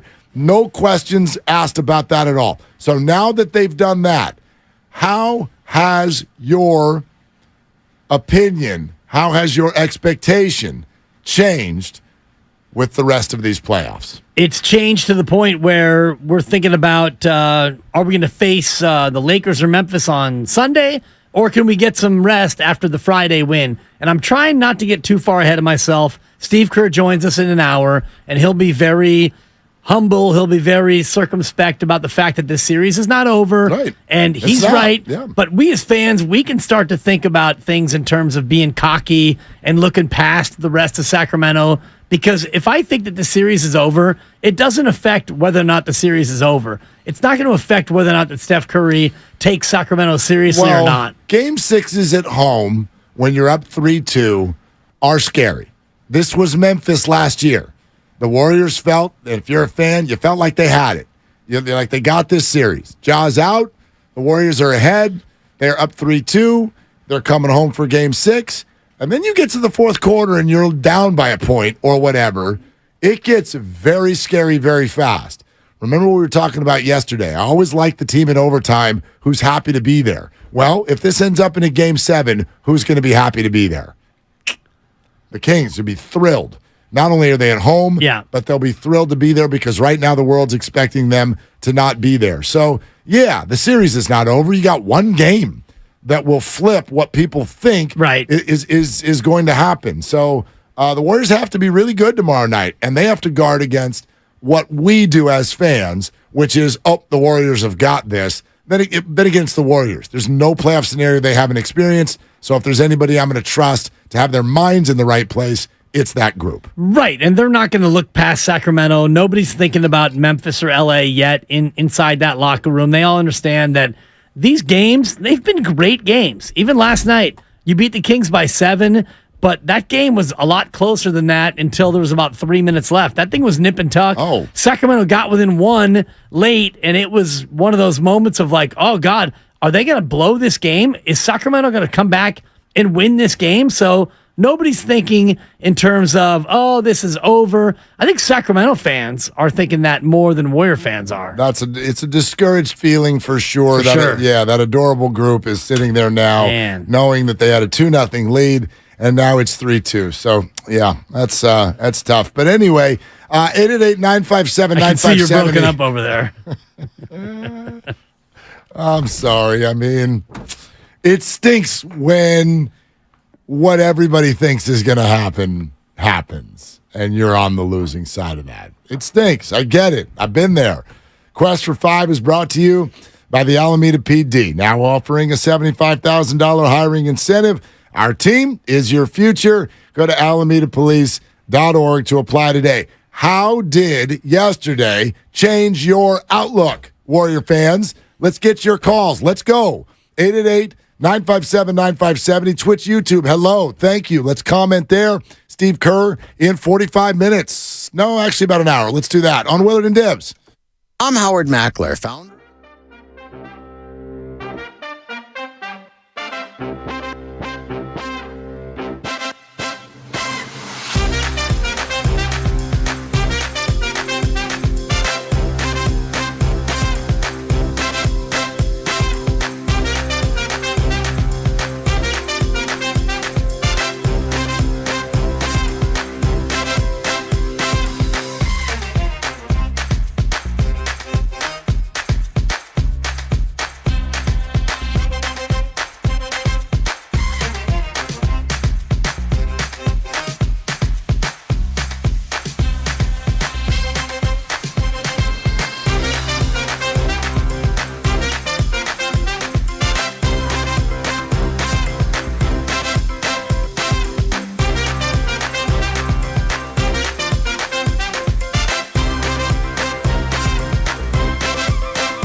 Ball goes to Draymond up top.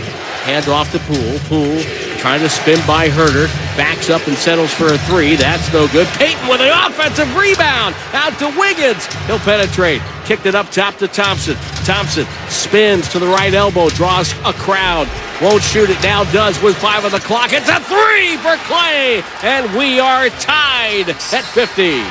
Now, back to Willard and Dibs on 95.7 The Game. I love what you said. Yeah, our YouTube chat, we see you. They are just on one with Kevon Looney one-liners. Uncle Looney, which, no pun intended. Right. Loon drove the bus to sack. Let's see. Defiant GSR. Loon will always raise his hand to take the foul. Raylord 84, Looney helps at the Salvation Army. I mean, this is who he is. Kevon Looney, for me, is the elixir if you are feeling upset about anything in sports. You hate load management. You hate that there's no robo-umps.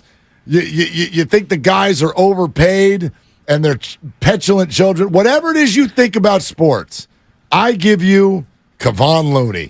And find something that doesn't make you smile. Defiant GSR. Loon will return cash he discovered to the lost and found. I mean, that's exactly right. And I'm not saying that I started this thread because I didn't. But the one thing I've always said, Mark, is that Kevon Looney has jumper cables in his trunk. You have. And that Kevon did my taxes.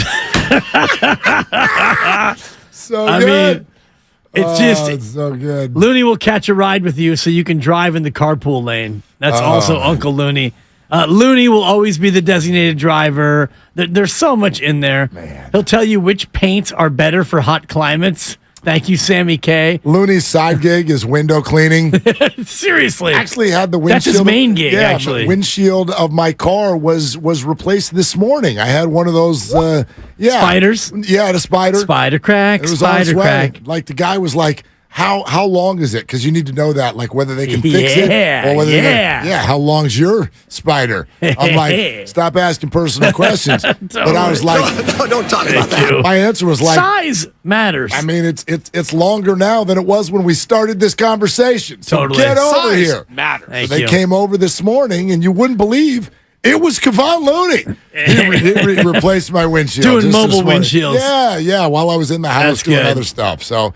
Man, Mobile auto glass is one of the great conveniences of modern days. Seriously. Because you take your car somewhere and it's great. You handle it, whatever, auto glass. It's a pain, but you need to have it done. But when they come to your house, it's like, oh, cool, dude. I'm going to go put my dog in the backyard. Take a shower, all right? Totally. You guys tell me when you're done. Fantastic.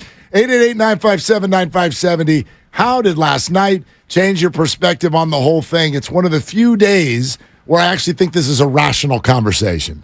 Because let's be honest, Warrior games this year, people come in on a Tuesday, and it's like they lost last night. This team stinks. Draymond is cooked, and we have got to do something. He can opt out. It's all over. The era is done. Then 2 nights later, they'll go win, and everyone's like, championship DNA. They're back, baby. We're going all the way. And that's what we do, and that's being a fan, and so that's fine. But today is one of those days where I think it's actually a little bit of a rational conversation for 2 reasons. A, you were down 2-0 and now you're up 3-2. So you are, by odds, by all metrics, you are likely to now win this series and move on. But secondarily, you Steve Young'd, man. You remember Steve Young? Yeah. When he pulled the monkey off the back right there. Gets away. He gets away again. I was at that game. Lon Simmons, one of the great so calls. Good. But this was the one thing they couldn't do. And they did it. And so now we can remove that from our conversation. Never again can we do what we did yesterday, where we're like, show me the good road win. Well, it happened on April 26th in Sacramento. Yeah. There it is. And I was kind of beating the drum, and I'm not going to blow my own horn, toot. But I was saying that this team has won in the playoffs on the road every single year. So for me, the 11-30 in the regular year, you can go ahead and throw that out. And I was saying this on one of the various radio hits I've done throughout the course of these playoffs. Damn. Seriously, that's a double drip. Totally. When you look at their 30 road losses, you can explain away about 20 of them. The opening 5 that they went 0-5 on the road trip, they were in the punch hangover. This team was not the team that we thought they were. And you look at all the games that they've played and lost on the road, you can't explain them away like, oh, there's an excuse for everything. But one thing that I learned about this year in the association is that the majority of the teams in the association, they didn't really care about the regular season. Well, I mean, that is gonna be a conversation for a different day. Am I wrong though? No, like you got an 8 beating a 1. No. A 6 will probably beat a 3. A 7 has a 2 in trouble. Listen, if it's Nuggets Suns, Steiny? if it's Nuggets Suns, Warriors Lakers, I mean, it's an advertisement for who cares about December and November. That would be 1, 4, 6, 7. Yeah, but it's not even Right? that. It's the way that those teams approached it. It's all veterans. It's load management. Hell, the Suns didn't even really. I mean, how many games did they even play with 8. KD before they got here? 8. And then the Lakers and Warriors with not just load management, but openly commenting, Draymond, I didn't even wake up in March. Like, forget November and December. He sunned January, February, and March, too. He sunned a quarter of the year. And I mean, so we are. Tomorrow night, there's a doubleheader. And oh, by the way, for the first time in the history of the Golden State Warriors organization, they will play a weekday playoff game at 5 o'clock. This is not to be underrated or under-discussed. If you have tickets to the game tomorrow night, you plan now. Figure this out. Call your boss. Come down with a cough. Whatever it is you need to do. Because this is not a bad cough, though, to where you got COVID. Oh, no. It's a fine line now between getting a cough. All right, come down with a laryngitis. I don't works, know, a apparently. limp. Yeah, come down with a limp. Laryngitis. Laryngitis, that's a good one. That'll get you a couple days off. Anyway, so this is, don't do the, I'm going to go to work and I'll try to get out early, because you won't. Someone's going to pull you into a Zoom. Some meeting's going to go too long. Look. You got to figure this out now. If you have tickets to tomorrow night, you should not be working past lunch, period. Steph Curry himself has requested that you think about this and get your butt over to Chase Center with plenty of time so that you can do your duty and be ready to go for game 6. I usually do that first thing in the morning, but I'm sorry. I got a baby. Oh, gosh. Duty is a whole new world. Yeah. Do we have that one, by the way, guys? That's Where's Steph the audio? Steph one? Bottom left. Yeah, here you go. Sure, y'all get y'all butts in the seats at 5 o'clock tip off. It's a little early, but everybody get off of work early in the Bay. Let's go. Hang on a second. I'd like to play that again. Sure, y'all get y'all butts in the seats at 5 o'clock tip off. It's a little early, but everybody get off of work early in the Bay. Let's go. Sacramento. Bay. Sacramento. Let's go. I'll write you a note. I'm Steph Curry. Sacramento's Chef. been telling you for a week and a half now that you're snooty, you are elite, you're soft, you don't actually care as much as they care, and guess what? They have a little bit of a point. Except for the third quarter. Because... Did you see that arena last night? No. And I know it's most arenas, but even my lovely supper, we were watching the game at home, and she popped her head up from the laptop, and she goes, "Where is everyone?" Yep. And I said, "What?" Shut them up. Well, and that's the key. Like, as a road team, you got 4 minutes in the third quarter to make hay with no crowd noise. Yep. It's weird. It is weird. And they did. And it happens at Chase, too. I'm not trying to say it. It happens everywhere. And by the way, yeah, it's not going to look perfect at the start of the game tomorrow. It's not. It should, but it's probably not. And so, sure, it's the first round, and now Fat Cat Warrior fan is thinking we got this thing. Lollygag our way over, all that stuff. Oops, hang on, I got to pay the tab before we make our way over to Chase. Get your act together. Oh, I thought you were going to swear. No, get your... I don't do You that owe me anymore. one. You owe me one. Get your act together. act in there. Get your act in your seat. Thank you. That's what I thought you were doing. You know what I mean? Totally. Like just take a moment to maybe zig instead of zagging, because that's what everyone's expecting you to do. Everyone's expecting you to show up with 2 minutes to go in the first quarter, with a couple of beers in already, on the Have phone, a beer. on the phone, and just where are our seats? Warriors are down 5. Okay, just why tomorrow night now suddenly feels inevitable, but it's not. It's not. It's not. No, it's not. Especially when you look at these 5 games and you realize that the Kings have been more than up for the task. And I think about last night where you mentioned it, Mark. The Warriors, after they fell behind in the first quarter, they got back into it. They got back on top. It felt like they were in control of the game. Fourth quarter, Peyton scores one of his great buckets in the fourth. Halfway through, they go up by 8, and you're thinking, okay, it's time to put some distance. It's time for some night basketball. And then the Kings score. The Kings score again. And then up by 2, Draymond Green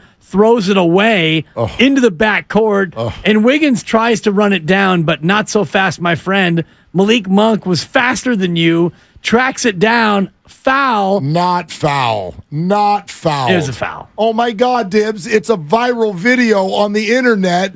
He was absolutely untouched. Wiggins? Monk. Have you not seen mauled him. Oh, God. Absolute massacre. I'm not even getting into it.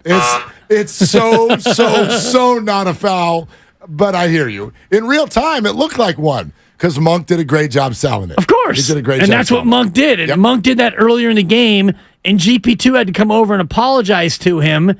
Oh, my God. Is his leg going to fall off? And turned out Monk was okay. Yeah. Not only was he okay, but he didn't miss another second due to injury. Yeah.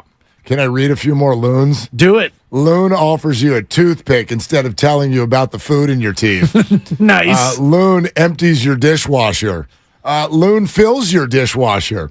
Loon has always got an extra piece of gum. And my favorite of the day so far, come on, Looney, brings donuts to morning meetings. That's so good. That's so good. Raylord 84, Looney takes Bart on Spare the Air days. Looney Which just is takes perfect. Bart. That's it. Looney just takes Bart, for sure. Matt and Napa, get us going here, Matt. You're on Willard and Dibs. What the hell are you doing, Matt? I'm just hanging out. First time calling. Thanks for taking my call, guys. Yeah, man. Before I jump into it, Dibs, small world. I used to work at Summer Escape in Oakland. I watched your kids grow up. If you're ever up in Napa, let's go play some golf, man. Yeah, let's do it. Let's do it. Yeah, most definitely. So to answer your question, you were asking how the expectations changed since yesterday. You guys played some really good sound yesterday from Draymond early in January about road games versus home games. I think yesterday they kind of demonstrated that they have the ability to adapt to a road situation and get a win when they need to. Not too much of a surprise. So, expectations haven't changed much. Pretty sure most people have this series picked in 5 or 6 Warriors. And so if you do the math, Warriors in 6, that seems about right. And I wanted to circle back. You guys were talking about Giannis and their loss and whether or not it's a failure. And I think I just wanted to frame it a little bit differently where I think failure is completely dependent on the circumstance. And the question that the reporter asked, to your point, was a bit of a reductionist question. I think, in a situation like this, it's important to separate, we're playing team sports here, separate the individual from the team. In a situation like Giannis, he very much on an individual level failed the team. He missed a bunch of free throws. And, in the sense that the season was unsuccessful, they're not going to win a championship. In my opinion, it is a failure. And, I was going to ask, how does this compare to the Warriors' 73-win season where they ended up not winning the championship? I think it's very much determined. I'm sorry. Yeah, no, Matt, let us jump in here. Thanks, Matt. man. And I, Good to hear from you, brother. I think that there's a couple things in there that are important to note. You can totally have the opinion that the Bucks season is a failure. Giannis has no problem with what your opinion is. Giannis has a problem with the fact that somebody else tried to lead him to water and make him drink his opinion. So no one gave Giannis the opportunity to say, what's your opinion? That would have been fine. What is your opinion on how you would label a season that ends this way? I think it's a failure. Okay. And then we're in good shape. Right. But when someone else puts the label on it. Absolutely. And leads Giannis down a path where he has two choices and both of them are bad in the social media age, that's what frustrates the guys. And that, I think, Mark, in a broader sense, is the problem with where we are now in terms of media and public persona in terms of press conferences and Q&A sessions, because the reporter, a lot of times, they're being asked to make something happen, get a response, get a viral clip, be something, be a part of the story. We want you to have a story that's going to be something that will actually pop. So the reporter feels a little bit of pressure to get a reaction. Instead of asking a good, solid journalistic question, which would be, Giannis, tough one, only the sixth team ever to lose as a 1-2-8. How would you characterize this series in terms of, your feelings? How are you feeling after that? Instead, was it a failure, Giannis? Are you a failure? Right. Did you choke? Captain G, Big Antetokounmpo? Is that what happened? Well, and so I think, Mark, that's partly why people are feeling more distrust toward the media than ever before. Well, it's one of the reasons I love being in this market, to be honest with you, and living where we do, because in many markets, Boston, Philly, New York, etc., to ask those kinds of questions that are poking and prodding and trying to corner people are considered a sign of strength. They're not. It's actually a sign of weakness. It's you not trusting that you're going to be able to get on the level with whoever you're talking to and actually get an authentic response. And so that's one of the reasons I'm really glad that he kind of framed the conversation the way he did. There's no reason to set the words up for them and set it up that way. Trust that you're going to get a good response. And if you don't, that's what follow-ups are for. What do you think about this season? Well, I mean, I don't know. I haven't had a chance to think about it yet. Just happened 5 minutes ago. If you chose a word that started with the letter F, what would that be, Giannis? And I'll give you a clue. It's not a four-letter word. Farfignugan? Totally. I mean, yeah, I don't know. He's not German, but I liked it. I'll give you 3. I don't know. Eins, I don't zwei, know where it's drei. going to go. Thank you, Yeah. Eric. Thank you. All right. Let's go to Big Paul in Fremont. Hey, Big Paul. What are you doing?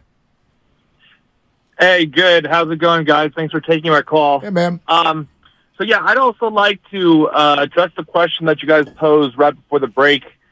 I feel that expectations have not changed, but, given all the different road woes that the Warriors have been experiencing all season and how crucial the game last night was, it was definitely at least some sort of confidence booster last night that they could still get the job done in a championship form of sorts. So I think, I don't think the Warriors are taking it as, taking the Kings for granted that they'll win the series no problem now, but at least it's inflated some breath into their lungs so that they don't have to play with their backs against the wall and that they can still prove themselves that they can still take care of business when they need to. Yeah. So going into game 6 tomorrow, I really feel that they should be able to get the job done. However, I don't think that they'll underestimate the Kings, and eventually I think they'll come out with the win. Yeah. And a win with this whole series. Thanks, Big Paul. Appreciate it. I think that's all a good way to say it. Here's what I would say. Okay. I know you fans, a lot of you are feeling this way, and I know you don't want to admit it today. But here's the real deal. Can I keep it real for a second? Please keep it real. Keep it real. Because I'm about to keep it real right after you keep it real, because I got something for you. That's a lot of real. But Be real. We'll see if we can keep it together. I'm going to keep it real here for a second. Better rip somebody. Last night, not likely. Last night, you went to wherever you went to watch the game. My couch. And the question in your mind was, are they going to take control of this series? Today, your question is no longer about the series. Once again, your mind, whether rational or not, decided after last night they can win it all again. And that's a fact. It doesn't mean it's rational. But most Warrior fans, I know this, that went through your mind solely based on last night. Last night, can they win on the road? Can they get control of this series? That was what was in your head. Then they won the game, and you immediately went, I don't think I see anybody who can beat them. And the truth of the matter is, it's not just that they won a road game and are now likely to come out of the first round. You are looking at the rest of the NBA and realizing there is no juggernaut. Hell, the Bucks are gone. The Bucks are gone. Even at that, they were not a juggernaut. They were not a juggernaut. There is no juggernaut. Denver is the closest thing, Right. and they're unproven. So your Phoenix mind is yet to gel. Your mind is sitting there today going, oh my God, hang on a second. I've switched from can they beat the Kings to can they win the whole damn thing again. And should I take parade day off work now to make sure that I can reserve that spot? What are the NBA final schedules? Before you get there, Mark, Okay. teams that are up 3-2 in a best of 7, what percentage of time do you think that they win that series? Oh, boy. Now, I gave this to you before. Teams up 2-0, they win 92% of the time. 92 point. It was like 93 even. Well, it was 92.8, but that included best of 5s. When I took out best of 5s and just did best of 7s, it was 92%, 92.2% of the time, the team up 2-0 wins the best of 7. Do you think that the team up 3-2 wins more often than that? Or less often than that? Less often than 92%? Yeah, up 3-2. You just got to win 1 or 2 games. Less. It's 84%. Yeah. 84% of teams up 3-2 go on to win in a best of 7. And in fact, last year, the Celtics and Mavericks both recovered from being down 3-2. The Mavericks over the Suns, the Celtics over the Milwaukee Failures. Wait, what happened? Did I swear again? The NBA Finals will end somewhere between June 9th and June 18th. Yeah. June 18th would be Game 7 of the NBA Finals. And that's a Sunday, right? Is that Father's Day? Ooh, good question. Thank you. That I don't know. June 18th is Father's Day. Okay. Yes. And Father's Day NBA Finals games haven't gone well They've for not this gone well. franchise. No, this no, franchise. they've It's also U.S. Open Day. Oh, gosh, there's a lot going on. Yeah. All right. More of your calls coming up. Warriors in 6. 888-957-9570.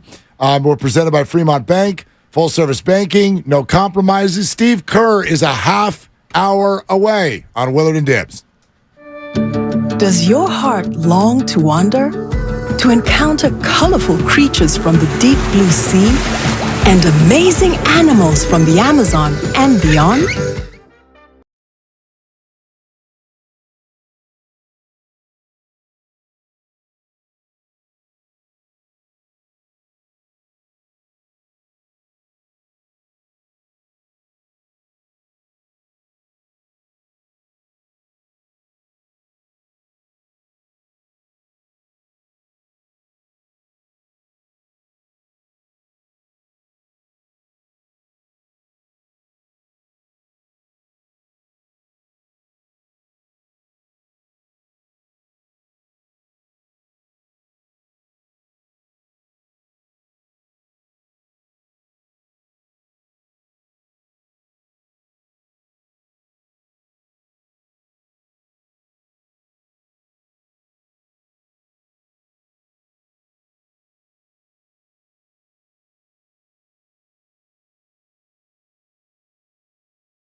Thompson with the catch.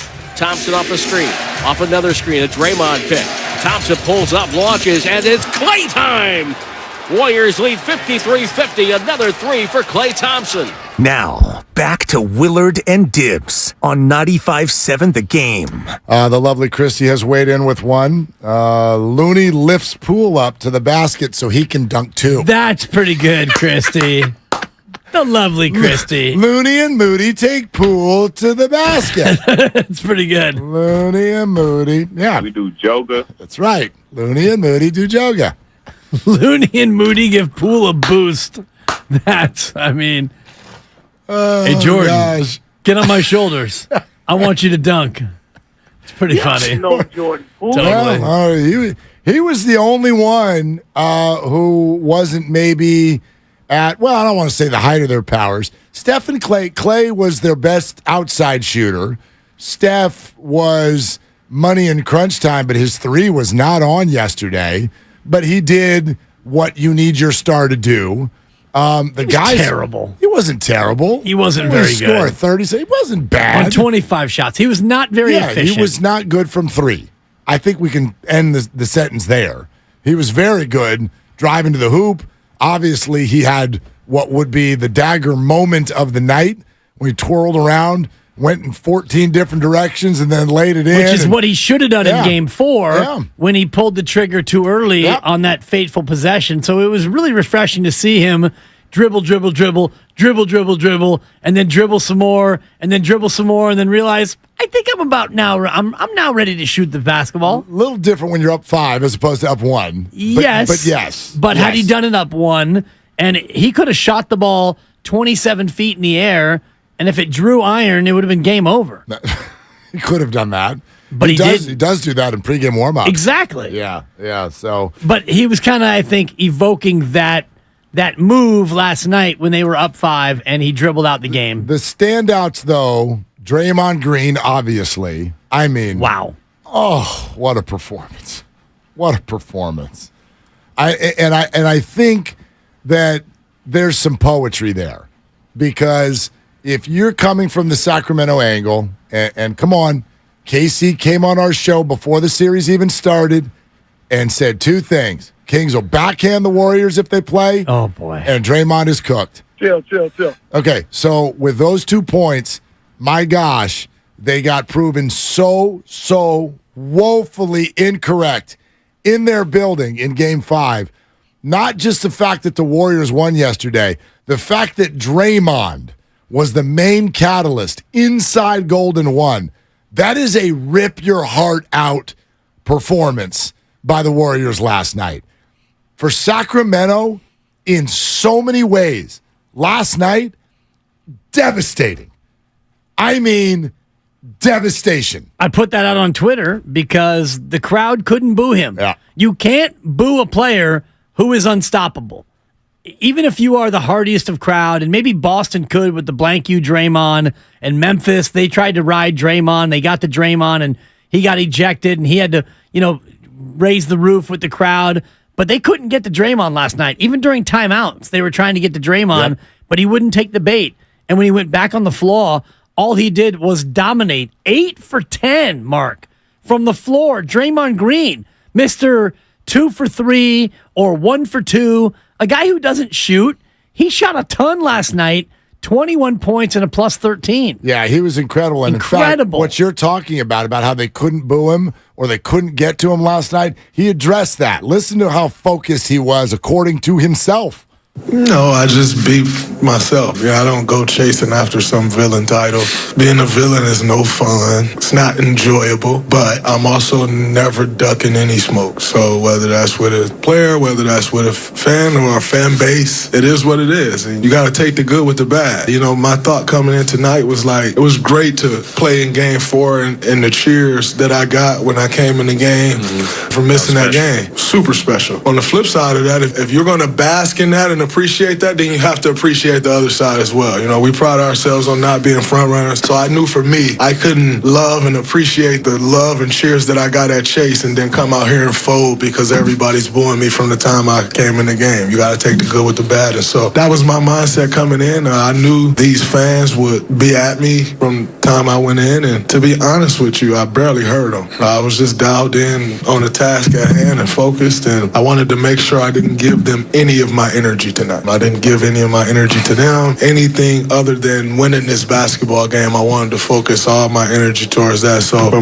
majority of a couple times I noticed them, but for the majority of the game, I didn't even hear them. I was just dialed in on the task at hand. Everything I heard after the game last night, that for me was the clip that stood out. Dialed into the task at hand. What he said in the last 20 seconds, I didn't even hear him. I was so focused on everything that we had to do. And the reason it stood out is because after you hear him say it, you go back in your mind to the game and you can visualize what he's saying, and he's right. Draymond was a little different last night. There wasn't any acknowledgement of the crowd. When he got to the refs, it was a little bit more subdued. There's a little bit. He should have gotten a tee. Well, you could say that. I know you love tees, but honestly, I like to keep it real. No, and De'Aaron Fox should have been ejected from the game. I mean, you're allowed to talk. Did to you the ref. see Tony Brothers? He already had the one tee, and Fox goes crazy, and Brothers goes to grab the whistle, and he missed. He missed. Well, then you can't call the tee if you miss your own whistle. And I think that's what happened. Because I don't know if he would have given him a second tee because he knew that he already had one tee. Don't throw Fox out of the biggest game of their lives. Don't do that. You know what I mean? Well, then shut your mouth. Well, no, but son. you're not going to shut your mouth. Like, this is very emotional. Then you get teed up. No, but I don't and think... Draymond got away with it. And, that's just the nature of Draymond. But it's not. Like, you do have to give them more space in the playoffs. You know and he that. got more space. Yeah, absolutely. Yeah. So and they I both thought it was did. good. Yeah. It was good. They both got more space. Although De'Aaron Fox did get teed up. He did once, yeah. But I Brothers was trying to tee him up again, but he missed the whistle. Shut your filthy laryngitic mouth. You choke on the open net. Remember that one? Choke on the open net. Yeah, you've been filthy this week. I don't know what to tell you. I've been keeping it real. Anyway, I thought Draymond, he looked very between the lines last night. And so when he says, we had a job, and I was so ultra focused on it, I'm like, God, he really was. He really was, and he just played fantastic. Wiggins was fantastic. Looney was fantastic. Who else do you love? Those are the three Klay that Thompson. stood out. Klay Thompson was their best outside shooter for sure. 10 of 19, and Steiny mentioned this earlier, and I think he's absolutely right. Like, we all talk about the Klay game, when Klay goes absolutely stupid dumb and he doesn't miss, but these are the Klay games you'd rather have. A good, solid, sturdy, make the shots that you take the shots that you're supposed to make kind of game. Yep. He took a couple shots that were like, oh, no. Oh, my God, yes, Klay. Exactly. But that's Klay, and you're going to have those shots be a part of the tableau. I thought Gary Payton II was unbelievable in short bursts. Yeah, sure. I mean, there was, as I said earlier, there was about a 3 to 4 minute burst where I felt like he owned the game. He had some, he got the drive and the kick pass and dunk. He had a couple of offensive rebounds. He had a couple offensive rebounds. He had a couple of steals. I just thought everything that he was doing, it was ultra hustle. It wasn't just hustle. It was ultra hustle. And down the stretch of the game, those were big. Those were huge. Dante did not look great on the box score, but he provided minutes at the very least. Yep, he had the dunk. I thought he was aggressive. His 3-point shot just is not right now what it was earlier in the year.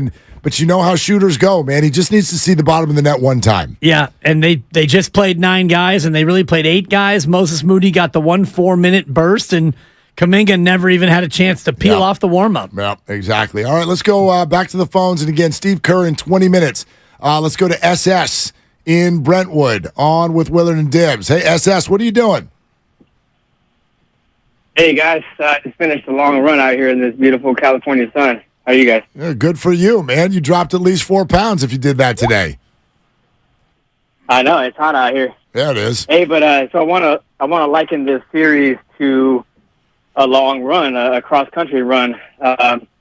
Nothing better than that young, up-and-coming star that wants to take you down as the veteran, getting out and sprinting ahead, thinking they're going to win the whole race. And, you're talking about Looney, a calming force. That's what you got to be. You stay with the pace, reel them in. And right now, what we did, we just passed them, but it's not over. We got to keep that pace, stick to our game, and finish it off on Friday. SS, I do think there's something to be said. Like, Dibs, thanks, man. When you asked earlier, like, how many 3-2 leads are finished off, and what was it, about 84%? 84%, yep. Okay.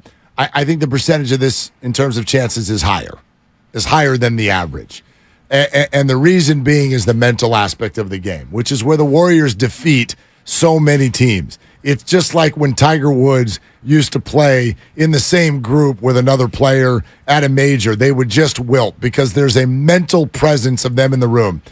If Sacramento had won maybe a couple of different games in this series, and it just felt like, the Warriors got that one, then it'd be like, okay, let's see what their performance is like tomorrow night. Because you led 2-0, because you are the new up-and-comers, because that excited you, like, oh my gosh, we're going to do it, we're going to slay the dragon, and because then you've not won a basketball game in a week, you had a 2-0 lead. Yeah. Now you're facing 3-2. And you had a shot to win a game on the road. I don't know. Listen, I've been impressed by their mental makeup so far.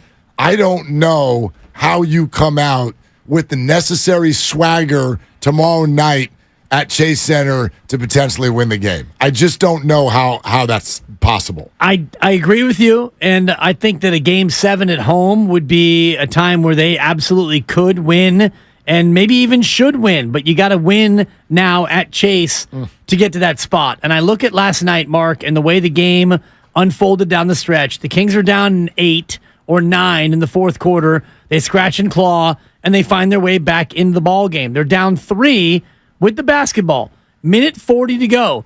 Curry misses another 3, and I think it was 2 for 12 in the game. 2 for 10. Didn't shoot it great on the ball game. 2 for 10 from 3, and the Kings have the ball. Chance to tie. They come right down the floor, and Monk pulls the trigger. No pass, no play, no setup, no nothing. Monk tries to play hero ball. He misses. Wiggins goes down, hits that great fadeaway. They go up 5. Next possession, same thing, but it's De'Aaron Fox. No pass, no play, no dribble, no nothing. Boom, I'm going to pull the 3. He misses. Curry scores the layup, and it's night-night. Yeah, just imagine if you're a Kings player. Let's say now De'Aaron Fox looks like he might be made up a little bit different, so maybe he handles it well. But let's take a Malik Monk, okay? A role player who has shown his best stuff is always at Golden 1. He was fine at Chase Center, but not great. He was good last night. He was good at Golden 1. Yeah. He does really well at Golden 1. He's just kind of okay at Chase. All right. Imagine you're one of these young Kings players, and you have had a 2-0 lead. Now you're down 3-2. Inevitably tomorrow night, there will be runs for both teams. That's the way they operate. You get one of those runs, and this is why Steph Curry is sitting here and saying this repeatedly to all of you fans. Sure, y'all get y'all butts in the seats at 5 o'clock tip off. It's a little early, but everybody get off of work early in the Bay. Let's go. They know in the Bay. They know that you, the fan, are more important than normal tomorrow night. Because if you're one of these Kings young role players, and the Warriors go on a 9-0 run to take a 7-point lead, the building lights up, and those Kings players will start to feel elimination. That's hard. That is so heavy. And that shows up in their shots. It shows up in their legs. Right? You're a Warrior fan. You've watched this. You know what this looks like and feels like. You watched the Houston Rockets do this to the point where it helped the Warriors along to a title. So that's really asking a lot of the Kings to go win this basketball game tomorrow night. Doesn't mean they can't. Doesn't mean it's over. This is it's a big ask because what a task you're going to have to win this game. If you're the Kings, you're going to probably have to win this game 5 different times. Meaning, good point. 5 different times you're going to have to take a lead of significance and prompt the Warriors to either respond, call timeout, or both. And the 5th time you do that is going to have to be in the fourth quarter, which is when the crowd will be all present, all lubricated, and the Warriors' championship pedigree, great home team, and all the rest of it. They're going to be ready for that moment. And if you're the Kings and you're down like you were last night, Sabonis dunks with a minute and a half to go, and you cut it to 3, 117, 114. The Golden One Center crowd is off the chain. They are live. They are ready. But you're still down 3, and you had to fight to get down 3. Now, if the Kings would have had that same sequence and they would have had the lead all fourth quarter and they would have gone up 3 with that play, it would have been a whole different, can of worms for the Warriors to come back and still win that game on the road. But the fact that the Warriors never trailed in the fourth quarter made it so the crowd could never really get on top of the Warriors like that. Well, and also, we talked about this yesterday, just for whatever reason, the whistle slightly tends to favor the home team, okay? That's just the way it is. Last night, the Warriors were whistled for 24 fouls. The Kings were only whistled for 18. Somehow, all the Kings fans I know were on Twitter, still thought this was some sort of a job. Oh, my gosh, the Kings got jobbed. No. I'm like, what on earth are you talking about? Warriors were whistled for more fouls. You had the Andrew Wiggins play, which was a complete ghost call. We can look at the video. He put his hand on his back. I'll show you the video. I'm looking at it right now. It's not a foul. Andrew Wiggins puts his hand on his back, and Malik Monk reacts as if he's being thrown down the stairs. Yeah, it's not a foul. But he put his hand on his back. Yeah, but and there's if the referee sees that. But there's contact in the world of the NBA. But that's what the referee is seeing, and that's what the referee is adjudicating. But there's hand never, on the back. But there's never any drive ever where there's not contact. Right. Like, you have to know the difference between what's a foul and what's not. And the ref had a very good look at it. And he made a very bad call. It was garden variety. It was an easy call. Anyway. Easy foul call. If they review that, it gets overturned. IMO. I don't think so. IMO. Yeah. But anyway. Steve Kerr with an overturned effort, which was ill-fated. But and I'll ask him today at 3:30. That was an interesting one. I wonder if he challenged that, knowing that he was going to use a timeout anyway.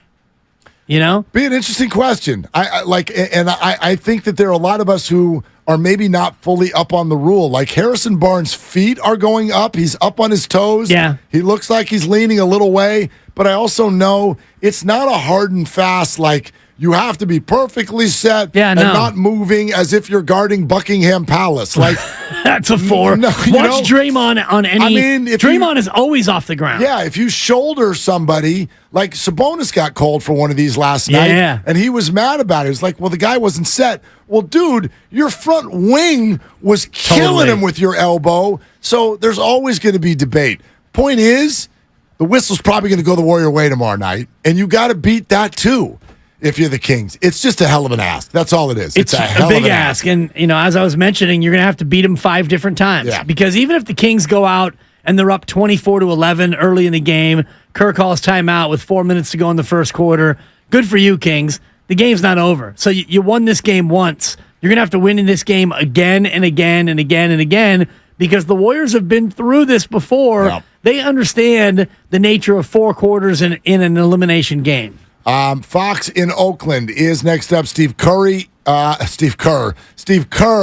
in 10 minutes. Fox in Oakland, what are you doing? Gentlemen, holy cannoli. Are you bleeping kidding me with that game last night? Wow. Pretty good. Wow. Yeah. Oh, Dibs, real quick before I get to my main point. You're killing me with your parlay picks lately, brother, but, I got to say, and quick shout-out to Heavy D and the boys, I got nothing but love for you, Dibley. What you got? Thank you, Fox. I got nothing but love for you, Dibley. Yeah, that's actually the next line of the song. So, Heavy D, I got nothing for love for you, honey. What you got? Yeah, I appreciate that, Fox. It's Mark's parlay picks that have been red hot. And I have not given them out over He's the hot. air. No, I lost last night. Oh, boy. I lost last night. I was on the under for the Warriors. And I was on the Bucks. I was on the Bucks. I was too. I was on the Bucks. But I went 2 for 4. I went 2 for 4 last night. I was on that Memphis that crap. I was on that crap show of a Cavaliers team. I should have. Instead of parlaying, I should have had some guts, and I should have put gutless $1 billion on the Grizzlies minus 4.5. I knew. I'm like $1 billion. I should have. Hey Bezos, it's Mark. You got $1 billion I can borrow. That's right. I'm sure of it. I'm so sure. Hi, Jeff. It's Mark. I got a hot one. Anyway, Fox, what else? What else you got? Yeah, well, you gotta show some more of your picks since Dibley's not on a heater and you are. Anyhow. Okay, Fox, I get it. I'm ice cold. What else do you got? God, you're piling on, dog. I love you, man. I love you. Despite the fact that I did not at all agree with the league suspending Draymond for Game 3, I'd like to actually thank the league for making the decision to suspend him, because look what transpired due in large part to that decision. And I think it was you, Willard, that mentioned earlier this month that the Warriors seem to play best when their backs are up against the wall. And going into Game 3, their backs were definitely against the wall, and I don't think that would have been the case to the extent that it was had Draymond not been suspended. And that suspension resulted in the Dubs being forced to switch things up in Game 3, subsequently thumping the Kings, then keeping on that same path by choice going into Game 4, getting a gritty win, and then continuing on that same path going into last night's game and earning a fantastic win. So, yeah, thank you, Adam Silver, and the association for suspending Draymond, thank you, Fox. hoping to force the hand of the Warriors, which allowed them to show the world what the Dubs are all about and prove what we all already knew about Caban, Windex Looney, that he is unequivocally the man. Thanks, it's a good uptick, Fox. Yeah, very Thank good, you. Fox. No, it was twofold. And a good Tim Roy in there, too, with the association. Yeah, association sensation. Thank you. It's a buck. I'll take it. Or you can say motivation sensation, because also a buck. Indeed, I think it's twofold. Draymond goes out. Does it motivate the Warriors? It also changed their starting lineup. It did. And so I can't wait to ask Steve this in just a few minutes. He'll be here in about 7 or 8 minutes. What exactly is the competitive advantage you feel like you're getting with not starting Draymond Green? Like, what are the X's and O's that you guys saw there? And they're sticking with it, and they're 3-0. And Steve, would you have done it anyway, even if Draymond didn't get suspended? Because Draymond's taking all the credit for giving you the idea. Come on, Steve. You can just tell us. You had it first. You tell Draymond what to do. Yeah. It's not a collaboration sensation. It's an autocracy. We know that. You got to hang up. Yeah, hang up. I'll save it for the end. Yeah, hang up on you. And I was actually thinking yesterday, Mark, watching the game, knowing that we'd have Steve Kerr today, I'm thinking, can we get a win so we don't get backs against the wall Kerr? And I'm definitely going to pump my brakes and not. So what do you think, Memphis or LA? Who are you rooting for? Right. Because we're taking it one game at a time. No, let's talk. Boston or Philly? Totally, in the finals. Come on, what's going on? I was actually looking at the NBA Finals dates, and there's something. Hey, Steve. Yeah, I got something. Unfortunately, I got something that's already firm on June 8th, which I think is the day after Game 4 or Game 5. If I have this right. No, they're not up anymore. I'll look at them. Yeah. Okay. But yeah, it's not good. So should I try to move that? Because you guys, or do you think you'll sweep? Exactly. If you sweep, I think it's okay. Could you let us know ASAP? But no rush. Yeah, no rush. But we're going ahead and making plans for May and June now. Just real quick before we dip, I was looking this up because we were talking earlier about how meaningless the regular season is. You realize the Lakers started 2-10? Mark, they were 2-10. And the Warriors were 3-7. Yeah. Yeah. And here we are, maybe on a collision course of Lakers v. Warriors. Both teams have a little bit of work left to do, but the Lakers were 2-10. They were god awful. Who do you feel better about making the next round? What kind of percentages would you put on both teams? Warriors or Lakers? In terms of where they are right now? Warriors by far in a better spot than the Lakers. I agree with both you. At home, both up 3-2. Both against a higher seeded team in Game 6. I feel like the Lakers have broken Memphis. I feel like the Warriors have just been better than Sacramento. Yeah. I don't think they've broken Sacramento. We'll ask Steve if he thinks that the Warriors or the Lakers are more likely to make the next round. I like that. The Quest for 5 is brought to you by the Alameda PD, now offering a $75,000 hiring incentive. Our team is your future. Go to alamedapolice.org to apply today. Our future is Steve Kerr. He joins us next on Willard and Dibs. Are you interested in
Curry crosses midcourt. Between the legs twice, 3 times, 4 times, 5 times with a dribble. Moving on Murray. Drives in. Kick to left corner. Draymond. Touch pass to Wiggins. Above the break 3. Front rim no good. Looney hustles to it in the corner. Falling out of bounds. Feeds Dante to Draymond. He goes all the way to the basket and scores. How about the hustle by Looney? All the way to the corner, saving it and getting an extra possession and a bucket. This is Kevon Looney. Welcome back to Willard and Dibbs on 95.7 The Game. Take it away, Mark. Oh, man. We are celebrating Kevon Looney and a huge Warrior victory right here on Willard and Dibbs. 95.7 The Game. Are you ready? You ready, Dibbs? Let's do this. Okay, because the Godfather is here. It's brought to you by the Next Generation 10G Network, only from Xfinity. The future starts now. It's none other than Steve Kerr. Coach, thank you so much, as always, for hopping on with us. And I know this came up a lot in all the post-game discussion last night. We've been talking to you about it for weeks. The idea of getting a big-time win against a big-time team on the road. To what level do you feel like you guys slayed some sort of a dragon, like you did something that you've been waiting to do all year last night? Well, it was a great win, but I have sort of disconnected the regular season from the playoffs. So I don't even think about this win in relation to all the road losses during the season, because I just feel like we're a different team now. You know, we're whole with Wiggins back and Gary Payton, back in the fold and good health. This team now is capable of winning road games, against anybody. The team we had a few months ago was not. So it really is two different teams. And now 1-2 on the road, and obviously the big one coming in Game 5. What went so right last night, Steve? Because it felt to me from my couch like it was maybe the most complete performance for you guys all year. Well, we copied the formula from Games 3 and 4 in terms of rebounding and take care of the ball. I mean, that was the big thing. When we do that and we keep the possession game even, then we feel like we're gonna score more hoops than our opponent. We just have so much shooting and when you have Steph on your team, you always feel good if you're getting the same number of shots as your opponent. Steph and Clay, you saw some of the shot making last night from both those guys, but also Draymond attacking, Wiggs hitting a big fadeaway down the stretch. But all those shots matter because we're rebounding, because we're taking care of the ball, and we're not giving Sacramento easy transition hoops. And that has to continue. If we're going to win the series, we have to keep that up. Coach, can you share with us and everybody the X's and O's behind the starting lineup switch that took place 3 games ago that you've decided to stick with? Well, it's more rotational than anything. We did something similar in the finals last year against Boston, where we started Otto Porter, I think, the last games of that series and brought Looney off the bench. And, it's a similar situation. You're really just looking at, starting the game with a little more floor spacing, putting 4 shooters on the floor, and then just getting to rotational patterns that maybe you like a little bit more. And that's all it's about. But I also believe that, when you win in the playoffs, if you feel good about something, you just roll with it. And Draymond knows that, and that's why he's all for coming off the bench right now. Since we made that change, we've won 3 straight. So why not stay with it? Is he Vinnie Johnson? Is he Jamal Crawford? I mean, he's Steve. He's instant offense off the bench all of a sudden. What's gotten into him as a 6th man? I love Jamal Crawford, but Draymond's a little better defensively than Jamal. Just a touch. I was just thinking in terms of like the instant offense, because 8 of 10 from the floor. He's hitting threes and ones. The guy's a threat. He's not quite Jamal offensively, but last night he was great. Just attacking the rim and being very aggressive, and he sees the openings that are out there.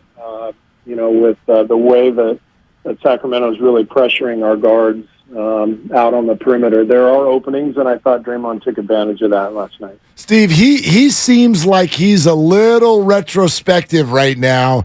I don't know if it was the suspension, maybe the fear of a 2-0 deficit, but he spoke last night about not wanting to not play with these teammates anymore. And I wonder what your reaction is to that, and also, what was there any of that in this speech that we keep hearing about that he gave prior to him missing Game 3? No, it's really it's nothing that the players have been talking about in our practices. Maybe behind the scenes, I don't know, or maybe Draymond just brought that up on his own. We're really just focused on the games themselves and trying to do our jobs, and you can't worry about all the other stuff and be able to focus on your job. So I think I'm guessing that it just post game with the euphoria of a victory. Draymond mentioned that, but he knows it's got to be right back to the focus of the game plan tomorrow. And back to business tomorrow with Steph Curry coming off of 42 minutes. I know it's more than you wanted him to play. I think 38 was the target. How fresh can he be coming back off short rest with an early game, 5 o'clock at Chase tomorrow? Yeah, strange start. I don't know that we've ever had a weekday game at 5 o'clock. You haven't. At Chase. Yeah, so. Let me let you know, you haven't. Yeah. Okay. Yeah, so it is strange. It does mean a couple hours less rest for everybody, but I don't think that'll be a factor. I think Steph's in incredible shape. He's one of the most gifted athletes in the world in terms of his conditioning and how he maintains his health and his body, and the guy's amazing. So I think he'll be fine, but we're going to need to play really well. The closeout games are really tough. They're always the hardest game of the series, and we know what kind of team Sacramento is and who they are. They're going to be coming after us tomorrow, so we're going to need our fans, and I hope everybody shows up on time. Hopefully, employers around the city will give their people an early checkout time tomorrow at work. No doubt. We are encouraging everybody to just no work past lunch tomorrow, I think is the motto for everybody, right? That works. But Steve, how would you describe the level of importance of that, and not just the 5 o'clock start, but the way that fans in both of these buildings have affected the games? Well, it's two of the best fan bases in the league, two of the best arena experiences in the league. It's really fun. More than anything, it's just really exciting and fun to be part of. So you don't think too much about how it impacts the game because it's still just the game. Everything remains the same, no matter how loud it is, and you just got to go out and do your thing. One thing that's been different has been the bus ride versus the plane ride. What's that been like? Has it been a little reminiscent of high school days with all the fellas on the bus and rolling on a bus to a big game? It's fantastic. I mean, it is so great not getting on an airplane and being home in your own bed after a road game with an hour and a half bus ride. It's awesome. I would sign up for this playoff matchup every year. It's been so much fun to be a part of, and I'm sure both teams are enjoying not flying off to Memphis or New Orleans or Houston or somewhere almost all the way across the country. Steve Kerr with us here on Willard and Dibs. What are the rides like, though? I mean, Dibs says, is it like high school? I got to imagine there's like 800 more authority personnel driving along with you. Like, what do these bus rides look like? Pretty quiet, really. Everybody pre-game when we go up the day before, everyone's kind of in their own world, and we have, I think, maybe 3 buses that take all the players and coaches and staff, and pretty quiet. And then on the way back from a victory, at least it's maybe a couple of beers consumed and a few laughs and coaches watching tape, and get back at it. If something happens to the bus, is Kevon Looney the first guy out there to change the tire? 100%. I mean, Steve, we have a YouTube thread, and everyone is like Loon keeps his burp silent. Loon knows your pronoun. All the things about Kevon Looney. Is he really this guy? I mean, 22 rebounds with a ho-hum demeanor. Is he just this dude on and off the floor? He is. He is. He's really a model for every young player that comes through here. We just pointed Loon and say, go do what he does. Just the way he conducts himself, the way he takes care of his body, his diligence with his work every day, the way he handles our decisions as coaches. Whether he starts, whether he comes off the bench, whether his minutes go up, whether they go down. He's the same guy over and over again. He just comes to work, gets his job done, and goes home. And can't tell you how valuable that is. Steve, you mentioned the way he takes care of his body. Moses was on with us last week and mentioned the yoga that they do together, and we didn't even know what yoga was. And then there's a New York Times article about it a couple days ago. Did you see that? I did not. Yeah, the New York Times article about Kevon Looney. I mean, some attention, finally, About time. About time. You'd think 22 rebounds a night would do the trick, not yoga, but whatever, I guess. Yeah, whatever. Do you do yoga, Steve? I do yoga. I have seen Loon doing his program. When I come to my office at our facility every day, I look down on the floor, and Loon is doing apparently yoga. I thought it was just yoga, but he's doing yoga on his own, sometimes with Moses, sometimes Andre Iguodala will do it, but Loon's there pretty much every morning getting his work in, and that's how he starts his day. Is there another athlete you can remember, maybe from your playing days, who overcame this level of physical maladies to go on to become this impactful for a team at this level? Yeah, I don't remember one. I mean, Clay comes to mind. Clay was already a Hall of Fame player, of course, but what he's been through, these two major career-threatening injuries, and to come back and play at the level he's playing at right now, that's another incredible health story. But what Loon did, has done, I should say, coming off those two hip surgeries in his first 2 years in the league, and the team not even picking up his option because he couldn't stay healthy. Think about where he's come from that stage till now. It's just remarkable. But it is a testament to patience and having a work ethic, having an urgency with the work, but a patience with results. Just the tortoise and the hare story like that. So is the tortoise. He just takes a step every single day, and he's getting places. It may not look like it, but he's getting places. Steve, you've mentioned a couple of times about tomorrow night and how I would imagine you don't need to remind your team to keep the foot on the gas because they've been here so many times. But I wonder about the mentality of closeout games and momentum as it switches as a coach that's coaching a veteran team versus, for instance, what Mike Brown is doing and therefore what you had to do 8 or 9 years ago. How would you compare what you need to do now versus what Mike needs to do for tomorrow night?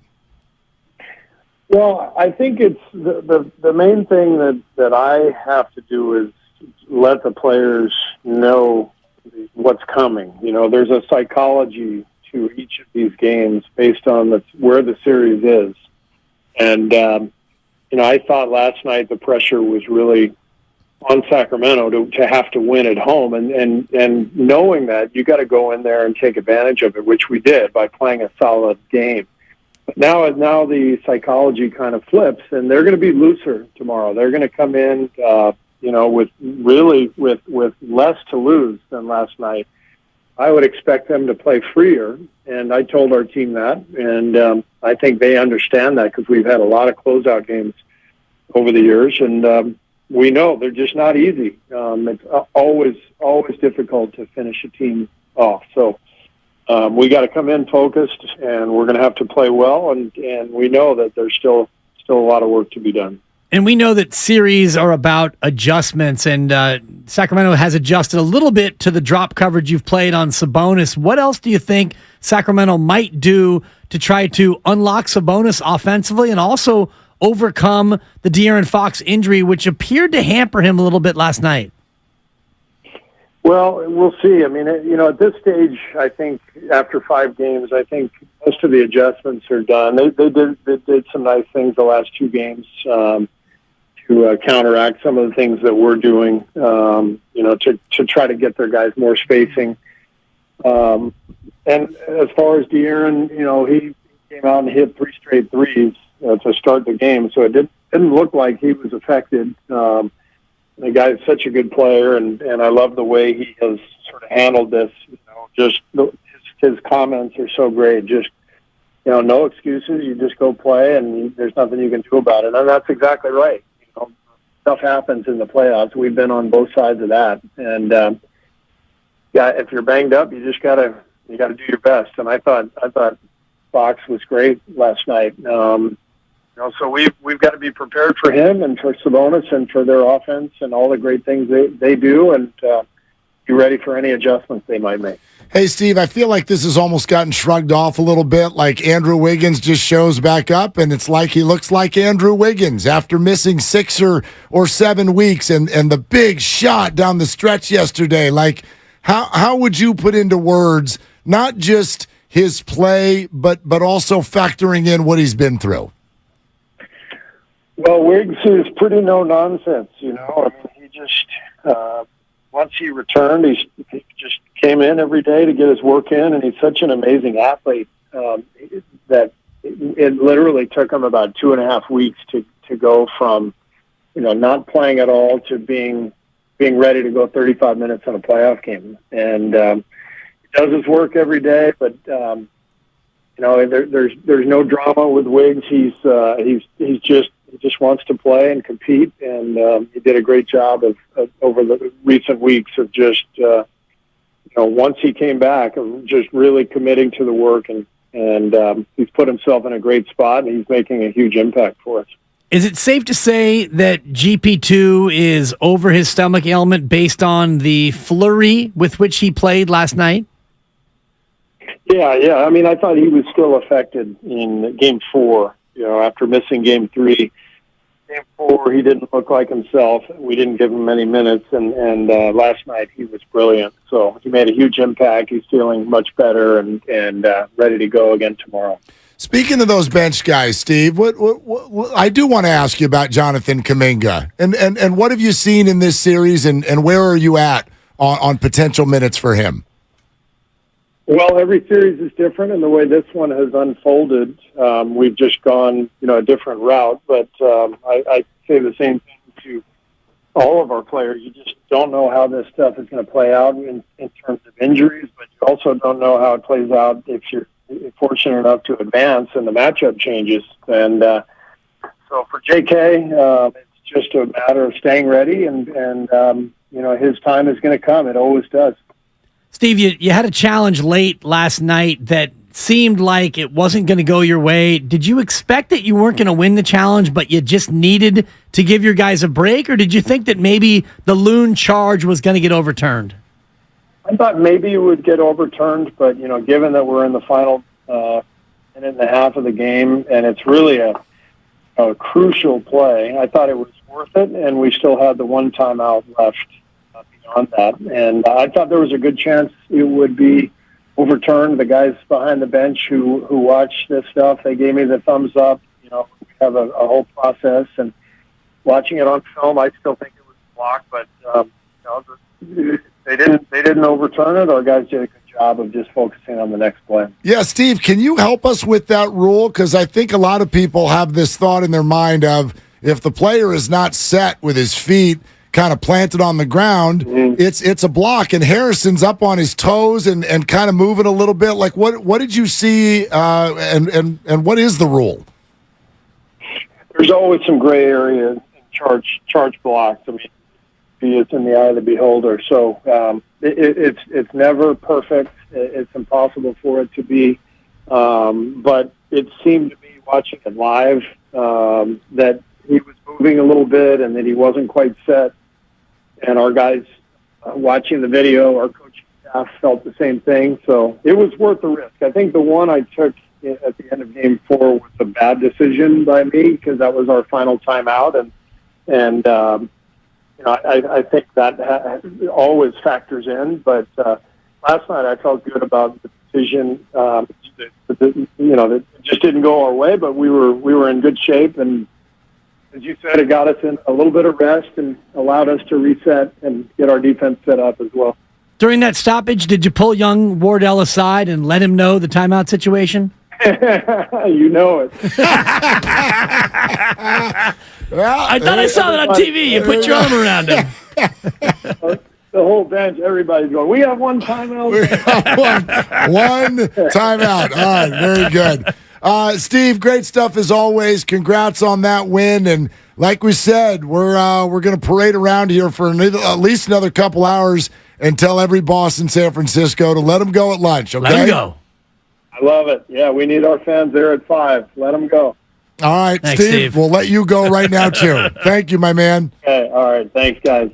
There it is. Steve Kerr, head coach. I had to. GSW Hoop. It was good. Yo, it was good. Wardell. Hey, get over here. Steph, read my lips. We got one. We got one. We got one. Don't take two. Exactly. Take one. Don't take two. Yeah, there it is. Steve Kerr. Yeah. After the W. Great. A lot of interesting stuff in there. A lot of interesting stuff in there. I mean, I am intrigued at how his job, because NBA coach, maybe more so than coaches in other leagues, is psychologist. I think that's who Phil Jackson was. Totally. He was way more psychologist than X's and O's guy. If you've got Shaq and Kobe, what do you really need to do? We've joked. Remember, Luke Walton takes over, loses like never. Yeah. Hey, Iguodala, you call up the next place. Like, I got the players. Who cares?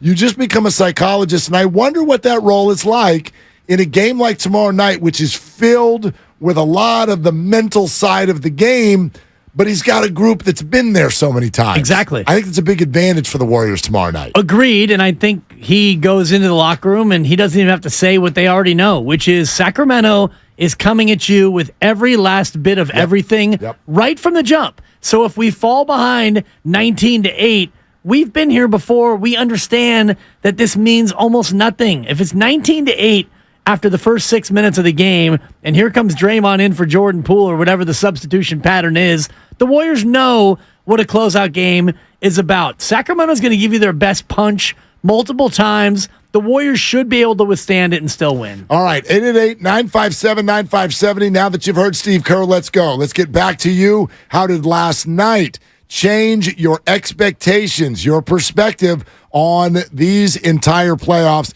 We will take your calls at 888-957-9570. We are presented by Fremont Bank. Full service banking, no compromises. This is Willard and Dibbs. Hurry in during.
40 seconds. Curry wants a 2-for-1.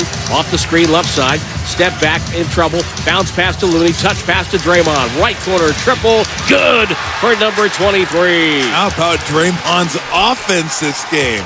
Offense always seems to get bigger in big games. 18. Wow. Now, back to Willard and Dibs on 95.7 The Game. We ain't leaving these dubs, and we ain't leaving your phone calls. 60 seconds, though, on the Lamar Jackson contract, if you missed it. Louise. That has been signed. Pay that man his money. Well, we knew he was going to get a whole lot of money. We didn't know. I mean, wasn't worried about Lamar being a rich man. They might have made him play on the tag. They might have said, we tagged you, tag, you're it. $260 million. Cha-ching. They say. Gucci. But not really. Cash me out 260 times. No, because that's not the guarantee. And as we know in the NFL, it's only about the guarantee. So I wonder, we've all decided that Lamar wanted the Deshaun Watson contract, $230 million guaranteed. I want the Deshaun Watson contract. Me too. I want it now, Daddy. I want 10% of it. That would be fine too. I'll take 1%. Yeah, exactly. But 2.3. Anyway, point being is he didn't get that. I don't know that he was demanding that. They make the number 260 so that they can say highest paid player in the NFL. Yep. 52 a year is what it averages. Wow. But he may not see the last year of that contract. The grand total in guarantees is $185 million. Again, no one's feeling sorry for Lamar, but if this is all about macho, I'm better than this quarterback or that, más macho? He got less guaranteed than Kyler Murray.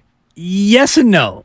Yes. But yes. No, but no. More guaranteed, Kyler Murray. But he got more because he doesn't have to pay his agent. Uh-huh. Well, that's true. Scoreboard, calamari. That's and right. Scoreboard, Deshaun Watson, who's got to pay 36 plaintiffs in MassageGate. Well, so he gets a clean 185 because he represented himself. Well, there are taxes. Fine, there will be taxes. But an agent at that level, is it 10%? No. Oh, gosh, no. 5? It's at least 5.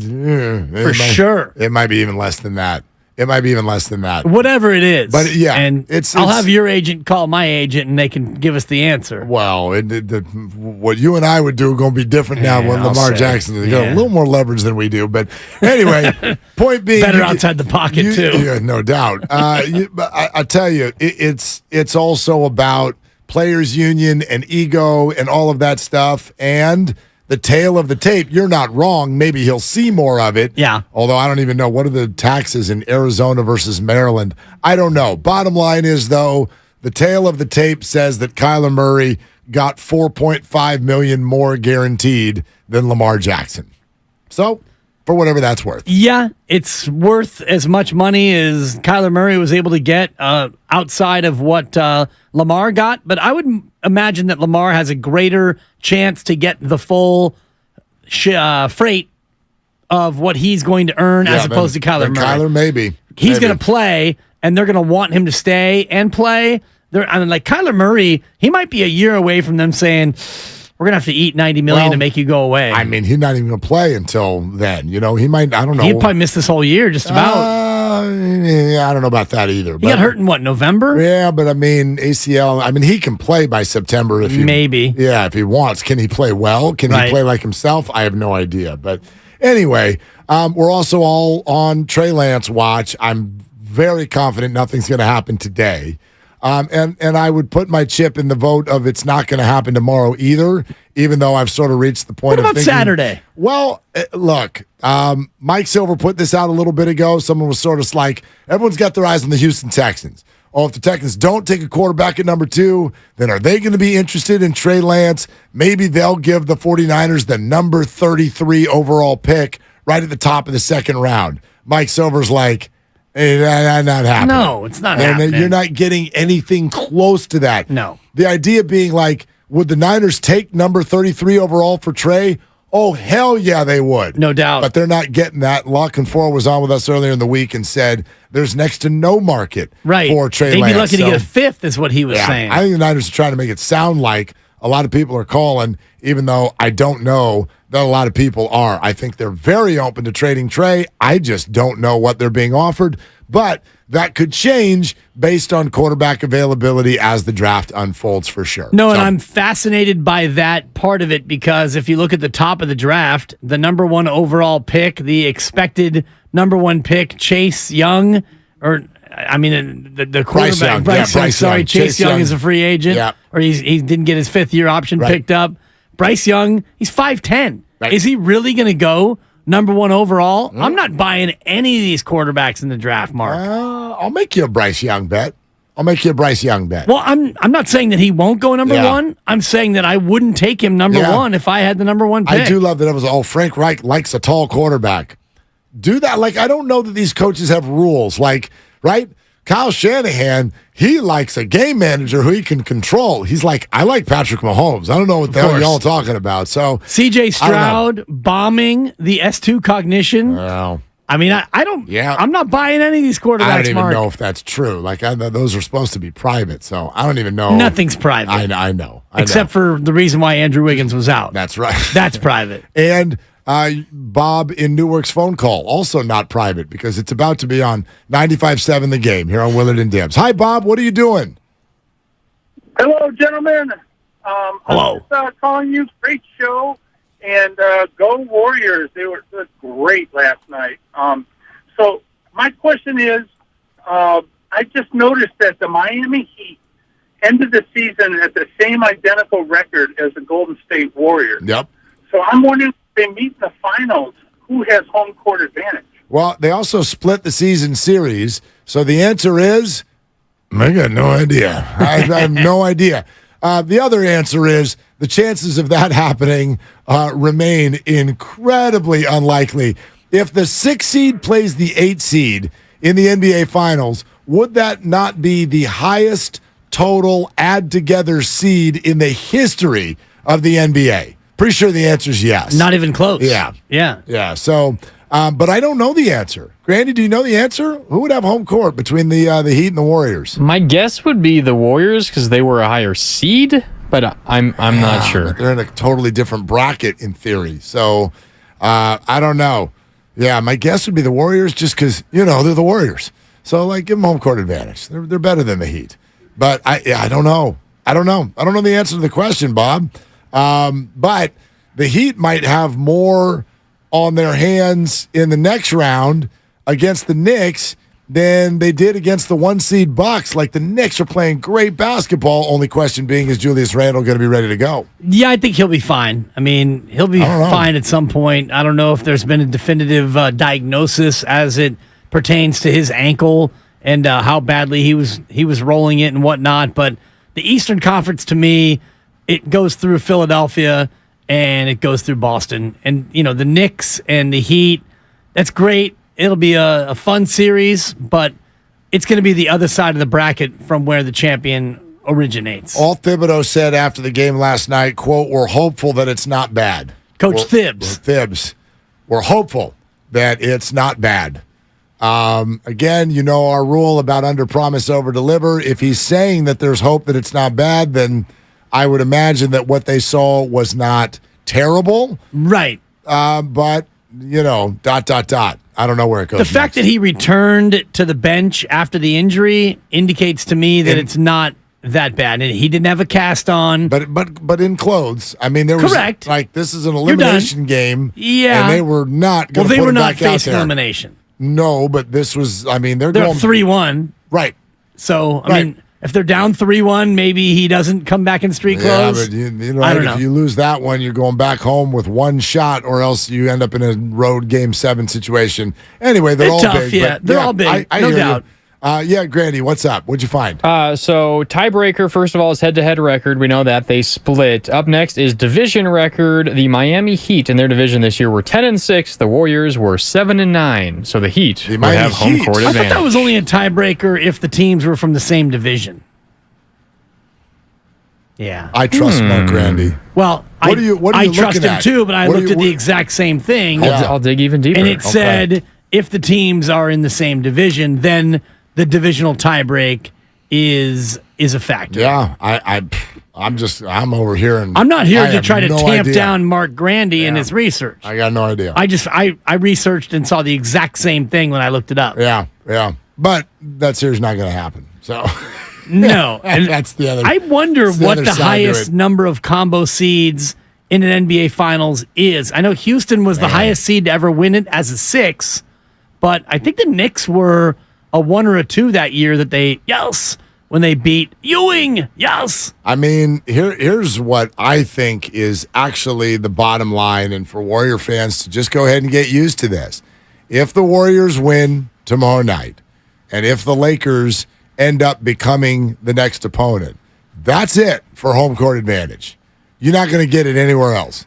There's no other scenario left where you're going to get home court advantage, unless, of course, this Miami thing, and we're not sure if we've got the right metric. But obviously, Phoenix, Denver, Boston, Philly, New York Knicks. We have an update. All of them. Yes, Mr. Graham. Quickly can confirm. It is conference record. The Warriors 30-22 in conference. The Heat 24-28. So the Warriors would have home court. Got home. Okay, so Lakers and Heat, the only two scenarios where the Warriors would have any home court going forward after that. And the highest seed combo is 7 when Houston was a 6 and Orlando was a 1. Was a 1. Yes, that's the highest combo of seeds. Damn. Actually, Spurs over Knicks. Knicks were an 8.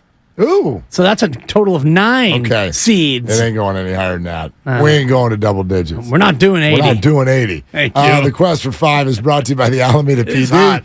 Now offering a $75,000 hiring incentive. Our team is your future. Go to alamedapolice.org to apply today. All right, Warrior fans, where are you? 888-957-9570. Admit it. Last night they won the game, and you suddenly thought to yourself, hold on, I think they can do it again. How did last night change your perspective? We'll take your calls next on Willard and Dibs. The following is an attorney advertisement. If you get sidelined by a workplace injury, the workers' compensation attorneys at Boxer and Gerson can help get you back in the game. Our team of skilled attorneys will fight by your side for the treatment and compensation you deserve. We care about justice for injured workers. That's what makes us Northern California's premier workers' comp law firm. Call Boxer and Gerson at 510-345-2341 or visit boxerlaw.com for a free consultation. Boxer and Gerson.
To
you by Total Wine & More. At Total Wine & More, save big on what you love this month with hundreds of deals on amazing wines and spirits. Love what you find at the lowest prices only at Total Wine & More. Drink responsibly. B21.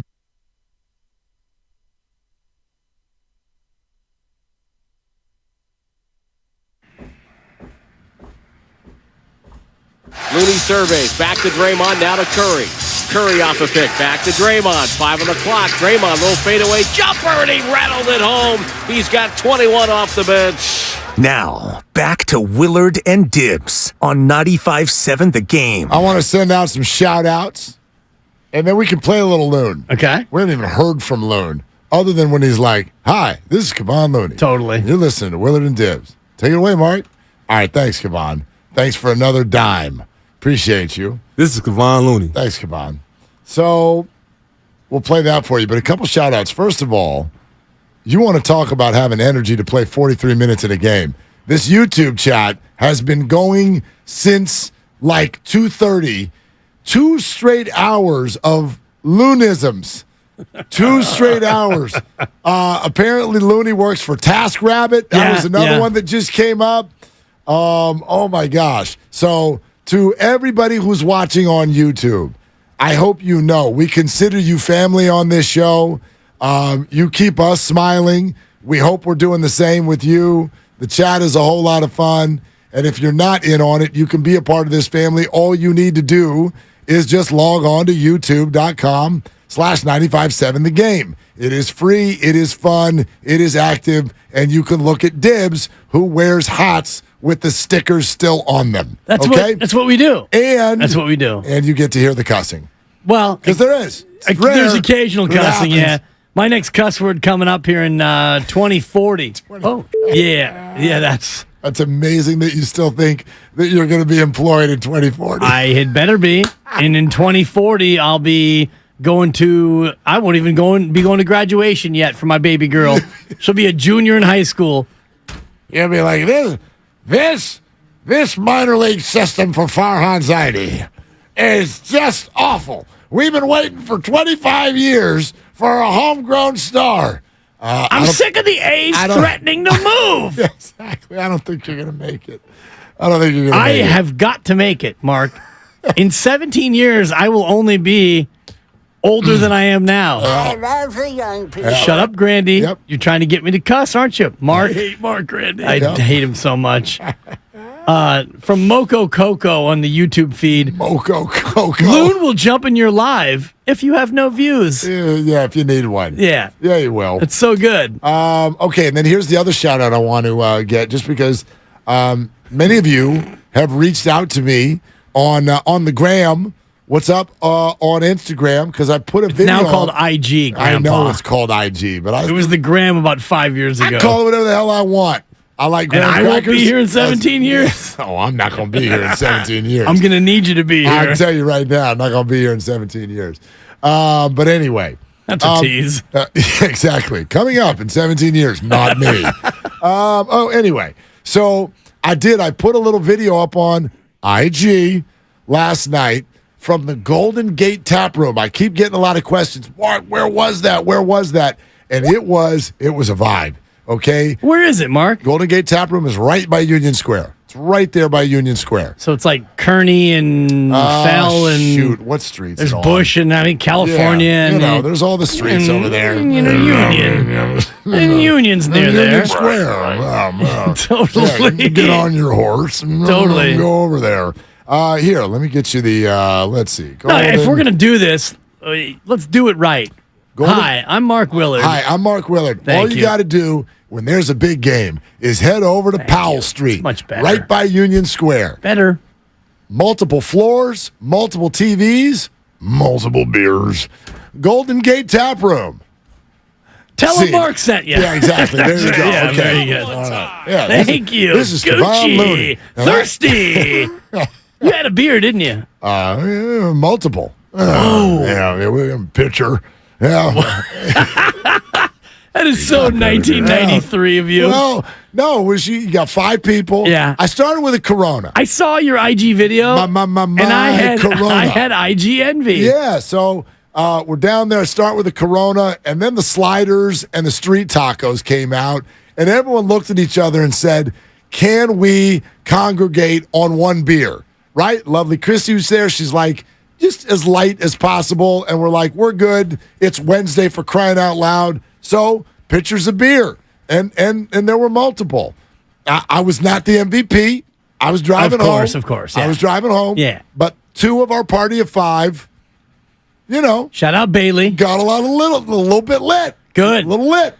I was day drinking. That was the kind of game. Well, and that was the kind of game where you get thirsty. And stay thirsty, my friends. You need something. Good God, that game. Well, the nervous twitches, you need a cup in your hand. And so anyway, it's at MT Willard if you want to see what was a vibe, because I want to shout out not just Golden Gate Tap Room, which was a great host, but man, the Warrior fans showed out. This was a vibe in this place. And I would expect anytime you go to a sports bar for a game like that, we're in Northern California, I would have expected like a smattering of Kings fans. A sprinkling even. Maybe a few weirdos who are watching hockey. Right. Someone's got money on Jimmy Buckets. All of that. But my God, this crowd was locked the freak in. Careful. Oh, man. Holy cannoli. You don't have to worry about me. Anyway, you might let one fly. You better be careful. Totally. They were locked in. When the Kings would hit a bucket, it was crickets. And when the Warriors would hit a bucket, the place was live. So anyway, that was a whole lot of fun last night. Good. At Golden Gate Tap Room. So that's on my IG story. And then if you want to see the participants, the participation sensation. That's $1. That's a post in my IG. Yeah, I saw that. I saw both. Yeah. I think I well, even you already follow me. And this I is for threw the you a people like. who don't know. I threw you a like. Did MT you? Willard. Oh, yeah. thank you. Thank you for the like. Normally, I need those. Normally, I will my save the self-esteem likes. is wrapped up into how many likes When I there's get. a picture of you and the lovely Christy, I normally will throw her the like because you both will post the same content. And she's much prettier than me. So it's if close you're because gonna you go to are IG, handsome. If you're going to go to IG, who are you going to look at? You both percolate in my feed because I've thrown you both likes, and that's how the algorithm works. It is. And so, well, I like that IG. I still know how the algorithm works. What the hell's going on Twitter, man? It's over, bro. People are showing. I'm like, I don't follow you. I don't even follow you. I don't even know you. And your tweets are everywhere. Yeah. How are we deciding what we're seeing now on there? Plus, they decide. Yeah. And did you have this when the Lamar Jackson thing broke? I'm like, is that the real rap sheet? Exactly. Is that you, Ian Rappaport? Or is that Brap sheet? Or Drap sheet? I got whatever? beat by Crap Sheet many years ago. I told that story. Yeah, exactly. It's a bad What's up? beat. What's up, I was just saying, I'm pretty safe from that because I have notifications turned on for all the big guys, so I get their tweets Okay, notified. that's So smart. if I get that notification, I know it's the real guy. Do you know what's happening in this Kings Warriors series? I'm just telling you. There are people that are involved in these media wars, and because all of our folks at 95.7 The Game and everybody here in the Bay, there's all the bing, bang, bang, bang. Everybody's playing ping pong on Twitter. You stink. Oh, your team is junk. Shout out the Morning Roast. You're They're on the trash. front lines for us. Right, exactly. Bonte's out there with T-shirts and sunglasses and vibes and all of this. So I'm all over watching. Dude, he called himself Petty Crocker. I gave him a 4 this morning. First thing I did this morning. He did. He called himself Petty Crocker. And I said, that's a 4, Bonte. Number 4. Might have been a 5, but I was still rubbing the sleep out of my eyes. Well, if Petty Crocker. Bonte is obviously African-American and I'm not, so maybe I'll be Petty White. I don't know. Does that Works. work? Does it It work? works. It's not as good. It's not as original. Good. You get a but- 3 because you're biting on his 3. style. I mean. Anyway, point is, with all of this back and forth between the media, I got a lot of these Sacramento peeps who are all, DeMontis Sabonis is the most amazing player who's ever lived. You're all showing up in my feed constantly, and I don't know you. I don't follow you. I have no problem. Yeah. It's like, okay, like what's going on with the series? Something's happening in this algorithm because we're knee-deep in Warriors Kings. I'm seeing everything from every media member in Sacramento, whether I follow them or not. That's the new Twitter. They decide what content you get. And that's where, I mean, I'm not saying, I'm not like some people, I'm out. That's why I'm out. You took my blue check mark away. And by the way, I had a blue check mark before all of you rubes even knew what Twitter was. You're so like... I'm just spitting facts. I'm keeping it real, You're not Mark. keeping it real. You're keeping it old. I want to help you. I'm here to help you. Dude, I was 'Cause on you Twitter before you were even out of junior college. Okay? There. You're welcome. Whatever college you went to, it was a virtual JC. It was a VJC. You watch your Cal Poly San Luis Obispo mouth. What It's you a watch. state school. Is it not a state school? It is a state Thank school, you. I went yeah. to 2 state schools there and a JC. One of them was a state of mind. Anyway. One of them asked me to leave. Yeah, exactly. The other one couldn't shake me. No, I want to help you, man. Like you Hey, want don't help me. No, but you're Don't like, help I don't me. want to be old, and then everything you say is like, I made you. I was doing this. I got before no you problem were being dead. old. I'm Okay. just gonna be here when I'm even older.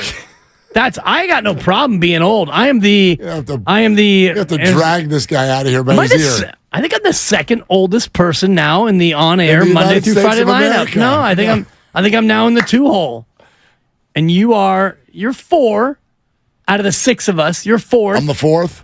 And then the 2 pups in the I morning. got little pups in the morning. Guru's got you Little by a babies. nose. He's got me. Steiny's got me by a lot. You guys all have 5s in front of your names. Whatever. I don't have that.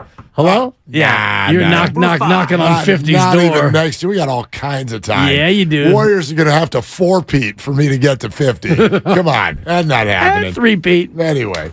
All right. It's Willard and Dibs, 888-957-9570.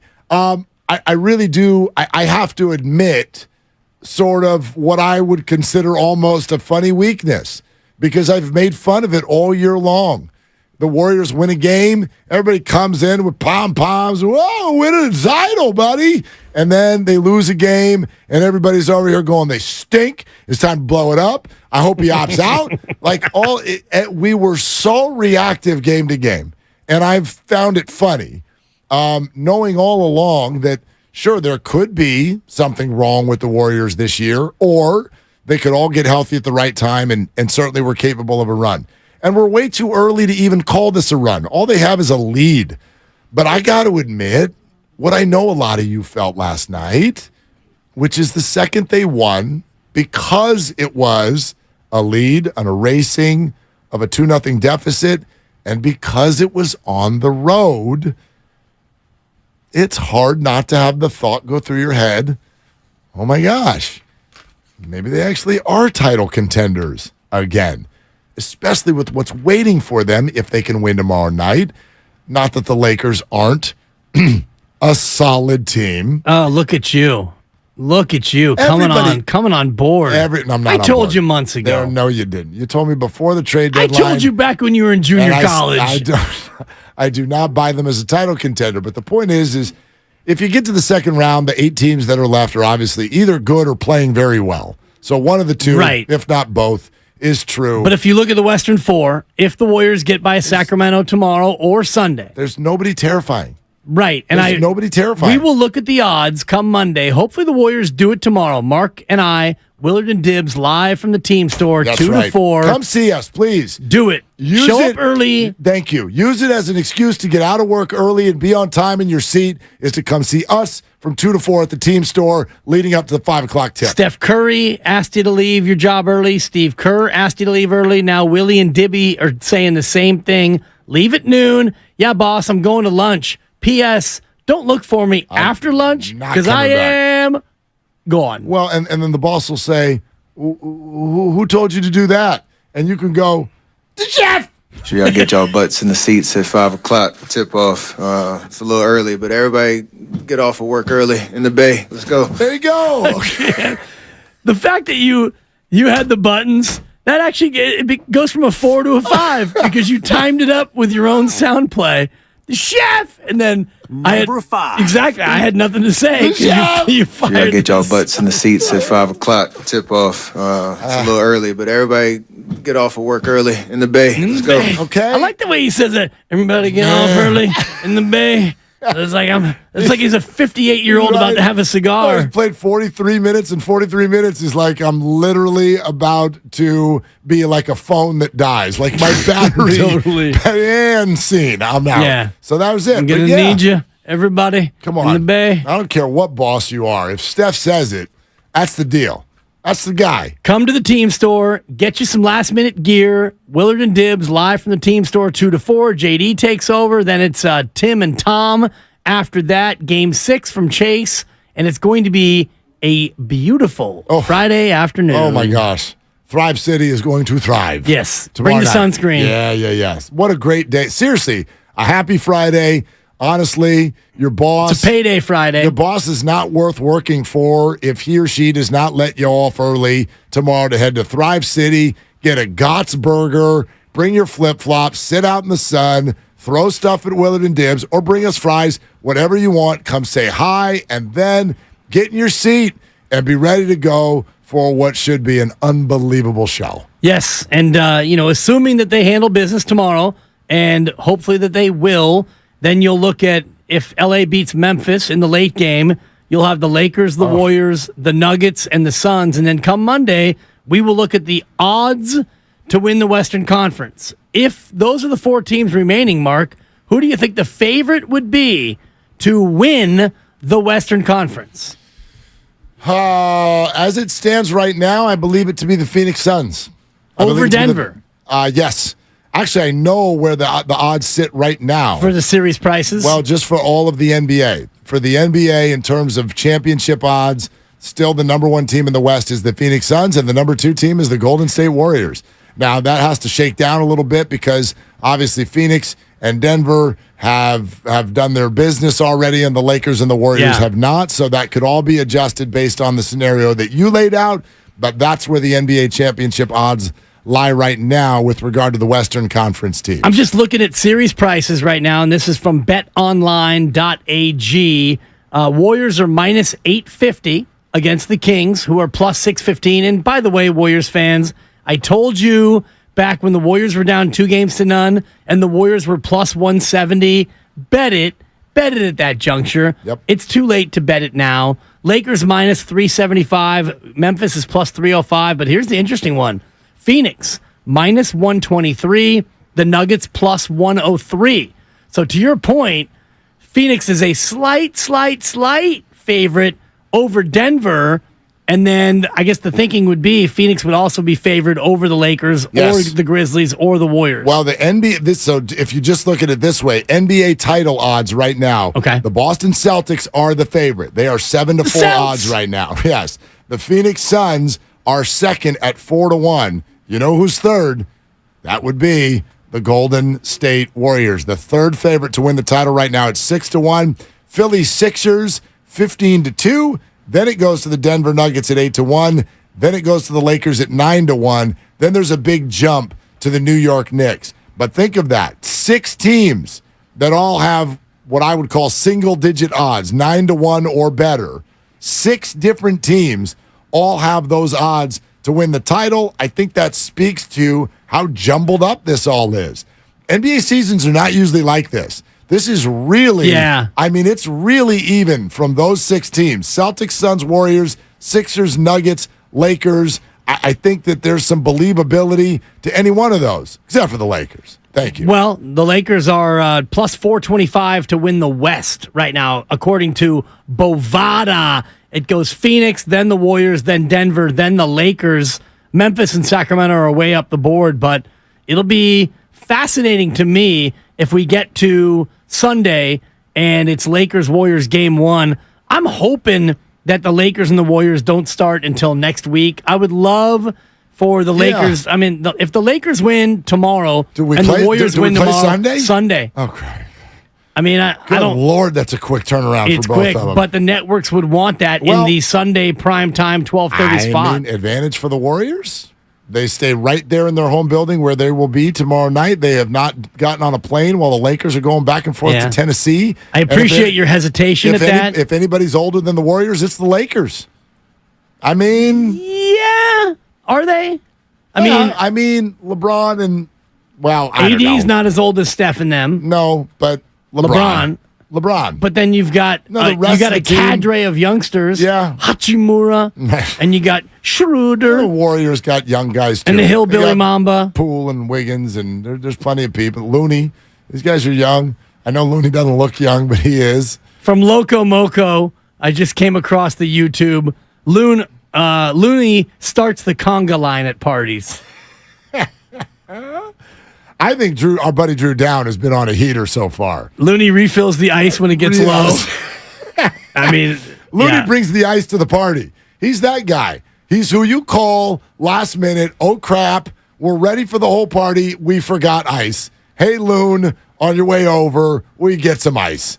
And he's the guy who goes to the grocery store and he knows exactly where it is. You have to get on a tram and go 4 blocks away to get the ice, come back, pay for it, bring it over to the party and pour it in the bucket. That's Looney. So that's what he does. From Joe Schmidt, and this might be a little bit too edgy. Might be too edgy for the Grandy man in the back, but Loon will give you clean urine so you can get the job. That's pretty cool. He's on the phone. Thank God. Like, I'm out. Grandy's sick of my material. Let's go to Looney handwrites thank you cards. I still make the kids do that. Let's go to Charles in South City. Hey, Charles, what are you doing? I'm listening to you guys. How you guys doing? It's almost Friday. What's cooking, man? Man, after last night's win, I believe we can take the series, man. I never thought we'd take the game on the road. That honestly shocked me. And then, man, it's crazy. One way I see it, we just got to go out there and fight. The Kings are going to come back and give us their best punch of what they have left, and just go out there and finish them. And one more little thing, definitely, if we win tomorrow, it's definitely going to be a big celebration sensation, my friends. There's your buck. It's a buck. All right, Charles. Thank you very much. Thank you, Charles. Appreciate that. It's hard to celebrate a first round series ouster, but this one's different. This one's different, Mark. Not only because it's Sacramento, but because this first round series has been an all out war. Yep. If they win it in 6, there have been like game 5 was a nail biter. Game 4 was crazy. Nail biter. Game 3 was the only one game 3. that was a little bit one-sided, and you didn't have Draymond Green. Wow, and add in the geography and the first time that the Warriors have ever been down 0-2. Look, it's an incredible story, and even though I predicted Warriors in 6, me too. I didn't think they could win 4 in a row, and they haven't yet. But like when you said that idea came up down 0-2, will they win 4 in a row? I was like, that's a hell of a task. Yeah. And they are one step away. No question. All right, we're presented by Fremont Bank. Full-service banking, no compromises. Many more of your phone calls coming up. Keep them coming at 888-957-9570. But also, coming up in about 20 minutes, if you missed any portion of Steve Kerr on with Willard and Dibbs in 20 minutes on 95.7 The Game. Attention facility professionals, property managers, and building owners. Earn free education credits and network with the top professionals by attending the West Coast Buildings and Facilities Management Conference this May 23rd and 24th at the Alameda County Fairgrounds in Pleasanton.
even double the advantage.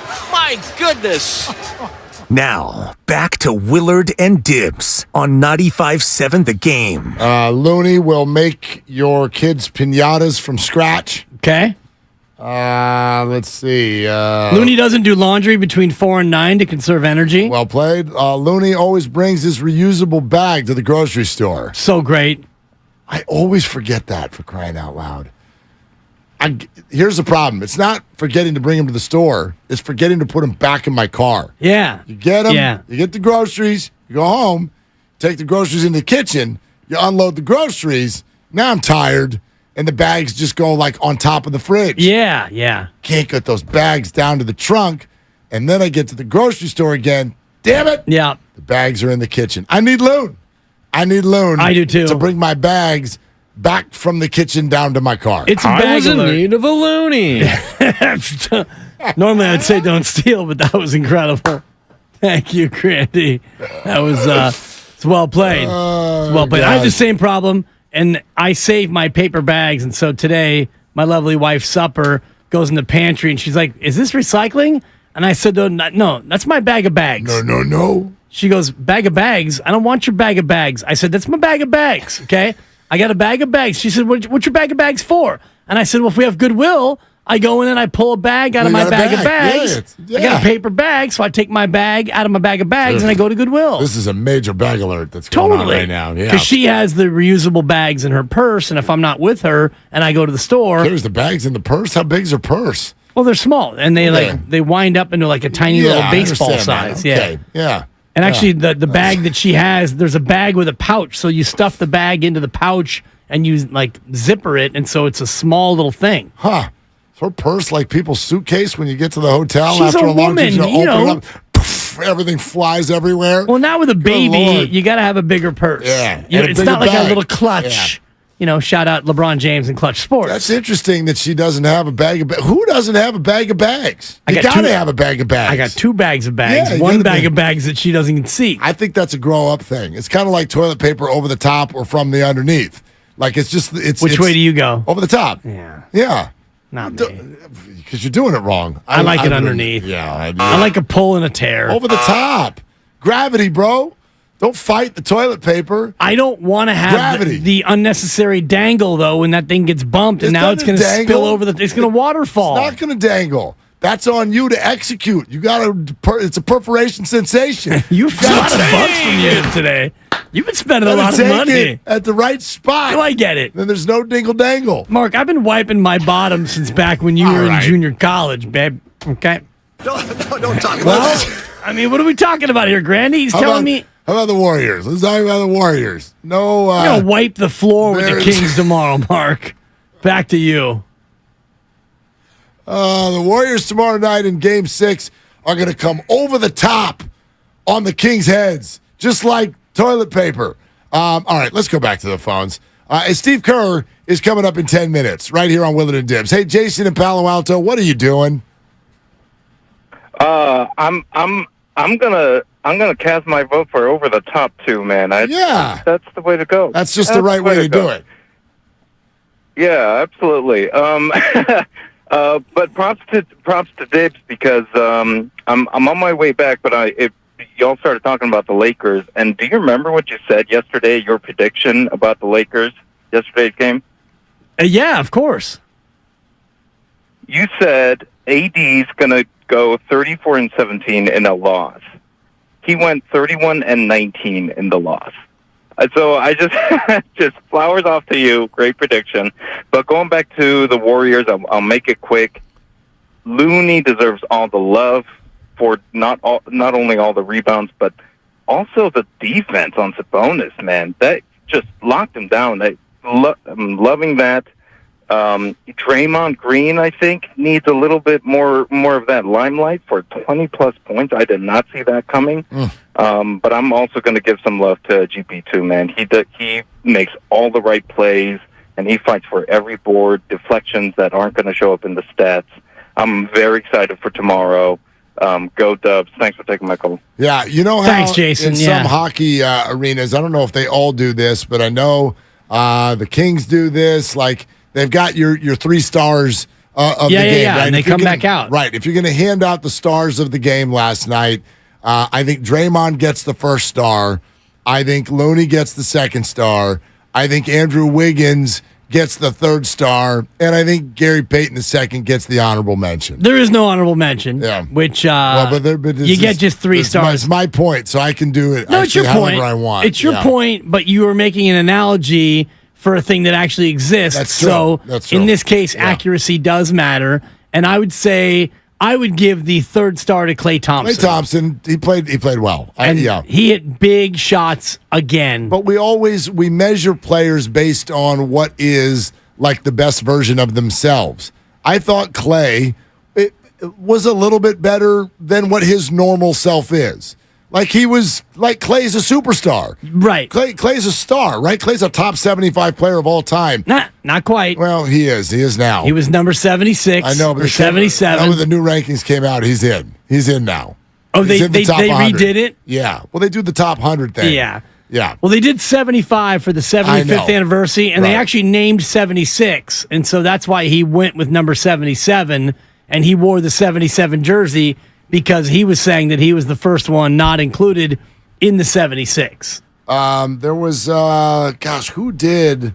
So this is like, we could do it by 2K, the 2K rankings. Ronnie 2K. Yeah, we could do the 2K rankings, and Klay Thompson is, where is he? Of current players this is? Or this is? This is all time. This is all time. I got to find him. Got to keep scrolling, huh? Yeah. Well, but I don't know if awkward. I'm missing him. Anyway. By the time he finds it, Steve Kerr joins us. I think NBA TV did a top 100, and Klay was in the 60s. Sure. So, anyway, I don't think that's kind of my point. Draymond Green and that's my point. Draymond was the one who did things that he doesn't normally do. Kevon Looney did things that nobody does. Right. So that's why he gets one of the 3 stars. I gave him the second star. And I give Kevon Looney the first star. I would give Draymond the second star. I would give Klay Thompson the third star because Klay Thompson hit big shots in that game, shots that if they don't go in, you don't win that game. And then I might look to Wiggins. GP2 was good. He had one burst that was like, oh my God, Gary's back. And then other than that, he was all right. He was fine. Yeah. To me, it was Draymond, Kevon, and Klay were your big 3. I think, for me, what I'm always looking for with this particular Warrior team are hustle plays. Hustle plays. And Wiggins made a bunch of them, man. I know that we go, 20 points, fine. Garden Variety Day for Andrew Wiggins. Lot of hustle plays. Big fall-away shot at the end. Block shot. That's what I'm talking about. That was beautiful on Malik Monk. Like Wiggins did a lot of dirty work, too, right in there next to Kevon Looney, who does it every single night. And then Draymond was next level. Certainly a better version of himself. And Steph was just kind of like, he was their star. He put up the points. He was not good from three-point range. Everything else was normal Steph Curry, and he had the dagger moment of the game, too. Yeah. The only player who played a lot of minutes, who you'd say, that was a little bit of a shaky performance. No, it was Jordan Poole. Yeah. It was not a great performance from Jordan Poole. It was not a great performance. And he's had very few of them in the playoffs in his career. He had a couple of plays back-to-back, burst-type plays. It's like, Jordan. Yep. Pool party. And then he was kind of quiet other than those bursts, but this is maybe not a series where he can shine as much as it would feel like it is because it's an up-tempo situation. I think, and darn it, I should have asked Steve Kerr this, and the Steve Kerr replay coming up here in about 5 minutes, but I should have asked Steve about the tempo because it feels like the Warriors are trying to play slower than they did during the regular year because I think a slightly slower tempo affects Sacramento. Absolutely. And where did we get to last night? What did the final end up being? 123, 116. Okay, and I know that sounds high scoring, and it is, but not for the Kings. That is a below average scoring night, especially at home for the Sacramento Kings. Yeah. I think what you just said is a very good point. Like, there is a big difference between the game being played at that average of 120 versus 125 or 127. Very big difference. I know the Warriors won Game 5, 126-125, but that's where it gets dicey. You'd love, if you're the Warriors, if at least one of the teams is shy of 120, I think you're in a plum spot. Yeah. Plum spot in this match. And that's one thing that Steve will mention when we play it back here momentarily is the possession game. And they want to win the possession game. The Warriors shot 96 times from the floor. The Kings shot 90 times. So 6 more shots. Now, they got outshot by the line. They scored 10 fewer points from the free throw line than Sacramento did. But just the raw possession game favored Golden State. Rebounds, they were only a -1. Turnovers, they were a +5. Yep. They turned it over 5 fewer times, so they won the possession battle. If they're rebounding and the turnovers are at least limited, I mean, they feel like they're next to impossible to beat. Because they shoot better than other teams. They're the Warriors. I mean, they're the Warriors, right? So, all right, a few reminders. First and foremost, this is Willard and Dibbs, and you are listening to 95.7 The Game, KGMZ FM and HD1, San Francisco, always live on Twitch, YouTube, and the free Odyssey app. Steve Kerr, just a couple of minutes away, but the other reminders, we will be on the scene tomorrow for Game 6 at Chase Center. Our show will be 2 to 4, and then we hand it off to JD, who takes it up for the special first time ever 5 o'clock playoff weekday tip. First one in Warriors history. So not only would it be great to be there for the first one that's ever happened, but wouldn't it be even better to be on time for the first one that's ever happened? Yeah. So we would love to be your excuse. We would be honored if you would come say hi to us between the hours of 2 to 4, and therefore that sets you up to be in your seat on time, which has been the special request of Steve Kerr and this guy, the chef. Sure, y'all get y'all butts in the seats at 5 o'clock tip off. It's a little early, but everybody get off of work early in the Bay. Let's go. Let's go. Get off In the work Bay. early. Let's go. Let's go. I'll be getting there early myself because the great listener, Leanna Pons, we had a wager. Is it T-shirt day? It's T-shirt day. Got She's it. getting a T-shirt, and we've been going back and forth via DMs on Twitter, so I've got her address. That's totally inappropriate. No, All it's, right. it's actually highly Yeah, appropriate. No, you're a married man, and you're DMing about your address with another female. Totally inappropriate. I mean, when you say it like that, all of a sudden, I'm in need of a sofa. Thank you. Right. Grandy liked that. Yeah. So I have her address, and she's requested a T-shirt. And instead of getting her one from 957thegameshop.com, I thought I'd just go to the Warrior Team store. I'll be there tomorrow and pick her up a shirt. And so I'll be sending that off to her. Lost that bet. Won another bet with Bonte Hill, so I need to slide into his DMs and give him my address. Well, that way he can break me off the box of diapers that he owes me. That's right. Size 1, Pampers. He's going to be across the walk there at Thrive City, big time in everybody. So we'll see if you I can would even love to find agree him. with you, but when I've seen him at Thrive City, Velvet ropes. he's been very, No, very no, I'm welcoming to kidding. your boy. I'm kidding. No, Same. He's I would, awesome. I would love for that to be true. It'd be a lot better for the bit if I could know. say, yeah, that SOB, TV Bonte doesn't even know me. TV Bonte and Radio Bonte. When I brought the class there last year, he came out, said hi to everybody. Absolutely the best. All right, let's go to Eric in Oakland, who I believe has his daughter with him as well. Eric, you're on Willard and Dibbs. What are you doing?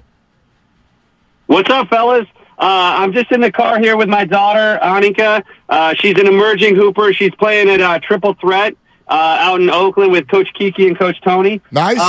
We were watching the game last night. I think you guys have got to give props to GP2. I was a little worried about them kind of gambling the future with that Wiseman trade to get him back. But, man, I think that the little plays that aren't in the stat sheet that's what won them the game last night. And I think he brings that culture and that attitude.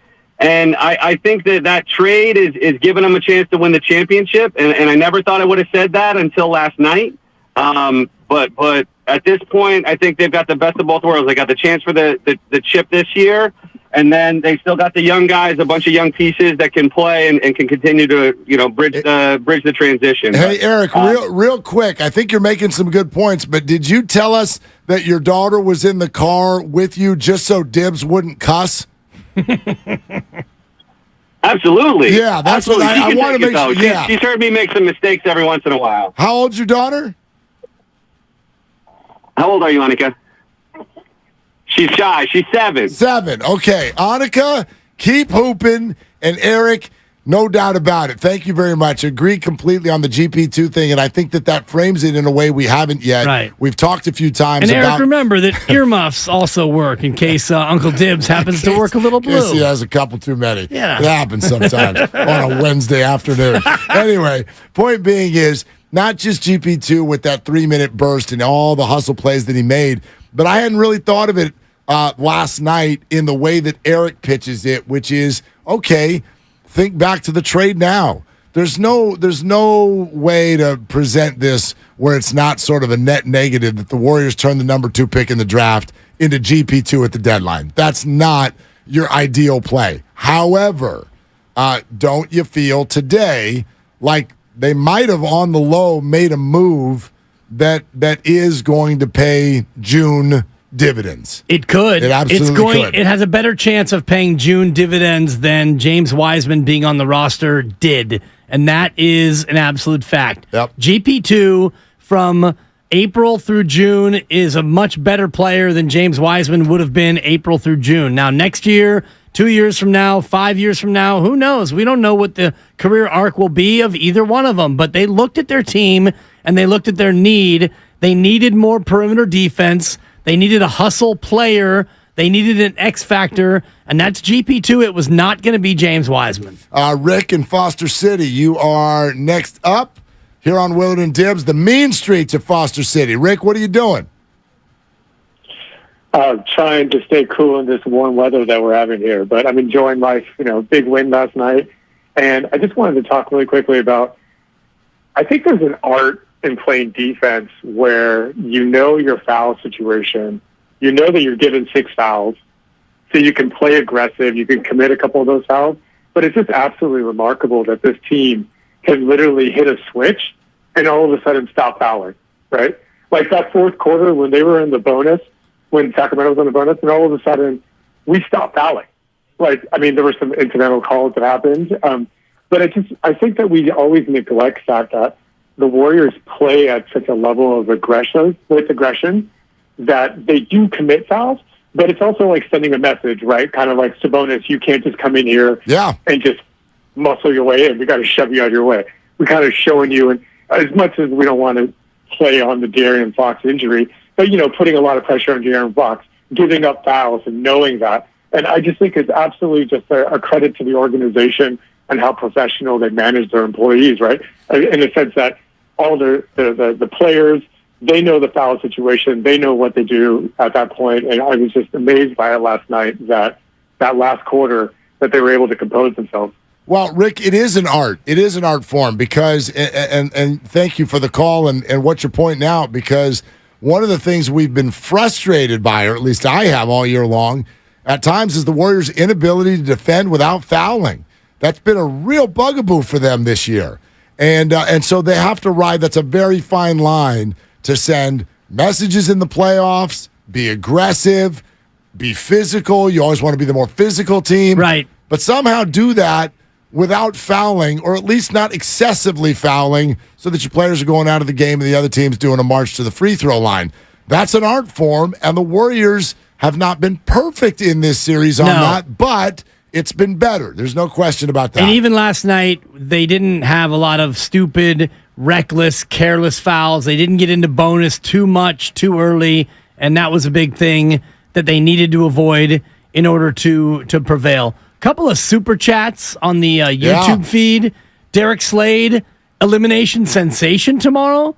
That's $1. You paid $5 for it. You paid $5, but now you owe $6 because you paid $5 to say something that is $1. So 5 + 1 = 6. I'll take $1 of that though gladly. And AJ Cruz, 1212. Loon asked me to get you Jack after the show. Jack Taco. Yeah. Get the taco emoji. The taco. Like a Jack in the Box taco. I think that's what he meant. Yeah. But yeah. Jack Taco after the... Well, just put it this way. If you're going to pay for your comment, make sure that it's very clear so that we understand it. Make it make sense. I mean, yes. Jack in the Box tacos back in the day were quite the delectable post-hangover cure. 2 tacos and a strawberry shake, Mark. A hangover? What you say? I've never had one of those. You've got no idea. Yeah, what's a hangover? Captain 2 Beers. It's a good movie. Oh, I'm so tipsy. I can't even handle it. AJ Cruz weighs in. I had a character limit, guys. Sorry about that, AJ. Gosh, for money, you should get the character limit removed, don't you think? For $4? Yeah, talk to Elon Musk. Yeah, sorry. Not going to do that. I'll tell you who we will talk to. How about Steve Kerr? If you missed it earlier today, the head coach of the Dubs, right here on Willard and Dibs. And we started out by asking the coach about the team's big win, of course, last night. Coach, do you feel at all like you slayed some sort of a giant by finally beating a really good team on the road?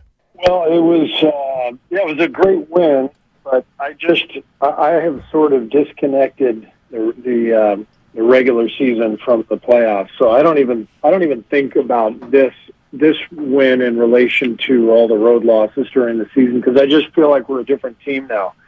We're whole with Wiggins back and Gary Payton, back in the fold and good health. This team now is capable of winning road games, against anybody. The team we had a few months ago was not. So it really is two different teams. And now 1-2 on the road, and obviously the big one coming in Game 5. What went so right last night, Steve? Because it felt to me from my couch like it was maybe the most complete performance for you guys all year. Well, we copied the formula from games 3 and 4 in terms of rebounding and take care of the ball. I mean, that was the big thing. When we do that and we keep the possession game even, then we feel like we're gonna score more hoops than our opponent. We just have so much shooting and when you have Steph on your team, you always feel good if you're getting the same number of shots as your opponent. Steph and Clay, you saw some of the shot making last night from both those guys, but also Draymond attacking, Wiggs hitting a big fadeaway down the stretch. But all those shots matter because we're rebounding, because we're taking care of the ball, and we're not giving Sacramento easy transition hoops. And that has to continue. If we're going to win the series, we have to keep that up. Coach, can you share with us and everybody the X's and O's behind the starting lineup switch that took place 3 games ago that you've decided to stick with? Well, it's more rotational than anything. We did something similar in the finals last year against Boston, where we started Otto Porter, I think, the last games of that series and brought Looney off the bench. And, it's a similar situation. You're really just looking at, starting the game with a little more floor spacing, putting 4 shooters on the floor, and then just getting to rotational patterns that maybe you like a little bit more. And that's all it's about. But I also believe that, when you win in the playoffs, if you feel good about something, you just roll with it. And Draymond knows that, and that's why he's all for coming off the bench right now. Since we made that change, we've won 3 straight. So why not stay with it? Is he Vinnie Johnson? Is he Jamal Crawford? I mean, he's Steve. He's instant offense off the bench all of a sudden. What's gotten into him as a 6th man?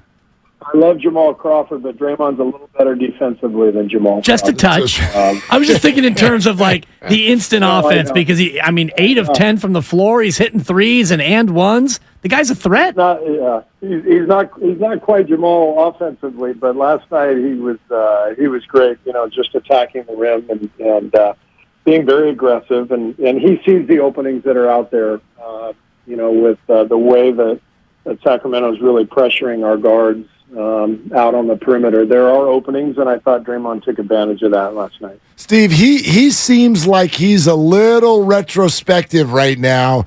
I don't know if it was the suspension, maybe the fear of a 2-0 deficit, but he spoke last night about not wanting to not play with these teammates anymore. And I wonder what your reaction is to that, and also what was there any of that in this speech that we keep hearing about that he gave prior to him missing Game 3? No, it's nothing that the players have been talking about in our practices. Maybe behind the scenes, I don't know, or maybe Draymond just brought that up on his own. We're really just focused on the games themselves and trying to do our jobs, and you can't worry about all the other stuff and be able to focus on your job. So I think, I'm guessing that it just post-game with the euphoria of a victory, Draymond mentioned that, but he knows it's got to be right back to the focus of the game plan tomorrow. And back to business tomorrow with Steph Curry coming off of 42 minutes. I know it's more than you wanted him to play. I think 38 was the target. How fresh can he be coming back off short rest with an early game, 5 o'clock at Chase tomorrow? Yeah, strange start. I don't know that we've ever had a weekday game at 5 o'clock. You haven't. At Chase. Yeah, so. Let me let you know you haven't. Yeah. Okay. Yeah, so it is strange. It does mean a couple hours less rest for everybody, but I don't think that'll be a factor. I think Steph's in incredible shape. He's one of the most gifted athletes in the world in terms of his conditioning and how he maintains his health and his body, and the guy's amazing. So I think he'll be fine, but we're going to need to play really well. The closeout games are really tough. They're always the hardest game of the series, and we know what kind of team Sacramento is and who they are. They're going to be coming after us tomorrow, so we're going to need our fans, and I hope everybody shows up on time. Hopefully, employers around the city will give their people an early checkout time tomorrow at work.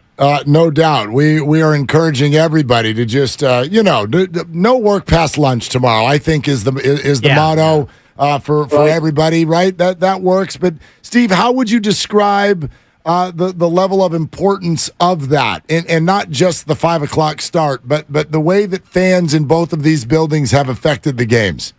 Well, it's two of the best fan bases in the league. Two of the best arena experiences in the league. It's really fun. More than anything, it's just really exciting and fun to be part of. So you don't think too much about how it impacts the game because it's still just the game. Everything remains the same, no matter how loud it is, and you just got to go out and do things. One thing that's been different has been the bus ride versus the plane ride. What's that been like? Has it been a little reminiscent of high school days with all the fellas on the bus and rolling on a bus to a big game? It's fantastic. I mean, it is so great not getting on an airplane and being home in your own bed after a road game with an hour and a half bus ride. It's awesome.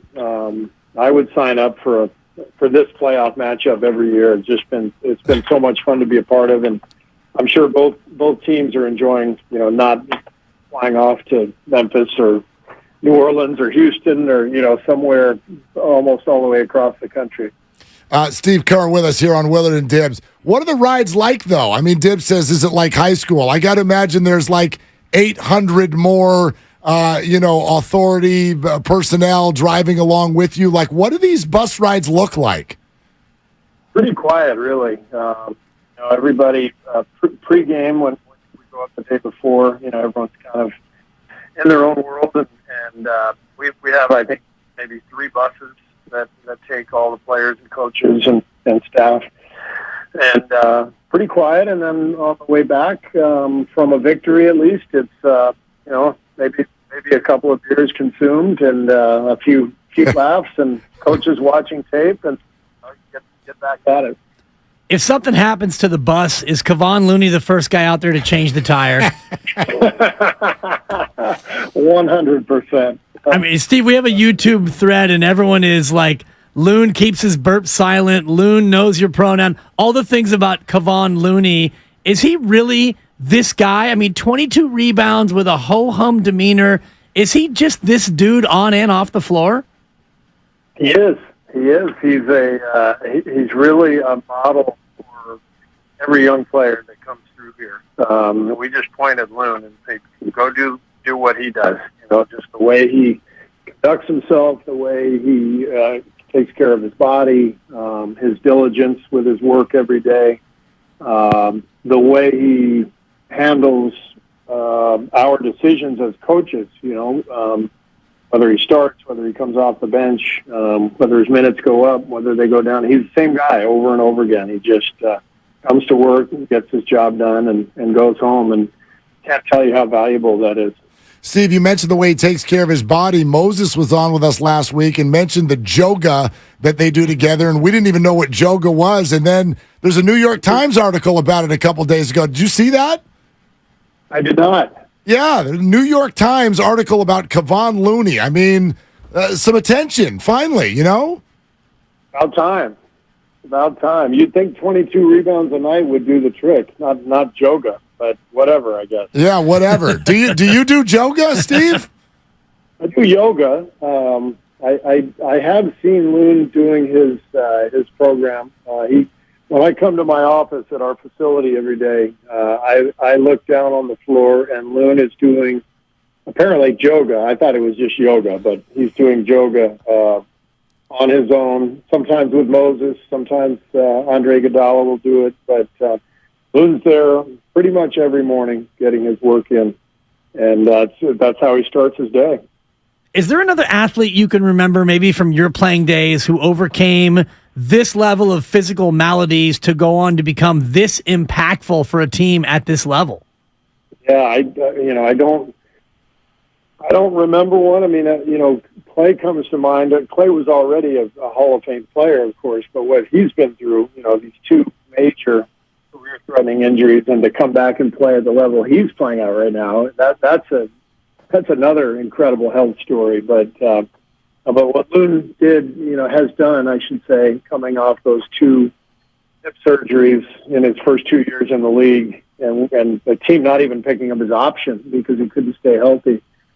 Think about where he's come from that stage till now. It's just remarkable. But it is a testament to patience and having a work ethic, having an urgency with the work, but a patience with results. Just the tortoise and the hare story like that. Loon is the tortoise. He just takes his step every single day, and he's getting places. It may not look like it, but he's getting places. Steve, you've mentioned a couple of times about tomorrow night and how I would imagine you don't need to remind your team to keep the foot on the gas because they've been here so many times. But I wonder about the mentality of closeout games and momentum as it switches as a coach that's coaching a veteran team versus, for instance, what Mike Brown is doing and therefore what you had to do 8 or 9 years ago. How would you compare what you need to do now versus what Mike needs to do for tomorrow night? Well, I think it's the main thing that I have to do is let the players know what's coming. There's a psychology to each of these games based on where the series is. And, I thought last night the pressure was really on Sacramento to have to win at home. And knowing that, you got to go in there and take advantage of it, which we did by playing a solid game. But now the psychology kind of flips, and they're going to be looser tomorrow. They're going to come in, with less to lose than last night. I would expect them to play freer, and I told our team that, and I think they understand that because we've had a lot of closeout games over the years, and we know they're just not easy. It's always difficult to finish a team off. So we got to come in focused, and we're going to have to play well, and we know that there's still a lot of work to be done. And we know that series are about adjustments, and Sacramento has adjusted a little bit to the drop coverage you've played on Sabonis. What else do you think Sacramento might do to try to unlock Sabonis offensively and also overcome the De'Aaron Fox injury, which appeared to hamper him a little bit last night? Well, we'll see. I mean, at this stage, I think after 5 games, I think most of the adjustments are done. They did some nice things the last 2 games to counteract some of the things that we're doing, to try to get their guys more spacing. And as far as De'Aaron, he came out and hit 3 straight threes to start the game, so it didn't look like he was affected. The guy's such a good player, and I love the way he has sort of handled this. Just his his comments are so great. Just, no excuses. You just go play, and there's nothing you can do about it. And that's exactly right. Stuff happens in the playoffs. We've been on both sides of that. And if you're banged up, you just gotta do your best. And I thought Fox was great last night. So we've got to be prepared for him and for Sabonis and for their offense and all the great things they do, and be ready for any adjustments they might make. Hey, Steve, I feel like this has almost gotten shrugged off a little bit, like Andrew Wiggins just shows back up, and it's like he looks like Andrew Wiggins after missing 6 or 7 weeks, and the big shot down the stretch yesterday. Like, how would you put into words not just his play, but also factoring in what he's been through? Well, Wiggs is pretty no-nonsense, I mean, he just, once he returned, he just came in every day to get his work in, and he's such an amazing athlete that it literally took him about 2.5 weeks to go from, not playing at all to being ready to go 35 minutes on a playoff game. And he does his work every day, but there's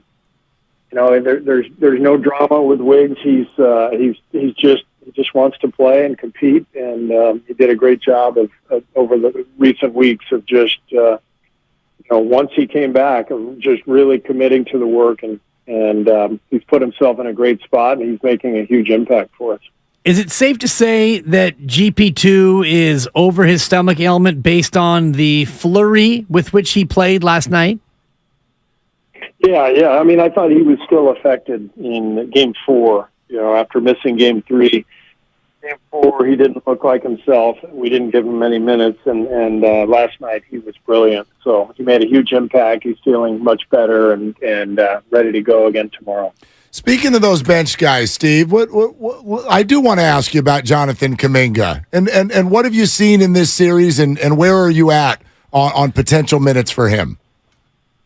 Well, every series is different, and the way this one has unfolded, we've just gone, a different route. But I say the same thing to all of our players. You just don't know how this stuff is going to play out in terms of injuries, but you also don't know how it plays out if you're fortunate enough to advance and the matchup changes. And so for JK, it's just a matter of staying ready, and his time is going to come. It always does.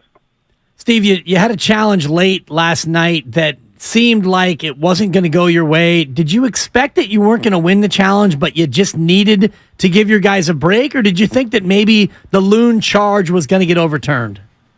I thought maybe it would get overturned, but, given that we're in the final minute and a half of the game, and it's really a crucial play, I thought it was worth it, and we still had the one timeout left beyond that. And I thought there was a good chance it would be overturned. The guys behind the bench who watch this stuff, they gave me the thumbs up. We have a whole process, and watching it on film, I still think it was blocked, but they didn't overturn it. Our guys did a good job of just focusing on the next play. Yeah, Steve, can you help us with that rule? Because I think a lot of people have this thought in their mind of if the player is not set with his feet kind of planted on the ground, it's a block, and Harrison's up on his toes and kind of moving a little bit. Like, what did you see, and what is the rule?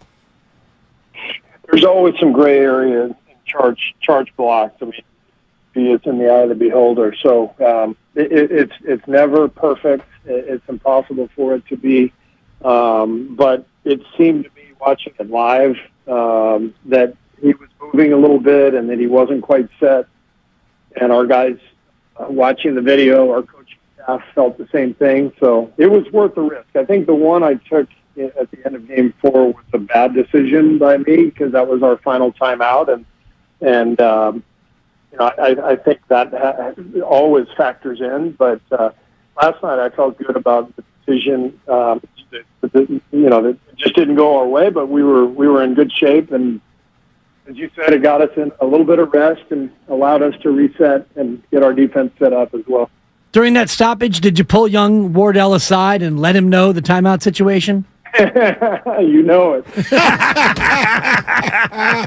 Well, I thought I saw that on TV. You put your arm around him. The whole bench, everybody's going, we have one timeout.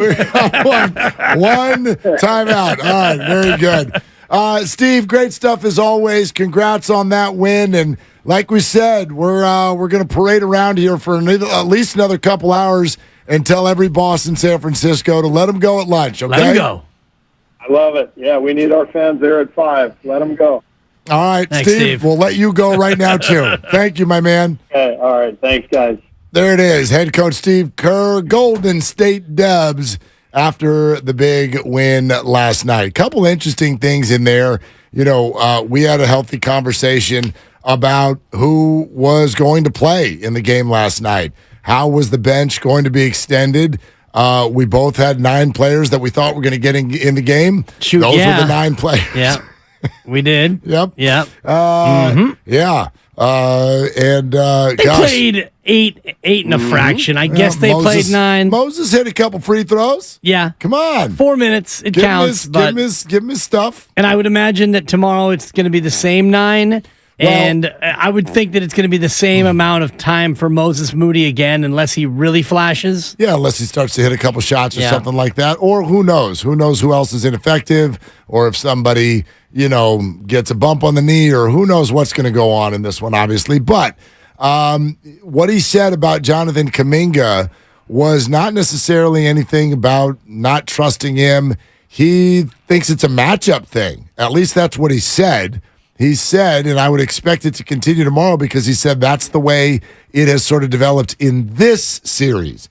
But don't know necessarily what's going to happen with the matchups to come, assuming that the Warriors are able to move on. Who knows? Maybe they play the Lakers and there's something in there defensively that they like for Kuminga. I don't know. Maybe. And it's going to be an interesting matchup if it is the Lakers because they present a whole different sort of problems than Sacramento does. If you look at Sacramento's biggest issue, it's De'Aaron Fox. How do you contain him? Domas Sabonis, it seems like they've figured out how they want to guard him, and Sabonis hasn't made him pay for it. So that box has kind of been checked in terms of Sacramento's big. You don't really have to guard him. Now, Anthony Davis would be a whole different cover. You can't guard Anthony Davis the way that you're guarding Sabonis because he would make you pay. Yeah, he's much more willing to shoot from the outside. I don't know that he's much better at it, to be honest with you. Yeah. He's streakier, but man, he has not been great of late from the outside either. So great in the loss, and that's the prediction I made yesterday, where he was going to have a huge game, and he ended up with 31 and 19 in a loss. In the loss, and that's kind of Anthony Davis's MO. Yeah, that totally is. So, but before we're not going to get into any looking ahead to the Lakers and the Grizzlies or whatever. The mental aspect of tomorrow night's game, incredibly fascinating to me because for a young team, Steve said, look, now they've got nothing to lose. So I think sometimes we look at it and we go, elimination game on the road, and that's all true, and that's going to be heavy, and Sacramento will feel pressure. But the world has now moved on with the idea that the Warriors are going to win this series. Whether it's history, as you said, 84% of the time, when you're up 3-2, you win. Whether it's the fact that it's just the Warriors, whether it's because tomorrow's at Chase and the Warriors always win at Chase, there's all these historical factors that are against the Kings. And tucked into that is maybe, I don't want to call it an advantage, but a relaxation method for the Kings. You're not supposed to lose. You weren't. You were up 2-0. You had the Warriors in your home building, all of those things. That's the pressure, but that's gone now. And so a loose, free, and easy Kings team, I know there's a mental trick even for fans tomorrow because, let's be honest, the buzzer sounds last night, and as a Warrior fan, you're like, all right, we got it. Well, it only takes 48 minutes and a heater from De'Aaron Fox to where all of a sudden it's a terrifying series again. I agree with you, but I also see it the other way, which is if you're Sacramento and you lost game 3, you lost game 4, you lost game 5, if you come out in game 6 and you fall behind, there's going to be that feeling of dread and that feeling of, man, now we can't do it. We got to come back from 10 or 12 down in this one. We got to be able to beat the Warriors in their house and then gear up for a Sunday game at home and go ahead and beat them a second time. Now, I know you've already beaten the Warriors twice in a row in this series, but I'm afraid for the Kings if they fall down in this game by a significant number, how hard it will be mentally for them to think that they can rally up and win that one and then have enough energy to win another one. Feels like a game. I don't think this is going to happen because I really do respect the way the Kings have conducted themselves on the court, but it's a game that could get away from them. If the Warriors get an early lead, it's definitely a game that could get away from them tomorrow night. It could start moving downhill. Want to let everybody know with the NFL draft underway, first of all, Bryce Young was the number 1 overall pick for the Carolina Panthers. C.J. Stroud was the number 2 overall pick. Yeah. Goes to the Houston Texans. Number 3, the Arizona Cardinals traded it to the Texans. Wow. So the Texans had number 2 and then give up a haul to move back right up to number 3, and that's where they have selected Will Anderson, which is who many people thought they were going to pick at number 2. So they decided, after everyone for weeks now has been like, Stroud or Anderson? Anderson or Stroud? They said, no, Stroud and Anderson. Do we know exactly what Arizona gave up in Not terms yet. of compensation? I'm sure that we could find this. And guys, if you can see it there in the other room, man, that was a quick trade. Here it is. The Cardinals get pick 12, pick 33, a first next year, and a third next year. Wow, okay. While the Texans get number 3 overall and pick 105 in return. Okay. So they gave up a lot. 105 Gave up is a lot. that's a third-round pick, and Arizona gets one of the best picks in the second round. Yeah, 105 because you got comp, 96. All the comp picks. That's where the third round comp is what that is. That's Okay, where the 49ers are hanging out. About that's where right they're there. living. Yeah, yeah. So Texans give up, or they get 3rd overall pick and a late third. The Cardinals get 12. They get the Texans' early 2nd round pick, next year's first, and next year's third. That's a lot. They really like Will Anderson. Yeah. Well, I mean, I think Will Anderson might be the best player overall You might be right. in the draft. And if you're the Texans, you have your franchise quarterback, and now you have your edge rusher. And if you're D'Amico Ryans, the new head coach, and you're looking at a 4 or 5 year project there, let the rebuild begin if you're the Houston Texans. And for Arizona, I kind of like the trade because you don't really have a quarterback this year, and you were in a spot where you may want to shore up and get more picks for next year, and you're banking on Houston still not being that good going into next year. So you get Houston's first next year, and you're thinking, if we're not very good and we miss the playoffs, and Houston's not very good and they miss the playoffs, we have 2 picks in the top, that'd be the top 18 guaranteed next year. And now they've got 3 picks in the top 40, assuming that they still have their second, which I think they do. But they move down from the number 3 pick to the 12th, and they pick up the 33rd, one of the first picks of the second round. So, the Cardinals get a lot. And can build up some player capital there. But, yeah, I wonder if that conversation in the room for the Texans, so many rumors about all kinds of quarterbacks. Garoppolo and Trey Lance's names were thrown around in recent months. So, but you got a defensive head coach who's probably looking at the best edge rusher and salivating over that. And so the Texans struck away. They were aggressive with it, but they struck away to get both players. Yeah, the Cardinals do have 33 and 34. Okay. So they've got 2 picks at the top of the second. And I'm looking. And now number 12 as well. So they got 3 out of the top 34 picks. And they also have 94 and 96 as we look at the third round. And then they pick up a pick at the end of the third as a part of this trade as well. So Arizona storing up draft picks and maybe thinking about 2024, Mark, when they're going to have their quarterback fully healthy and back in the fold. Indianapolis Colts on the clock. We'll keep you up to date there. Let's go to Hobart in Oakland, who wants to talk about Chase Center and noise tomorrow. Hey, Hobart, what's going on? What are you doing? What's up, fellas? I'm just out here on a beautiful day in Oakland, just editing a podcast and listening to you guys. I see you, Hobie. This is Hobie Owen, former player, Drake High School, former one of my charges, and I'd like to call him a protege. What's up, Hobes? What's up, James? Happy Thursday. You too, brother. What are you up to? I was listening to your guys' show on Monday, and you guys were getting into it about just the difference in noise at Chase Center from, the famous Roracle Arena.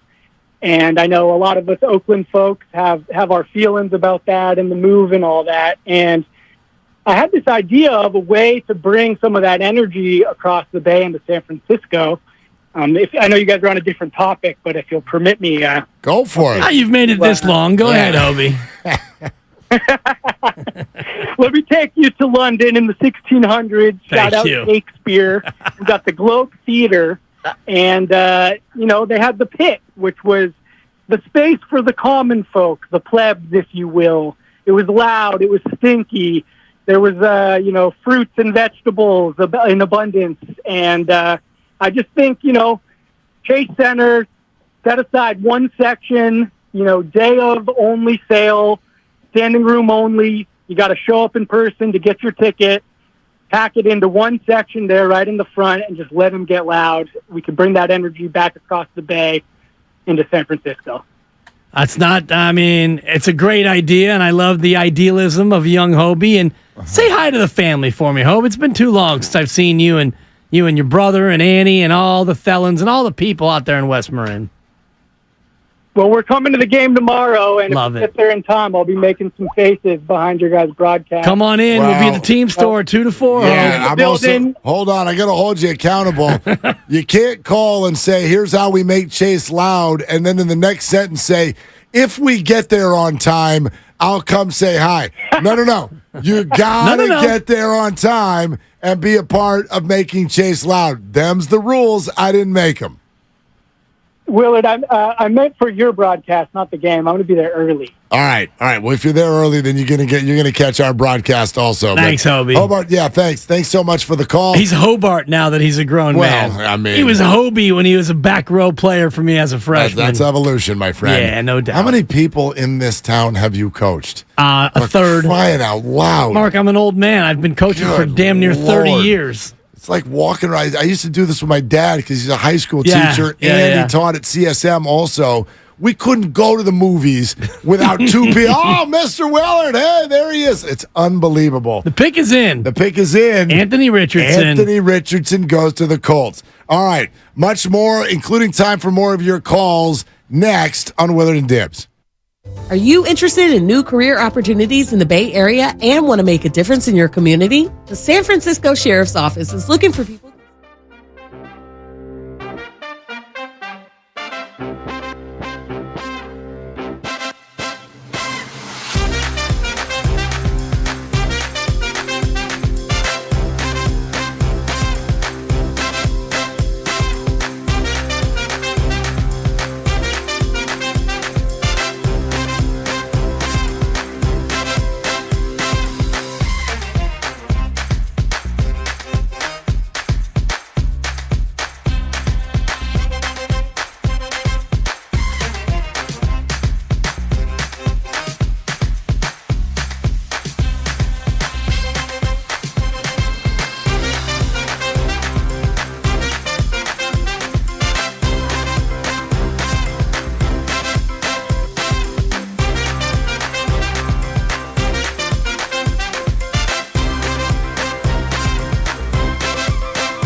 54 seconds to go.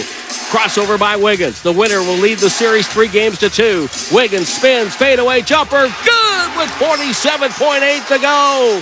119-114, Warriors up 5. Now, back to Willard and Dibs on 95.7 The Game. All right, we can't wait. We're sitting here right now talking about tomorrow. Team Store, 2 to 4. You have been assigned with coming to see us. I don't even care if you have tickets to the game. Just go on your lunch break to Thrive City. It's going to be a gorgeous day. Come on out. Get yourself a little bit of gold-blooded vibe. Say hi to your boys, Willard and Dibs. And enjoy the game at Thrive City. It's actually a great place to watch the game. Couple of bars nearby, a couple of restaurants. Last year in the NBA Finals, I was lucky enough to have a credential, and so I went to the games. But before the game, I met a couple of listeners who were just out there to go to Thrive City. They had no intention of getting tickets and going inside, and I got to know these two young ladies, and we had a great time. And we were feeling the vibe together, the pregame vibe out there. You're filled with all kinds of inappropriate commentary today. I can't have female friends. You're sliding into women's DMs and talking about addresses. And now, got the address. Now you're meeting got the digits, multiple women at Thrive City and vibing with them. I mean, my God. I'm a man of the people, Mark. Who have you become? I've always been this person, okay? Maybe you just bring out the negative in me. Maybe. Because you're such a downer. Yes. You're so heavy-handed with your sports talkery. We continue to watch the NFL draft, and the Seattle Seahawks don't get Anthony Richardson. I actually think that's a good thing. That's a win. Yeah, the Seahawks at 5. Are they still on the clock, or did they make a pick? Well, the pick is in, but it has not been announced yet on TV, which means go to Twitter. And I don't know how I feel about this, Mark, and I understand that everybody wants to be first, and the pick is in, and when the pick is in, the player knows, and when the player knows, then the world knows, and it gets leaked. But I miss the days of having the Roger Goodell announcement actually mean something. Well, I will tell you that for whatever reason, we've got a visitor in the room, and his name is Shams. Obviously one of the top NBA reporters out there. Right. But he's been dropping picks like 10 minutes before they're happening. But here's what's crazy. He tweeted that the Cardinals were selecting Will Anderson with the 3rd overall pick.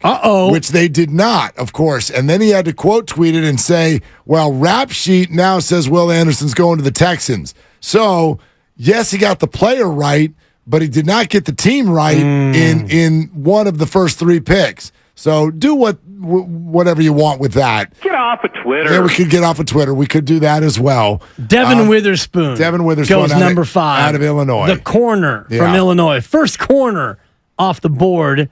And, he is off the board. Over or under half a pick for Witherspoon on Brock Purdy this year. It's an over. It's an over, Mark. Oh, you think he's going to pick Brock Purdy? Oh, you got 2 games plus a playoff game. I'm banking on that 3rd playoff game. Going to the playoffs again. Come on. Everybody goes to the playoffs. Are you down on Geno Smith? You did ask me earlier about Little League this year. What do you have to be, top 4? I'm like, no. You just have to be in the league, and you're going to the playoffs. You got 12 teams in your Little League? No. I think there's only 6. I think there's 6. Oh, that's it? Yeah. In our age group. Okay. Yeah. 6 or 7, maybe 8. No more than 8. And everybody goes. Yeah, everybody's going. And you guys are sitting like in 6th? I don't know. We've only played like 7 games. So, yeah, something like that. But like the Giants, you're probably only 3.5 back. We've got a couple of wins. Thank you. But we are not concerned at this time with how far under 500 we are. Because we are about to go on a 5-game win streak. I love that. So there it is. Yeah, we're not worried about it. And 9-year-old baseball, too. You can't get that wrapped up. Yeah, like just... Although, are there coaches in your league that are that wrapped up? I mean, yes. Like orange slices and In-N-Out. That's my motto. Like, just relax. Here's what I always want to ask the Little League coaches when they win. What'd you win? Describe it to me. Again, an open-ended question. Hey, Giannis, how would you describe with words what you just won? And don't say... AAA, Little League, they're 9-year-old kids. What'd you win? You won what? You're not going to get Coach of the Year. There's no Hall of Fame. What I won is the feeling that I am better at manipulating 9-year-olds with bats, balls, and gloves than you are. They're like keeping stats over here on stolen bases. I'm like, there's like 2 kids in the league that can complete the throw from behind the plate to second base. And you're peacocking a stolen base? I could steal second base. I'm 48 years old. What are you doing? You didn't win anything. It's Little League. Calm down. Get everybody some orange slices. Get them home on time. What okay? is your son's BABIP? Batting average on balls in play. Pretty good. Are you? Although he did it a shot right back to the pitcher last night, and the pitcher caught it. Hey, good play. Good play. Did you watch it on video? Because I know that you were at a Warrior watch party. No, I got the play-by-play from my son who filled in for me and coached third base. Oh, he did? Yeah. That's awesome. Yeah, the big guy coached the little guy. That's awesome. Yeah, so it's all good. And that's got to be a little frustrating for you. I mean, not really because we love our job and we love our time slot, but you were all set to have this afternoon coaching deal. Yeah, that was one thing that fell by the wayside. Yeah, but yeah. My assistant coaches were awesome with it, and I get there when I can get there. Good. So, which is kind of how we'll view the Warrior game tomorrow night, because we will be there from 2 to 4 at the team store. Please come and see us. And then one more reminder from the chef. Sure, y'all get y'all butts in the seats at 5 o'clock. Tip off. It's a little early, but everybody get off of work early in the Bay. Let's go. Yeah, and also, we had fun with this question earlier, and I wonder what you think about it, because it promised a little bit of loony sound, and then we never did it. For this team, my job is to really rebound. Sometimes it goes out there pretty small, and especially when Draymond's not starting, to kind of set the tone with the physicality and the rebounds. That's really been the key to the game. Whenever we're able to keep the rebounds pretty even and keep the possession battle even, we've got a great shot of winning. So for this series, I really want to try to set the tone, try to get every rebound, be greedy in that way. And I think it's been helping our team, and I've been playing well. My minutes been up and feeling good. 3 years, $22 million. Buddy of mine texted me this morning. He goes, is this the best deal in sports? How the hell in this NBA is that dude making 7.5 or whatever it is, $1 million per year? It's really, now, you mentioned, who popped in my head is you mentioned Desmond Bane earlier this week. Yeah. Who is one of Memphis's, I think he's their second best player. Maybe Jaren Jackson when you factor in the defense. Let's just say he's their third best player. But he's their second or third best player. Desmond Bane this year on a club exercised option is making $2.1 million. It's crazy. But they've got a club option again next year for $3.8 million. Right. And they're getting some serious action out of that guy. They're getting 20 points a game easy. He is a steadying force. He's a very different player. He's a player who can be their lead scorer when Ja is out, and Ja misses a lot. So I don't know. There are a lot of guys like that in the league, but the larger point is Kevon's on the list. He is on the list of the biggest bargains in sports. He's making 8 this year, 8.5 next year, and then he bumps up to 9 in year 3 of his deal. Yeah. I thought it was 7, 7.5, and 8. I'm looking at Basketball Reference, and they have it at 8, 8.5, and 9, which would be $25.5 million over 3 years. I got 3-year 22.5. Huh. Is what Spot Track. Spot Track has exactly. $7 million this year, 7.5 next year, and then a partially guaranteed $8 million the third year. Not even fully guaranteed. Yeah. Until the team picks it up. But whatever it is, the point is the point, which is that, my gosh, you put up multiple 20 rebound games in the playoffs. Right. This dude is insanely valuable. Woj had it as a 3-year, $25.5 million deal. Maybe there's incentives in there. Maybe. I don't know if he played enough games to hit those incentives. I'd have to check. Maybe he had to play in 83 regular season games to hit the incentives. Yeah, whatever it is, it's a great deal. And you remember the only one of the question marks who the Warriors kept last year when it was Otto Porter and GP2 and all those guys. It's like you lost them all. And then all of a sudden, boom, they had the Looney contract. And it made you feel like the offseason was okay. And when you got Peyton, the second back, that felt good. And for Otto Porter, I don't even think he played a minute this year. He was out, I think, the entire year. Yeah. I think you're right. It's too bad. Gosh, yeah, it is. All right, man. I see you at Chase Center tomorrow, okay? Yes, sir. Can't wait. Right, team store tomorrow, 2 to 4, Willard and Dibbs. Please come by and say hi. For Dibbs, for Grandy, for Lucas, for JT. I'm Mark Willard. Coming up next on the game, brought to you by Fremont Bank. Full service banking, no compromises. It's the Warriors Roundtable with Gucci, Kevin Dana, and Gary St. Jean. A full hour of Warriors talk. Good night for it after last night's Game 5 win. Enjoy it and shoot your shot. That's all you got. Hi, I'm Brian Bakhtiari, Executive Manager of Stevens Creek Subaru. Spring is finally here. From spring cleaning to spring training, and hopefully the end of the storms, everyone has something to look forward to during this season. This time of year is a reminder for all of us that it's time to get rid of the old and start fresh with the new. That's why Stevens Creek Subaru wants to help you get rid of your old car and put you in a brand new or certified pre-owned Subaru. Your car probably will never be worth more than it is right now. If you've been thinking of trading it in, come into Stevens Creek Subaru or StevensCreekSubaru.com to get a quick and easy Kelley Blue Book estimate for your vehicle. And we buy